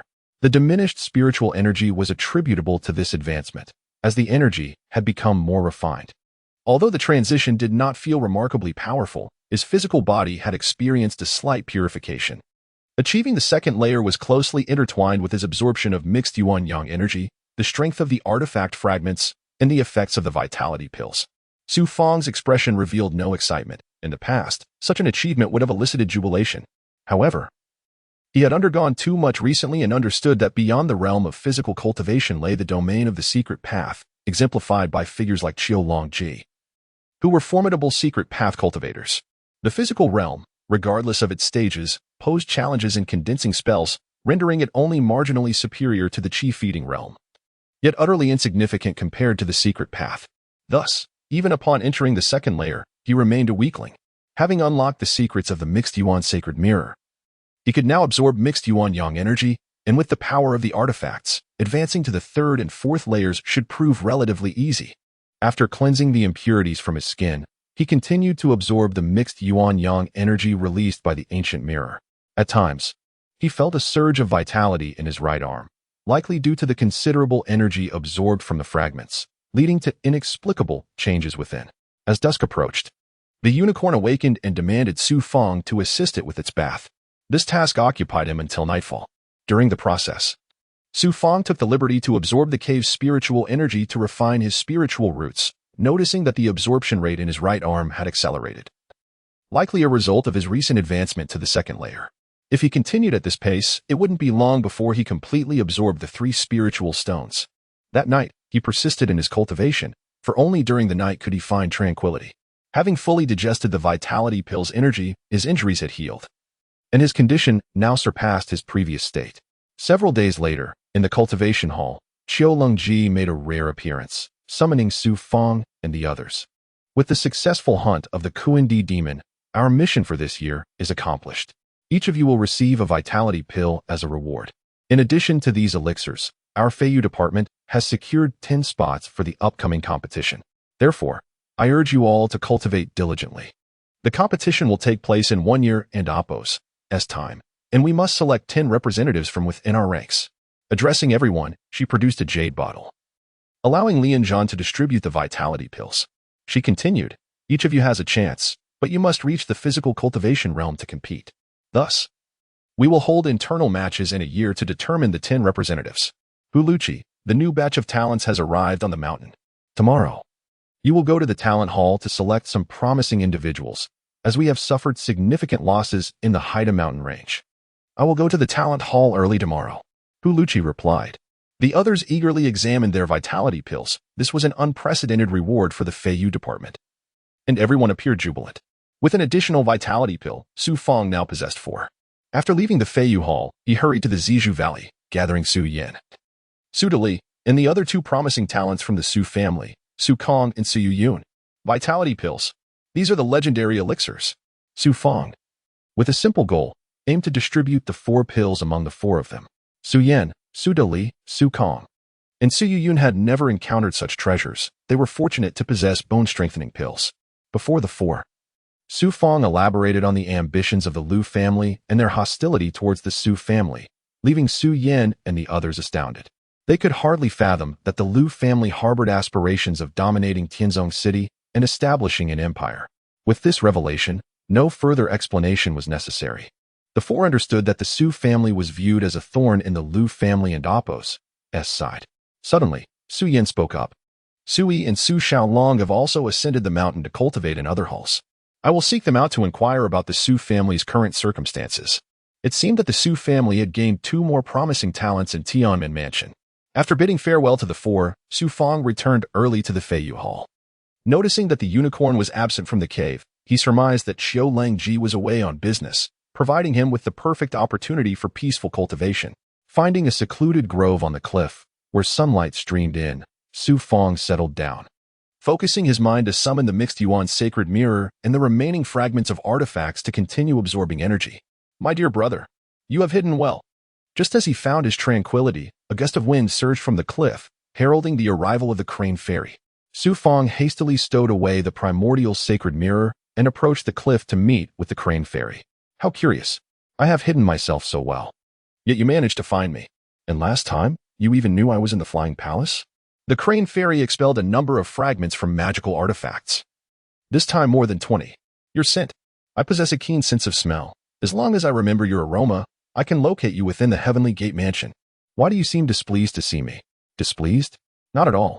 In fact, I have numerous cultivation questions to consult you about. The human and the beast settled on the grass, and Su Fang seized the opportunity. I have just broken through to the second level of the flesh embryo realm. Why was there no sign before the breakthrough? The flesh embryo realm primarily involves the condensation of spiritual energy into spiritual power. And the key to breaking through lies in the transformation of spiritual energy. When you absorb a considerable amount of energy or unique spiritual energy, it causes a qualitative change in the energy within you, marking the moment of breakthrough. Your ability to reach the second level indicates that your spiritual energy has progressed closer to spiritual power. The breakthrough in the flesh embryo realm is a process of energy transformation, and you should also focus on cultivating spiritual patterns. However, given your current level, you won't end oppos to be able to grasp too many spiritual patterns just yet. It's better to wait until you reach a higher realm before delving into them. At that time, I will impart some techniques for condensing spiritual patterns. Above the flesh embryo realm is the hidden passage realm. Indeed, the hidden passage realm is the stage where one can cultivate spells, as it involves the possession of spiritual power. After cultivating in the flesh embryo realm, you will have formed a spiritual root within you, allowing you to practice some rudimentary spells. Only when you reach the hidden passage realm will you have the strength to contend with others in magical combat, and at that point, you will also be able to wield magical artifacts. The combination of magical artifacts and spells yields tremendous power. With the powerful guidance of the crane fairy, Su Fang clarified many of his cultivation queries after a lively discussion. This time, the white spirit did not linger for long and left primarily to deliver the magical artifact fragments. Now endowed with so many fragments, combined with the primordial yang energy released from the ancient mirror, he found himself abundantly supplied with energy. All that remained was the need for time to cultivate, nurture his spiritual root, and refine his spiritual energy. Buzz. A mere 10 days passed, in a small clearing within the dense forest. While absorbing the primordial yang energy and the power of the magical artifact fragments, Su Fang suddenly erupted with a surge of strength from within. The surge came unexpectedly and dissipated just as suddenly, revealing familiar impurities on his skin. The third level of the flesh embryo realm. He had not anticipated that a few days of tranquil cultivation, absorbing the natural aura, primordial yang energy, and the power of magical artifacts, would lead to such an unexpected breakthrough. He had thought that ascending from the flesh embryo realm would be accompanied by a great commotion, akin to cultivating the blood vessel of the 100 orifices. He also realized that the cultivation of the flesh embryo realm differed from that of the breath-eating realm and the ancient body cultivation, resembling a form of tranquil meditation and introspection. The primordial yang energy within him had diminished somewhat, but after transforming into spiritual patterns, it became much clearer. The previously chaotic spiritual patterns now appeared distinct, with far fewer impurities mingling within. After sensing the changes, he released his aura outward. The aura radiated forth, revealing 3 indistinct layers of energy surrounding it, representing the third level of the flesh embryo realm. After cleansing the impurities from the surface of his skin, he resumed absorbing the primordial yang energy released from the primordial sacred mirror, noticeably quickening his pace, while the speed of absorbing the spiritual energy from the artifacts also increased. He was unsure when Xiao Lungji would return, so he resolved to seize this opportunity for quiet cultivation.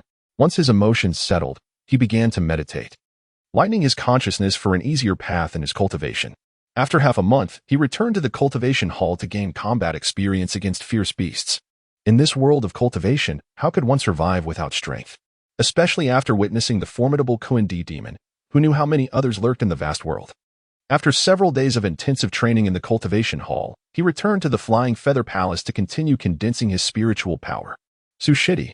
Just after his return, a familiar voice echoed from outside the cultivation hall. When Su Fang emerged, a glimmer of coldness flashed in his eyes. He had already discerned who it was. Han Xixiang. What brings you here? Hanli greeted him like an old friend. I came to discuss business with you. You, my friend, have made a name for yourself after capturing the Q&D demon last time. Don't you have 3 living cheap pills? Living cheap pills? Are you thinking of making pills again? Su Fang's mind raced. Heh, I'm not asking for them for free. If you have any to spare, you could sell them to me. You could take them to Chuanxian Valley and sell them to others. The price would be similar, so why not sell them to your senior brother? Chuanxian Valley? Are you unaware? Chuanxian Valley is located within the Yulu department, extending inward from the Flying Feather and Flying Dragon departments. It serves as a convergence point for many cultivation grounds. Further in lies a forbidden area of the Heavenly Gate Mansion, so various disciples gather there. Over time, it has become a covert trading ground for the Heavenly Gate Mansion, where treasures like gemstones, spiritual stones, inner elixirs, and immortal pills can be privately traded. Xixiang. It's not that I don't want to give you the pills, it's just that they have already been sold to other senior brothers. Sell them to me? I'm not foolish. Han Li, now a lackey of Lu Feng, could betray him at any moment. Very well, if you come across any immortal pills next time, do remember to exchange them with your senior brother. Seeing Su Fang's indifference, Han Li could only depart with a forced smile. His eyes filled with mockery as he turned away. Back in the clearing of the forest, Su Fang retrieved the primordial sacred mirror and continued absorbing the yang energy of heaven and earth. Unconsciously, he slipped into a state that was neither fully awake nor asleep. Han Li, next time I must ensure Su Fang's demise. Our Lu family cannot tolerate the Su family. Xixiang, I will exhaust all means to eliminate him. Last time, he was merely fortunate. Let us see how many lives he has left next time. Su Fang and Appo's mind remained unsettled, drifting in a nebulous state of consciousness, constantly worrying that Lu Feng would employ Han Li to plot against him. Suddenly, his pupils dilated, a chill coursing through him. He found himself in a familiar crimson world. The space of magical artifacts? He looked around, unable to take a step forward. Thankfully, it was merely the space of magical artifacts. He had feared that Han Li intended to kill him. A gentleman and Appo's revenge is never late. Never late. A mysterious woman and Appo's voice echoed softly. Su Fang rejoiced and politely inquired, Elder, are you here too? I have been cultivating within the ancient mirror. As soon as you entered, I sensed your presence. Just now, I overheard your murmurs. It seems you have not been happy in that inferior world. Speaking of a gentleman and Appo's revenge not being late. Elder, is it not so? They say one must endure and seek revenge. You are mistaken. The voice firmly denied. Where is the error? Before encountering setbacks, you possessed a pure heart. Your attainment of a perfected physical form proves your courage. However, as you progress in your cultivation, you are gradually acquiring scheming and subservience. Thus, you will become ensnared in calculations and revenge. Do you believe you can still let go of everything and stride forward as you once did? But I possess both courage and strategy. What is the essence of courage and strategy? When wronged, I seek revenge. When aggrieved, I bear resentment. If someone strikes me once, I will strike back twice. The future is unpredictable, only the present matters. Life is fleeting, a brief dream. 10 years is a long time. Yet I strive for the moment, embracing each day with a brave heart, overcoming all obstacles, living freely, daring to love and hate. Cultivating is not about cunning.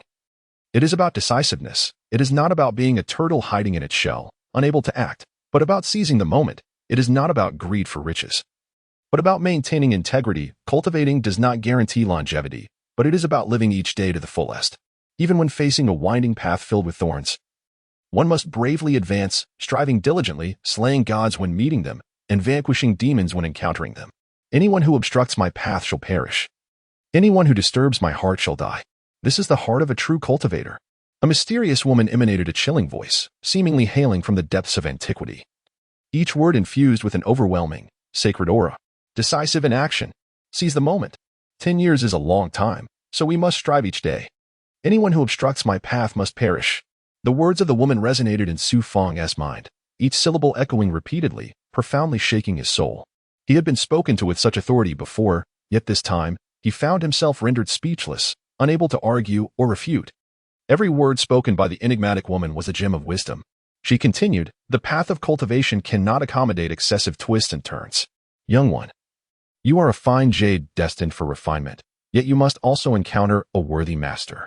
Otherwise, you risk straying from the righteous path of cultivation, destined to remain an ordinary mortal. Alternatively, you can shatter all obstacles and obliterate any difficulties standing in your way, ultimately stepping into a higher realm. If I do not impart this knowledge now, you may be beyond redemption. No one had ever spoken such truths to him before. Su Fang remained in a state of shock. That is because you reside in the realm of mortals. Which mortal has ever transcended the confines of their small world to witness the vastness of the greater world? Have you seen the grandeur of civilization? I have witnessed it all, traversing countless years. Everything I speak is drawn from my own experience. You are indeed a fine jade, and I do not wish to see you squandered. Thus, you must solidify your resolve and transcend your limitations. The most crucial task for you now is to consolidate your spiritual energy. Senior, I have heard that spiritual roots are of utmost importance. Could you teach me how to cultivate my spiritual root? There are many methods for cultivating spiritual roots, yet you are already in the process. Please, allow me to clarify. The Hunyuan sacred mirror absorbs the yang energy of heaven and earth, which is the essence of all spiritual energy, transforming it into Hunyuan yang qi, the most potent force for cultivating spiritual roots. Such power cannot be found in the mortal realm, nor in the greater world. You are already in the midst of cultivating your spiritual root, and it is a pure yang root. Have you not noticed the changes brought about by the Hunyuan sacred mirror? Indeed, I had no idea Hunyuan yang qi was so formidable, surpassing all spiritual artifacts. The spiritual artifacts you deem valuable are but refused before me. Hunyuan yang qi comes from the natural essence of heaven and earth, making it the best force for cultivating a pure yang root. Furthermore, you are destined to become a pure yang body. Young one, you already possess a vast treasury, and you have unlocked it yourself. How foolish you are to remain unaware of this while contemplating other matters. Let us conclude our discourse here. I shall impart to you a scripture titled The Great Tao Confrontation. The Great Tao Confrontation. This is the essence of a scripture penned by an ancient power, which will aid you in discerning what is truly important. You are currently in the optimal phase for accepting this baptism, for instilling the heart of the Great Tao within you. You are akin to a 7 or 8-year-old child. Is it not often said that one's character can be seen by the age of 3 and their greatness by 7? You are at the 7-year stage of cultivation. If you do not grasp the essence of cultivation now, you may develop detrimental tendencies and roots. Have you seen those gamblers? Can they easily quit? Even if their hands are severed, they will still gamble. The Great Tao Confrontation can help you recognize your path before you learn to gamble, allowing you to discern your direction early. As her voice faded, a sudden surge of distorted light flooded Su Fang's consciousness. This process concluded within a few breaths, and when he regained awareness, his consciousness had returned to his body. A brief passage of text surged into his mind, fearing he would forget. He quickly secured the Hunyuan sacred mirror, approached the ground, and began inscribing the scripture with a branch. The Tao is the path. Only those who can discern direction may reach the end.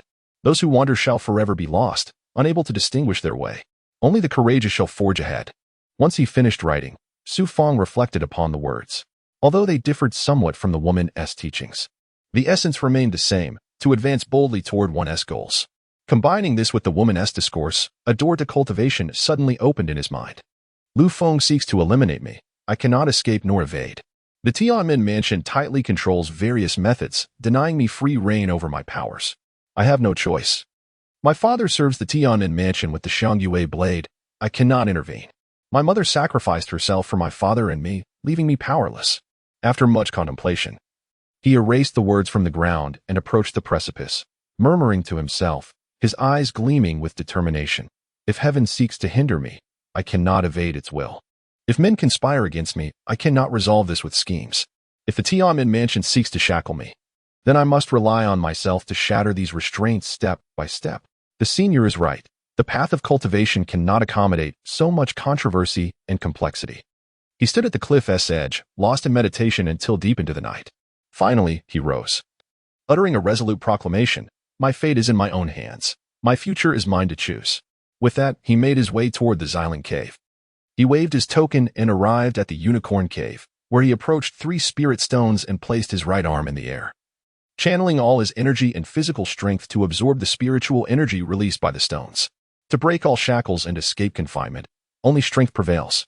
In what felt like a single day, Su Fang underwent a transformation, continually absorbing the spiritual energy through his right arm. A portion flowed into his dantian, causing the Hunyuan yang qi to undergo further changes. He also retrieved 2 fragments of magical artifacts, placing them alongside his right arm to absorb their energies. The next time he encountered the senior, he would surely seek her insight on the nature of his right arm. Noticing that his arm could absorb the spiritual energy from the stones and artifacts, he suddenly paused, regretting not thinking to consult the mysterious woman for clarification. She was an omnipotent being. His right arm absorbed both types of energy without needing Yan's control, quickly gaining a sense of power. If he could discreetly trade 4 vitality pills in the Xiangxian Valley, he might acquire some spiritual artifacts for cultivation, but it would be better to give them to Su Yin and the others. After all, he possessed the Hunyuan sacred mirror. The only drawback was that he could not absorb the yang energy of heaven and earth at night. Otherwise, continuous absorption could elevate him to the 4th level of the flesh body in a short time. After several hours of absorption, Su Fang departed the Xiling cave. Since Qiyulingji regarded him as a mere servant, why should he foolishly concern himself with her? Gaining strength would allow him to stand tall. Yet, he could not recklessly absorb spiritual energy in the Xiling cave. The energy depleted too rapidly, and if Qiyulingji noticed, it would cause trouble, as he was the only one permitted to enter and exit the cave. If he could transition from the 1st to the 3rd level of the flesh body in a month, it would surely arouse curiosity. He decided not to participate in the confrontation tournament. Instead, he would wait until he broke through to the hidden path realm, then make a stunning entrance, join other sects, leave the Feiyu division, and put Qiyulingji in a position where she could no longer suppress him, allowing him to operate freely within the Tianmin mansion. Several days later, Su Fang was in the forest, absorbing Hunyuan Yang Qi and the powers of magical artifacts. During this process, he contemplated the great Dao confrontation, now possessing cunning and intellect. He understood the necessity of strategizing a foothold within the Tianmin mansion. Therefore, he resolved to abstain from the tournament for now, focusing on his cultivation. And once he attained the hidden path realm, he would devise a plan to establish his reputation in the Tianmin mansion. Suddenly, a commotion emanated from the sky above the flying hall. Su Fang secured the Hunyuan sacred mirror and hurried toward the sound. Upon reaching the flying hall, he saw Qiyulingji leap down from the Xiling unicorn, accompanied by several powerful figures. "Milady, you have returned?" Su Fang approached eagerly. "Prepare yourself. Tomorrow we shall journey to the Duing Sand Plains, where we may be required to stay for half a year. You must look after the steeds." Qiyulingji commanded imperiously before turning to enter the cultivation hall. The Duing Sand Plains. Su Fang recognized this place from the map. It was a vast desert located a considerable distance from the Tianmin mansion, named for its resemblance to the Big Dipper. The reason he remembered the Doshing Sandy Plain was due to the presence of numerous ferocious sand bandits residing within. Among them were various cultivators. It was said that the Tianmin prefecture had been relentlessly trying to eradicate the sand bandits, yet their efforts had repeatedly proven futile. The rumors spoke of the Amp, Appos, Qian Mountain, and Amp, Appos, located behind the Doshing Sandy Plain. Qian Mountain was renowned throughout the Tianmin prefecture, harboring a multitude of formidable experts. This was attributed to the presence of a great lord known as the Qian Great Emperor. The Qian Great Emperor was exceptionally powerful and seemed to have clandestinely allied Qian Mountain with the sand bandits, consistently aiding them against the Tianmin prefecture. Thus, within the Tianmin prefecture, the Doshing Sandy Plain and Qian Mountain were frequently mentioned in tandem. Su Fang paid little heed to such matters. He merely focused on performing his duties and seizing opportunities for cultivation during his free time. After bathing and feeding the unicorn, he rose early the next day, leading the unicorn to the cultivation hall in anticipation. Soon, a dozen formidable beings arrived, each mounted on their steeds. Su Fang joined a powerful individual named Amp, Appos, Ujunki, and Amp, Appos, climbing onto the back of a steed, and they swiftly departed the Tianmin prefecture. This marked Su Fang and Amp, Appos' second departure. And this journey was further afield than the Haida mountain range, as the Doshing Sandy Plain lay on the outskirts of the Tianmin prefecture. After a fortnight of travel, he encountered no expansive forests, only barren, reddish-brown mountains, with the air thick with yellow sand. Upon a great mountain that resembled a lion proudly rearing its head, a small town was nestled. As they dismounted, Su Fang immediately noticed many strong figures clad in black-feathered armor. None were at the flesh-body realm, but instead possessed unfathomable strength akin to the existence of stones and wild grasses in the mountains. It appeared they were all at the secret path realm. "Su Fang, this is Feisha Fortress, which has been under the protection of my Feiyu army for quite some time. Directly ahead lies the Doshing Sandy Plain, while behind us is the territory of the Tianmin prefecture, where deep mountains and wild forest reside. If you seek materials to feed your steed, venture to the rear, but the Doshing Sandy Plain is strictly off limits." Yu Junki explained as he led Su Fang toward a tall, circular edifice. The steeds were guided into a high shelter where an abundance of mounts awaited, with the majority being shadow-winged beasts. Qiu Lengji called Su Fang aside, assigning him to care for the 10 or so mounts they had brought, while others would be managed by those instructed by the Feiyu army. The desert region lacks water. Seek wild fruits. This is a heaven-defying bag, designated for storage, which only disciples of the secret path realm may possess. I shall lend it to you temporarily for your convenience in gathering provisions in the wild. It operates with merely 2 hand seals. Observe closely. She handed him a black cloth bag. Su Fang was no stranger to this bag, having encountered it with Luo Zhangyan, Lian Zhan, and Hu Luqi. The heaven-defying bag, an essential artifact for cultivators, was typically reserved for those of the secret path realm in the Tianmen prefecture. He never expected that a mere stable hand like himself would have the fortune to possess such a bag, albeit temporarily. The hand seals were simple, one for retrieving items from the heaven-defying bag and another for absorbing objects. Apart from fire, the bag could hold nearly anything, including living beings, depending on its internal capacity. The heaven-defying bag he received could only contain about a yard's worth of space, which limited its utility for larger items like beasts. After Qiu Lengji departed, Su Fang familiarized himself with the surroundings and soon realized that all present were experts of the secret path realm, while he alone remained at the flesh-body realm. He drew water to feed the steeds medicinal pills, bathed them, and provided them with water, given the oppressive heat. He mused that utilizing the Hunyuan sacred mirror to absorb the sun and Appo's energy would surely accelerate his cultivation compared to the Tianmen prefecture. While the steeds were cooled and comfortable, he found himself drenched in sweat, yet exhilarated. Once everything was in order, he departed from Fascia Fortress. Exiting Fascia Fortress required a token check to prevent infiltration by sand bandit spies. After an hour and Appo's walk, he finally reached the forest at dusk, not pausing to cultivate, but immediately lighting a torch to search for wild fruits, aiming to maximize his daylight hours for cultivation. Such remote areas undoubtedly house beasts. Yet given their proximity to Fascia Fortress, they were wary of creating disturbances that might attract the Feiyu army. On the following day, he gathered a substantial quantity of wild fruits, nearly filling the heaven-defying bag, for the mountains teemed with various fruits and spiritual herbs. As dawn approached, he found a clearing near the mountaintop, consumed some fruits, and watched the sun ascend, while a second unusual sun rose slowly alongside it. Soon, the heat enveloped the land, as if the earth itself were on the verge of combustion. The more intense the heat became, the more delighted Su Fang felt. Summoning the Hunyuan sacred mirror to face the sky, with the distant Fascia Fortress before him, now appearing to shimmer in flames. Buzzing, the Hunyuan sacred mirror swiftly began to emit Hunyuan yang qi, albeit in wisps, yet the quantity had nearly doubled. Indeed, as the temperature increased, so too did the output of yang qi from the mirror. The ancient mirror was his cherished possession, and with such a treasure, he lacked for energy. With the qi as his focal point, the Hunyuan yang qi surged ever more rapidly. Su Fang controlled the yang qi within his body, allowing it to flow through his meridians, igniting a sensation of heat as if he were evaporating from within. This was primarily due to the intensifying Hunyuan yang qi, which was increasing the yang energy in his body, and intriguingly, he felt his spiritual roots reshaping within him. After a day's cultivation, he discerned a significant accumulation of Hunyuan yang qi enveloping his form, as if a layer of yang qi were forming upon his muscles. That night, he continued to gather wild fruits and filled the heaven-defying bag to capacity.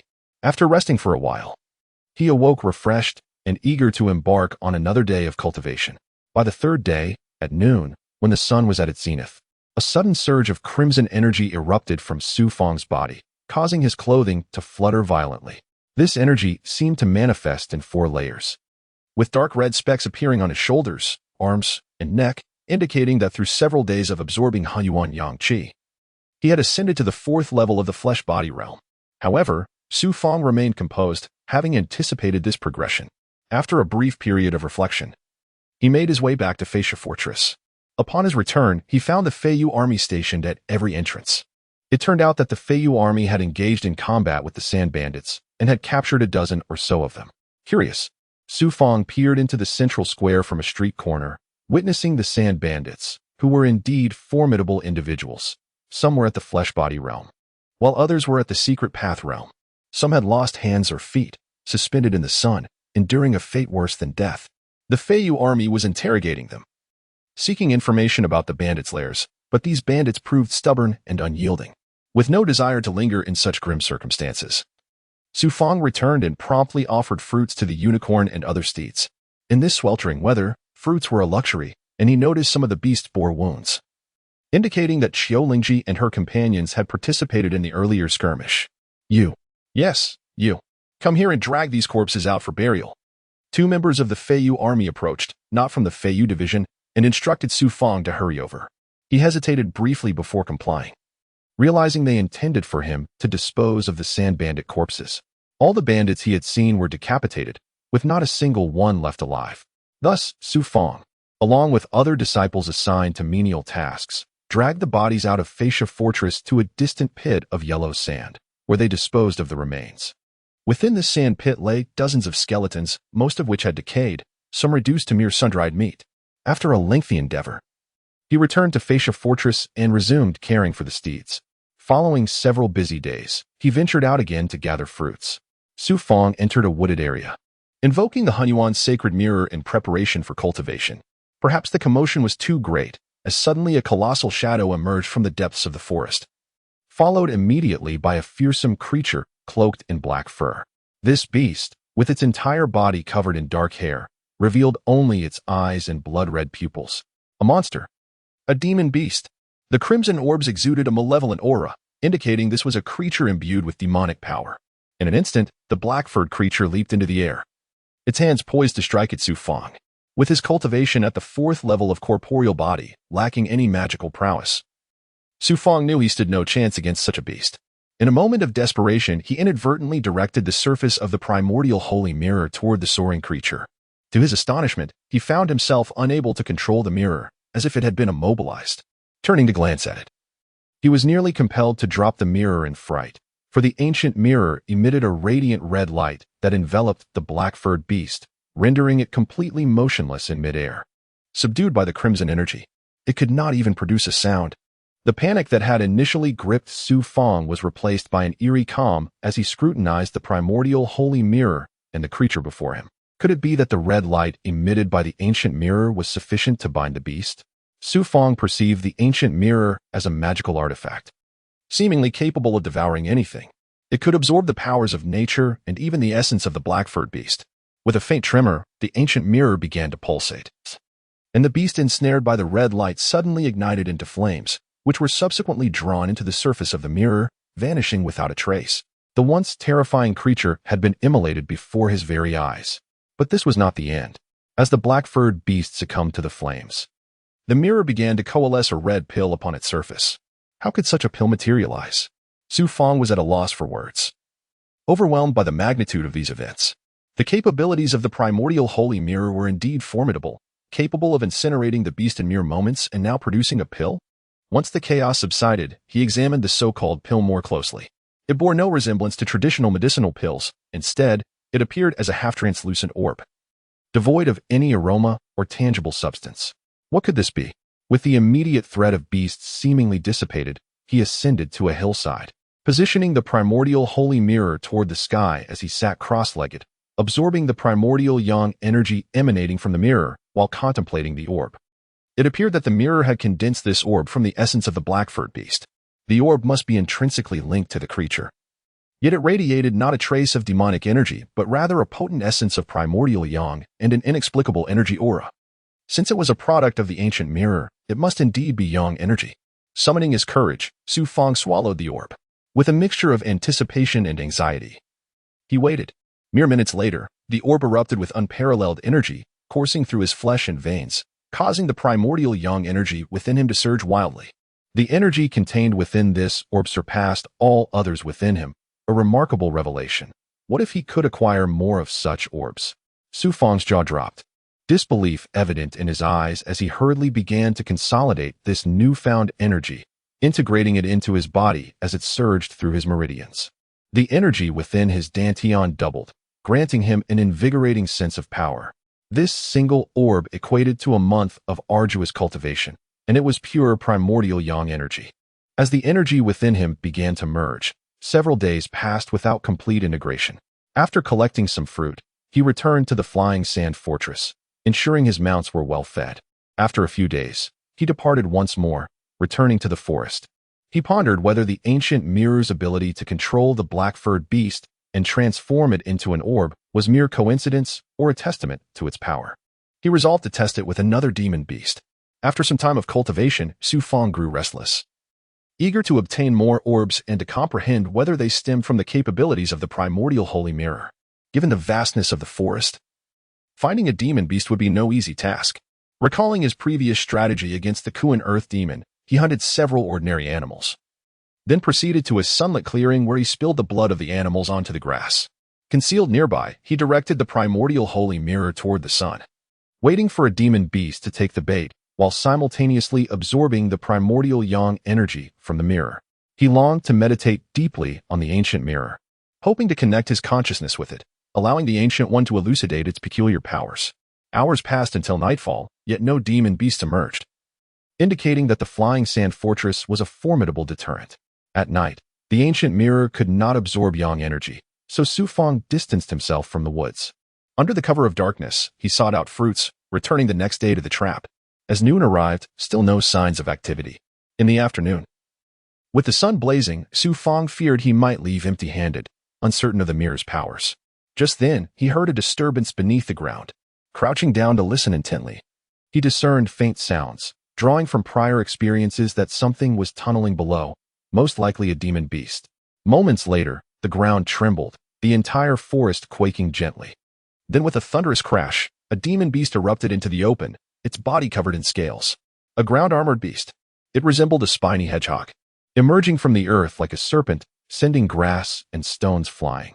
Fang had encountered this creature before, and unease gripped him as he watched the ground-armored beast greedily devour the remains of its prey.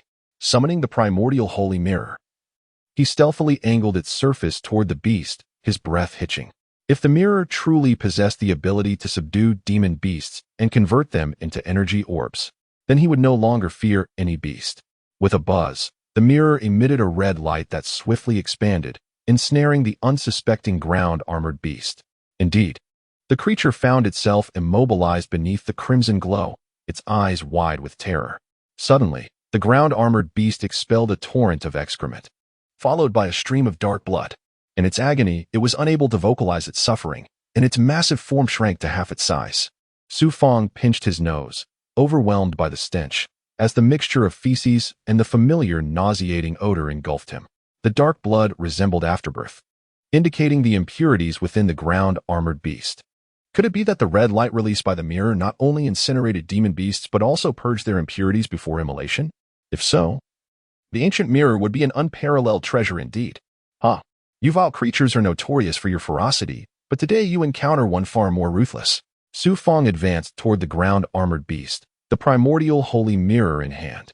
Upon closer inspection, the beast was bleeding from its orifices, its eyes filled with tremors and a desperate will to survive, seemingly pleading for mercy. Spare it? Fang found himself wavering. Yet he recalled the countless humans these beasts had slaughtered. Would they ever show mercy? Certainly not. Moreover, he had no understanding of how to manipulate the mirror's red light, meaning even if he wished to save it, he would be powerless to do so. In the blink of an eye, flames enveloped the ground-armored beast. This was Fang and Apos' first close encounter with such flames. These were no ordinary flames, but a golden hue, not overly intense yet distinctly powerful. The flames erupted from the beast's mouth, nostrils, and ears, entirely engulfing its form, before being drawn into the primordial holy mirror. Within mere breaths, the ground-armored beast was reduced to flames, vanishing into the depths of the ancient mirror. Subsequently, I scrutinized the mirror and Apos' surface and, indeed, a crimson pearl, reminiscent of the previous one, was gradually coalescing. However, upon solidification, it appeared marginally smaller. What and amp, Apos, SMS? I pondered, scratching my head. The pearls vary in size. Yet the sable fiend was far larger and more robust than the terrestrial carapace beast. Ergo, its power must have been more formidable. Could it be that the magnitude of the pearl and its inherent energy are contingent upon the potency of the slain beast? If this were the case, the ancient mirror would be even more enigmatic, capable of discerning the prowess of the creatures it vanquished. Curiouser and curiouser, holding my nose, I hastily absconded from the copse with the primordial sacred mirror, chuckling. Heh, This miasma of excrement and detritus could asphyxiate a man. Arriving at an open glade, I continued to absorb the primordial yang energy while meticulously examining the pearl in my hand. It appeared virtually identical to its predecessor, albeit smaller. The internal striations and emanations were congruent. My cherished ancient mirror, you are truly extraordinary. I mused. I wonder, if this mirror affects beasts, does it also affect humans? Suddenly, a thought, so profound it resonated within me, surfaced. Could the primordial sacred mirror influence humans? I caressed the treasure, marveling at its inexplicable nature. The celestial spine armor pales in comparison to this marvel. I stroked my brow. I must refrain from experimenting on humans indiscriminately. But what about the corpses of those brigands? I shall retrieve one and conduct an experiment. Once more, I ingested the pearl. Instantly, a surge of formidable energy erupted from within, coursing through my entire being. My spiritual sea commenced its gyration, and the energy throughout my body began to surge in a perpetual cycle. Boom. Nearly a few hours elapsed before a gust of potent force emanated from my core, shattering the surrounding vegetation. Fragments danced in the air. My skin manifested crimson granules and a viscous fluid. As the burst dissipated, I ecstatically unleashed my inner strength, revealing 5 faint tendrils of power permeating my aura. The fifth tier of the somatic stage. Incredible. With the primordial sacred mirror not only releasing primordial yang energy, but also providing the pearls acquired from incinerating beasts, I can continuously devour their energy and ascend through the ranks. I am now at the 5th tier of the somatic stage. Soon, I shall enter the mystic passage realm and become a mystic passage powerhouse. Only then can I truly stand tall and begin the search for my father and Apos' whereabouts. Elation surged through me. In less than a month, I had ascended repeatedly, progressing from the 3rd to the 4th tier of the somatic stage, and now reaching the 5th. As the twin suns descended, the forest was once again enveloped in darkness. I hastened to gather fruits, as my departure from the flying sand fortress was imminent. Should I return without the fruits, who knows what punishment Xiaolingji would inflict? Fortunately, with my cultivation having reached the 5th tier of the somatic stage, my speed had significantly increased, allowing me to fill my storage pouch to capacity by late night. I then rested soundly. At dawn, I seized the opportunity to cultivate for the entire morning, absorbing a substantial amount of primordial yang energy. At noon, I immediately set off towards the flying sand fortress. Several miles from the fortress, in a desolate sand pit, I was assaulted by a putrid stench. After surveying the surroundings, I discovered a bloodied corpse of what appeared to be a recently deceased brigand. I retrieved the primordial sacred mirror and directed its surface towards the body. 1 breath. 2 breaths. Yet by the 3rd, the mirror remained inert, emitting no crimson light. Doubt not at me. Could it be that the ancient mirror has no effect on humans? No, perhaps it is not that it has no effect, but that it has no effect on the deceased? Disappointment weighed heavily. If the primordial sacred mirror could incinerate humans, I would have no reason to fear Lu Feng. However, the mirror's complete lack of response suggested an underlying cause, which eluded me. Hey! Suddenly, several scouting army soldiers pulling wooden carts emerged from behind. I swiftly concealed the primordial sacred mirror and rushed to assist. The carts were laden with the corpses of brigands, their blood trailing from the flying sand fortress, quickly swallowed by the sands. After helping to toss the bodies into the pit, I followed the soldiers back to the fortress and immediately fed the mounts with the collected fruit. Su Fang, Xiaolingji, and Yu Junqi happened to pass by. The day after tomorrow, you will accompany us to a conquered brigand lair. Remember to await us at the plaza early in the morning. Yes, I replied, watching them depart. A brigand lair? In the month since my arrival, I had witnessed the formidable strength of the Skywing army, capable of breaching a brigand stronghold so swiftly. I wondered if any treasures had been left behind. As an insignificant pawn, accustomed to being summoned and dismissed, I was already harboring a scheme. Perhaps this expedition would lead to the discovery of abandoned treasures within the lair. After much deliberation, I resumed my duties, tending to the ferocious mounts. At the appointed time, I led a string of mounts to the main plaza of the flying sand fortress, where I awaited. Xiaolingji and Yu Junqi, accompanied by a dozen formidable warriors, arrived shortly thereafter. Mounting their steeds, they ascended into the sky. From the lofty vantage, the dewing sand waste stretched endlessly.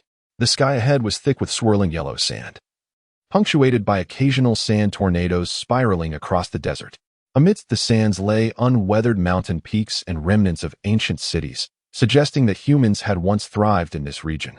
The mounts, led by the Violet Bell unicorn steed, descended to lower altitudes, evading the sand tornadoes.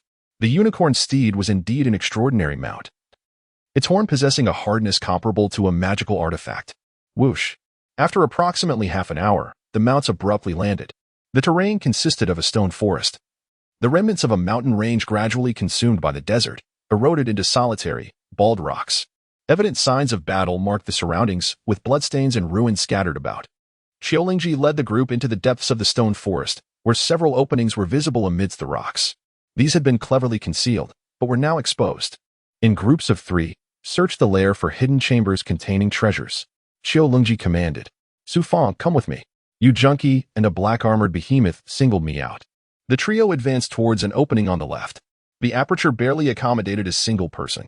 Yu Junkie instructed me to lead the way, reporting any anomalies. Lead the way?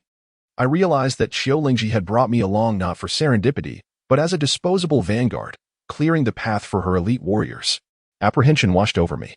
I recalled the words of the enigmatic woman, the cultivator's heart, and the scriptures on the Tao's contention. Having been thrust into adversity, I must rely on myself to find a path to survival. I cast a furtive glance at Yu Junkie behind me. Indeed, nothing good awaits me. This expedition holds no promise of fortune, only the potential for traps. After venturing several dozen feet, the passage widened, leading to an oval, subterranean palace. It was a natural cave, relatively spacious, albeit marred by bloodstains and debris. Fragments of wood, shattered jade, and gemstone shards littered the ground, providing some illumination. Yu Junkie and the behemoth paused to sense the surroundings. I, too, employed the extraordinary auditory perception of a great perfection cultivator, yet detected nothing. We shall split up and scour every corner, the behemoth declared. If you discover anything, notify the others immediately. Be wary of encountering other groups. Avoid fratricide. Alone. Su Fang approached a concealed door to the right, which once had an entrance but was regrettably destroyed. This indicated that the lair of the sand bandits had already been thoroughly searched by the Feiyu army, who had previously invaded this place. If any treasures existed behind this door, they had undoubtedly been taken by the Feiyu army. With no other thoughts occupying his mind, he focused solely on avoiding triggering any traps, as his cultivation level would make survival unlikely should he do so. After delving deeper, he stumbled upon several corpses of sand bandits. He initially intended to search for valuables, but found that the bandits had nearly stripped off their clothing, and their bodies had begun to decompose, leaving no treasures behind. If he were to encounter something valuable, he certainly would not turn it over. He was no fool to serve others for free.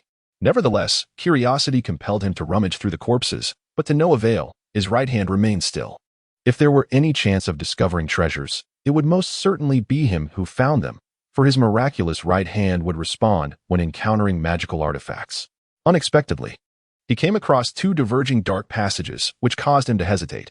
With so many hidden paths in the lair, it was impossible to know where they led. He remained cautious and began marking his trail with small stones, ensuring he would not lose his way. As he entered the second dark passage and traversed a mundane cave, his right hand suddenly reacted, prompting him to excitedly glance to the right, only to find a lamp holder with no other objects around. The dark passage was riddled with such holders, and apart from them, there were only rocks. After inspecting the lamp holder without discovering anything unusual, his right hand reacted again. Could it be that a hidden chamber lay beyond this passage? Searching around, he found no entrance, so he focused his attention on the lamp holder, twisting it with his hands, but to no avail. What lay within was a wick. Since a hidden chamber might exist, Su Fang was determined not to miss this opportunity. He scrutinized the lamp holder, leaving no corner unchecked, and eventually spotted an intriguing detail, a horizontal wick that had never been lit. He curiously touched the wick, which could only move to the right, so he applied more pressure. Creak. To his astonishment, the wall suddenly shifted to the left, revealing a hidden chamber that gleamed with the sparkle of numerous jewels. A treasure trove. Filled with excitement, Su Fang dashed into the chamber towards the treasures. But he turned back to close the concealed door. Unable to contain his curiosity, he hurried towards the glimmering riches, and his right hand reacted more vigorously. Crack. His right hand unexpectedly triggered something suspended in midair, snapping a silver thread. Hiss. This could be problematic. He had activated a trap. As he caught sight of 2 severed silver threads whizzing past, he realized he had summoned great trouble upon himself. A peculiar sound erupted, and he felt a sharp, prickling pain along his thighs, akin to being jabbed with needles. He quickly looked down to see several fine needles embedded in his legs, which began to heat up and throb. Poison needles. Realizing the dire situation, cold sweat covered his face as he hastily sat cross-legged, summoning 3 venomous insects to cling to the sides of his thighs. With careful hands, he began to extract the poisonous needles one by one. The wounds began to darken ominously, with the poison spreading aggressively. "Master, you have saved me once again." The insects worked wonders. As the intense pain started to fade while the burning sensation dissipated, the insects voraciously absorbed all the toxic blood from the affected areas. Gradually, the discomfort subsided, and he felt immense gratitude towards the 3 insects. While humans feared potent toxins, these insects thrived on them. Thanks to them, he had managed to ascend the heavenly gate years ago. A fleeting image of Yang Yizhen emerged in his mind, bringing him a sense of comfort. And the earlier fear vanished, replaced by a resolute determination to forge ahead. After waiting for half an hour, he stood up and resolutely proceeded forward, spotting a vast amount of gold and gemstones. This time, he was cautious, meticulously inspecting for any traps. Indeed, he discovered several concealed silver threads suspended in the air. After skillfully navigating past them, he arrived at the center of the chamber, where treasures lay scattered across the floor. Pearls, gemstones, gold, and jade. These treasures were of no practical use to him, and he lamented the fact that he could not carry them away. If only he had his own empty bag. He could take some back for his uncle. This was an astonishing fortune. Su Fang sighed, shaking his head as he gazed at the riches, reluctantly abandoning the thought. He then continued to sense ahead with his right hand, which reacted increasingly to a wall adorned with a peculiar mural of a fearsome beast. Behind the mural, there must be treasures, just as he had discovered behind the paintings in the Wu family treasury years ago. Upon closer inspection, he noticed a red dot on the forehead of the beast depicted in the mural. Curiously, he reached out to touch it, and to his surprise, it was a bead. With slight pressure from his fingernail, he pressed down. Crack, crack. The mural suddenly retracted as if pushed from behind, revealing a small vertical square compartment. Inside, there was no box, only an empty bag. His right hand reacted strongly to the empty bag, for it was indeed a magical artifact, and his hand naturally sensed it. Carefully extracting the empty bag, he found it to be incredibly soft, of a quality surpassing that of the one at his waist by far. It was an empty bag, and he was uncertain if it was truly empty or contained treasures. Hidden so meticulously, it could not possibly be empty. A premonition stirred within him. He would have significant gains today. Opening the empty bag would not be easy, so he planned to seek by Ling and Appos as assistance upon his return. For now, he concealed the empty bag and hastily departed from the chamber, pretending he had not discovered this hidden room. As he contemplated his escape, he felt compelled to hide the empty bag. It was so smooth that he decided to remove his shoes and place the empty bag beneath the insoles before putting them back on, although it felt a bit tight. This method would at least prevent discovery. But, just as he intended to leave the chamber, he felt a slight reaction from his right hand coming from a dark passage to the left. Could there be treasures hidden within this passage as well? His luck seemed extraordinary today. Upon reaching the entrance, he suddenly heard the sound of breathing echoing through the winding dark passage.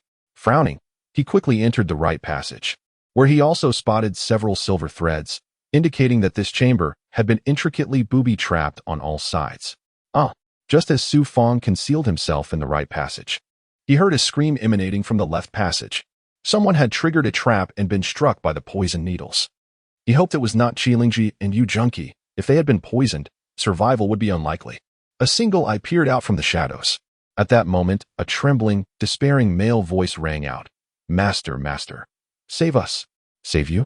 A detached voice echoed from the chamber, and a middle-aged man clad in black appeared beside the treasures. He was of ordinary stature, yet he moved with a silence that betrayed his prowess.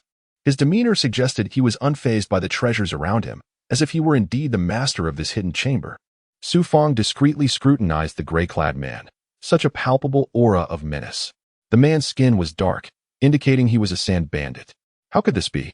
Hadn't Appos, the Feiyu army eradicated this lair? He coldly assessed the situation. This time, I have lost this portion of the altar.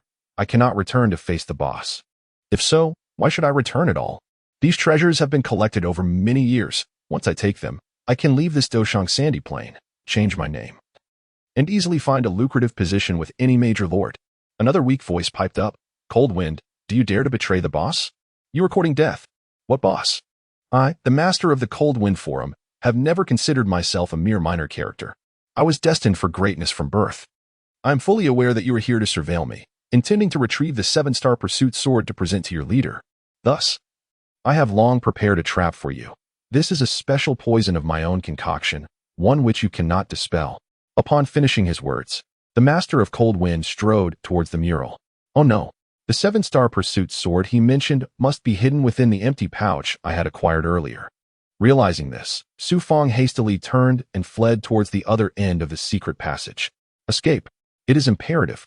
If the master of cold wind discovers the empty pouch hidden behind the mural, he would undoubtedly tear me apart. Damn it, you cannot escape. After 3 breaths, an enraged roar echoed from the direction of the secret chamber.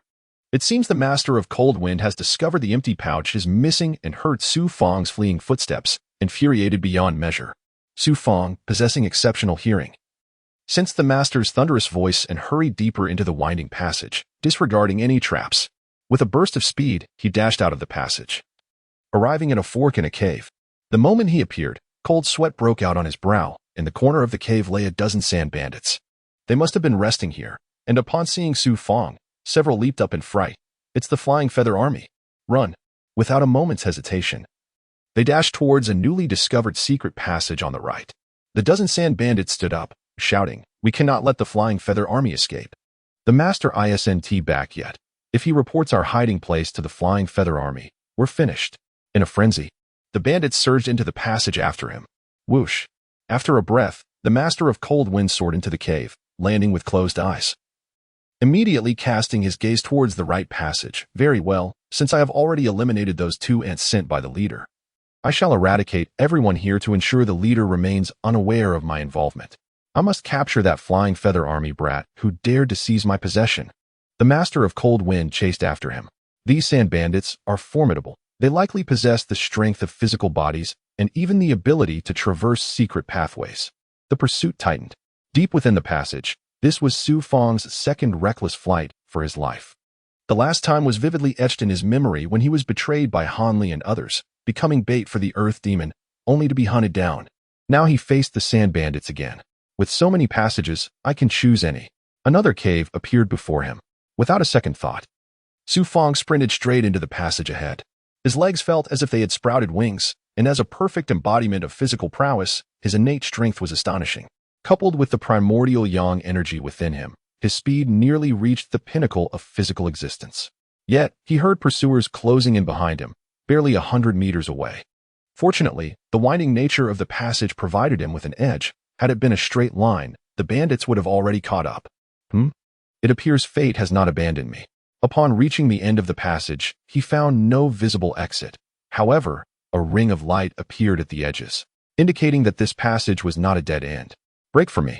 Gathering his physical strength, he struck the light with a forceful punch. Bang! The stone wall shattered, propelling him out of the darkness and into the scorching desert. Glancing back, he discovered the exit of the passage was a rocky hill. The sand bandits are indeed cunning. No wonder the Flying Feather Army could not annihilate them all at once.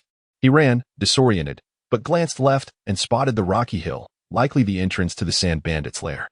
They are closing in. Don't let him escape. 2 sand bandits charged out of the shattered opening, spotting Su Fang sprinting across the desert.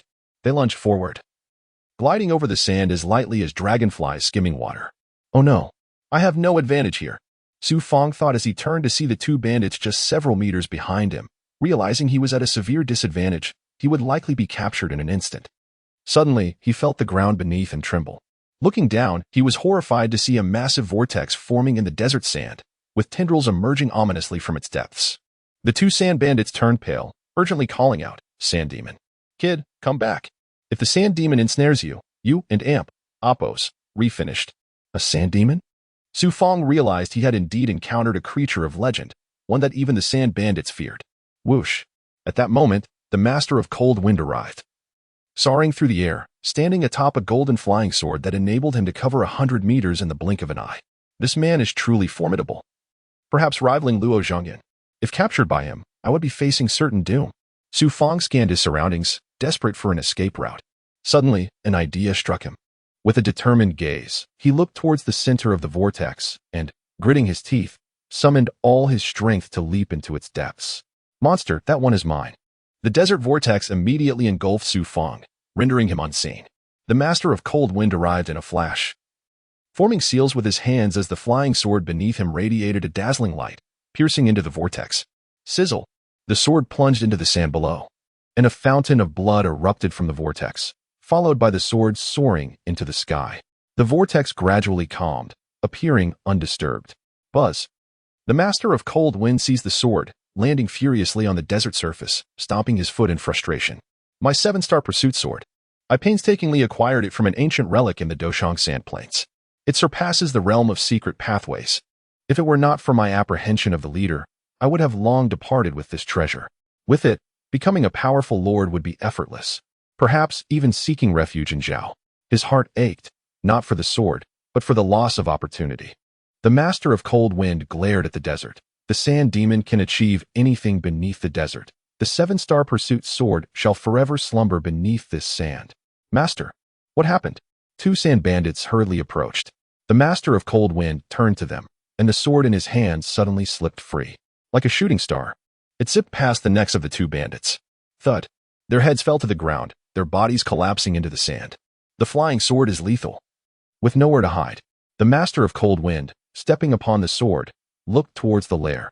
It seems this area is swarming with the flying feather army. They are numerous and formidable. I must return to the lair and hide until this tempest passes before I can leave. In a flash, he re-entered the stone cave. Sizzle! A sharp pain suddenly jolted Su Fang back to consciousness. He felt something gnawing at his flesh, struggling to open his eyes, only to find himself within a writhing esophagus. A nauseating liquid having nearly corroded his clothing, now beginning to eat away at his skin. So this is what awakened me from the pain. Am I within the body of the sand demon? Attempting to sit up was futile, as the esophagus barely accommodated his frame, his head slowly advancing deeper into its depths. With corrosive liquid accumulating beneath him, the sand demon must have devoured countless cultivators. Yet, in this moment, Su Fang displayed no signs of panic. A stark contrast to his former self. After a moment of contemplation, he focused his mind on the primordial sacred mirror. The ancient mirror materialized in his hand with a hum, and he felt a wave of relaxation wash over him. Heaven does not forsake those in need. When I previously failed to break through the 6th layer of vitality, my meridians twisted and deformed, rendering me incapable of cultivation, essentially a waste. Yet, who would have thought I would come this far, surpassing most of my kin? Su Fang grasped the primordial sacred mirror tightly, channeling the primordial yang energy within. Ancient mirror. My precious artifact, you must manifest your power this time. If not, I shall be left to my fate. Buzz. Perhaps the ancient mirror truly heard Su Fang and Appo's prayers, for its surface immediately emitted a beam of crimson light. Upon contact with the esophagus of the sand monster, the light lingered for a moment before igniting familiar flames that rapidly consumed the flesh. The sand monster, no doubt, felt excruciating pain. While Su Fang sensed vibrations in the distance, the flames within the esophagus growing ever more astonishing. The ancient mirror's red radiance expanded, burning through the desert creature's throat, then its innards and flesh. The conflagration intensified, turning the interior of the sand monster into a realm of fire. Initially, it seemed the creature was struggling, but soon there was no movement at all, until, with a whoosh, the flames pierced through the monster's body, creating a charred hole of considerable size, through which Su Fang swiftly crawled out. What lay before him was a grand hall, albeit marred by signs of destruction, yet devoid of sand. Inside, remnants of jewels still adorned the palace, allowing for clear visibility of its opulence. However, the entrance was blocked by yellow sand, indicating that this palace had been buried beneath it. Such a colossal sand monster? Observing the charred corpse, it resembled a soft-shelled creature, with numerous tentacles and a length exceeding 5 zhang, truly a fearsome sight. How audacious of it to think it could devour me. Watch as I refine you. Continuing to direct the primordial sacred mirror towards the sand monster's carcass, the crimson light enveloped the creature entirely, and flames began to emerge. Su Fang noticed a deep sword scar on the monster's head. The strength of the cold wind sect master evidently surpassed that of the sand monster. Had it not been for the creature's ability to survive in the desert, escape would have been impossible. The immense corpse, under the terrifying flames unleashed by the ancient mirror, rapidly turned to ash, until it was reduced to a series of fiery wisps absorbed by the mirror. Indeed, a jewel appeared on the surface of the mirror, unprecedented in size, nearly as large as a walnut, suggesting the sand monster was far more formidable than ordinary creatures. Quickly seeking an exit, He realized he could not remain trapped here. After dealing with the monster and Appos' remains, he approached the main hall, only to find it was once again covered in yellow sand. Searching the perimeter yielded no exits. So many bones? His right hand suddenly reacted. Ascending above the hall, he was met with a multitude of human skeletons, surrounded by droppings, indicating this was the resting place of the sand monster, with the remains of its unfortunate human meals. His right hand reacted once more. Could there be treasures among these bones? He began to search, and was thrilled to discover an empty bag. Another empty bag. How delightful. Now I possess two. This must have belonged to a cultivator slain by the sand monster. Fang joyfully caressed the empty bag, excitement coursing through him, and noted that his right hand continued to twitch slightly. Could there be more treasures? Indeed, the sand monster had claimed many human lives. While not all were the hidden path realm, surely a few must have been experts. As his right hand drew closer to the pile of bones, it began to tremble. Clearing away the bones revealed a dark green ring lying on the ground. Upon picking up the ring, he felt a refreshing chill. Indeed, it was a treasure, an empty bag and a ring. Not only had I escaped death, but I had also unexpectedly acquired such treasures. The Heavenly Gate Mansion. Why should I still seek your favor for artifacts? Reflecting on his miraculous survival from the savage sand bandits, followed by being swallowed by the sand monster. It was indeed a miracle. What kind of artifact might this ring be? He hoped it was an offensive type. If so, he would and Appos' need to constantly wield the primordial sacred mirror, which would attract unwelcome attention from powerful foes. A reliable artifact for self-preservation was essential, and this ring appeared promising. Along with what the Cold Wind Sect Master mentioned, the 7 Stars Pursuit Flying Sword, undoubtedly a formidable offensive treasure. Were there still a few spirit stones remaining? He continued to search for any additional treasures. Along the edges, he discovered several stones, clearly not gemstones, but exuding faint spiritual energy. Fang suddenly realized these must be spirit stones, identical to the 3 he had encountered in the Xylan Cave, seemingly infused with energy that the sand monster could not deplete. Grabbing 3 spirit stones with his left hand, he gleefully tossed them in the air, reveling in the abundance of treasures he had acquired. Yet, unexpectedly, the 3 spirit stones halted mid-air, suspended a foot above his palm. The primordial sacred mirror emitted a crimson glow, enveloping the 3 spirit stones. In an instant, the stone shrank by half, shedding a layer of dust. When the red light returned to the mirror's surface, the spirit stones had transformed, no longer opaque but semi-translucent, radiating the crystalline luster characteristic of spirit stones. Could it be? The ancient mirror possesses the ability to transmute decay into wonder? The spirit stones, which seemed to have lost much of their energy, were rejuvenated significantly under the power of the primordial sacred mirror. What kind of treasure is this mirror? Not only can it incinerate beasts, converting them into energy pearls, but it can also revitalize spirit stones that are on the verge of losing their essence. I wonder if the ancient mirror has any effects on humans. If so, the Cold Wind Sect Master would surely be left in awe if he were to witness its power. After pondering the mirror for a while, Fang realized he was still in a predicament, promptly absorbing the mirror into his dantian and hiding the empty bag in his shoe. The 3 spirit stones in the ring were temporarily tucked into his bosom. He meticulously searched the hall for an exit, retracing his steps several times, only to find the sides of the hall also covered in yellow sand. Where could he escape? He approached the rectangular throne at the center of the skeletal remains. Seated and gazing upwards, since there was no exit, he would create one by shattering this palace. He retrieved the 2 empty bags, along with the 3 spirit stones in the ring. Fortunately, the empty bag at his waist still contained a substantial amount of fruit, which would last him for quite some time. In order to forge a path, he required an artifact with formidable offensive capabilities, the 7 Stars Pursuit Flying Sword. Grasping the empty bag belonging to the Cold Wind Sect Master, his hope for escape resided within. He must merge the empty bag to extract the flying sword. However, each empty bag required a unique hand seal to open, and it was uncertain whether the Cold Wind Sect Master had already merged this one. The likelihood of that was low, as he had mentioned it was entrusted to a superior, implying it was an unclaimed item. Otherwise, if he had merged it, there would be concern he might hoard the treasure. The main issue was that he had no cultivation manuals, nor any experience in utilizing empty bags. Biting his finger, he let a drop of blood fall into the empty bag. Blood recognition was a common method for identifying treasures. Back in the days with Yang Yizhen, he had been fortunate to receive some insights about treasure recognition when Yang merged his insect. Buzz. The empty bag indeed reacted, stirring to life. With a thought, it soared into his palm. Fang filled with anticipation, focused his mind to penetrate the empty bag, gradually sensing a space 3 times larger than the one at his waist. Although the number of items sensed was not vast, it was significant. And while he could perceive the shapes of the items, he could not discern their colors unless he were to acquire inner sight in the future. After some time, he locked onto a sword-like object over a foot in length, controlling his will to extract it, while also noting the hand seals within the empty bag, which he would master for future use. The sword-like object slowly emerged from a void of darkness, drawing closer to Su Fang. Buzz! The empty bag trembled, and a beam of sword light shot forth. Su Fang looked up to find, indeed, a sword, a silver blade slightly over a foot long, adorned on both sides with vividly depicted Big Dipper constellations, constantly emanating mysterious starlight. The 7 Stars Pursuit Sword.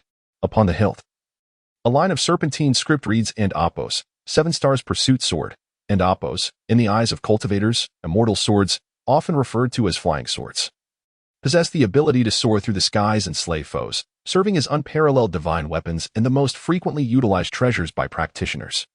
It is uncertain whether this is a treasure of the fleshly realm or the secret path realm.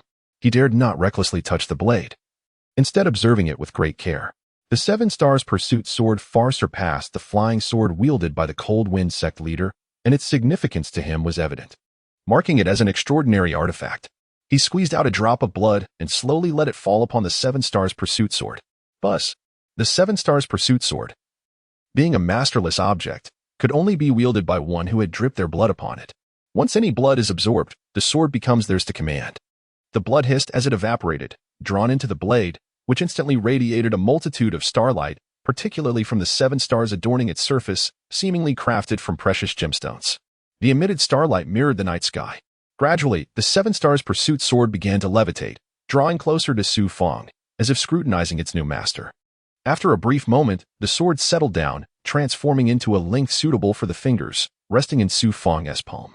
All treasures are controlled by one's intention, just as the empty bag and the immortal thorn armor are. Now, he wished to ascertain whether the 7 Stars Pursuit Sword was similarly governed by thought. He gazed intently at the sword, which felt like a mere trinket within his grasp, its size akin to that of a finger, forged from silver and iron. His focus and consciousness merged with the 7 Stars Pursuit Sword, and soon Su Fang was astonished to perceive the internal space of the sword. Break. He then pointed his finger towards a monstrous stone statue to the right. Buzz. Clang. The 7 Stars Pursuit Sword erupted with a surge of silver sword energy, transforming into a silver meteor that shot forth from his palm, and with a resounding crash, the towering statue was cleaved in two at the chest, its head rolling away with a clatter. The meteor, formed from the sword, swiftly returned, hovering motionless in his palm. The entire process transpired in the blink of an eye. The immortal sword had severed the statue and returned to him, eager to inspect the statue's cleanly cut surface. He marveled at how flawlessly it had been executed, the sheer might leaving him in a state of shock. He suddenly felt that the 7 Stars Pursuit Sword embodied the very essence of death. With such an extraordinary sword in his possession, who among beasts and cultivators could withstand its power? How could a weapon of such devastating potential exist? To take a life seemed as effortless as breathing, and slaying monsters was merely a trifle. Was this the true power of a cultivator? Su Fang caressed the sword, secretly rejoicing, with this blade in hand. Even characters like Han Li and Zhang Kuang could be slain with a mere breath, and Lu Feng would meet the same fate as the statue, his head severed in an instant. Yet, with his current cultivation, he could not perceive the sword's full internal workings, thus could only unleash its inherent power without the ability to fly with it. Perhaps only upon entering the secret path realm could he fully wield it. The 7 Stars Pursuit Sword would be his trump card, killing men, gods, or anyone who stood in his way. However, his cultivation was still too weak. Should he encounter a true expert, even if he could command the immortal sword, what difference would it make? Would he not still be subdued and captured? The 7 Stars Pursuit Sword was not omnipotent. It could contend with secret path realm experts but would falter against true masters. Even formidable figures like Luo Zhangyan, Qilingji, or the Cold Wind sect leader would be no easy challenge. His cultivation was insufficient. He needed to strive to enter the secret path realm as soon as possible. Previously, lacking a trump card, he had been content to serve as a mere driver for Qilingji. Now, armed with such a weapon, he was determined to participate in the upcoming contest held by the Heavenly Gate Mansion and capture the attention of the higher-ups, establishing himself as a genius. With a position of influence, he could then pursue information regarding his father's whereabouts. The possession of the Seven Stars Pursuit sword shattered his previous plans. He stowed it away in the empty bag and, with a flicker of thought, summoned it forth, allowing him to activate its power at any moment. Gradually rising, he surveyed his surroundings and fixed his gaze upon the lofty hall above, concentrating his mind to control the Seven Stars Pursuit sword. The hall soared over 5 zhang in height, and he hoped the sand was not too thick. Otherwise, clang, he released his intention. And the Seven Stars Pursuit sword shot forth like a meteor, leaving a slender trail of starlight in its wake. Boom! The sword pierced the ceiling, exactly as Su Fang anticipated, creating a large skeletal opening and unleashing an explosive sound, leading to a collapse as large stones fell, followed by cascading waves of sand that forced Su Fang to retreat. No one knew how long this ancient palace had been buried or how deep the sand lay. Su Fang could not afford to sit idly and wait for death. He had to fight through, surging with momentum to carve out a path to survival. Rumblings echoed as a torrent of debris and sand surged into the hall, threatening to crush the entire structure. The sand swirled, and Su Fang was uncertain whether he would find a way out. Suddenly, amidst the sand, a beam of light resembling a flying sword descended. Su Fang, filled with excitement, looked up to see a glimmer of light. Indeed, a route to escape. He unleashed the energy within him, carefully navigating through falling stones, and with a swift leap, he burst forth from the cascading sand waterfall. Whoosh! Emerging into the sunlight, he was enveloped by a deluge of sand and landed upon the shifting layers beneath him. Quickly, he sprang high to reach a sand dune several zhang away, turning to see a swirling vortex of sand behind him. The vortex resembled a desert top spun by a sand demon, drawing in surrounding sand, where remnants of palace walls could still be glimpsed. Yet, as the vortex solidified, all traces of the palace vanished, leaving only sand behind. Who could have known that beneath lay a palace, perhaps even a buried city? Fortuitously, he had escaped in time. Otherwise, he would have been entombed below the sand. Regaining his composure, he checked the time. 2 suns were shifting westward, indicating it was afternoon. The temperature in the Doshir sand plain had likely soared to between 40 and 50 degrees, capable of roasting a person alive in mere hours. Looking toward the horizon, he rejoiced at the sight of stone peaks several kilometers away, which he surmised were the lairs of sand bandits. He hurried towards that direction, eager to reunite with Qilingji. Otherwise, alone in the Doshir sand plain, he would undoubtedly lose his way, though seemingly a few kilometers away. It was actually a distance of over 10 kilometers. Thankfully, he was not slow, sprinting through the desert like a cheetah. Whoosh! As he covered about a third of the distance, a blinding beam of sword light swept in from the direction of the stone peaks. Su Fang halted, crouching to observe, his eyes suddenly brightening with fury. What a coincidence, Cold Wind sect leader. It seems fate has brought us together once more so soon after my escape. The Cold Wind sect leader. Su Fang could hardly believe that just as he had narrowly evaded disaster, he encountered the Cold Wind sect leader here. Whoosh! The Cold Wind sect leader was hovering 10 zhang above the ground, riding his flying sword. Su Fang hurriedly concealed himself, only to see the Cold Wind sect leader lose his balance and plummet into the sand with a heavy thud.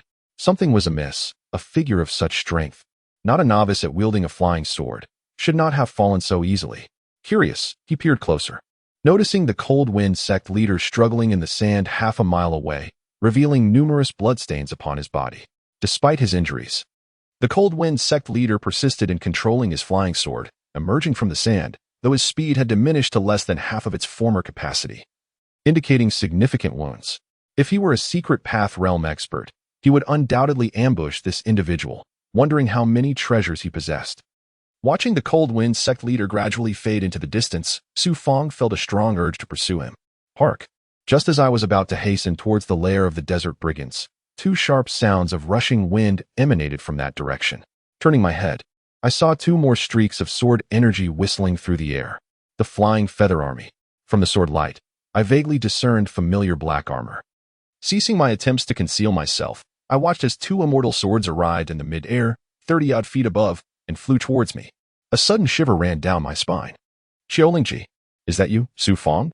A flash of sword light arrived in an instant, revealing Qiolingji, the Flying Feather Dojo instructor. She was also quite surprised. Upon seeing Su Fang and Appo's disheveled appearance, she hastily inquired, "Have you seen a desert brigand, riding on an immortal sword, fly past here?" I have. He seemed to be injured." Su Fang replied respectfully. From midair, a resonant male voice boomed. "Which direction did he go?" Hearing this voice, Su Fang looked up and saw a man in black armor, around 30 years old, with a dark helmet, casting a stern gaze down. He flew directly behind me. He's not as fast as you two, and he looks injured. Junior sister Chiyo, let's move quickly. This man may have obtained that extraordinary flying sword. The man fixed his gaze on Chiyo Lingji. Senior brother, Chiyo Lingji responded, with a flick of her finger. The flying sword beneath her feet burst forth with astonishing sword energy. Had she intended to kill Su Fang, his head would have already fallen. Such was the terrifying power of Chiyo Lingji. Whoosh, whoosh. The flying swords carried the two as they swiftly pursued the direction in which the chilling wind altar master had fled. At this speed, they would catch up with him in no time. Whether these two experts could slay the chilling wind altar master was not Su Fang and Appo's as concern. He hurried towards the lair, determined to avoid any more desert brigands. Upon reaching the stone forest where the lair was located, he saw several experts dragging corpses out of the stone caves. Most were desert brigands, but a few were strong members of the Flying Feather Army.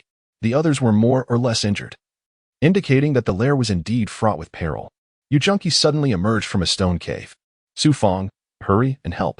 Su Fang quickly sprang into action, assisting the others in preparing to bury the corpses. Yujunki curiously asked from the side, where were you earlier? We went looking for you. But when we went to your secret passage, we ran into desert brigands. I was extremely unlucky. I don't know how, but as I was walking, I heard people talking. When I realized they were desert brigands, I desperately fled into the secret passage.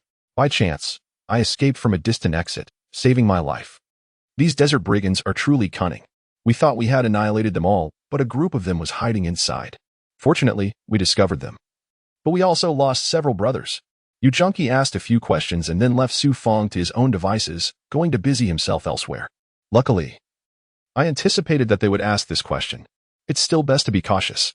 Su Fang worked like a drudge, doing whatever anyone asked of him.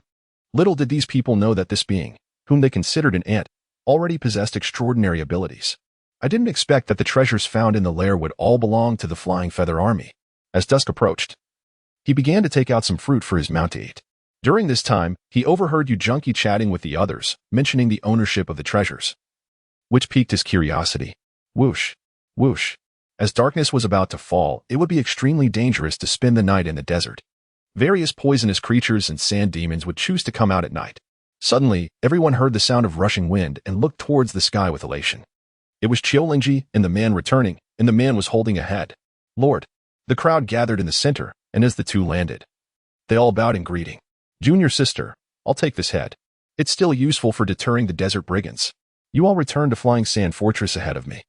The man nodded slightly to Chiyo Lingji and flew off into the depths of the desert. Many were curious, and Yujunki asked, Lord, who is the senior brother? He's so powerful. He can roam the desert at night. He's a true expert within our Flying Feather Army. Only he is a match for the desert brigand altar master. Without him, our losses would have been even greater. Is everything ready?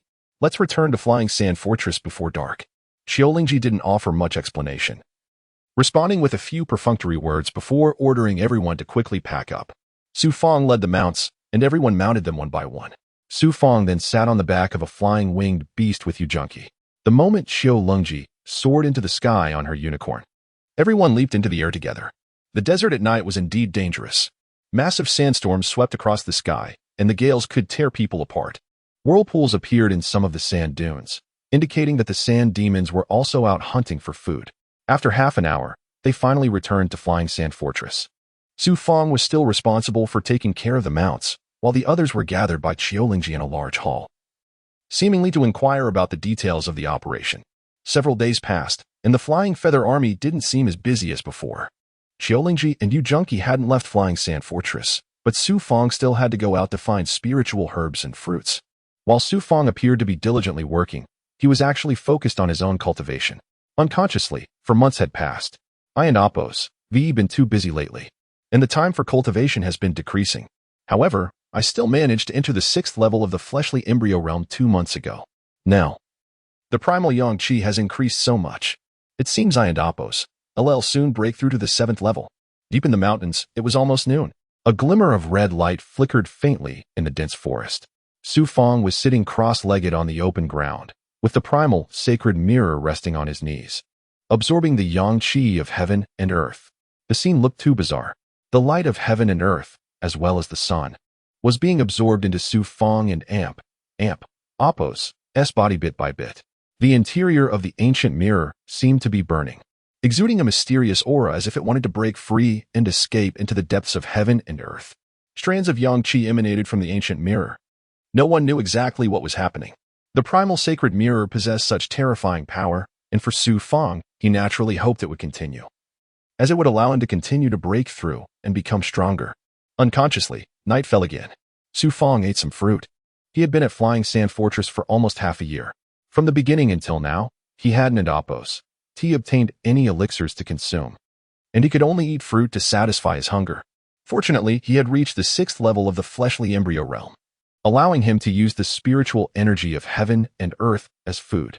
Buzz, taking out the chilling wind altar master and Apos' empty bag from his insole. A thought suddenly flashed through Su Fang's mind. Qiulingji and that man killed the chilling wind altar master. I wonder if the chilling wind altar master said that I got his treasure before he died? If he did, then I and Apos am doomed. A few drops of cold sweat trickled down his forehead, but he didn't panic in the slightest. Probably not. Otherwise Qiulingji and that man would have asked me about it long ago. I hope it and Apos' just a needless worry. He immediately released his thoughts, and the 7-star soul-seizing sword flashed out of the empty bag, floating vertically in front of Su Fang, releasing streams of sword light.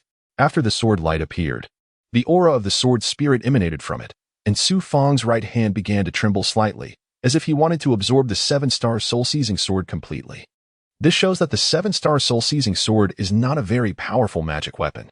My right hand can sense it and absorb its aura, while the primal sacred mirror has no reaction at all.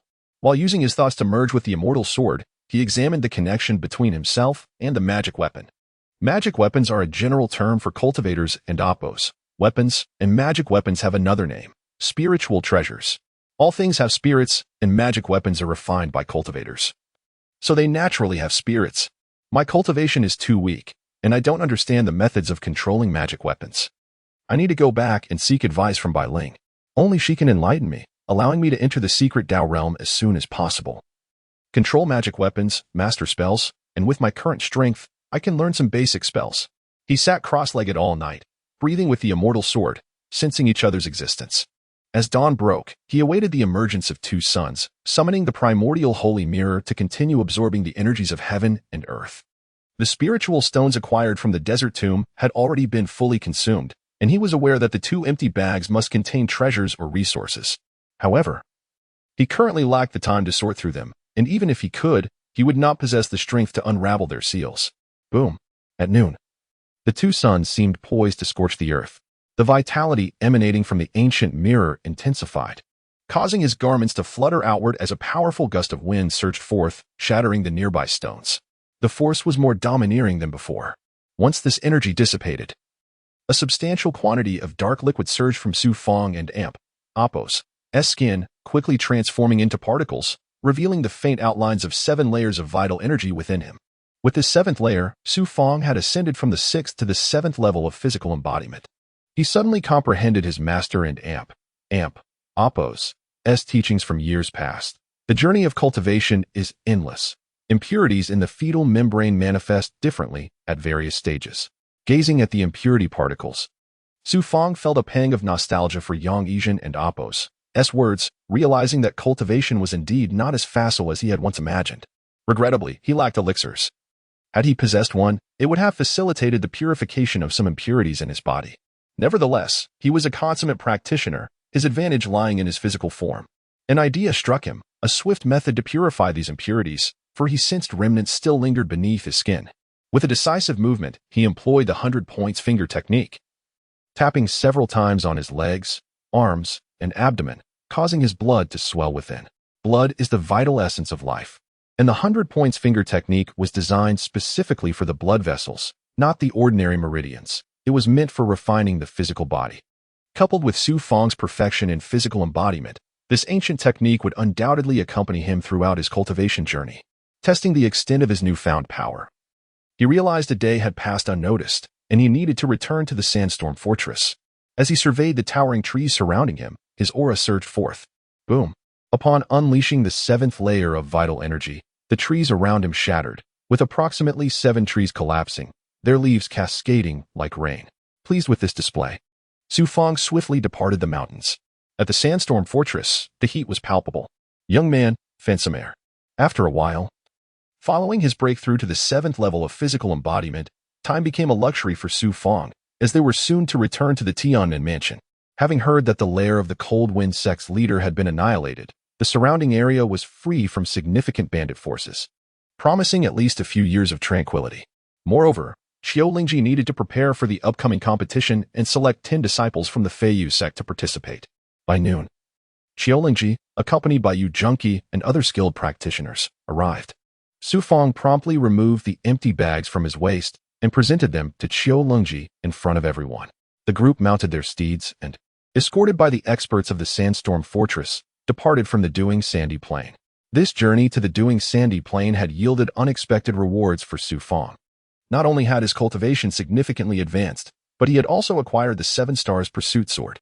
With this treasure, he could elevate the Su family to the foremost family in Trinzong City, eliminating the Lu family and establishing a Su family empire with ease. Finally returning to the Tianmen mansion, he expressed gratitude for everyone and Appo's hard work, announcing, "Each of you will receive 3 vitality elixirs." Upon Qiulingji and Appo's arrival with the group, patrollers appeared to verify their identities, and soon they flew into the dojo of the Feiyu sect. Qiulingji distributed the grand rewards, each person receiving 3 vitality elixirs, an honor inaccessible to ordinary disciples of the Flying Hall unless they reached the secret path realm. Su Fang, too, received 3 of these elixirs, which were of secret path quality, while his were merely at the 1st level of physical embodiment. This was a considerable offering from Qiulingji, who handed them over without hesitation. Sui and Su Xiaolong had been in the mountains for half a year and were in dire need of the elixir's potency to refine their bodies. After securing the 3 vitality elixirs, his first task was to retrieve the treasures he had hidden near the cave and stow them carefully in the empty bags. He then returned the steeds to the Beast Spirit Cave, continuing to care for the Purple Bell Unicorn.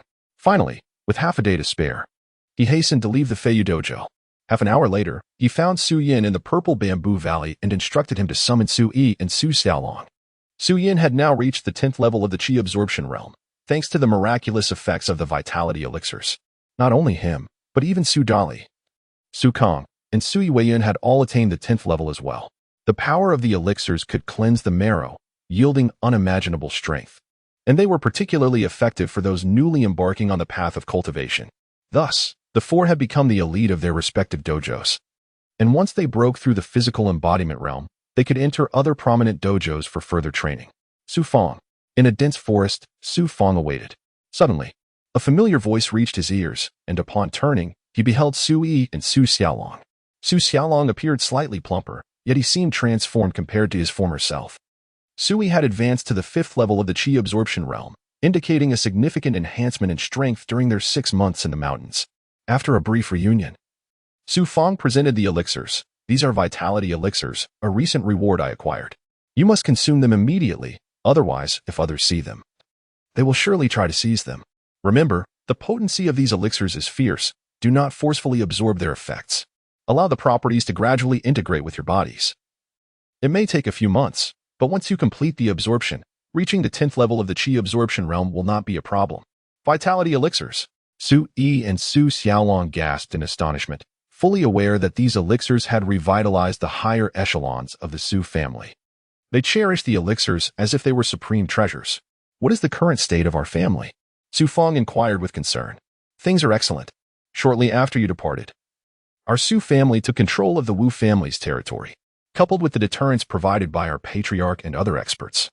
We have now become the 2nd family in Tianzong City." Sui shared with Su Fang and Su Yin the changes that had unfolded within the Su family over the past year. A year had elapsed, and together with Su Fang's 3 years of rigorous training on Purple Qi Mountain, for years had swiftly passed. For mortals, for years could etch visible signs of time upon their faces. However, for cultivators, for years would pass in the blink of an eye. Though the 4 sons of the Su family had matured, they retained the appearance of 17 or 18-year-olds, with only their height and demeanor exhibiting signs of growth. As darkness fell, Su Fang returned to the Feiyu Hall, tending to the unicorn diligently. He refrained from utilizing the 7 Stars Pursuit Sword for cultivation within the cave. instead choosing to sit quietly and focus on his breathing. Many newcomers had arrived at the flying hall. On this day, Qiulingji summoned everyone to the cultivation hall.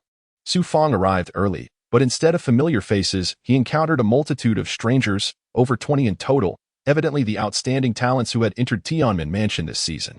Indeed, they were remarkable. Most were at the 7th level of the Qi absorption realm, with a few at the 8th level. Achieving such cultivation in just half a year, a feat not easily accomplished. Greetings, senior brothers. The new disciples hastily bowed upon seeing Su Fang and Appos' arrival. He merely acknowledged them with a slight nod. Oh, junior brother Su has also arrived. A group of figures surged forth from the cultivation hall, led by Zhang Quan. Upon seeing them, Su Fang noted that they had all attained the realm of physical embodiment, suggesting that the elixirs he had awarded previously had enabled them to break through. Some had even reached the 2nd or 3rd levels. No longer the newcomer he once was, Su Fang offered a subdued salute and stood quietly to the side, awaiting further developments. Zhang Quan, however, regarded him with persistent hostility, indicating that he was still contemplating how to deal with Su Fang. The newcomers sensed the isolation surrounding Su Fang. No one dared to initiate conversation, instead aligning themselves with Zhang Quan and his faction. Brother Han. After a while, Han Li appeared, accompanied by Li Suqing, Zhang Yu, Zhang Xuejian, and Chang Yu, all familiar faces with whom he had previously interacted. The presence of Han Li and the others inadvertently emanated a powerful aura, as they had nearly reached the 7th and 8th levels of the flesh-body realm. If this trend continued, they would soon step into the hidden path realm within the next few years. Silence. Over 100 individuals gathered in the flying hall, and after a moment, 3 prominent figures emerged. Lian Zhan walked at the forefront, followed by Lu Feng and Hu Luqi. These 3 were already at the pinnacle of the flesh-body realm. Despite not releasing their full power, their status compelled everyone to behave obediently. It remained uncertain whether they had entered the hidden path realm. Each of these 3 individuals was extraordinary, perhaps having successfully broken through during this time. Aiming to secure a place in the competition, much like myself, seeking to gain recognition in the contest. Su Fang scrutinized the 3, particularly Lu Feng. Having failed to eliminate him last time, he would inevitably seek revenge. If this were not the Tianmen Mansion, Su Fang would have already claimed his head. The last to appear was Qiulingji, whose entrance commanded the attention of all, compelling them to stand upright. With a mere glance, Qiulingji exuded an aura of authority. You newly initiated disciples must strive diligently in your cultivation. Do not allow a single day to be squandered. Yes, my lord. Dozens of voices replied, bowing deeply. With over half a year remaining until the competition, we have 10 slots available. A hard-won opportunity due to our previous success in slaying the Kuan Earth Demon. I hope you all can achieve a ranking. Qiulingji surveyed each person. If you perform well and attain a ranking, you will become key cultivation candidates, enjoying the benefit of the Vitality Elixir each month. Joining the Flying Feather Army will not be difficult. Once you become a member, you will gain the privilege of possessing magical artifacts and mastering spells. In 3 months, a contest will be held here, and all disciples at the flesh-body realm may register. Prepare well and cherish these 3 months.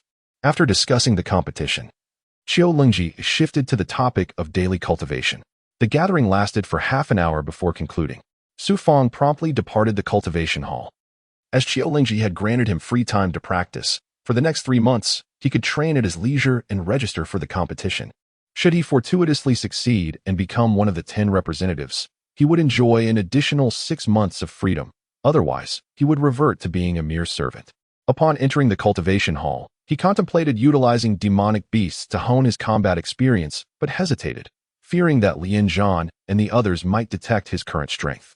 After some consideration, he abandoned the idea and sought other methods. Returning to the flying hall, Su Fang found a quiet spot to meditate. After several days, he finally smiled.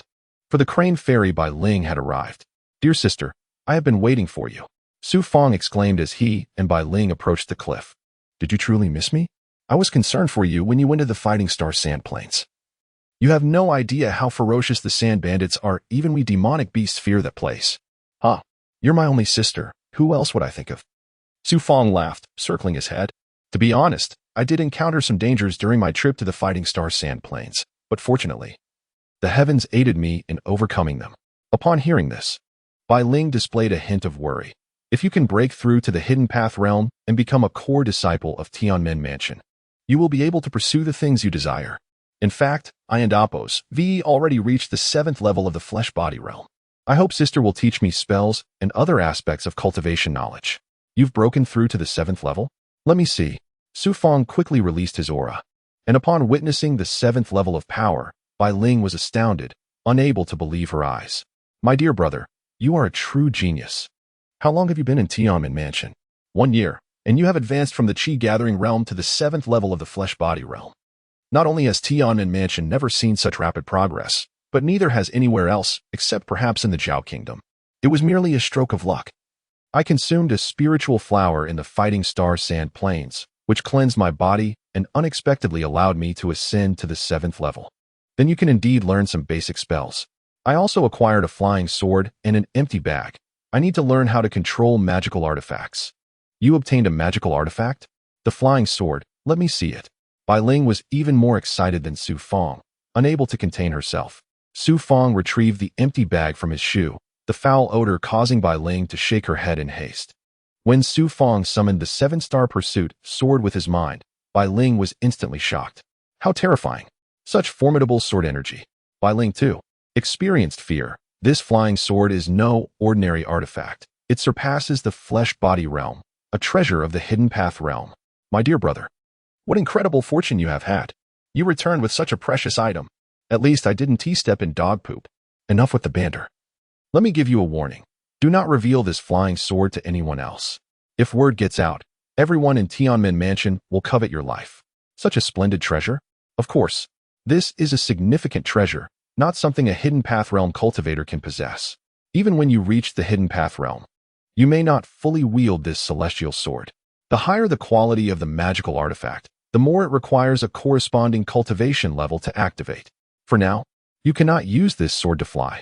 I truly cannot wield the flying sword. Su Fang gazed at Bai Ling with a pitiful expression. Bai Ling preened her feathers, her eyes sparkling with intelligence as she addressed Su Fang. Dear brother, remember my words. Never let anyone know about any treasure you possess.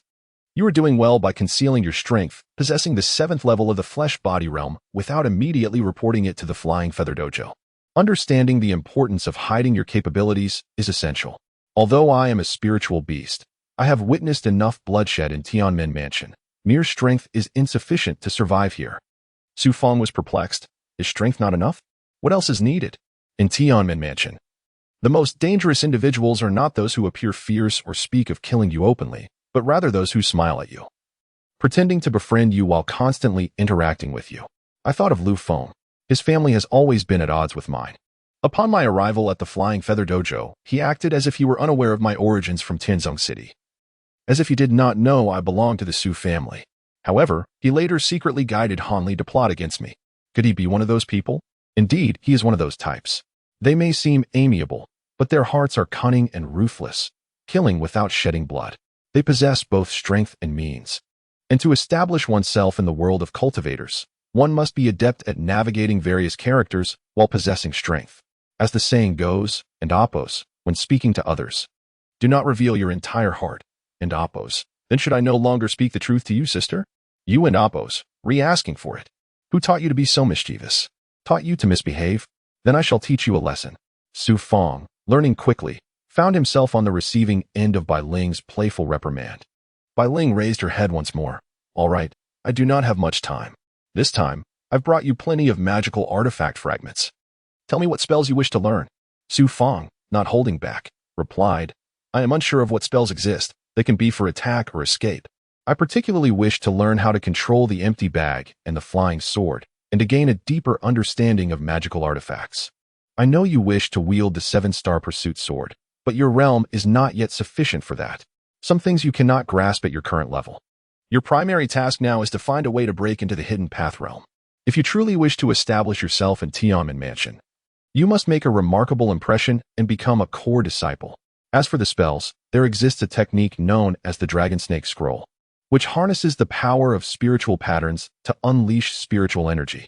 Mastery over the condensation of these patterns allows one to wield this spell. I have shared with you all my knowledge regarding magical artifacts, albeit limited. It may still prove beneficial to you. In the future, consider visiting the Valley of Immortal Sages, where it is rumored that some disciples discreetly sell foreign manuscripts and mental techniques. Perhaps you may discover what you seek. Upon concluding her words, Bai Ling emitted a wave of sound. Su Fang listened intently, striving to commit every word to memory. During this exchange, he gained insight into the dragon snake scroll and a deeper understanding of magical artifacts. After half an hour, Bai Ling hurriedly took her leave. Instead of immediately practicing the dragon snake scroll, Su Fang organized his thoughts and made his way to the Feiyu Hall to meet Xiao Linji. Informing her of his decision to leave the Tianmen prefecture for solitary cultivation in the mountains, she did not impede his departure, and he swiftly descended the mountain. At Tianmen, he approached the bridge leading into the Tianmen prefecture. Upon reaching the bridge, he was once again awed by the imposing Tianmen pillars. He presented his token to the erased portal, and a formidable guardian appeared, conducting an inspection before casting a magical seal. With a swift motion, a winged beast soared to the bridge. The guardian sternly instructed, "Master this hand seal. When you wish to return to the Tianmen prefecture, send forth this seal from the outskirts, and a winged beast shall come to retrieve you." "Thank you, senior brother," he expressed with a bow before mounting the winged beast. It sprang into the air, soaring high above, the force of its wings clashing with the natural winds. In less than 10 breaths, the winged beast landed on a distant peak, releasing Su Fang before returning to the Tianmen prefecture. Like a wolf lying in wait in the forest for an extended period, he ensured he was not being followed before racing towards the mountain range, deliberately taking a few detours along the way. After 2 full days, he finally discovered a vast forest. Towering trees loomed over him, reaching heights of 100 feet, their foliage dense. He climbed one of these giants and, high among its branches, he fashioned a spacious nest using vines, placing his belongings within. Next, he retrieved the storage bag discovered in the desert underground palace, infusing it with spiritual energy and intent. Upon encountering its internal restrictions, he diligently learned to unlock them until he could access its contents at will. With a tilt of the bag, he released his intent, spilling its contents onto the ground, revealing a plethora of gemstones, spiritual stones, herbs, and wooden boxes. Among them were over 100 spiritual stones, though he could not discern their true value. The herbs were commendable, while the gemstones seemed less significant. However, he unearthed a single magical artifact, a bow, a pale golden hue, devoid of arrows, measuring merely a foot in length, yet its potential size upon activation remained a mystery. This bow surpassed the quality of the celestial thorn armor, serving as an offensive spiritual treasure. He was fortunate to find a line of text resembling tadpoles, revealing the bow's name. Regrettably, there were no additional details. This bow is formidable, truly a remarkable spiritual treasure. It seems the owner of this empty bag, who perished in the belly of the sand demon, must have been a master of the secret path realm. He hefted the bow, noting its considerable weight and substantial quality, far exceeding that of the celestial thorn armor. He also discovered several peculiar celestial pills. Upon opening a rectangular wooden box nearly a foot long, he was overwhelmed with excitement. It contained a collection of celestial pills, more than half of which were vitality pills, while the rest were unfamiliar to him, numbering around 60 to 70 in total. Now I am assured of reaching the 10th layer of flesh body within 3 months. His intention to leave the Tianmen prefecture for secluded cultivation in the mountains necessitated a meticulous search for resources, aiming to reach the 10th layer of flesh body. The empty bag did not disappoint him, holding an abundance of resources, a mighty strength bow, nearly 70 celestial pills, and a portion of spiritual stones, resources unattainable for those of the flesh body realm, reserved solely for practitioners of the secret path realm. Among the celestial pills were a few of secret path quality, while most belonged to the flesh body realm. This was more than sufficient. Even 10 pills would suffice to elevate me to the 10th layer. As for this empty bag belonging to the Lord of Cold Wind, the treasures within were too numerous to reveal here. He would seek a more secluded spot later to thoroughly examine it. With the resources packed away, he left only a vitality pill behind, descending from his tree nest onto a branch extending outward, perfectly aligned with the dual suns in the sky. Surrounded by dense woodland and a sea of leaves, he took out the primordial sacred mirror, placing it upon his knees, and consumed the vitality pill. 3 months is a brief span. To reach the 10th layer of flesh body, I must repeatedly cleanse my marrow, employing the 100 acupoints technique to stimulate my body, in conjunction with condensing spiritual energy. The 100 acupoints technique. With fervor, he began to press his fingers against his entire body. After half a day, he released the blood vessels throughout his form, and as the acupoints opened, a surge of blood energy and expanding power surged through him. causing both pain and the sensation of his body being torn asunder. Combined with the absorption of primordial yang qi, he endured a day filled with haste and agony. By the end of this arduous day, he not only felt an increase in energy, but also expelled impurities through the 100 acupoints technique, cultivating both internally and externally. This was the true essence of balanced cultivation. As night fell, he stowed away the ancient mirror and began to gather energy, while continuing to fuse the 7-star pursuit sword. During this process, he contemplated studying the ring artifact, but, realizing time was of the essence, he decided to focus on the 7-star pursuit sword and the celestial thorn armor, postponing further investigation into the ring until he acquired more knowledge about magical artifacts. Time passed swiftly. Suddenly, as dawn broke over the forest, a tempest arose, akin to a monster spiraling to devour its prey, surging from the ground and spinning skyward, sending waves of leaves cascading to the ground. At the center of this storm, a figure stood resolute, Fang, his hands swiftly parting the air. With a forceful burst, the energy erupted, creating a 3-foot-deep crater in the surrounding ground. The dragon snake scroll is a technique based on spiritual patterns, utilizing these patterns to weave and form an art of energy manipulation. This is but a rudimentary spell. During this period, he began to practice the spell imparted by Bai Ling, the dragon snake scroll. The spell does not aim to condense dragons or snakes, but rather to generate an overwhelming aura, a form that controls spiritual energy through spiritual patterns, explosively releasing it from within, creating a whirlwind of destruction. Reminiscent of a dragon or snake striking its prey, it embodies dominance and vigor. He tirelessly practiced the dragon snake scroll, and the ground beneath him became increasingly pitted, while the surrounding foliage thickened.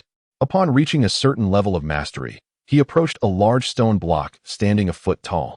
Dragon snake scroll activate. After forming the seal, he concentrated an immense quantity of spiritual patterns within, akin to countless streams merging into a vast flow, which suddenly erupted from his body.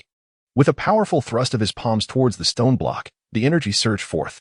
The force collided mid-air, intertwining as it struck the stone with a thunderous roar, shattering it into fragments, reducing it to less than half its original size in an instant. By mastering the form and controlling it, he could unleash the dragon snake scroll at will. When fully realized, it could transform into a true dragon snake form. The path to mastering spells requires diligent practice. Fang must cultivate relentlessly and elevate his own abilities to fully command the spiritual patterns that drive the dragon snake scroll. Having endured over half a month of arduous training in the mountains, his progress was evident, especially with the assistance of vitality pills. Day and night, he persevered in his cultivation, and at last, he began to reap the rewards. Boom! Another noon arrived, in an unusually sweltering heat. Even the forest seemed to be enveloped in warmth. Fang, seated upon a branch, suddenly unleashed a surge of energy that caused leaves within several yards to cascade down, leaving only the bare branches exposed.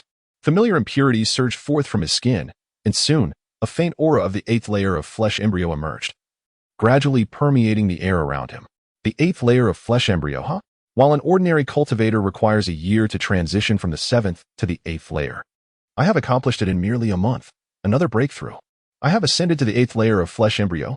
He promptly leaped from the branch to the ground, racing forward until he found a rock over a yard in size.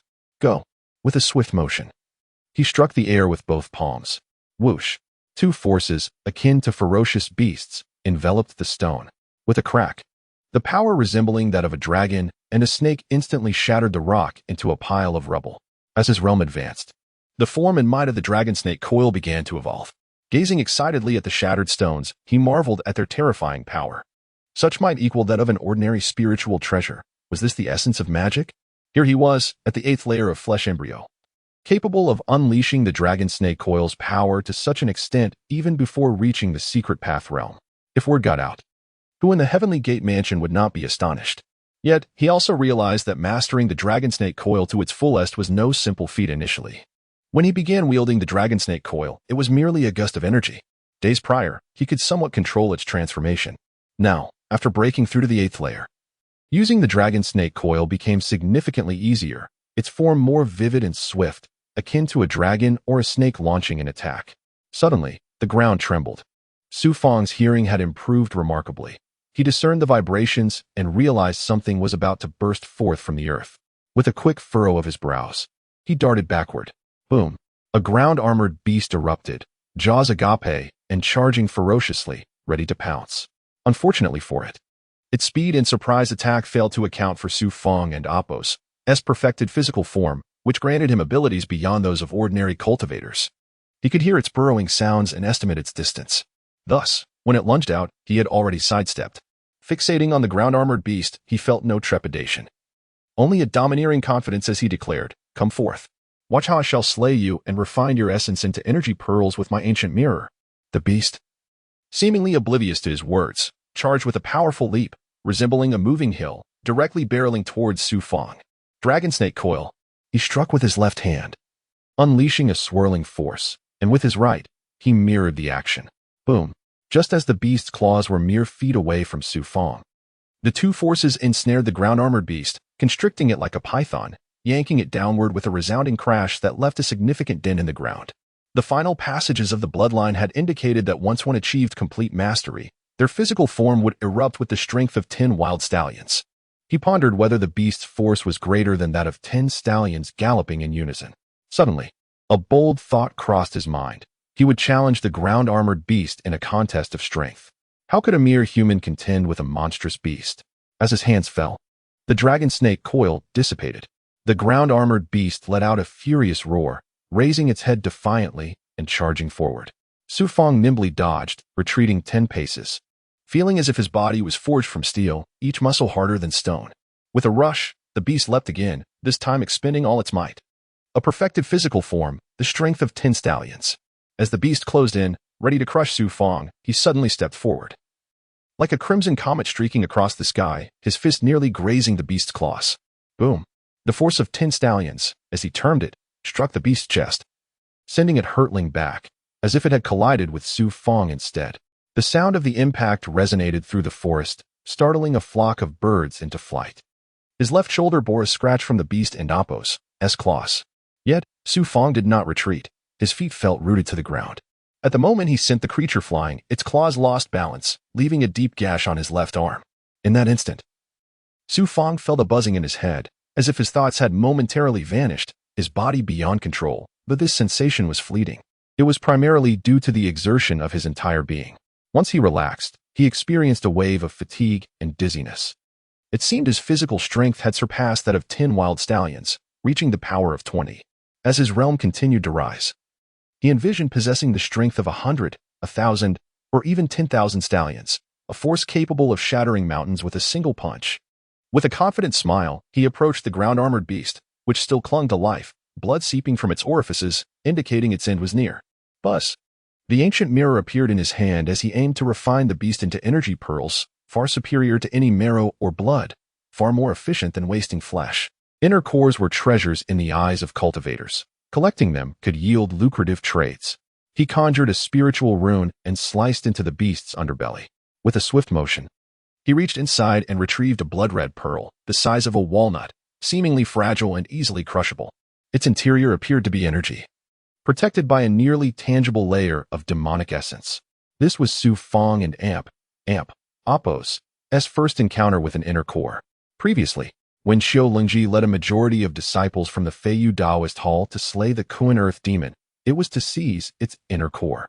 Of course, the Kuan Earth Demon was a refined demon, while the ground-armored beast was merely a common creature with demonic traits, not yet fully evolved into a true demon. Thus, its inner core was naturally inferior to that of the Kuan Earth Demon. Stowing the inner core in his empty bag, he then directed the Hunyuan sacred mirror at the ground-armored beast. Buzz. After a breath, a crimson light shot forth, enveloping the beast. Gurgle. A torrent of dark blood expelled from its rear, most of which was impurities, save for a small portion of waste. Young man. A void-like feminine voice suddenly emanated from the ancient mirror. Fang, startled, quickly glanced at the mirror's surface. Is this a senior? Indeed, it is I. How could you, a mere boy, unleash the 9 suns' true fire from within the divine mirror? 9 suns' true fire? Gazing at the flames engulfing the beast, he was intrigued. Senior, how can you communicate with me through the ancient mirror? The ethereal woman replied, my cultivation is gradually recovering, and my primordial spirit is growing stronger. When you activate the divine mirror, my primordial spirit can subtly manifest and release my thoughts. However, I cannot converse with you unless the divine mirror is activated. It is merely a coincidence that my primordial spirit coincidentally entered your mirror's space. I have long anticipated meeting you, Senior. This Hunyuan sacred mirror is truly marvelous. Do share your tale. Not long ago, I inadvertently aimed the mirror at the beast, and a crimson light burst forth, enveloping it.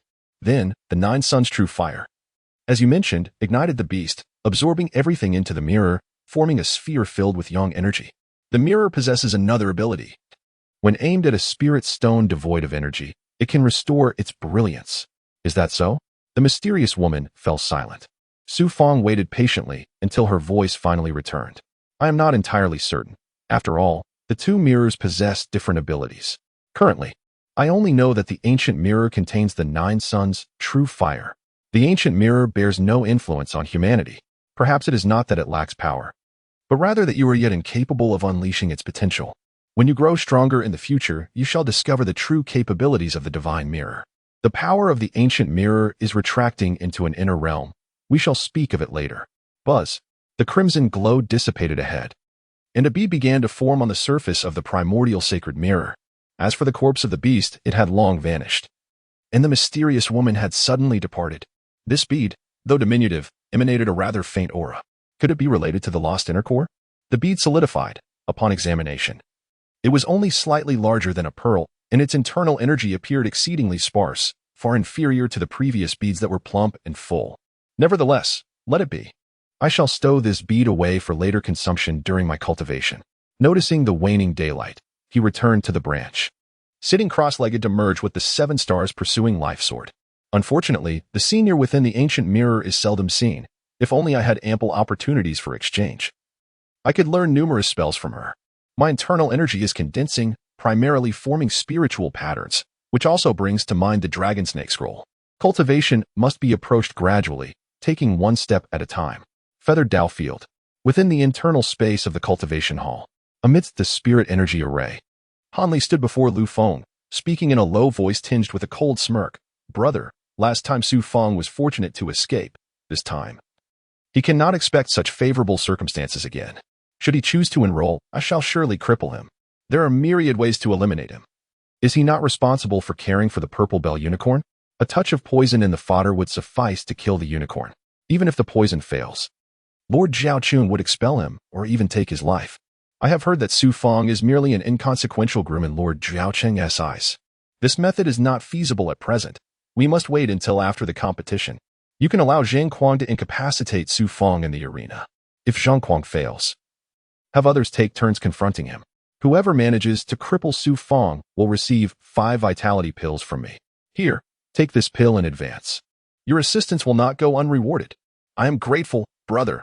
I shall arrange this matter immediately. Hanli, having obtained the elixir, revealed a greedy smile. Lu Feng departed the cultivation hall and soon arrived at a towering peak. Cousin. A graceful figure descended like falling snow, a white silhouette appearing before Lu Feng. The young woman, clad in white, was ethereal and stunning, her face concealed by a silk scarf. Lu Feng nodded toward the woman in white. Lanner, will you participate in this upcoming competition? The white-clad maiden replied indifferently. Such matters hold no significance for me anymore. By the way, I heard from my brother that you intend to eliminate all the talents from the families of Tianzong City one by one. I have already instructed Lu Ming to undertake this task, as it is also my uncle's intention. After all, your future is boundless. Our Lu family shall surely establish an empire in Tianzong City and has begun to eliminate those hindrances. This location is unsuitable for discussion. Let us converse in the dense forest, where I shall present you with a treasure that will assist you in solidifying your foothold in this Tianmen mansion. I must thank you, Lanner, for aiding my breakthrough in the secret realm. The maiden in white led Lu Feng along a narrow forest path. In the deep mountains, thud, crack. As a surge of potent energy erupted, it swept through, shattering nearby branches, even causing the sturdy trunk where Su Feng sat to emit a cracking sound. This force was terrifying. Had there been mortals nearby, they would likely be reduced to mere pulp in an instant. 9th layer of the flesh embryo. With a thud, he landed, scattered branches and fallen leaves surrounding him. Su Feng's eyes finally revealed a long-lost excitement. Having absorbed primordial yang energy throughout the day and diligently condensed energy at night, consuming several vitality pills, Coupled with the beads refined from demon beasts, he had finally broken through to the 9th layer of the flesh embryo, nearing perfection in the 10th layer. Dragon snake scroll. He spread his hands, and from his palms surged 2 streams of spiritual light resembling neither dragon nor snake. Not only had he surpassed the 9th layer, but the form of the dragon snake scroll also underwent a notable transformation. Its appearance became strikingly realistic, with effortless activation, drawing closer to the true state of the dragon snake scroll. Feathered Dao Field. It was time to make his presence known. Su Fang returned to the Feathered Palace after more than 2 months of cultivation. Having ascended to the 9th layer of the flesh embryo, with the timeline for advancing to the 10th layer tight, he resolved to dedicate himself to rigorous training. Striding forward with confidence, he felt assured of securing one of the 10 available spots.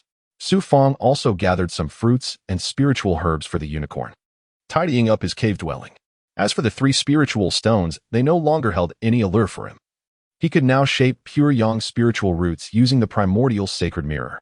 Once tranquility returned, he retreated to a distant grove to meditate, focusing on internal cultivation and spiritual pattern formation. The repeated condensation of spiritual patterns would purify the spirit energy, ultimately leading to true spiritual power. At his current level of cultivation, the primary focus was on condensing spiritual power, rendering mastery of spells secondary. Whoosh! A fierce wind swept through the forest ahead. Su Fang did not draw forth the ancient mirror for cultivation. Suddenly sensing this unusual commotion, he remained calm. Even if someone were to discover him here, what could it matter? Without treasures or any peculiarities, he was merely an ordinary disciple engaged in cultivation. Fairy He, Bai Ling, flew into the forest with the tempest. Brother. Su Fang's face lit up with a smile, and he strode forward. Sister Bai, I was just thinking of you. However, upon her descent, Bai Ling did not exhibit her usual vivacity. Instead, she stood still, seemingly transfixed. Swish! Just as Su Fang felt a sense of strangeness, a sound of wind swirled from behind. Could there be another presence? No wonder Fairy He was acting unusually. Turning around, he beheld a figure cloaked in black emerging from the dense woods, her features obscured by a veil, revealing only her deeply concealed eyes. She was tall yet slender, her movements graceful, indicating she was indeed a woman. Su Fang glanced back at Bai Ling, perplexed as to why someone would appear alongside her. Sister, who is this? Yet, Fairy He remained rooted in place, unable to meet his gaze, her head bowed in resignation. Suddenly, to his astonishment, the black-clad figure unleashed a wave of energy that sent the surrounding grass and soil scattering, the force rolling towards Su Fang like a tidal wave. It seemed she intended to strike. Clearly, Bai Ling harbored unspoken concerns, and as this person suddenly launched an attack, I could not simply await my fate. With this thought, Su Fang unleashed his own energy, surging forth to meet the oncoming force. Boom! The 2 energies collided, creating a ripple that reverberated through the forest. The black-clad individual, indeed a woman, spoke with unwavering coldness. Unleash your full strength. This mere 3rd layer of flesh embryo energy is insufficient. Impressive. She could accurately gauge my strength from the energy I released. Su Fang was momentarily taken aback, still hesitating. If you do not strike, then I shall. The opponent suddenly raised her hand, and with a flourish of her sleeve, a thin stream of purple energy shot towards Su Fang, crackling with electric intensity. A spell? A divine ability? Su Fang was alarmed, hastily mobilizing the might of his 9th layer flesh embryo and retreating 3 steps. The purple energy instantly transformed into a blade of purple lightning, extending over a yard long, resembling a crescent moon as it swept towards Su Fang. Whoosh! This spell was unfathomably more advanced than the dragon snake scroll. Su Fang dared not confront it head-on, skillfully leaping aside, narrowly avoiding the purple lightning blade. Su Fang had underestimated the black-clad woman and her purple lightning blade. Boom! While the purple lightning blade appeared to be merely a cutting edge, it carried a formidable aura. Though Su Fang evaded the blade, he could not escape the ensuing pressure. The invisible force struck him violently, sending him sprawling in the air and knocking him back over a yard, fortunately halted by the trunk of a large tree. The body nearly crumpled to the ground. And as Su Fang rose, he felt a distinct lack of sensation in his upper body, his complexion pale, undoubtedly injured by the shock. The cloaked figure continued to unleash a blade of purple lightning. As an ordinary body cultivator, how can you comprehend the might of my purple lightning blade? You still possess untapped strength. Let me witness your true power. Su Fang glanced once more at Bai Ling, who remained with her head bowed, too frightened to meet his gaze. This realization led Su Fang to a decision. Although the cloaked figure appeared alongside Bai Ling, she was not an ally but rather an adversary. The woman exuded an aura that suggested a deadly intent, yet she seemed to be holding back, as if testing Su Fang to elicit his full potential. After contemplating these thoughts, Su Fang's expression hardened with determination. Indeed. Use your full strength to withstand my purple lightning blade. Judging by your earlier demeanor, your cultivation must have reached the 9th level of body cultivation, while my purple lightning blade possesses the power of the 10th level. If you can endure it, you may survive. If not, death? Before the foe could respond, Su Fang let out a grunt. Since you understand, consider it a way to save your own life. Resist my purple lightning blade with all your might. The woman suddenly waved her hand. The blade remained a yard long, yet its surrounding aura surged powerfully, indicating that the cloaked woman intended to prevent Su Fang from evading the attack, compelling him to strike back. Dragon Snake Twirl.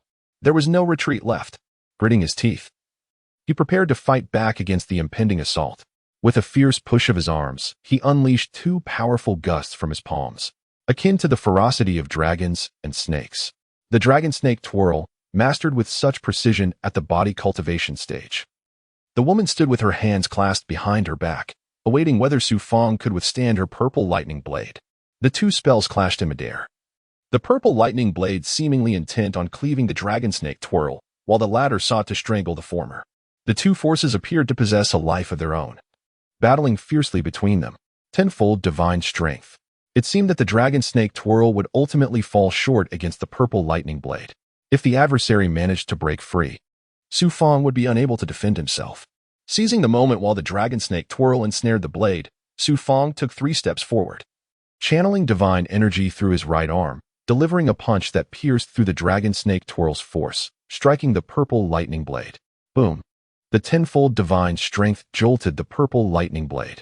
The combined might of the Dragon Snake Twirl, the purple lightning blade, and Su Fang and Appo's tenfold divine strength created a catastrophic imbalance, causing a violent explosion that sent Su Fang tumbling to the ground.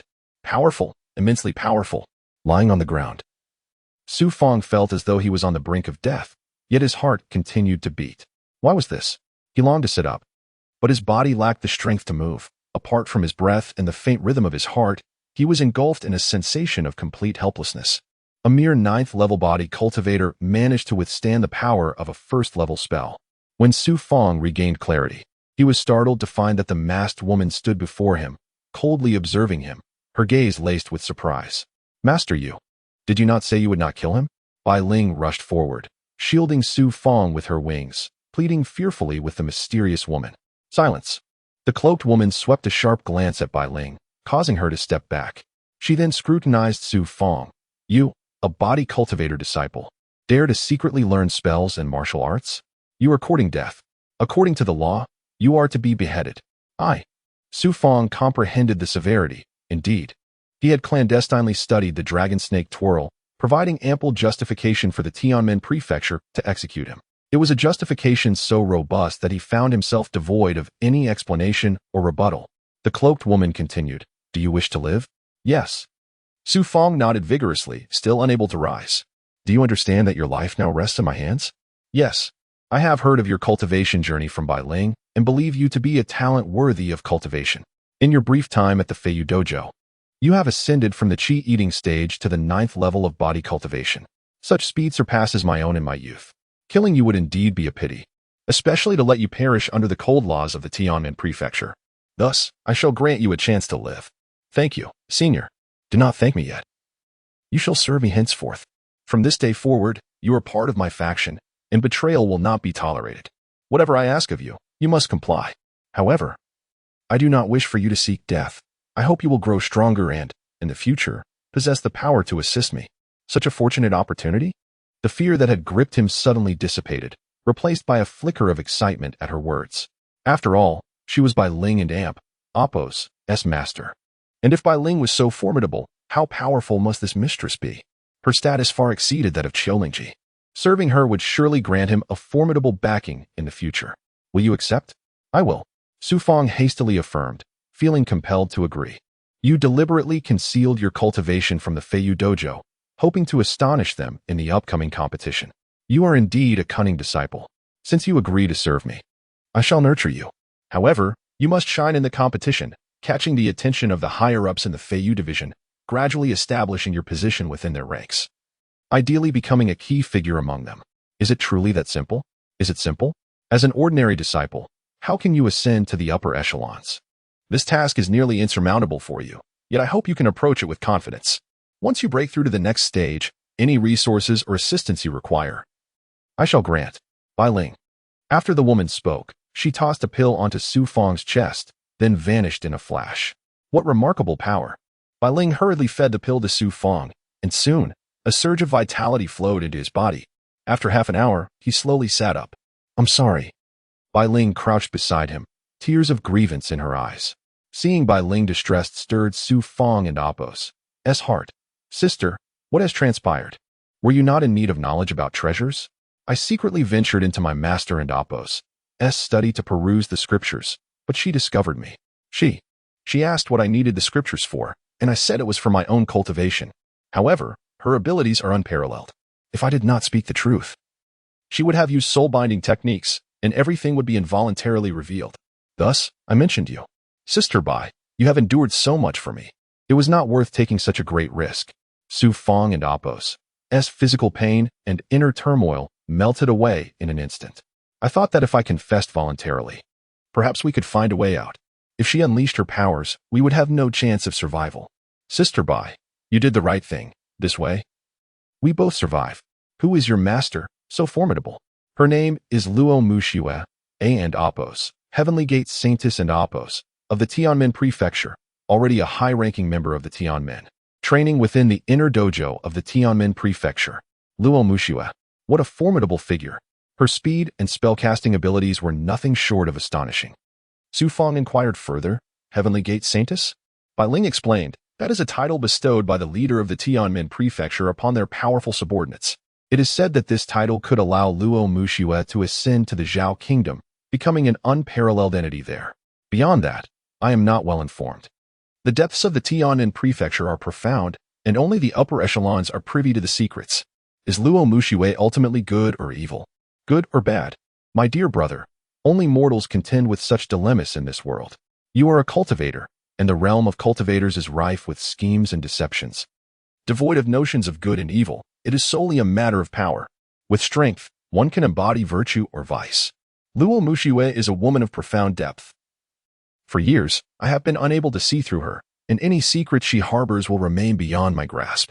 Yet, I sense that her motives within the Heavenly Gate are not entirely sincere in her reverence for the Holy Emperor. To infiltrate the ranks of the Feathers of the Sky, it appears I need not her assistance, as I am destined to ascend to the core of the Feathers of the Sky step by step, and in doing so, I shall uncover the whereabouts of my father. For now, we must acquiesce to her whims, for she holds leverage over us. Should we betray her, she could expose our clandestine studies of sorcery, leading to our utter demise, as every spell within the Heavenly Gate is meticulously controlled. Sister Bai, do not venture into peril for my sake again. After this, can there be a second time? You may not fear for your life, but I certainly do. Surviving is a blessing in itself. Henceforth, any commands from Luo Mushue shall be relayed through you, dear sister. In any case, play along with her. Her power is inscrutable. And while she utilizes you, you too may leverage her for your own grand designs. I must remind you, she has cautioned you against parading under her banner within the Heavenly Gate. I am well aware of how formidable this woman is. She assigns me tasks while refusing to acknowledge my existence. Should complications arise, I alone would bear the consequences. Contemplate how best to ascend the hierarchy of the Feathers of the Sky and earn a respectable standing. I take my leave. Bai Ling, having imparted much wisdom, took flight toward the depths of the Heavenly Gate. That place is a forbidden dojo, where even Xiu Lungji lacks the qualifications to enter. To penetrate the upper echelons of the Feathers of the Sky is precisely my ambition. Only by attaining such a rank can I assist my family in establishing a foothold within the Heavenly Gate and locate my father. Indeed, with my current physical body cultivation, I should first visit the record hall and inquire there. Perhaps I may discover news of my father. After enduring a series of harrowing trials, Su Fang had no time to gather his thoughts and dashed out of the dense forest, leaving the Feathers of the Sky and Apos' dojo behind.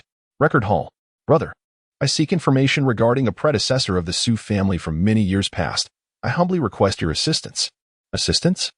We are preoccupied with numerous matters concerning this generation of disciples. How could we spare time for your inquiry? At the side of the Grand Hall, Su Fang bowed to a disciple of the Record Hall with whom he had a previous acquaintance. The individual declined his request and waved dismissively.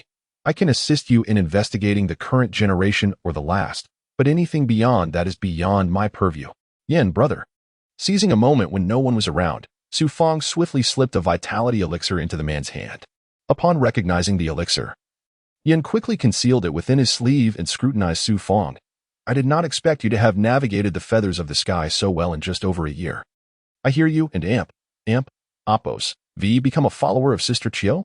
Follower? I am merely a caretaker, ensuring the safety of her steed, should anything go awry. My life would be at stake. Seeing that Yen had finally relaxed his previously aloof demeanor, Su Fang felt a sense of relief. Whom do you seek? Which generation or which year? Su Tian, approximately 19 years ago. He is an elder of the Su family who was summoned by the heavenly gate and subsequently vanished without a trace. 19 years ago. Please wait outside in the forest. Perusing old records is no simple task. Thank you, brother. Su Fang promptly exited the record hall, feeling a surge of excitement. For it seemed there was a high probability of uncovering his father and Appos' whereabouts. Upon reaching the forest, Su Fang sought a place to wait for Yen. Young master, do you think that is Su Fang? A few young men approached along a narrow path in the woods. Su Fang furrowed his brow upon hearing their conversation and turned to see one of the youths. His expression shifted instantly, yet he still cupped his fist. Lu Ming. It has been a long time. Lu Ming, brother to Lu Lan and a young scion of the Lu family, had crossed paths with Su Fang in Tianzong City years prior. Beside Lu Ming were two other disciples from the Lu family, while the remainder were not from Tianzong City. Su Fang. Lu Ming also returned the gesture, sizing him up before breaking into a smile. I heard from my cousin that you have entered the feathers of the sky through the heavenly gate. Initially, I was skeptical, but now I believe it. Truly remarkable. You are the first among our cohort to achieve the 5th level of physical cultivation. While he seemed to praise Su Fang, the latter found his words rather grating. I have matters to attend to at the record hall. Perhaps we can converse at a later time. Lu Ming exuded an air of grandeur, having transformed from a boy into a dashing young man. After they departed, Su Fang felt a twinge of anxiety. Lu Feng indeed had connections with all the disciples of the Lu family, and it was likely he had gathered comprehensive information on all disciples from Tianzong City. It appeared that Lu Ming had progressed to the physical realm ahead of him, aided by the formidable Lu Feng. Thus, Lu Ming's ascension was hardly surprising. What level had Lu Lan reached by now? She resided in the nearby Yulu division. With her talents, she might have attained the 5th or 6th level of physical cultivation. Leaning against a large tree, he pondered for a moment. Su Jr. brother. Yen hastily descended the stone steps and approached the forest path. Any news? Su Fang rushed to meet him, eager to learn of his father's whereabouts. If he could discover where his father had gone and what tasks he had undertaken back then, he would be able to seek him out after the competition concluded and he had advanced to the secret path realm. His excitement was palpable, as this was a scene he had envisioned since childhood.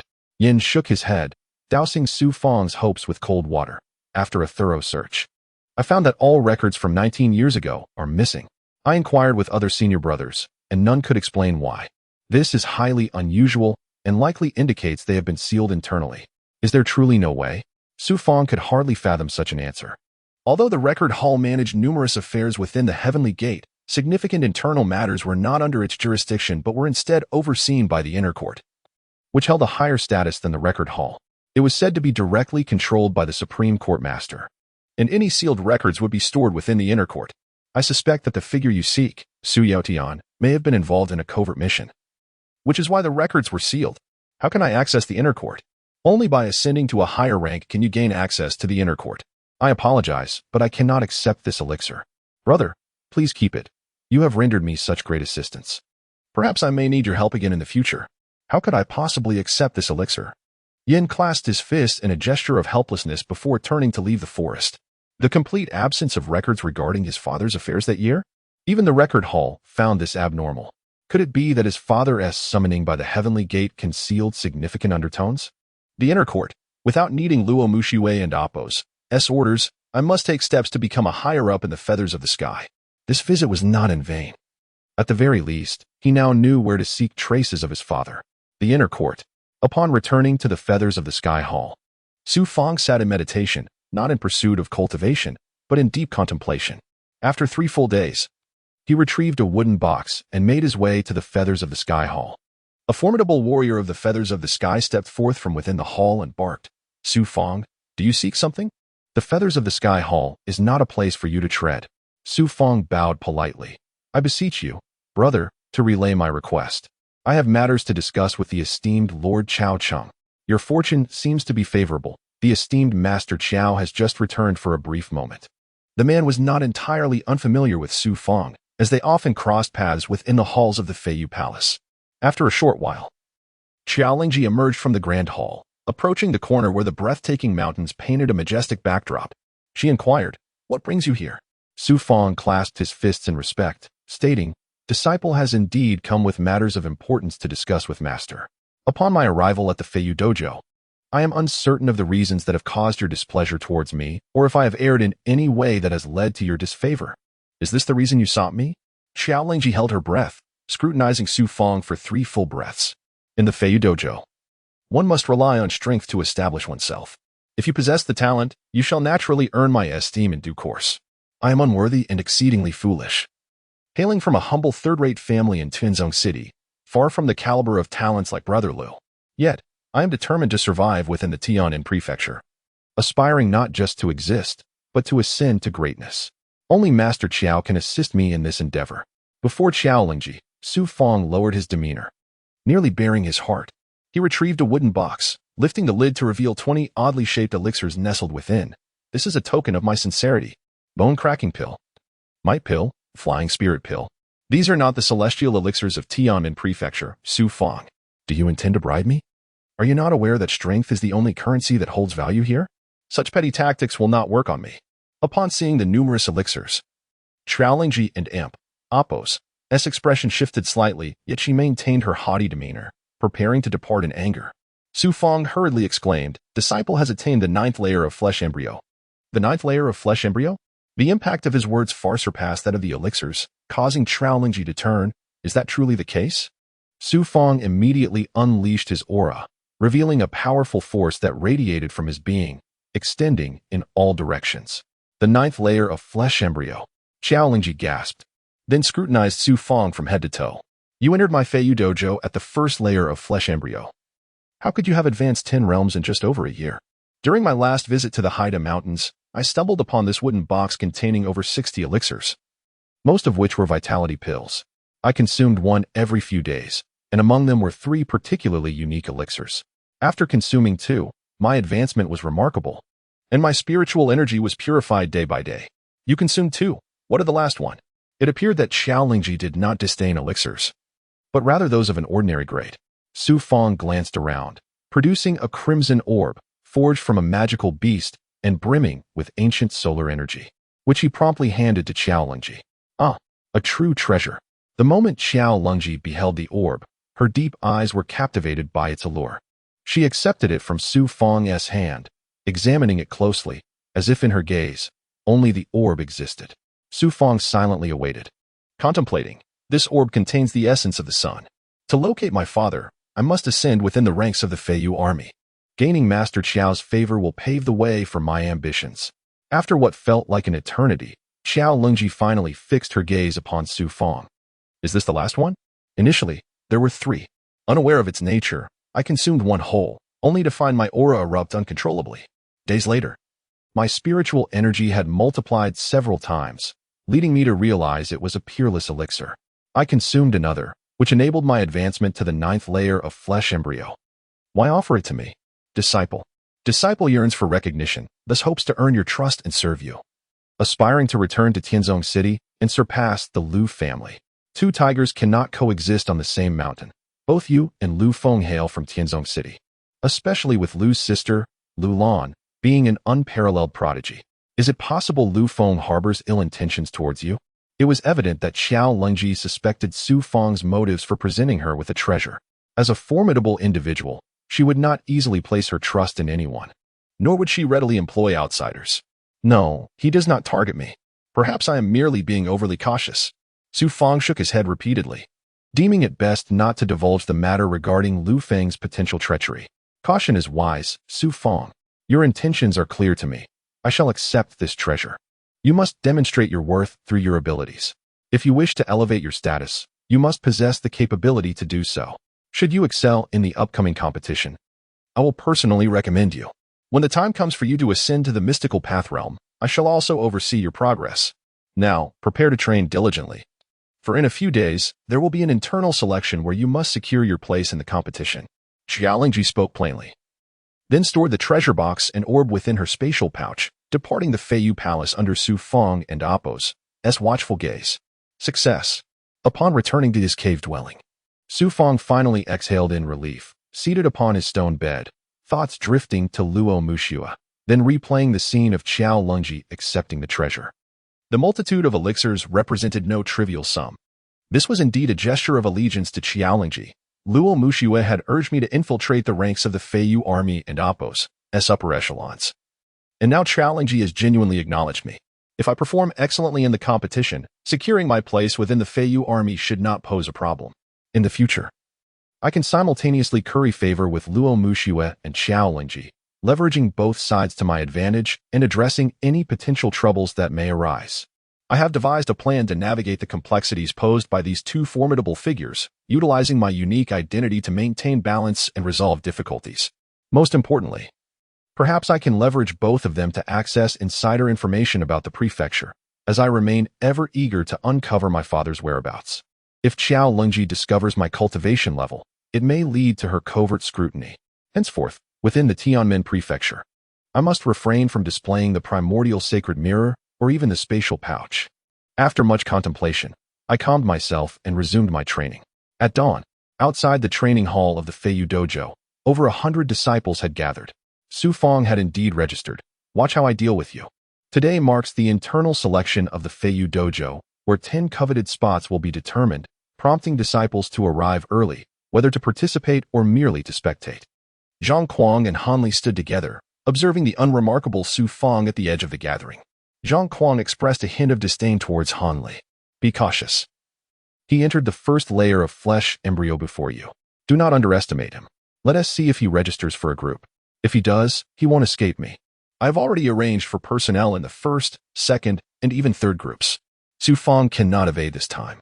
With his first layer of flesh embryo cultivation, does he truly think he can compete in a higher group?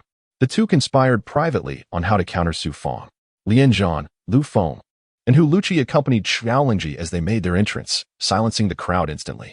Lian Zhan addressed the assembly. The competition is a battleground for our various dojos. Disciples who achieve notable rankings will receive concentrated training from the higher-ups. For instance, all three of us once secured rankings in the competition, and now, under the guidance of the Feiyu dojo, we have advanced to the mystical path realm. You all have this opportunity as well.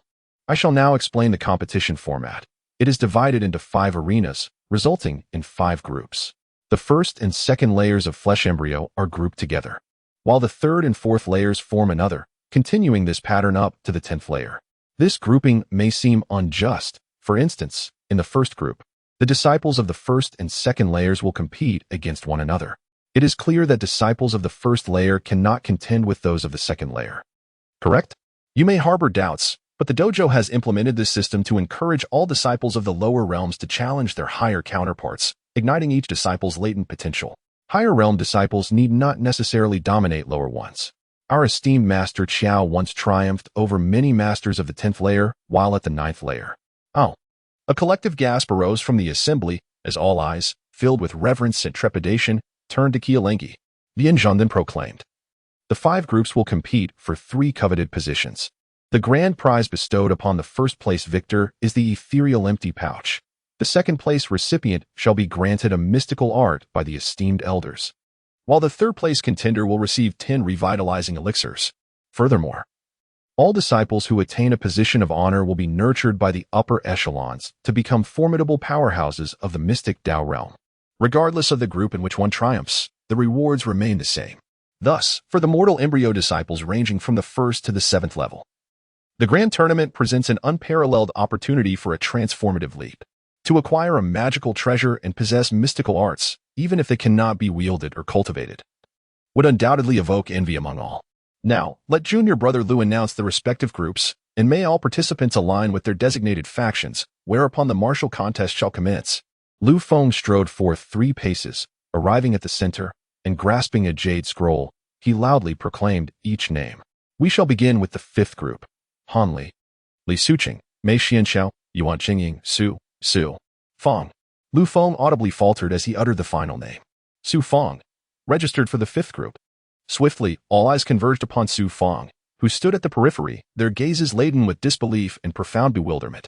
For they all harbored the same question. Why would a mortal embryo 1st-level cultivator register for the 5th group, the arena of 9th and 10th level powerhouses? Huluchi. Noticing Lu Feng and Appo's scrutinizing gaze upon Su Fang, promptly cleared his throat. Ahem. 4th group. Changyu, Zhangshuejuan. With Qialingi present. Lu Feng's aberrant behavior was fortunate to be rectified by Huluchi's timely reminder, allowing Lu Feng to continue reciting the names of the 4th group. Subsequently, he proceeded with the 3rd, 2nd, and 1st groups. Throughout the recitation, the other participating disciples were largely ignored. Their attention fixated upon the 5 formidable figures standing on the far right, particularly Su Fang. They regarded Su Fang with the same astonishment as witnessing a sparrow suddenly transform into a soaring eagle. Throughout the entire process, Su Fang remained composed and serene, exuding the same unwavering confidence as the 4 masters, Han Li, Li Suqing, Mei Xianxiao, and Yuan Qingying. Lu Feng retreated to the side, his heart seething with resentment. There is a path to paradise, yet you forsake it, Han Li. This is your last chance. If Su Fang is not eliminated, I shall not allow you to live to become a mystic Dao realm cultivator. Presently, the 5-group faction stood aligned in a row, with Lian Zhan, Huluchi, and Lu Feng overseeing from the front, while Qialingi sat at the main entrance of the cultivation hall, observing each disciple as they prepared. As the 5th group disciples readied themselves, Lian Zhan exclaimed, "We have 10 slots, so the 5th group can produce 2 victors. The contest is simple. Engage in voluntary combat, and the 2 who demonstrate the greatest prowess shall claim the slots. I shall go first." Voluntary engagement necessitates someone stepping forward, and to the astonishment of all, the first to emerge was none other than Su Fang, the insignificant figure previously scorned by all. Han Li, long resentful of Su Fang's newfound prominence, and having received favors from Lu Feng to ensure Su Fang's demise, stepped forward. "Then I shall see what you are truly capable of." Huluchi approached the center, first instructing the surrounding spectators to clear the area. Unleash your skills freely, until the opponent concedes defeat. Begin. Bang. Han Li stomped his foot, unleashing a torrent of energy, revealing his 9th level prowess. Crush him. It will be a simple task to defeat Su Fang, Han Li thought. He advanced rapidly, his right leg imbued with 9th level force, aiming a forceful kick at Su Fang's abdomen. "I shall shatter your dantian with this kick." Han Li sneered menacingly, viewing Su Fang as nothing more than a weakling. Bang. Unexpectedly, Su Fang also erupted with an aura, its release equally deafening, also manifesting 9th level force. In that instant, it collided directly with Han Li and Appo's advancing kick. Stomp, stomp. Han Li was nearly knocked off balance by the impact, staggering back 2 steps, aghast. 9th level mortal embryo. Impossible. How could you possibly reach the 9th level in such a short time? 9th level mortal embryo? How is this possible? A million reasons could be conjured, but none could convince him that Su Fang, an insignificant ant, could ascend to the same level of cultivation as himself. He has concealed his strength well. Li Suqing, Mei Xianxiao, and Yuan Qingying, standing to the side, also narrowed their eyes, realizing that Su Fang had not been a negligible opponent from the start. He had now emerged as a dark horse, standing alongside them on the same path. Lu Feng, Lian Zhan, and Huluchi temporarily diverted their attention from the other group matches, focusing intently on Su Fang, along with the murmuring disciples. In their eyes, Su Fang was akin to a beggar adorned in a royal robe. Only one individual remained unfazed, Qialingi. So what if he is at the 9th level of the mortal embryo? Han Li could not tolerate Su Fang standing before him, an insignificant figure who had no right to be on the same level. Sword heart finger. He formed hand seals, and a surge of spiritual patterns coursed through his body, flowing into his right arm. Then, his middle and index fingers straightened, and a sword-shaped aura emanated from them, solidifying into a foot-long blade. Boom, boom, swoosh. Han Li charged towards Su Fang like a ferocious beast, his right arm lashing out, the 2 fingers carrying the sword aura, piercing towards Su Fang's chest. Sword heart finger. A mystical art, the power of a mystical art. Exclamations arose, and some began to worry for Su Fang. A mystical art? Su Fang remained motionless, not flinching. As the two-finger sword aura neared his chest, his pupils contracted, activating his physical ability to enhance his vision. In his eyes, Hanli and Appo's movements were sluggish. Like a child and Appo's charge. Snap. Boom. At the critical moment, Su Fang leaned back, seemingly dodging the two-finger sword aura. However, with lightning speed. He kicked Hanli in the abdomen as the sword aura passed by his face. The force of the kick sent Hanli flying, and irregular spiritual energy seeped from his lower abdomen. Hanli has been defeated. Moreover, Su Fang had shattered Hanli and Appo's dantian with the kick, a fitting retaliation. The surrounding spectators gazed in awe at the towering Su Fang, their eyes now filled with pity and mockery as they regarded Hanli, writhing in agony on the ground. Senior brother Han has actually been defeated by Su Fang. Within the first group and Appo's faction, Zhang Kuang, who had previously been smug, believing that following Hanli would lead to a promising future, now regretted his decision as he witnessed Hanli's shattered dantian. Unbeknownst to them, in the instant of Su Fang's victory and the shattering of Hanli's dantian, most individuals, save for a few powerhouses, were filled with apprehension and unfamiliarity towards Su Fang, no longer viewing him as a fellow disciple from the same training ground. However, Lu Feng's expression swiftly returned to normal. Aside from Qiaolingi, he was the first to regain his composure. Su Fang, your strength is undeniable, but was it truly necessary to cripple Hanli? Hearing these words, Su Fang's anger flared. But he understood that with Qiaolingi present, he had to act strategically. It was not my intention to cripple him, but rather he sought to cripple me. I believe everyone witnessed Hanli's intent to shatter my dantian. Had I not crippled him, I would be the one lying on the ground. I, Su Fang, do not aspire to become a great figure, but merely seek tranquility. Hanli forced me into a corner, leaving me no choice. Of course, I also blame myself for not suppressing my anger. Lu Feng immediately changed his tone. Everyone should take this as a lesson. Competitions are merely for practice, and there is no need to harbor murderous intent. Since Hanli was at fault, Su Feng is not to blame. You think you can fool me with such words? Lu Feng, I, Su Feng, am no longer the naive simpleton who first arrived at the mountain. At this moment, Su Feng felt as if he had finally vented his pent-up frustrations since arriving at the Feiyu dojo, and he could finally breathe freely. He had finally proven himself through strength. Lian Zhang called out, "Take Hanli down to rest." The competition continues. Su Feng is the first victor of the fifth group. Who will challenge him next? The powerful figures maintained control of the situation, and the competitions of the five groups continued. Lu Feng turned his gaze towards Li Suqing, Mei Xianxiao, and Yuan Chengying, wondering who would step forward to challenge Su Feng next. Li Suqing, Mei Xianxiao, and Yuan Chengying were all formidable individuals, each possessing strength that rivaled or even surpassed Hanli's. After a moment, Li Suqing strode forward. Junior brother Su, this is merely an exchange to vie for a spot. I hope no unpleasant misunderstandings arise between us, Li Suqing declared, displaying an air of magnanimity befitting a senior disciple. I harbor no grievances with senior brother Li. What misunderstandings could there be? Su Feng responded, his words seemingly directed at a specific individual, before offering a respectful bow to Li Suqing. Take this. Boom. Li Suqing unleashed his aura, causing Su Feng's long hair to flutter. 10 layers of emanated from his entire being. Li Suqing had already reached the threshold of the mystic realm. So, senior brother Li is a master of the 10th level. I shall learn from you. As a barrage of palm techniques erupted from Li Suqing with explosive speed, bearing down on Su Feng and Appo's face, Su Feng calmly unleashed his own, immediately clashing with Li Suqing's aura. He then executed the Gale Eagle 7 styles, his claw strikes erupting continuously, resembling a falcon hunting a rabbit, swift and fierce. Bang bang. One at the 9th level, the other at the 10th level of the fleshly body stage. They were the apex experts of the Flying Feather Dojo, second only to those in the mystic realm. The collision of their auras and the impact of their palm techniques and fist strikes showcased the imposing presence of two powerhouses, standing tall like cranes atop pine peaks, unmatched in their solitary excellence. Su Feng did not unleash his full power, instead opting to parry each move, waiting for Li Suqing to reveal his true capabilities. Li Suqing is indeed powerful. His palm techniques are overbearing, his palm force is formidable, and his spiritual energy may have already transformed into spiritual power. I must be wary of him unleashing his spiritual power. Clap. A palm struck Su Feng's arm, and Su Feng retaliated with a sweeping leg towards the ground, aiming for Li Suqing and Appo's lower body, startling the latter into a hasty retreat. Li Suqing steadied himself, surprised by Su Fang's tenacity.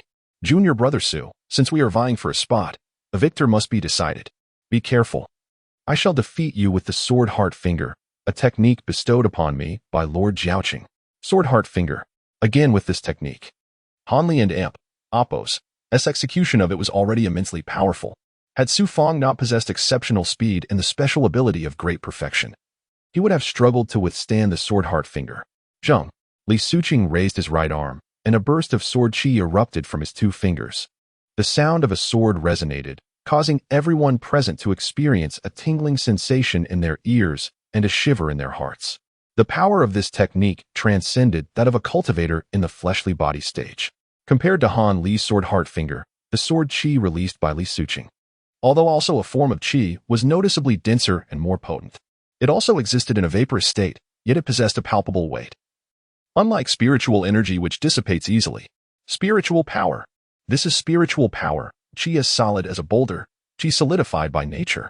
Upon witnessing this sword chi, Su Fang's expression subtly changed. His sword heart finger was clearly different from Han Li's, coupled with his 10th level of the fleshly body stage. It seemed that Li Suqing possessed spiritual power. Spiritual energy exists in a vaporous state. Spiritual power, on the other hand, is condensed from the vaporous state, transforming into a more substantial gaseous state that does not dissipate as easily as spiritual energy. It possesses a tangible quality. If spiritual energy is iron, then spiritual power is steel. If spiritual energy is snow, then spiritual power is ice. There is a clear distinction between the two. Swoosh. Li Suqing launched his attack, directing the sword heart finger towards Su Fang. The sword chi, combined with his imposing aura, pressed down on Su Fang like a wall. Sword heart finger? I also know the dragon serpent scroll, but it is a technique I learned surreptitiously. Once I use it, I will be in deep trouble. Even Xiaolingji might kill me to silence me. Since the opponent is using a technique, I cannot counter with another technique. I can only use other means to restrain the technique. Just like how I dealt with Han Li, using speed and the advantages of my physical body to counter the sword heart finger. Su Fang immediately sprang into action, unleashing his aura to disrupt Li Suqing's speed. Li Suqing was determined to defeat Su Fang, and he continued to thrust forward as Su Fang dodged. Unable to get close temporarily, Su Fang stimulated the Hunyuan Yang energy within his body, condensing a large number of spirit, preparing to unleash a massive spirit offensive as if he were executing the Dragon Serpent Scroll. Since practicing the Dragon Serpent Scroll, Su Fang had gained some understanding of the form, trajectory, and changes of what would happen if he used a portion of the Dragon Serpent Scroll's condensation method to unleash a different form of chi. He had no idea. He had never tried it before, but now he had to try. His left arm suddenly swung backward, and streams of spirit intertwined, permeating from his left arm to his palm, transforming into a domineering spirit aura that surged towards the sword heart finger. How can this person possess more abundant spiritual energy than Li Suqing? I don't know. The energy of the 9th level of the fleshly body stage actually surpasses that of the 10th level. No wonder Su Fang could shatter Han Li's Dantian in an instant. It wasn't a fluke. Many experts were shocked by the spirit released by Su Fang. Even Lianzhan, Hu Luqi, and Lu Feng were astonished and discussed among themselves. Bang, bang, bang. The spirit aura surged out in large quantities, colliding with the sword heart finger, and it indeed had an effect. The 2-finger sword chi unleashed by Li Suqing was impacted by the spirit, affecting its speed, and the sword chi also shrank slightly. It seemed that he was also struggling to maintain the technique for long. The opportunity has arrived, descending God Fist. Seizing the opportunity, Su Fang unleashed even more spirit and aura, then swiftly turned around, his right hand spewing out a large number of spirit, which flowed along the aura towards Li Suqing. A fist, like a shooting star, pierced through the aura and struck the tip of the 2-finger sword chi. Boom. The dignified 10th level of the fleshly body stage was unable to maintain his footing. His entire body, along with the suppressed sword heart finger, leaned backward, losing his balance. The aura engulfed him, and he crashed heavily onto the ground. Li Suqing spat out a mouthful of blood and immediately waved his hand. I concede. Su Fang defeated a 10th level senior brother with his 9th level strength. A wave of astonishment swept through the scene, as Li Suqing voluntarily conceded and left the center. Lu Feng looked at Mei Xianxiao and Yuan Chengying. Is there anyone else who wishes to challenge Su Fang? We forfeit. Mei Xianxiao and Yuan Chengying shook their heads in unison. Forfeit? Lu Feng was taken aback, then looked at everyone as usual. Han Li was defeated, and Mei Xianxiao and Yuan Qingying have forfeited. The fifth group will be represented by Su Feng and Li Suqing in the grand competition. Clap, clap, clap. Having conquered the crowd with his strength and earned a spot, Su Feng received a well-deserved round of applause. The other group matches continued. And since there were no techniques and not much combat experience, the four groups quickly produced victors who had earned spots, with Su Feng and Li Suqing at the forefront. The contestants selected through strength stood before Qiu Lingji, Lian Zhan, Hu Luqi, and Lu Feng. Qiu Lingji praised.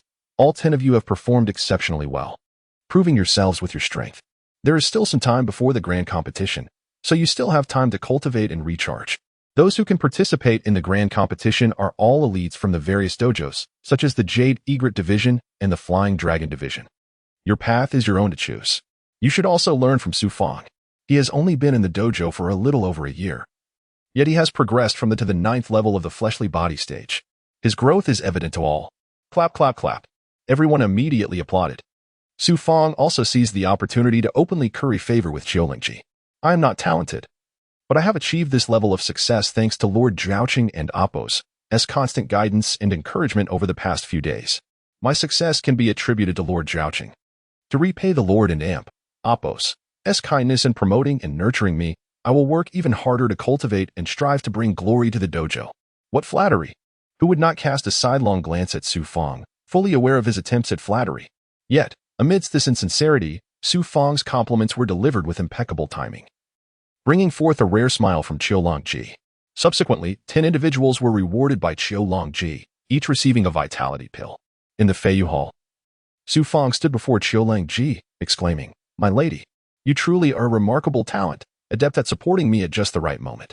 Continue your diligent cultivation. These 2 vitality pills are a reward for you. I hope you can soon break through to the 10th layer of the flesh body. And then I shall impart to you my experiences and techniques for advancing to the mystical path realm." Qiu Lingji presented Su Feng with 2 additional vitality pills, signifying her acceptance of them. Gratefully, Su Feng expressed his thanks and respectfully escorted Qiu Lingji back to the Feiyu Hall. Upon returning to his cave, he consumed one of the pills, keeping some for emergencies, particularly for Su Yin and Su Yi, whom he had intentionally reserved them for. Days passed. While cultivating in a distant grove of the Feiyu Hall, Su Feng was suddenly captivated by a descending white silhouette. Quickly rising, he called out, "Sister Bai, I followed your scent here." It was Bai Ling, the crane fairy, who had cautiously approached the cliff. "Luo Mushui sent me to check on you and brought 2 vitality pills. I have successfully made contact with Qiu Lingji and secured a spot in the competition." Intentionally showing goodwill towards her, she now regards me as someone close. Indeed, my clever brother, we are not working for others but striving for our own survival. Qiu Lingji is merely an individual. Compared to Luo Mushui, she is of little consequence. Bai Ling praised Su Feng's actions. The Feiyu Dao Field is under the auspices of the Tianmen Mansion, a significant establishment that nurtures numerous strong practitioners. I have met Qiu Lingji. She possesses decent skills and is quite attractive. Has my brother fallen for her beauty? Beauty? Where is it? I did not see it. Su Feng exclaimed, eagerly scanning the surroundings. Which captivates you more, Luo Mushui or Qiu Lingji? In my eyes, Sister Bai is the most charming and beautiful. Flatterer, you better not jest. Once I grow stronger and take human form, I shall outshine both Luo Mushui and Qiu Lingji. Bai Ling's feathers fluttered slightly, clearly delighted by Su Feng's praise. In that instant, however, Su Feng suddenly fixed his gaze on the forest, his pupils dilating, and blood unexpectedly trickled from his nose as he became lost in thoughts of an unforgettable image. "Hey, what's wrong? Don't scare me like that," Bai Ling exclaimed, quickly assessing the situation. He nearly drooled, hastily wiping away the blood. "Oh, I've been a bit irritable lately. A little nosebleed might help cool me down." "Humph. I can see through your little schemes. You must have someone you fancy. If you don't tell me, I'll be upset." With that, Bai Ling raised her head high, elegantly leaping into the air and circling twice, seemingly displaying her displeasure before flying away. "Sister Bai." Su Feng hurriedly chased after her, but upon reaching the cliff, he could only see her vanishing silhouette. He resolved to cease his reckless thoughts. Suddenly, he felt an itch, and memories of a breathtaking woman he had encountered by the cold pool of Ziki Mountain resurfaced. It was as if yesterday had come alive again. He could almost feel his hands grasping her smooth, voluptuous skin. Another nosebleed. At that time, he was merely 15, innocent and unknowing. Now, for years later, he had matured into a robust young man, aware of the complexities of relationships, especially when Ling was mentioned. It naturally evoked memories of that first encounter with a woman's body and the exquisite sensation of her touch. To avoid further distractions, he promptly returned to his cave. The Tianmin mansion resembled an independent empire, surrounded by numerous caves. To meet that woman, he would need to journey to the distant realm of Zhao for cultivation. As he consolidated more spiritual patterns within himself, he pondered how to navigate between Luo Mu Shui and Qiu Longji. Being subservient and compromising was not a sustainable strategy. Thus he chose to adopt the role of a flatterer to draw closer to Qiu Longji. During this period, he decided to take his time resting, refraining from further breakthroughs. Otherwise, Qiu Longji might suspect him of harboring more extraordinary treasures. Once he secured a position in the competition, he would strive for the 10th layer of the flesh body, then advance to the mystical path realm. With a clear plan in mind, Fang began his focused meditation. After some time, he visited Zizhu Valley to meet Su Yan, Su Yi, and others, discreetly providing each of them with a vitality pill. Su Yan, Su Kong, Su Yueyun, and Su Dali all broke through to the 10th layer of the Fu Qi realm, swiftly becoming key cultivation targets in their respective fields. In the past 6 months, Su Yi and Su Xiaolong had also advanced to the 7th layer of the flesh body, displaying remarkable progress, undoubtedly linked to the pills Su Fang had provided. Su Fang, are you there? A month later, on a day when Qiu Longji arrived at Su Fang's cave, leading the purple bell unicorn, he wondered about her purpose. The competition was still some time away. Possessing the ability to perceive subtle sounds, Su Fang was already aware of her approach by the unique breathing of the unicorn. Exiting his cave, he encountered Qiu Longji, and a sense of curiosity arose within him, compelling him to bow. "My lady, do you require something of your disciple?" "I shall ensure it is done." Qiu Longji nodded silently. "I have come to impart the technique of sword heart finger. According to the rules of the Dao field, only disciples who have made contributions may learn 1 or 2 techniques. Will you not invite me into your cave? Please." He swiftly activated the formation, opening the entrance, and brought in a chair. Buzz. Without further ado, Qiu Longji extended her index finger, and instantly, a 1-foot-long sword chi shot forth with a resounding clang. Compared to the sword heart finger cultivated by Han Li and Li Suqing, this was 1,000 times more formidable. No exaggeration. This sword chi was extraordinarily pure, devoid of any visible spiritual energy, entirely transparent, merely adorned with densely packed spiritual patterns inside. It resembled a crystal sword, polished to perfection. Was this the sword heart finger? The ultimate state of this technique? Su Fang found himself unable to tear his gaze from the sword chi. Basic techniques are formed from condensed spiritual patterns, while profound techniques require and oppose, magical power and oppose. Qiu Longji explained, magical power is a special force formed within the brain after breaking through to the mystical path realm. The so-called profound magical power and boundless divine abilities arise from cultivating immense magical power within the brain. Magical power. Although Su Fang had encountered it before, he remained unaware of its extraordinary nature. Cultivating magical power is challenging and necessitates the harmonious combination of physical and spiritual energies, allowing energy to flow into the brain. Upon breaking through the mystical path realm, the body undergoes changes during the heavenly tribulation, bringing forth a baptism of unfathomable forces from the universe, transforming into magical power in that fleeting moment. At the mystical path realm, one merely possesses magical power, merely touching upon it, and can only master a few techniques. Achieving a certain level of mastery in the sword heart finger is already a miracle, as magical power continues to elevate with one's realm, generating greater energy within the brain. In the realm of corporeal cultivation, the mastery of the sword heart finger is but a rudimentary art, reliant upon the convergence of spiritual patterns and intent to alter its form. On that fateful day, when you faced off against Li Suqing, you must have realized the formidable prowess of the sword heart finger forged within the corporeal realm. You are a being of potential. I fervently hope that during this interval before the grand tournament, you will master the sword heart finger. This will allow you to wield an energy akin to the 10th realm, despite being of the 9th, rendering you nearly unmatched among your peers. Even if you do not secure first place, second shall be within your grasp. Come closer, and I shall impart the secrets of the sword heart finger to you through subtle sound transmission. After sharing her thoughts, Qiu Longji summoned Su Fang. As she softly moved her lips, it took merely the time it takes for a stick of incense to burn for Su Fang's pupils to begin to constrict. He immediately stood as straight as a sword, his feet together, I am eternally grateful for your guidance, my lord. I shall heed your command without hesitation. Even if it means traversing mountains of blades or seas of fire, diligently cultivate, and I shall bestow upon you all that you desire, including strength, treasures, and even beauty and power. Xiaolingji slightly lifted Su Fang, her demeanor still as frosty as ever, before departing the cave. After watching her leave, he hurried back inside. The sword heart finger. Fortunately, my prior extensive training with the dragon and serpent scroll has rendered me quite adept at the convergence of spells and the utilization of spiritual patterns. Otherwise, mastering the sword heart finger would have taken at least 3 months. Now, I estimate it could be accomplished in half that time. Su Fang was overwhelmed with joy, not merely for acquiring the technique of the sword heart finger, but for the fact that Xiaolingji had begun to cultivate him, treating him as someone truly close. Today marks the day of the tournament, held at the central peak of the outer sect, known as Camel Peak, in the Flying Feather Dojo. All disciples gathered before the Grand Hall, led by Lian Zhan, Hu Luqi, and Lu Feng, standing before Xiaolingji and a dozen formidable figures from the Flying Feather Army.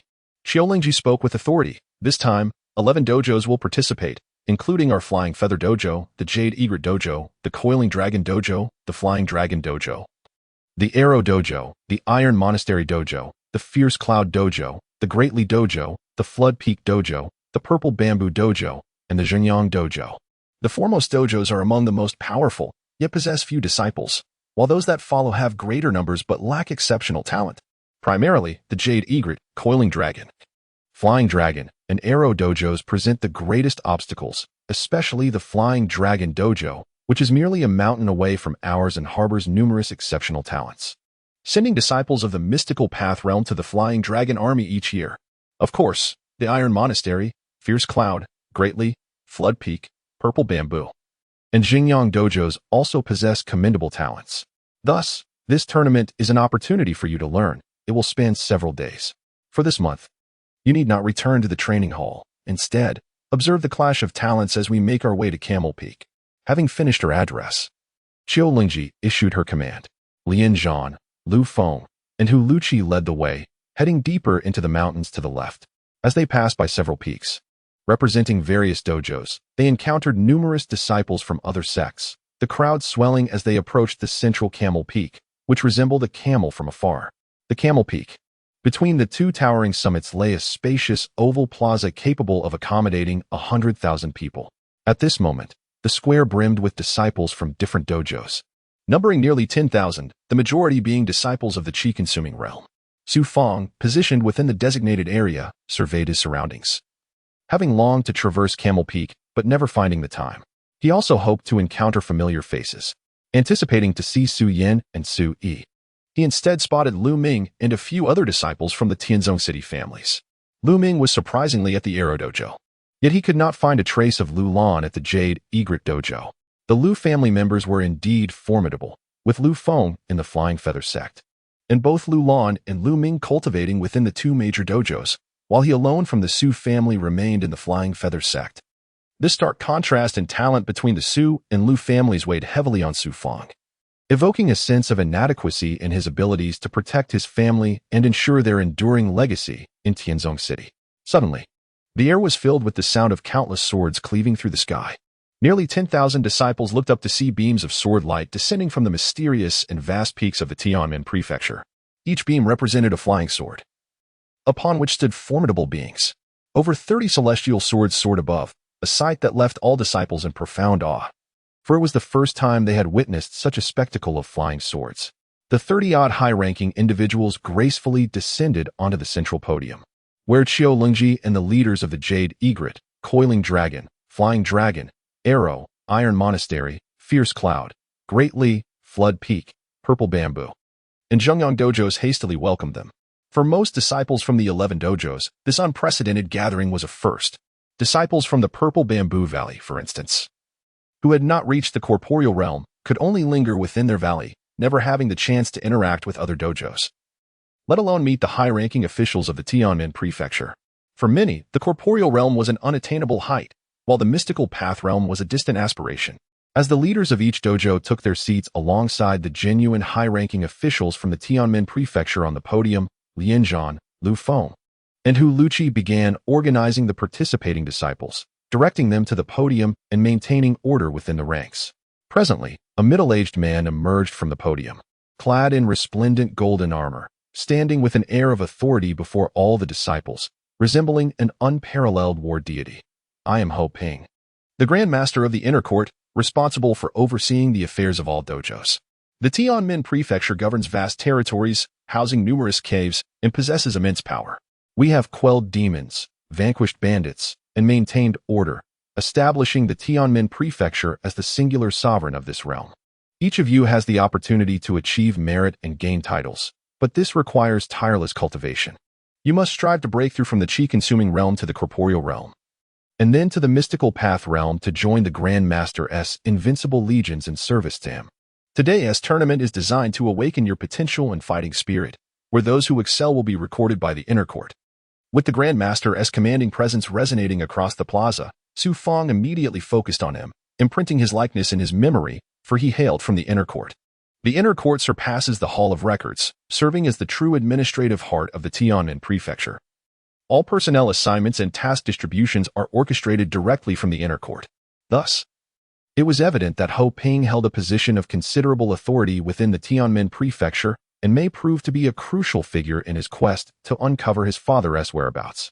Ho Ping gradually took his seat and thundered with authority. The disciples from each dojo are now in position. The 5 grand arenas will commence simultaneously, beginning with the elimination rounds, followed by the elite matches, and concluding with the finals. The top 3 from each group shall emerge victorious. In the central space, several formidable beings stepped forth, exuding strength surpassing even that of Qiulingji. Each produced a talisman, and in an instant, they raised their hands to affix it.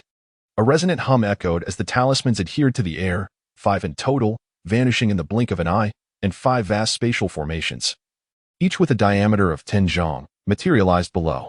With 60 disciples from the 11 dojos participating, at least 10 had enlisted for the 5 rounds of combat, granting each a fair chance at distinction. Accompanied by Hu Luqi, Su Fang and Li Suqing arrived at the most central array space near the rostrum. This was the 5th group's martial arts arena, a place where disciples of the 9th and 10th levels of the mortal body stage contended, destined to be the most captivating arena in this martial arts competition. Before long, an increasing number of figures gathered near the 5th arena. Su Fang had previously miscalculated, thinking there would only be 10 people, but he was sorely mistaken, as 30 people were participating in the 5th group's contest. Junior brother Su, there's no need for astonishment. Every dojo aspires for its disciples to reach the mystic Dao realm and join the various military dojos. They naturally wooed and oppose. Pay much attention to ordinary mortal body disciples. In their eyes, those at the 9th and 10th levels of the mortal body stage are the key to serving the heavenly gate mansion. Therefore, every dojo will spare no effort in nurturing mystic Dao realm experts. Li Suqing and Su Fang had become friends through their initial conflict. Here, they were considered friends. Li Suqing quietly said to Su Fang, "I've been in the Flying Feather Dojo for over a decade, gradually reaching the 10th level of the mortal body stage. In this process, every year I've seen several mystic Dao realm experts emerge from the Flying Feather Dojo, joining the Flying Feather Army. The Flying Feather Army constantly experiences various battles, and there will always be sacrifices. Our Flying Feather Dojo is to cultivate talents for the Flying Feather Army. Junior brother Su. Look at these dojos. They all want to achieve victory, allowing their respective dojos to cultivate more mystic Dao realm experts. It's said that the armies under the Heavenly Gate Mansion Lord are also engaged in open and covert struggles, which is why so many people are vying to participate in the 5th group's martial arts competition." Su Fang was greatly puzzled. In that case, why did the 3 instructors only allow the 2 of us to enter the 5th group? They could have allowed senior brothers Mei Xianxiao and Yuan Qingying to join the 5th group and oppose as competition, directly abandoning the 1st to 4th groups. There are only 3 spots in the 5th group. Even if the instructors put 10 people into the 5th group, there would still only be 3 spots. Moreover, each dojo will inevitably send its most formidable experts. Numbers aren't the key. This time, you and I will face encirclement from experts from other dojos. Junior brother, your strength is astonishing. This time, you'll either be 1st or 2nd. I'll try my best to strive for it. It seems that the instructors are betting on you and me. Since they value us so much, we must perform well to live up to their expectations. Su Fang. The 2 were conversing among the crowd when a dashing young man approached. Su Fang turned to look, momentarily stunned. Lu Ming. You're also participating in the 5th group's martial arts competition? I passed the internal selection in the Arhit dojo and was fortunate enough to become one of the representatives. Su Fang, I didn't and Oppos. T expect you to also represent the Flying Feather Dojo in the 5th group and Oppos S contest. Congratulations to you. I hope to encounter you on the arena. Lu Ming said with a spirited smile, then went to the side with 2 young men. Li Suqing asked curiously, this is an expert from the Coiling Dragon Dojo. Do you know him? Lu Ming, Lu. Could he be related to senior brother Lu? Su Fang stared at the figures' backs. Indeed. They are members of senior brother Lu's clan. I've known this Lu Ming since childhood in Tianzong City. Their Lu family is a hegemon, while my Su family is just a third-rate family. I also hope to encounter him. The Lu family is truly remarkable. Senior brother Lu is about to enter the Flying Feather Army. I and Amp, Oppos, V heard there and Amp, Oppos, S also a Lu Lan, plus this Lu Ming. The Su family has many promising talents cultivating in important dojos. The Coiling Dragon Dojo is also a first-rate dojo. You must be careful. Since you come from the same city, there and Oppos, S an invisible threat to each other and Oppos, S development. In the future, either you and Oppos, LL be the Lu family and Oppos, S enemy, or the Lu family will be your enemy. The latter discerned the situation and kindly reminded him. This illustrates that in the Heavenly Gate Mansion, every disciple bears the mission of strengthening their family. If there is a threat, it will naturally be eliminated. Everyone, stand in position. The elimination round draw has concluded. Now listen carefully to the opponents you will face. Wang Fan versus Lu Piaran, Ji Jufeng versus Yu Qing, Lu Ming versus Qin Shifeng, Li Suqing versus Qing Lang, Su Fang versus Gu Xiaoli. A stern-looking man came to the front of the 5th group's formation, pulled out a talisman, and announced the names one by one. All the disciples whose names were called would subconsciously search for their opponents. Lu Ming and Su Fang were among the few disciples who maintained a calm demeanor. The competition is simple. You cannot use hidden weapons, magical treasures, or deadly poisons. You can use spells. Here, we are competing in strength, not means. Remember this yourselves. Don and Oppos, T break the rules. Lu Ming and Qin Shifeng, you will compete first. The man had the crowd come behind him, and then had Lu Ming and Qin Shifeng enter the arena's array space. Boom, boom. As soon as the two entered the array, they immediately unleashed their auras. 10th level of the mortal body stage. Su Fang had been staring at Lu Ming's every move. This man had been a genius in Tianzong City since childhood, not much inferior to Lu Lan. He had been in the Heavenly Gate Mansion for 4 years, and who knew what level of cultivation he had reached. Now, as he released his aura, Su Fang immediately frowned. A genius is indeed a genius. In 4 years, he had gradually risen from the chi consumption stage to the 10th level of the mortal body stage.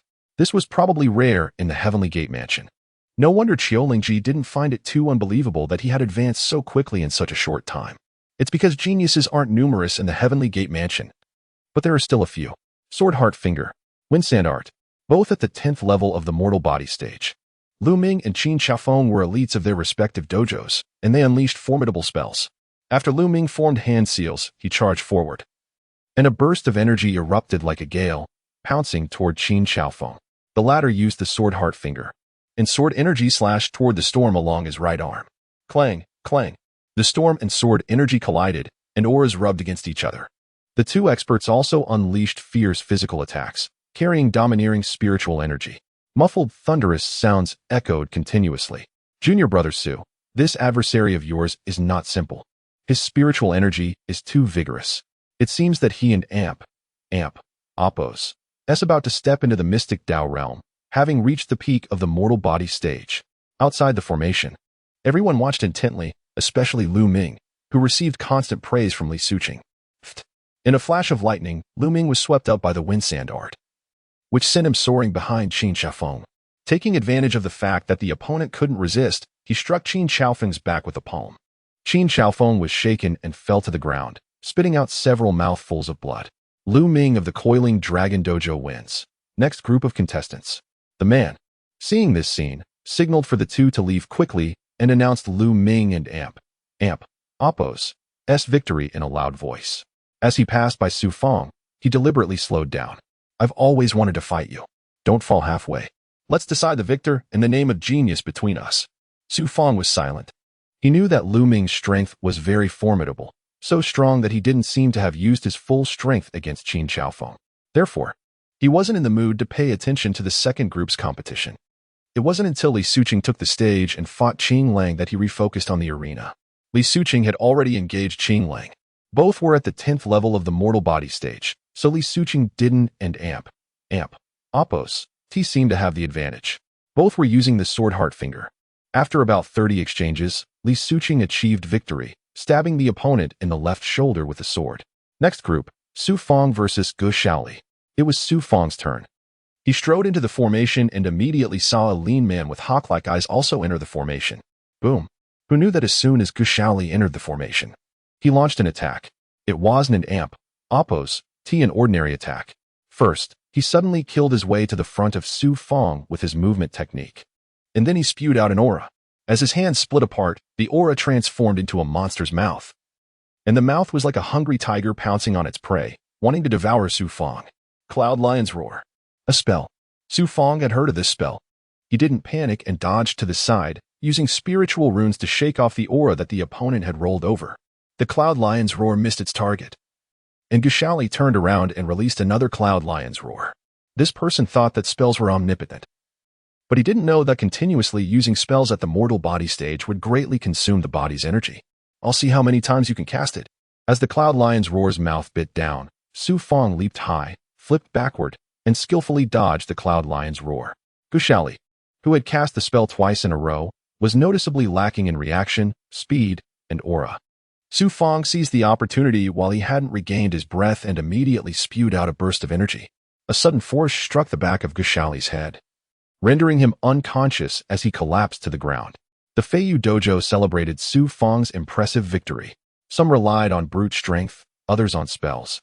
Yet Su Fang effortlessly defeated his opponent by depleting their energy without casting any spells. His triumph was nothing short of spectacular. Junior brother, you truly are remarkable. Tomorrow is the elite competition, and we have a day of rest. Li Suqing greeted Su Fang with enthusiasm as he returned victorious, and the two vanished into the crowd. Conversing merrily. Within the Feiyu Dojo, Su Fang continued to meditate and gather his energy, aware that the elite competition awaited him the following day. With over 10 victories already secured, more participants would be eliminated in the upcoming rounds. Seizing this day of respite, Su Fang remained committed to his cultivation. Confident in his abilities, not only did he possess the astounding power of a perfected physical body, but in terms of energy manipulation and spellcasting, he was also assured of surpassing everyone at a fundamental level. As midnight approached, a sudden rush of energy reverberated through the cave. Su Fang and Oppos, long hair stirred as dark particles emerged from his skin, and he realized his energy had reached the 10th level. He had inadvertently advanced to the 10th stage of his physical body. Initially, he had merely focused on gathering energy and consumed a vitality pill to nourish his perfected form, consciously suppressing his progress. Yet he had still ascended to this new level. Rather than elation, Su Fang felt astonishment. His plan had been to conceal such breakthroughs from Qiulingji until after the competition. However, whether it was due to the vitality pill or his energy gathering, he had unexpectedly broken through to the 10th stage. His eyes sparkled with excitement. The 10th stage signified the awakening of spiritual power, something everyone yearned for. Only upon acquiring spiritual power could one truly manifest spells and attain mastery within the secret realm. Moreover, it was only through this power that he could cultivate the 9 Yang 9 transformations from the primordial sacred mirror. As impurities continued to seep from his skin, he focused on his body's condition, sensing the spiritual energy within. Gradually, he discerned the emergence of his energy sea, which had transformed. The space had shrunk considerably rather than expanded. As he sensed the spiritual energy, an overwhelming sensation washed over him, as if this energy now held weight. With a radiant smile, Su Fang realized this was undoubtedly the transformation of spiritual energy into spiritual power. He settled down to await the complete expulsion of impurities. Feeling the momentum of his breakthrough surge through his body, albeit mildly, as more impurities were expelled. Suddenly, he heard a sound emanating from the nearby Xiling cave. The sound of the Xiling unicorn drinking water. Expanding his consciousness further, he became aware of the buzzing of bees nearby, their wing beats clear enough to count, along with the various sounds produced by other objects. Su Fang's physical capabilities had surpassed those of ancient body refiners. His hearing was exceptionally acute, while his vision allowed him to see every detail of the cave's stone walls. This was not an ability typical of those at the physical body stage. While cultivators like Han Li and Li Suqing possessed certain extraordinary sensory abilities, They paled in comparison to Su Fang and Appo's, most of which stemmed from his perfected physical form. Thus, he had already transcended the confines of the physical body stage. For instance, Lu Ming could detect ambushes through sound and discern an opponent's movements through sight, enabling him to effortlessly defeat them, whether it was a breakthrough to the 10th stage or claiming the first position. He aimed to request resources for advancing into the secret realm from Luo Mushiwe, especially spells and magical artifacts. Furthermore, he could seek direct promotion from Qiulingji to join the Feiyu army and become a true disciple of the Tianmen prefecture. After several hours had passed, Su Fang contemplated the implications of his breakthrough to the 10th stage. He then calmed his body, aware that dawn was approaching, and he needed to hurry to Camel Peak. Urgently, he summoned his energy sea, extending his right palm to reveal a swirling mass of crimson spiritual power, resembling a fiery cloud. No, this was not merely spiritual energy. It had transformed into spiritual power, condensed from the primordial yang energy. Compared to the ethereal spiritual energy he had previously possessed, this was now a tangible, cloud-like substance, visible and palpable, embodying what all sought after. It became evident why spells required spiritual power for perfect execution. Spiritual energy was weak and insubstantial, while spiritual power was dense, pure, and rich with the essence of nature. He pondered the extent of his spiritual root, which he had shaped with primordial yang energy, ultimately aspiring for it to become a pure yang root. Just how extraordinary would it become? After retracting the fiery cloud-like spiritual power, Su Fang gradually adjusted his breathing and consumed a vitality pill. He donned fresh attire and, with dawn breaking, hastily made his way to Camel Peak.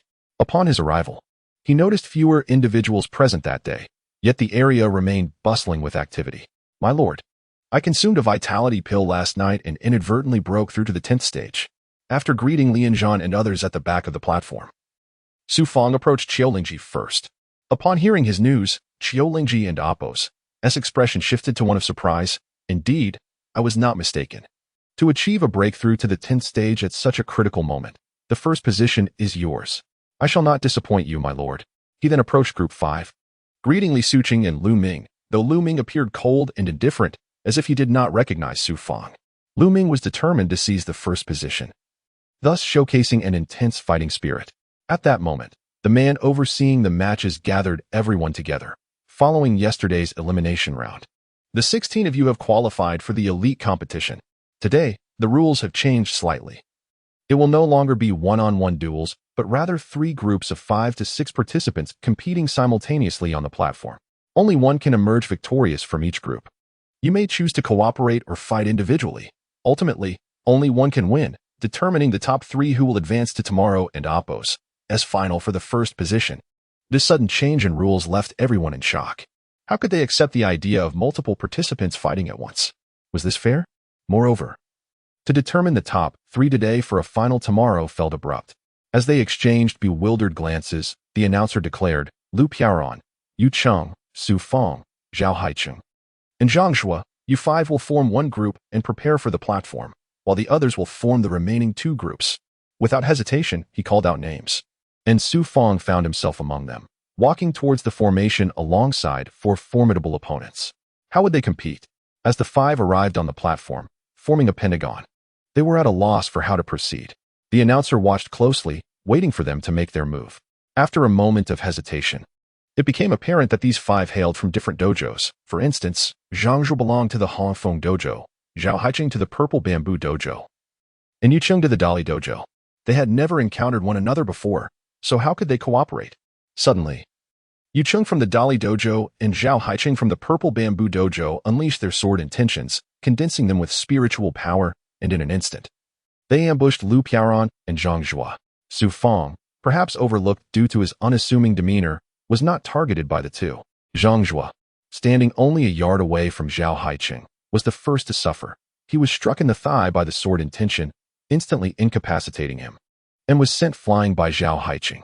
Lu Piaoran was taken by surprise as he was struck in the arm by Yu Cheng's sword energy. Fortunately, he managed to dodge slightly, or else the blade would have pierced his chest. This was no longer a competition but had devolved into a brutal clash. Suddenly, Lu Piaoran called out, "Junior brother Su, let us join forces against Zhang Haocheng and Yu Cheng." "Very well." Su Fang readily agreed. Since Zhao Haiqing and Yu Cheng had covertly attacked simultaneously, it was evident that these two were acquainted and had formed an alliance.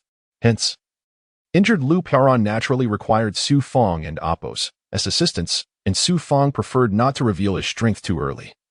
It would be wiser to let Lu Piaron deplete their combat capabilities. Whoosh. The primary targets for Yu Cheng and Zhao Haiqing were Lu Piaron, whom they perceived as the greatest threat.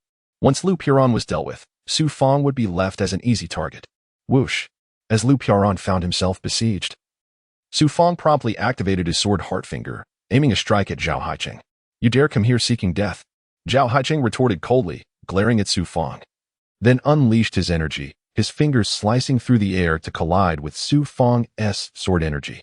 Unexpectedly, the incapacitated Zhang Zhua, unable to suppress his anger after being ambushed by Zhao Haiqing, decided to retaliate. He released all his remaining strength and unleashed a roar akin to a lion, and Appos, Zhao Haiqing, focused on eliminating Su Fang, was taken aback when Zhang Zhua attacked him from behind. The lion's roar struck him fiercely in the back.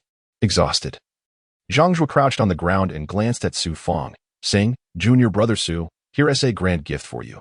No need to thank me." Naturally, Su Fang would not squander such an opportunity. The chaos was overwhelming. This was no competition but a fray within their ranks. With a single forceful strike, Su Fang struck Zhao Haiqing, who, still reeling from the lion and Appos' roar, was unable to recover quickly. Su Fang and Appos' palm struck his forehead, rendering him unconscious, thus eliminating him even faster than Zhang Zhua. "Junior brother Su, deal with Yu Cheng," Lu Piaron called out, seeing Su Fang subdue Zhao Haiqing. Yu Cheng was a formidable opponent, relentlessly pressuring the injured Lu Piaron, who was on the verge of defeat. For Su Fang, he despised underhanded tactics and unleashed his sword Heartfinger, slicing at Yu Cheng from the side, causing Yu Cheng to retreat in alarm, evading the oncoming attack. "Junior brother Su, I must rely entirely on you." Lu Piaron, limping towards Su Fang, sought his aid. "Let us work together to defeat him," Su Fang replied, glancing at Yu Cheng, wary of another ambush. Suddenly, a swift sound pierced the air, and Su Fang's ears perked up as he instinctively swung his left hand. Whoosh! The sword energy pierced through Su Fang's palm, but he narrowly moved his neck aside. Otherwise, that strike might have claimed his life. Lu Piaron. Su Fang numbly turned to his left, witnessing Lu Piaron unleash his sword Heartfinger, shockingly targeting him instead of Yu Cheng. "Do not blame me. I cannot afford to miss any opportunity to eliminate a threat," Lu Piaron declared with a sinister smile. Boom. Yu Cheng advanced, directing his sword energy towards Su Fang. For Yu Cheng, both Lu Piaron and Su Fang were injured, so eliminating one posed the greatest chance of success. Su Fang's left arm trembled violently as he activated his physical strength, disregarding the pain, and grasped the sword energy, forcefully pulling Lu Piaron away. The latter lost his balance, feeling the overwhelming strength emanating from Su Fang's body.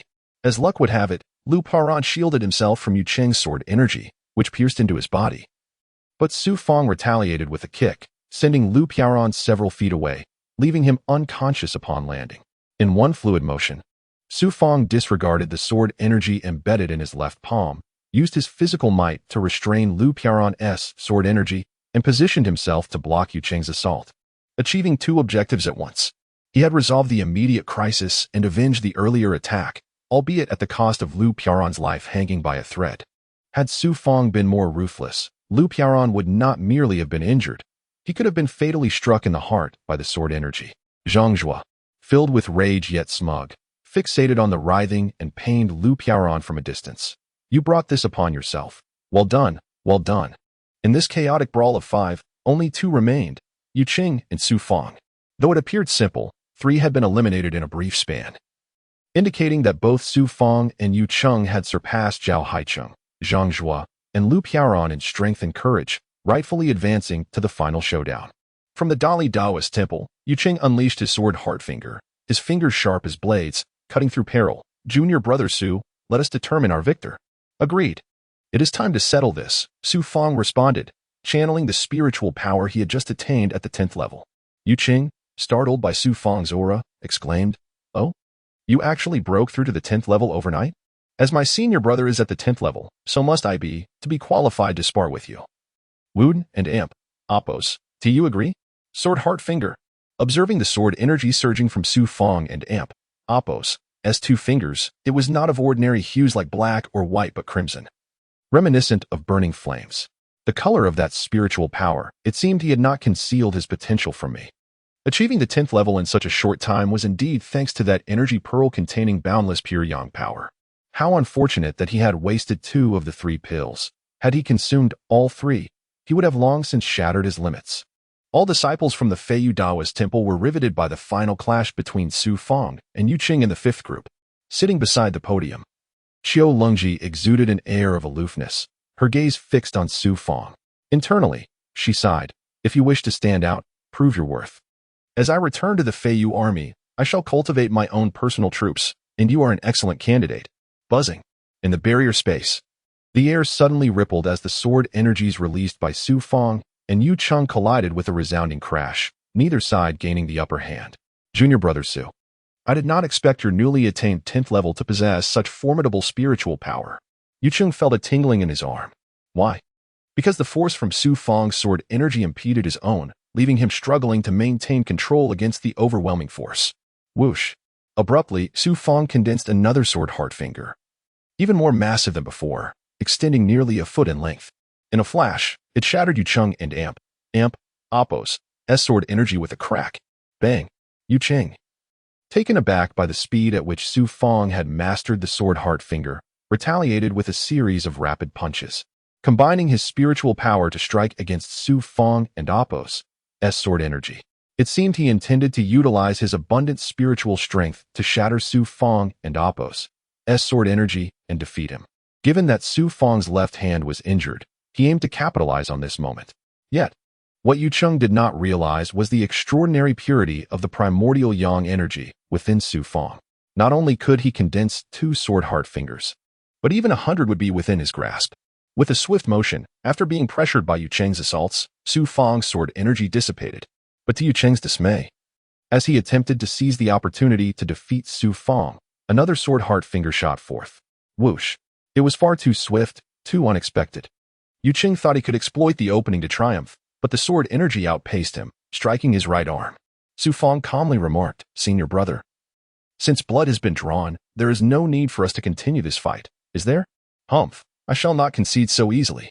The latter once again focused on condensing his sword heart finger. Though it was evident he was struggling, the 10th level's spiritual power was thin, unable to withstand significant depletion. "Come at me," Su Fang shouted, suddenly halting as his 2 fingers began to release sword energy. 3 meters, 2 meters, 1 meter. Yu Qing, in a frenzy, wielded his sword aura, thrusting towards Su Fang's forehead. Su Fang's pupils began to contract, and as the sword aura closed in within a meter, he suddenly swung his right arm. Buzz.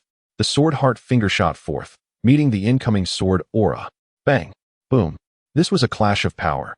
Yu Qing and Appo's condensed sword heart finger collided head-on with Su Fang and Appo's sword aura, sharp point against sharp blade.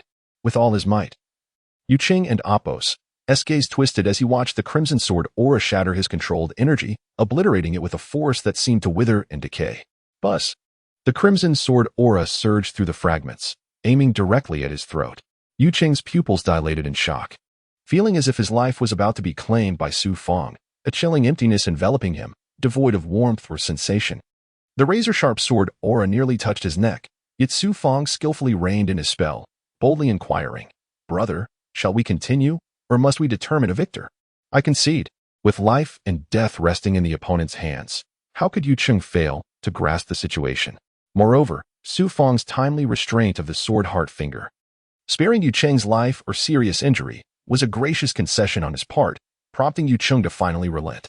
Outside the formation, a man announced to the crowd, "Su Fang is the victor, advancing directly to the finals in 2 days. Esteemed guests, I consider myself fortunate to have triumphed.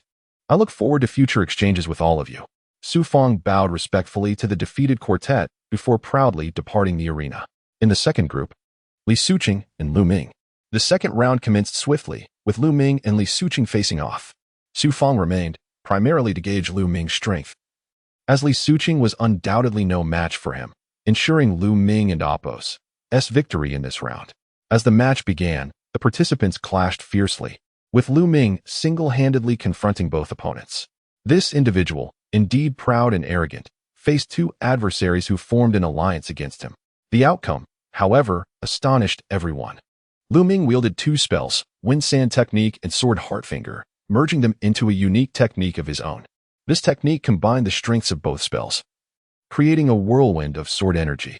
The wind, the mightiest force in nature, could transform vast territories into deserts, and when fused with sword energy, the area of attack expanded immensely, targeting the weaknesses of his foes with precision. The four opponents were utterly blindsided by Lu Ming's hidden prowess, which justified his audacity in facing them alone. After a grueling half-hour, the four emerged battered and bruised, ultimately conceding defeat. Li Suqing, too, sustained serious injuries, but thankfully, the battle did not escalate further. Following Lu Ming's victory, the final group match commenced, drawing Su Fang and Lu Ming's attention, as it featured an extraordinary talent from the Yulu Daoist temple Miao Jianfeng. Yulu Daoist temple was recognized as the most formidable temple, surpassing others like Luo, Panlong, Feilong, and Feiyu. Miao Jianfeng, a master of the sword, astonishingly wielded the sword Heartfinger with both hands. As the competition progressed, competitors fell swiftly. Miao Jianfeng, only 25 years old, appeared quite ordinary, yet his spiritual energy far surpassed that of his peers, abundant and imbued with an icy aura. Most astonishingly, he could simultaneously unleash the sword Heartfinger with both hands, granting him a significant advantage in spell casting. A master swordsman, he executed a unique dual-hand sword technique, defeating expert after expert. Ultimately, he emerged victorious, joining Lu Ming and Su Fang and claiming the top 3 positions. Thunderous applause resonated for the trio, as the higher-ups and envoys from the temples acknowledged their achievements publicly. As night fell, at the Feiyu Daoist temple, Su Fang mused, "My sword wound. It appears to have healed significantly."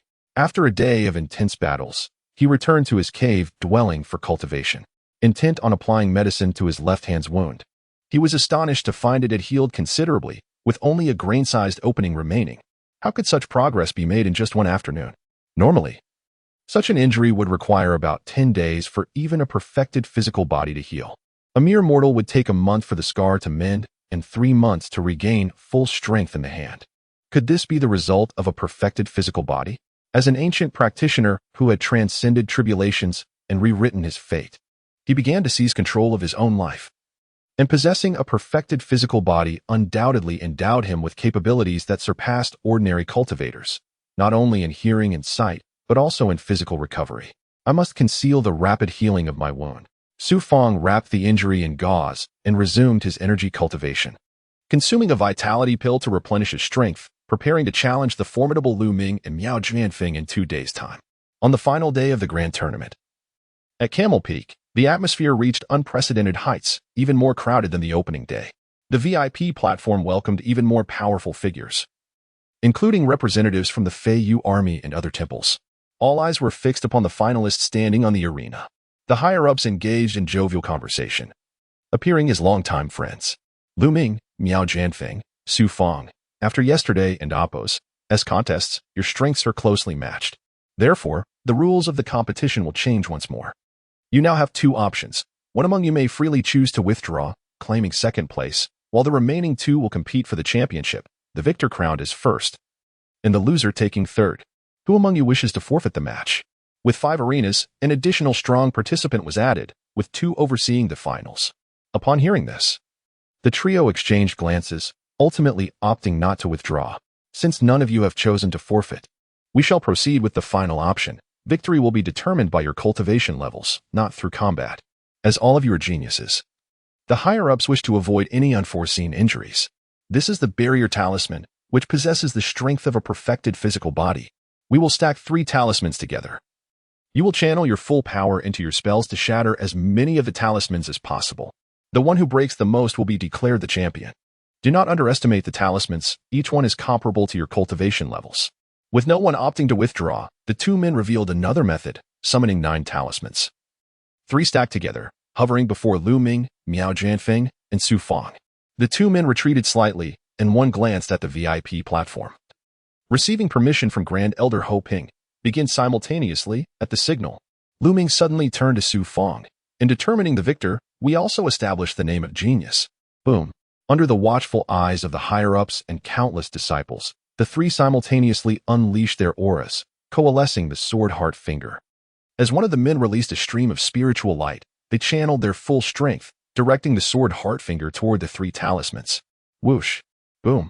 Almost simultaneously, their sword energies struck the talismans, and the first talisman detonated, though the force of the explosion varied slightly.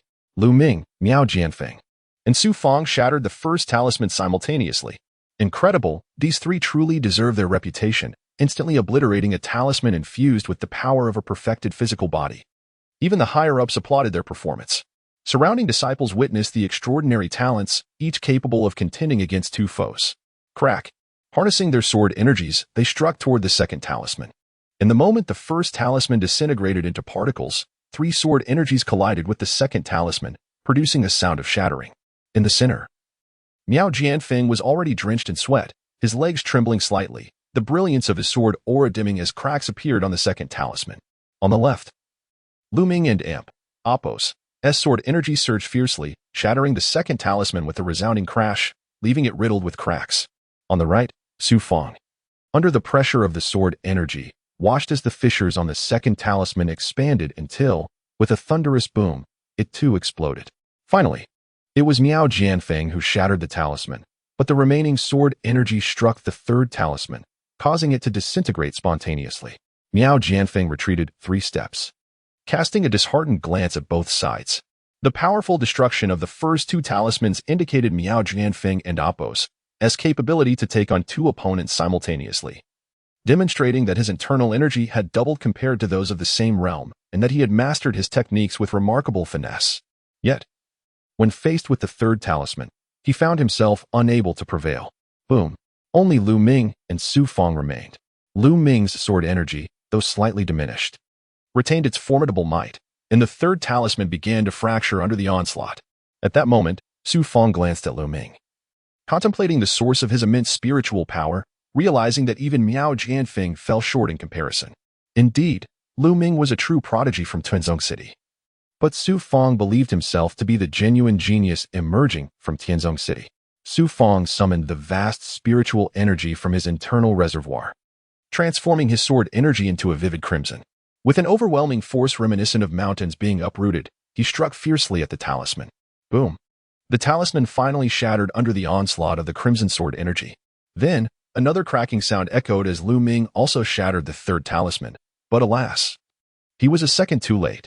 That fleeting moment drew the attention of everyone present, all eyes now fixated on Su Fang. The outcome was clear. Even Miao Jianfeng relaxed his demeanor and clasped his fist in respect towards Su Fang. The two overseeing the match publicly announced, the first place in Group 5 goes to Su Fang of Feiyu Daochang, the second to Lu Ming of Panlong Daochang, and the third to Miao Jianfeng of Yulu Daochang.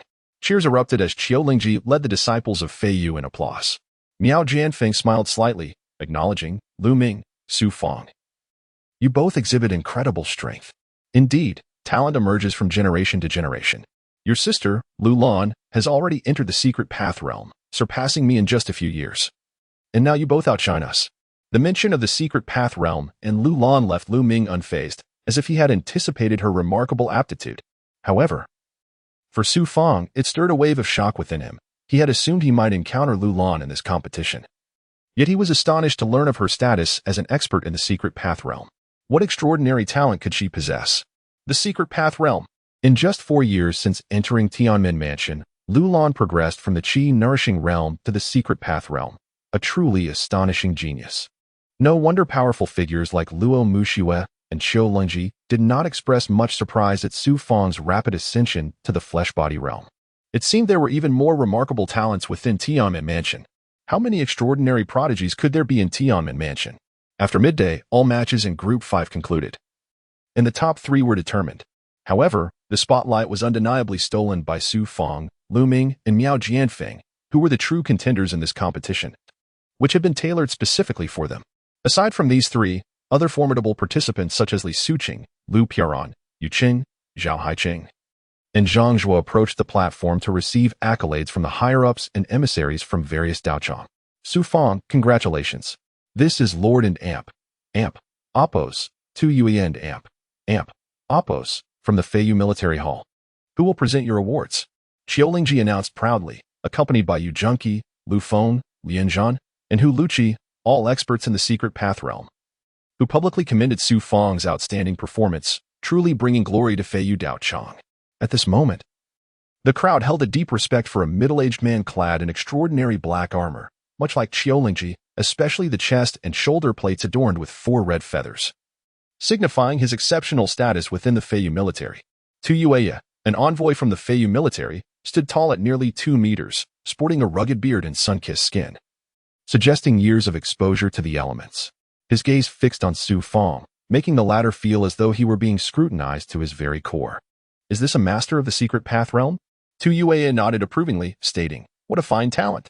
Not only is your internal energy robust, but your physical prowess also surpasses that of ordinary individuals. You are truly a capable candidate for leading troops, achieving merit, and safeguarding a territory." Su Fang clasped his fists in respect, replying, "I still have much to learn. I am but an inconsequential practitioner of the flesh-body realm. Should the opportunity arise to serve the Feiyu military, I will dedicate myself wholeheartedly." "A man must possess such ambition," Tu Yueya said, producing 2 treasures before the assembly, an empty bag and a golden rope. "These are your rewards. Upon returning to Feiyu Daochang, Chio will arrange your forthcoming training tasks. Strive diligently, and in the future, you shall demonstrate valor akin to what you have shown today within the Feiyu military." Tu Yueya publicly presented the 2 treasures. And as he departed the platform amidst the crowd's farewells, Su Fang gazed at the golden rope, recalling the time he had crossed the Fishmouth River and witnessed Luo Zhongyun subduing the fiery 2-tailed beast with this very rope. He also encountered emissaries from other Daochang, particularly from Zizhu Valley and Zhengyang Valley, as well as from Jiaochang, hoping to establish a positive impression that would benefit the cultivation of Su Yin, Su Kong, and others in the future. Feiyu Hall. As dusk fell, all disciples gathered before the hall, with no time for rest. Qiulingji and Yu Junqi stood before the grand hall, exuding an aura of formidable authority. The competition has concluded. Primarily aimed at fostering communication and learning among the Daochang and familiarizing everyone with Tianmen Mansion, I have a significant announcement to make. The atmosphere turned tense as it became apparent that Qiulingji had important news to share. I have been at Feiyu Hall for 50 years. It is time for the next leader to take control of the Daochang and guide your cultivation, as I shall return to the Feiyu military. Gasps of surprise echoed through the crowd, with even Lian Zhan, Lu Feng, and Hu Luqi seemingly unaware of this development. Only Yu Junqi was in the know. "After my departure, the next leader will diligently instruct your training. He will remain here for another 50 years, as per the established rules of Feiyu Daochang. Upon returning to the Feiyu military hall, I will take Lu Feng, Lian Zhan, Su Fang, and Li Suqing with me, while Hu Luqi will stay to assist the new leader with administrative matters. Others like Mei Xianxiao and Yuan Qingying will also join the Feiyu military for training next year. Every year, many have the opportunity to enter the Feiyu military for training. The competition is merely one of many pathways. You must work hard and reach the 10th level of the flesh-body realm to gain entry into the military." Qiulingji surveyed the crowd, revealing a hint of reluctance. The disciples, too, felt a sense of loss. Despite her lofty position, she had never made things difficult for anyone, unlike other leaders who were often harsh and demanding. Once the crowd dispersed, the Feiyu Hall fell silent. Yu Junqi accompanied Su Fang to the cave dwelling, and after settling down, he began to speak. "Tomorrow, we shall enter the Feiyu military hall, and tonight, I wish to share insights about the Feiyu military with you." Su Fang stood still, eager to learn about the Feiyu military. The supreme leader, the Holy Emperor of Tianmen, commands 11 armies, which correspond to the 11 Daochang you know. Until you enter the secret path realm, you will grow within your sect, gradually learning the skills to combat demonic beasts and so on. Feiyu Daochang serves as a nurturing ground for talents destined for the Feiyu military. Most members of the military have come from Feiyu Daochang, while a select few are either defectors or powerful individuals from other caves. Our Feiyu military adheres to the edicts of the Internal Affairs Bureau, wherever we are assigned. We must fulfill our duties. For instance, the recent pursuit of the Kuendi demon was also mandated by the Internal Affairs Bureau. Our tasks encompass various responsibilities, from capturing fugitives to dealing with marauding bandits and confronting powerful lords. Once one enters the Feather Army, there is no opportunity for acclimatization. One is immediately thrust into a variety of tasks. However, being a member of the Feather Army comes with numerous advantages. Each month, elixirs are distributed, and upon achieving meritorious deeds, one may learn new spells or even acquire magical artifacts. At this point, Yu Junqi rose to his feet. "In essence, The Feather Army serves as the military force under the command of the prefect. Our duty is to obey. Should we accomplish great feats, we may have the opportunity to enter the Zhao kingdom, be granted titles of nobility, or become leaders of various factions. After sharing additional information regarding the Feather Army, Yu Junqi advised Su Fang to rest early. Once Yu Junqi departed, Su Fang began to merge the void bag with the illusory cloud rope. Finally, he could rightfully possess his own void bag, enabling him to store whatever he desired. And under the veil of night, he retrieved hidden treasures nearby to place within the bag. Although the space of the void bag was merely 10 feet in size, it was remarkably practical, allowing for the convenient storage of weapons, food, elixirs, clothing, and more. Early the next morning, as Lu Qi accompanied all the disciples in farewell, Qiulingji departed the Feather Taoist field with Yu Junqi, Lu Feng, Lian Zhan, and Su Fang. Qiulingji rode a purple bell unicorn, while the other four mounted their steeds. Su Fang was now able to independently enjoy the experience of riding, and together, the four soared towards the inner mountain ranges of the Heavenly Gate Prefecture. A layer of protective barriers separated the inner mountains from the outer peaks. Only with the activation of a token by Qiulingji could they enter the inner space. The inner mountain ranges towered magnificently, with each peak surpassing the grandeur of the outer mountains, adorned with resplendent golden palaces. The air within these mountains was imbued with a faint spiritual aura, suggesting that every blade of grass and every tree possessed spiritual power. This must be the supreme Taoist field where the illustrious prefect resides. Deep within the mountains, a solitary peak soared into the heavens, seemingly devoid of any palaces within, yet exuding a sense of immense power. Suddenly, the steeds veered towards a nearby peak, which was home to numerous palaces. In the center of these palaces lay a grand plaza, where the group landed gracefully. The Palace of the Feather Army. Within the grand halls, a golden palace, towering 10 feet high, stood at the center, its plaque clearly inscribed with the 5 characters of the Feather Army and Appos, S Palace. Visible even from 1,000 meters away. Sister Qiu, welcome back. As the group entered the great hall alongside Qiulingji, 2 Yueye emerged from within, accompanied by 2 youthful members of the Feather Army.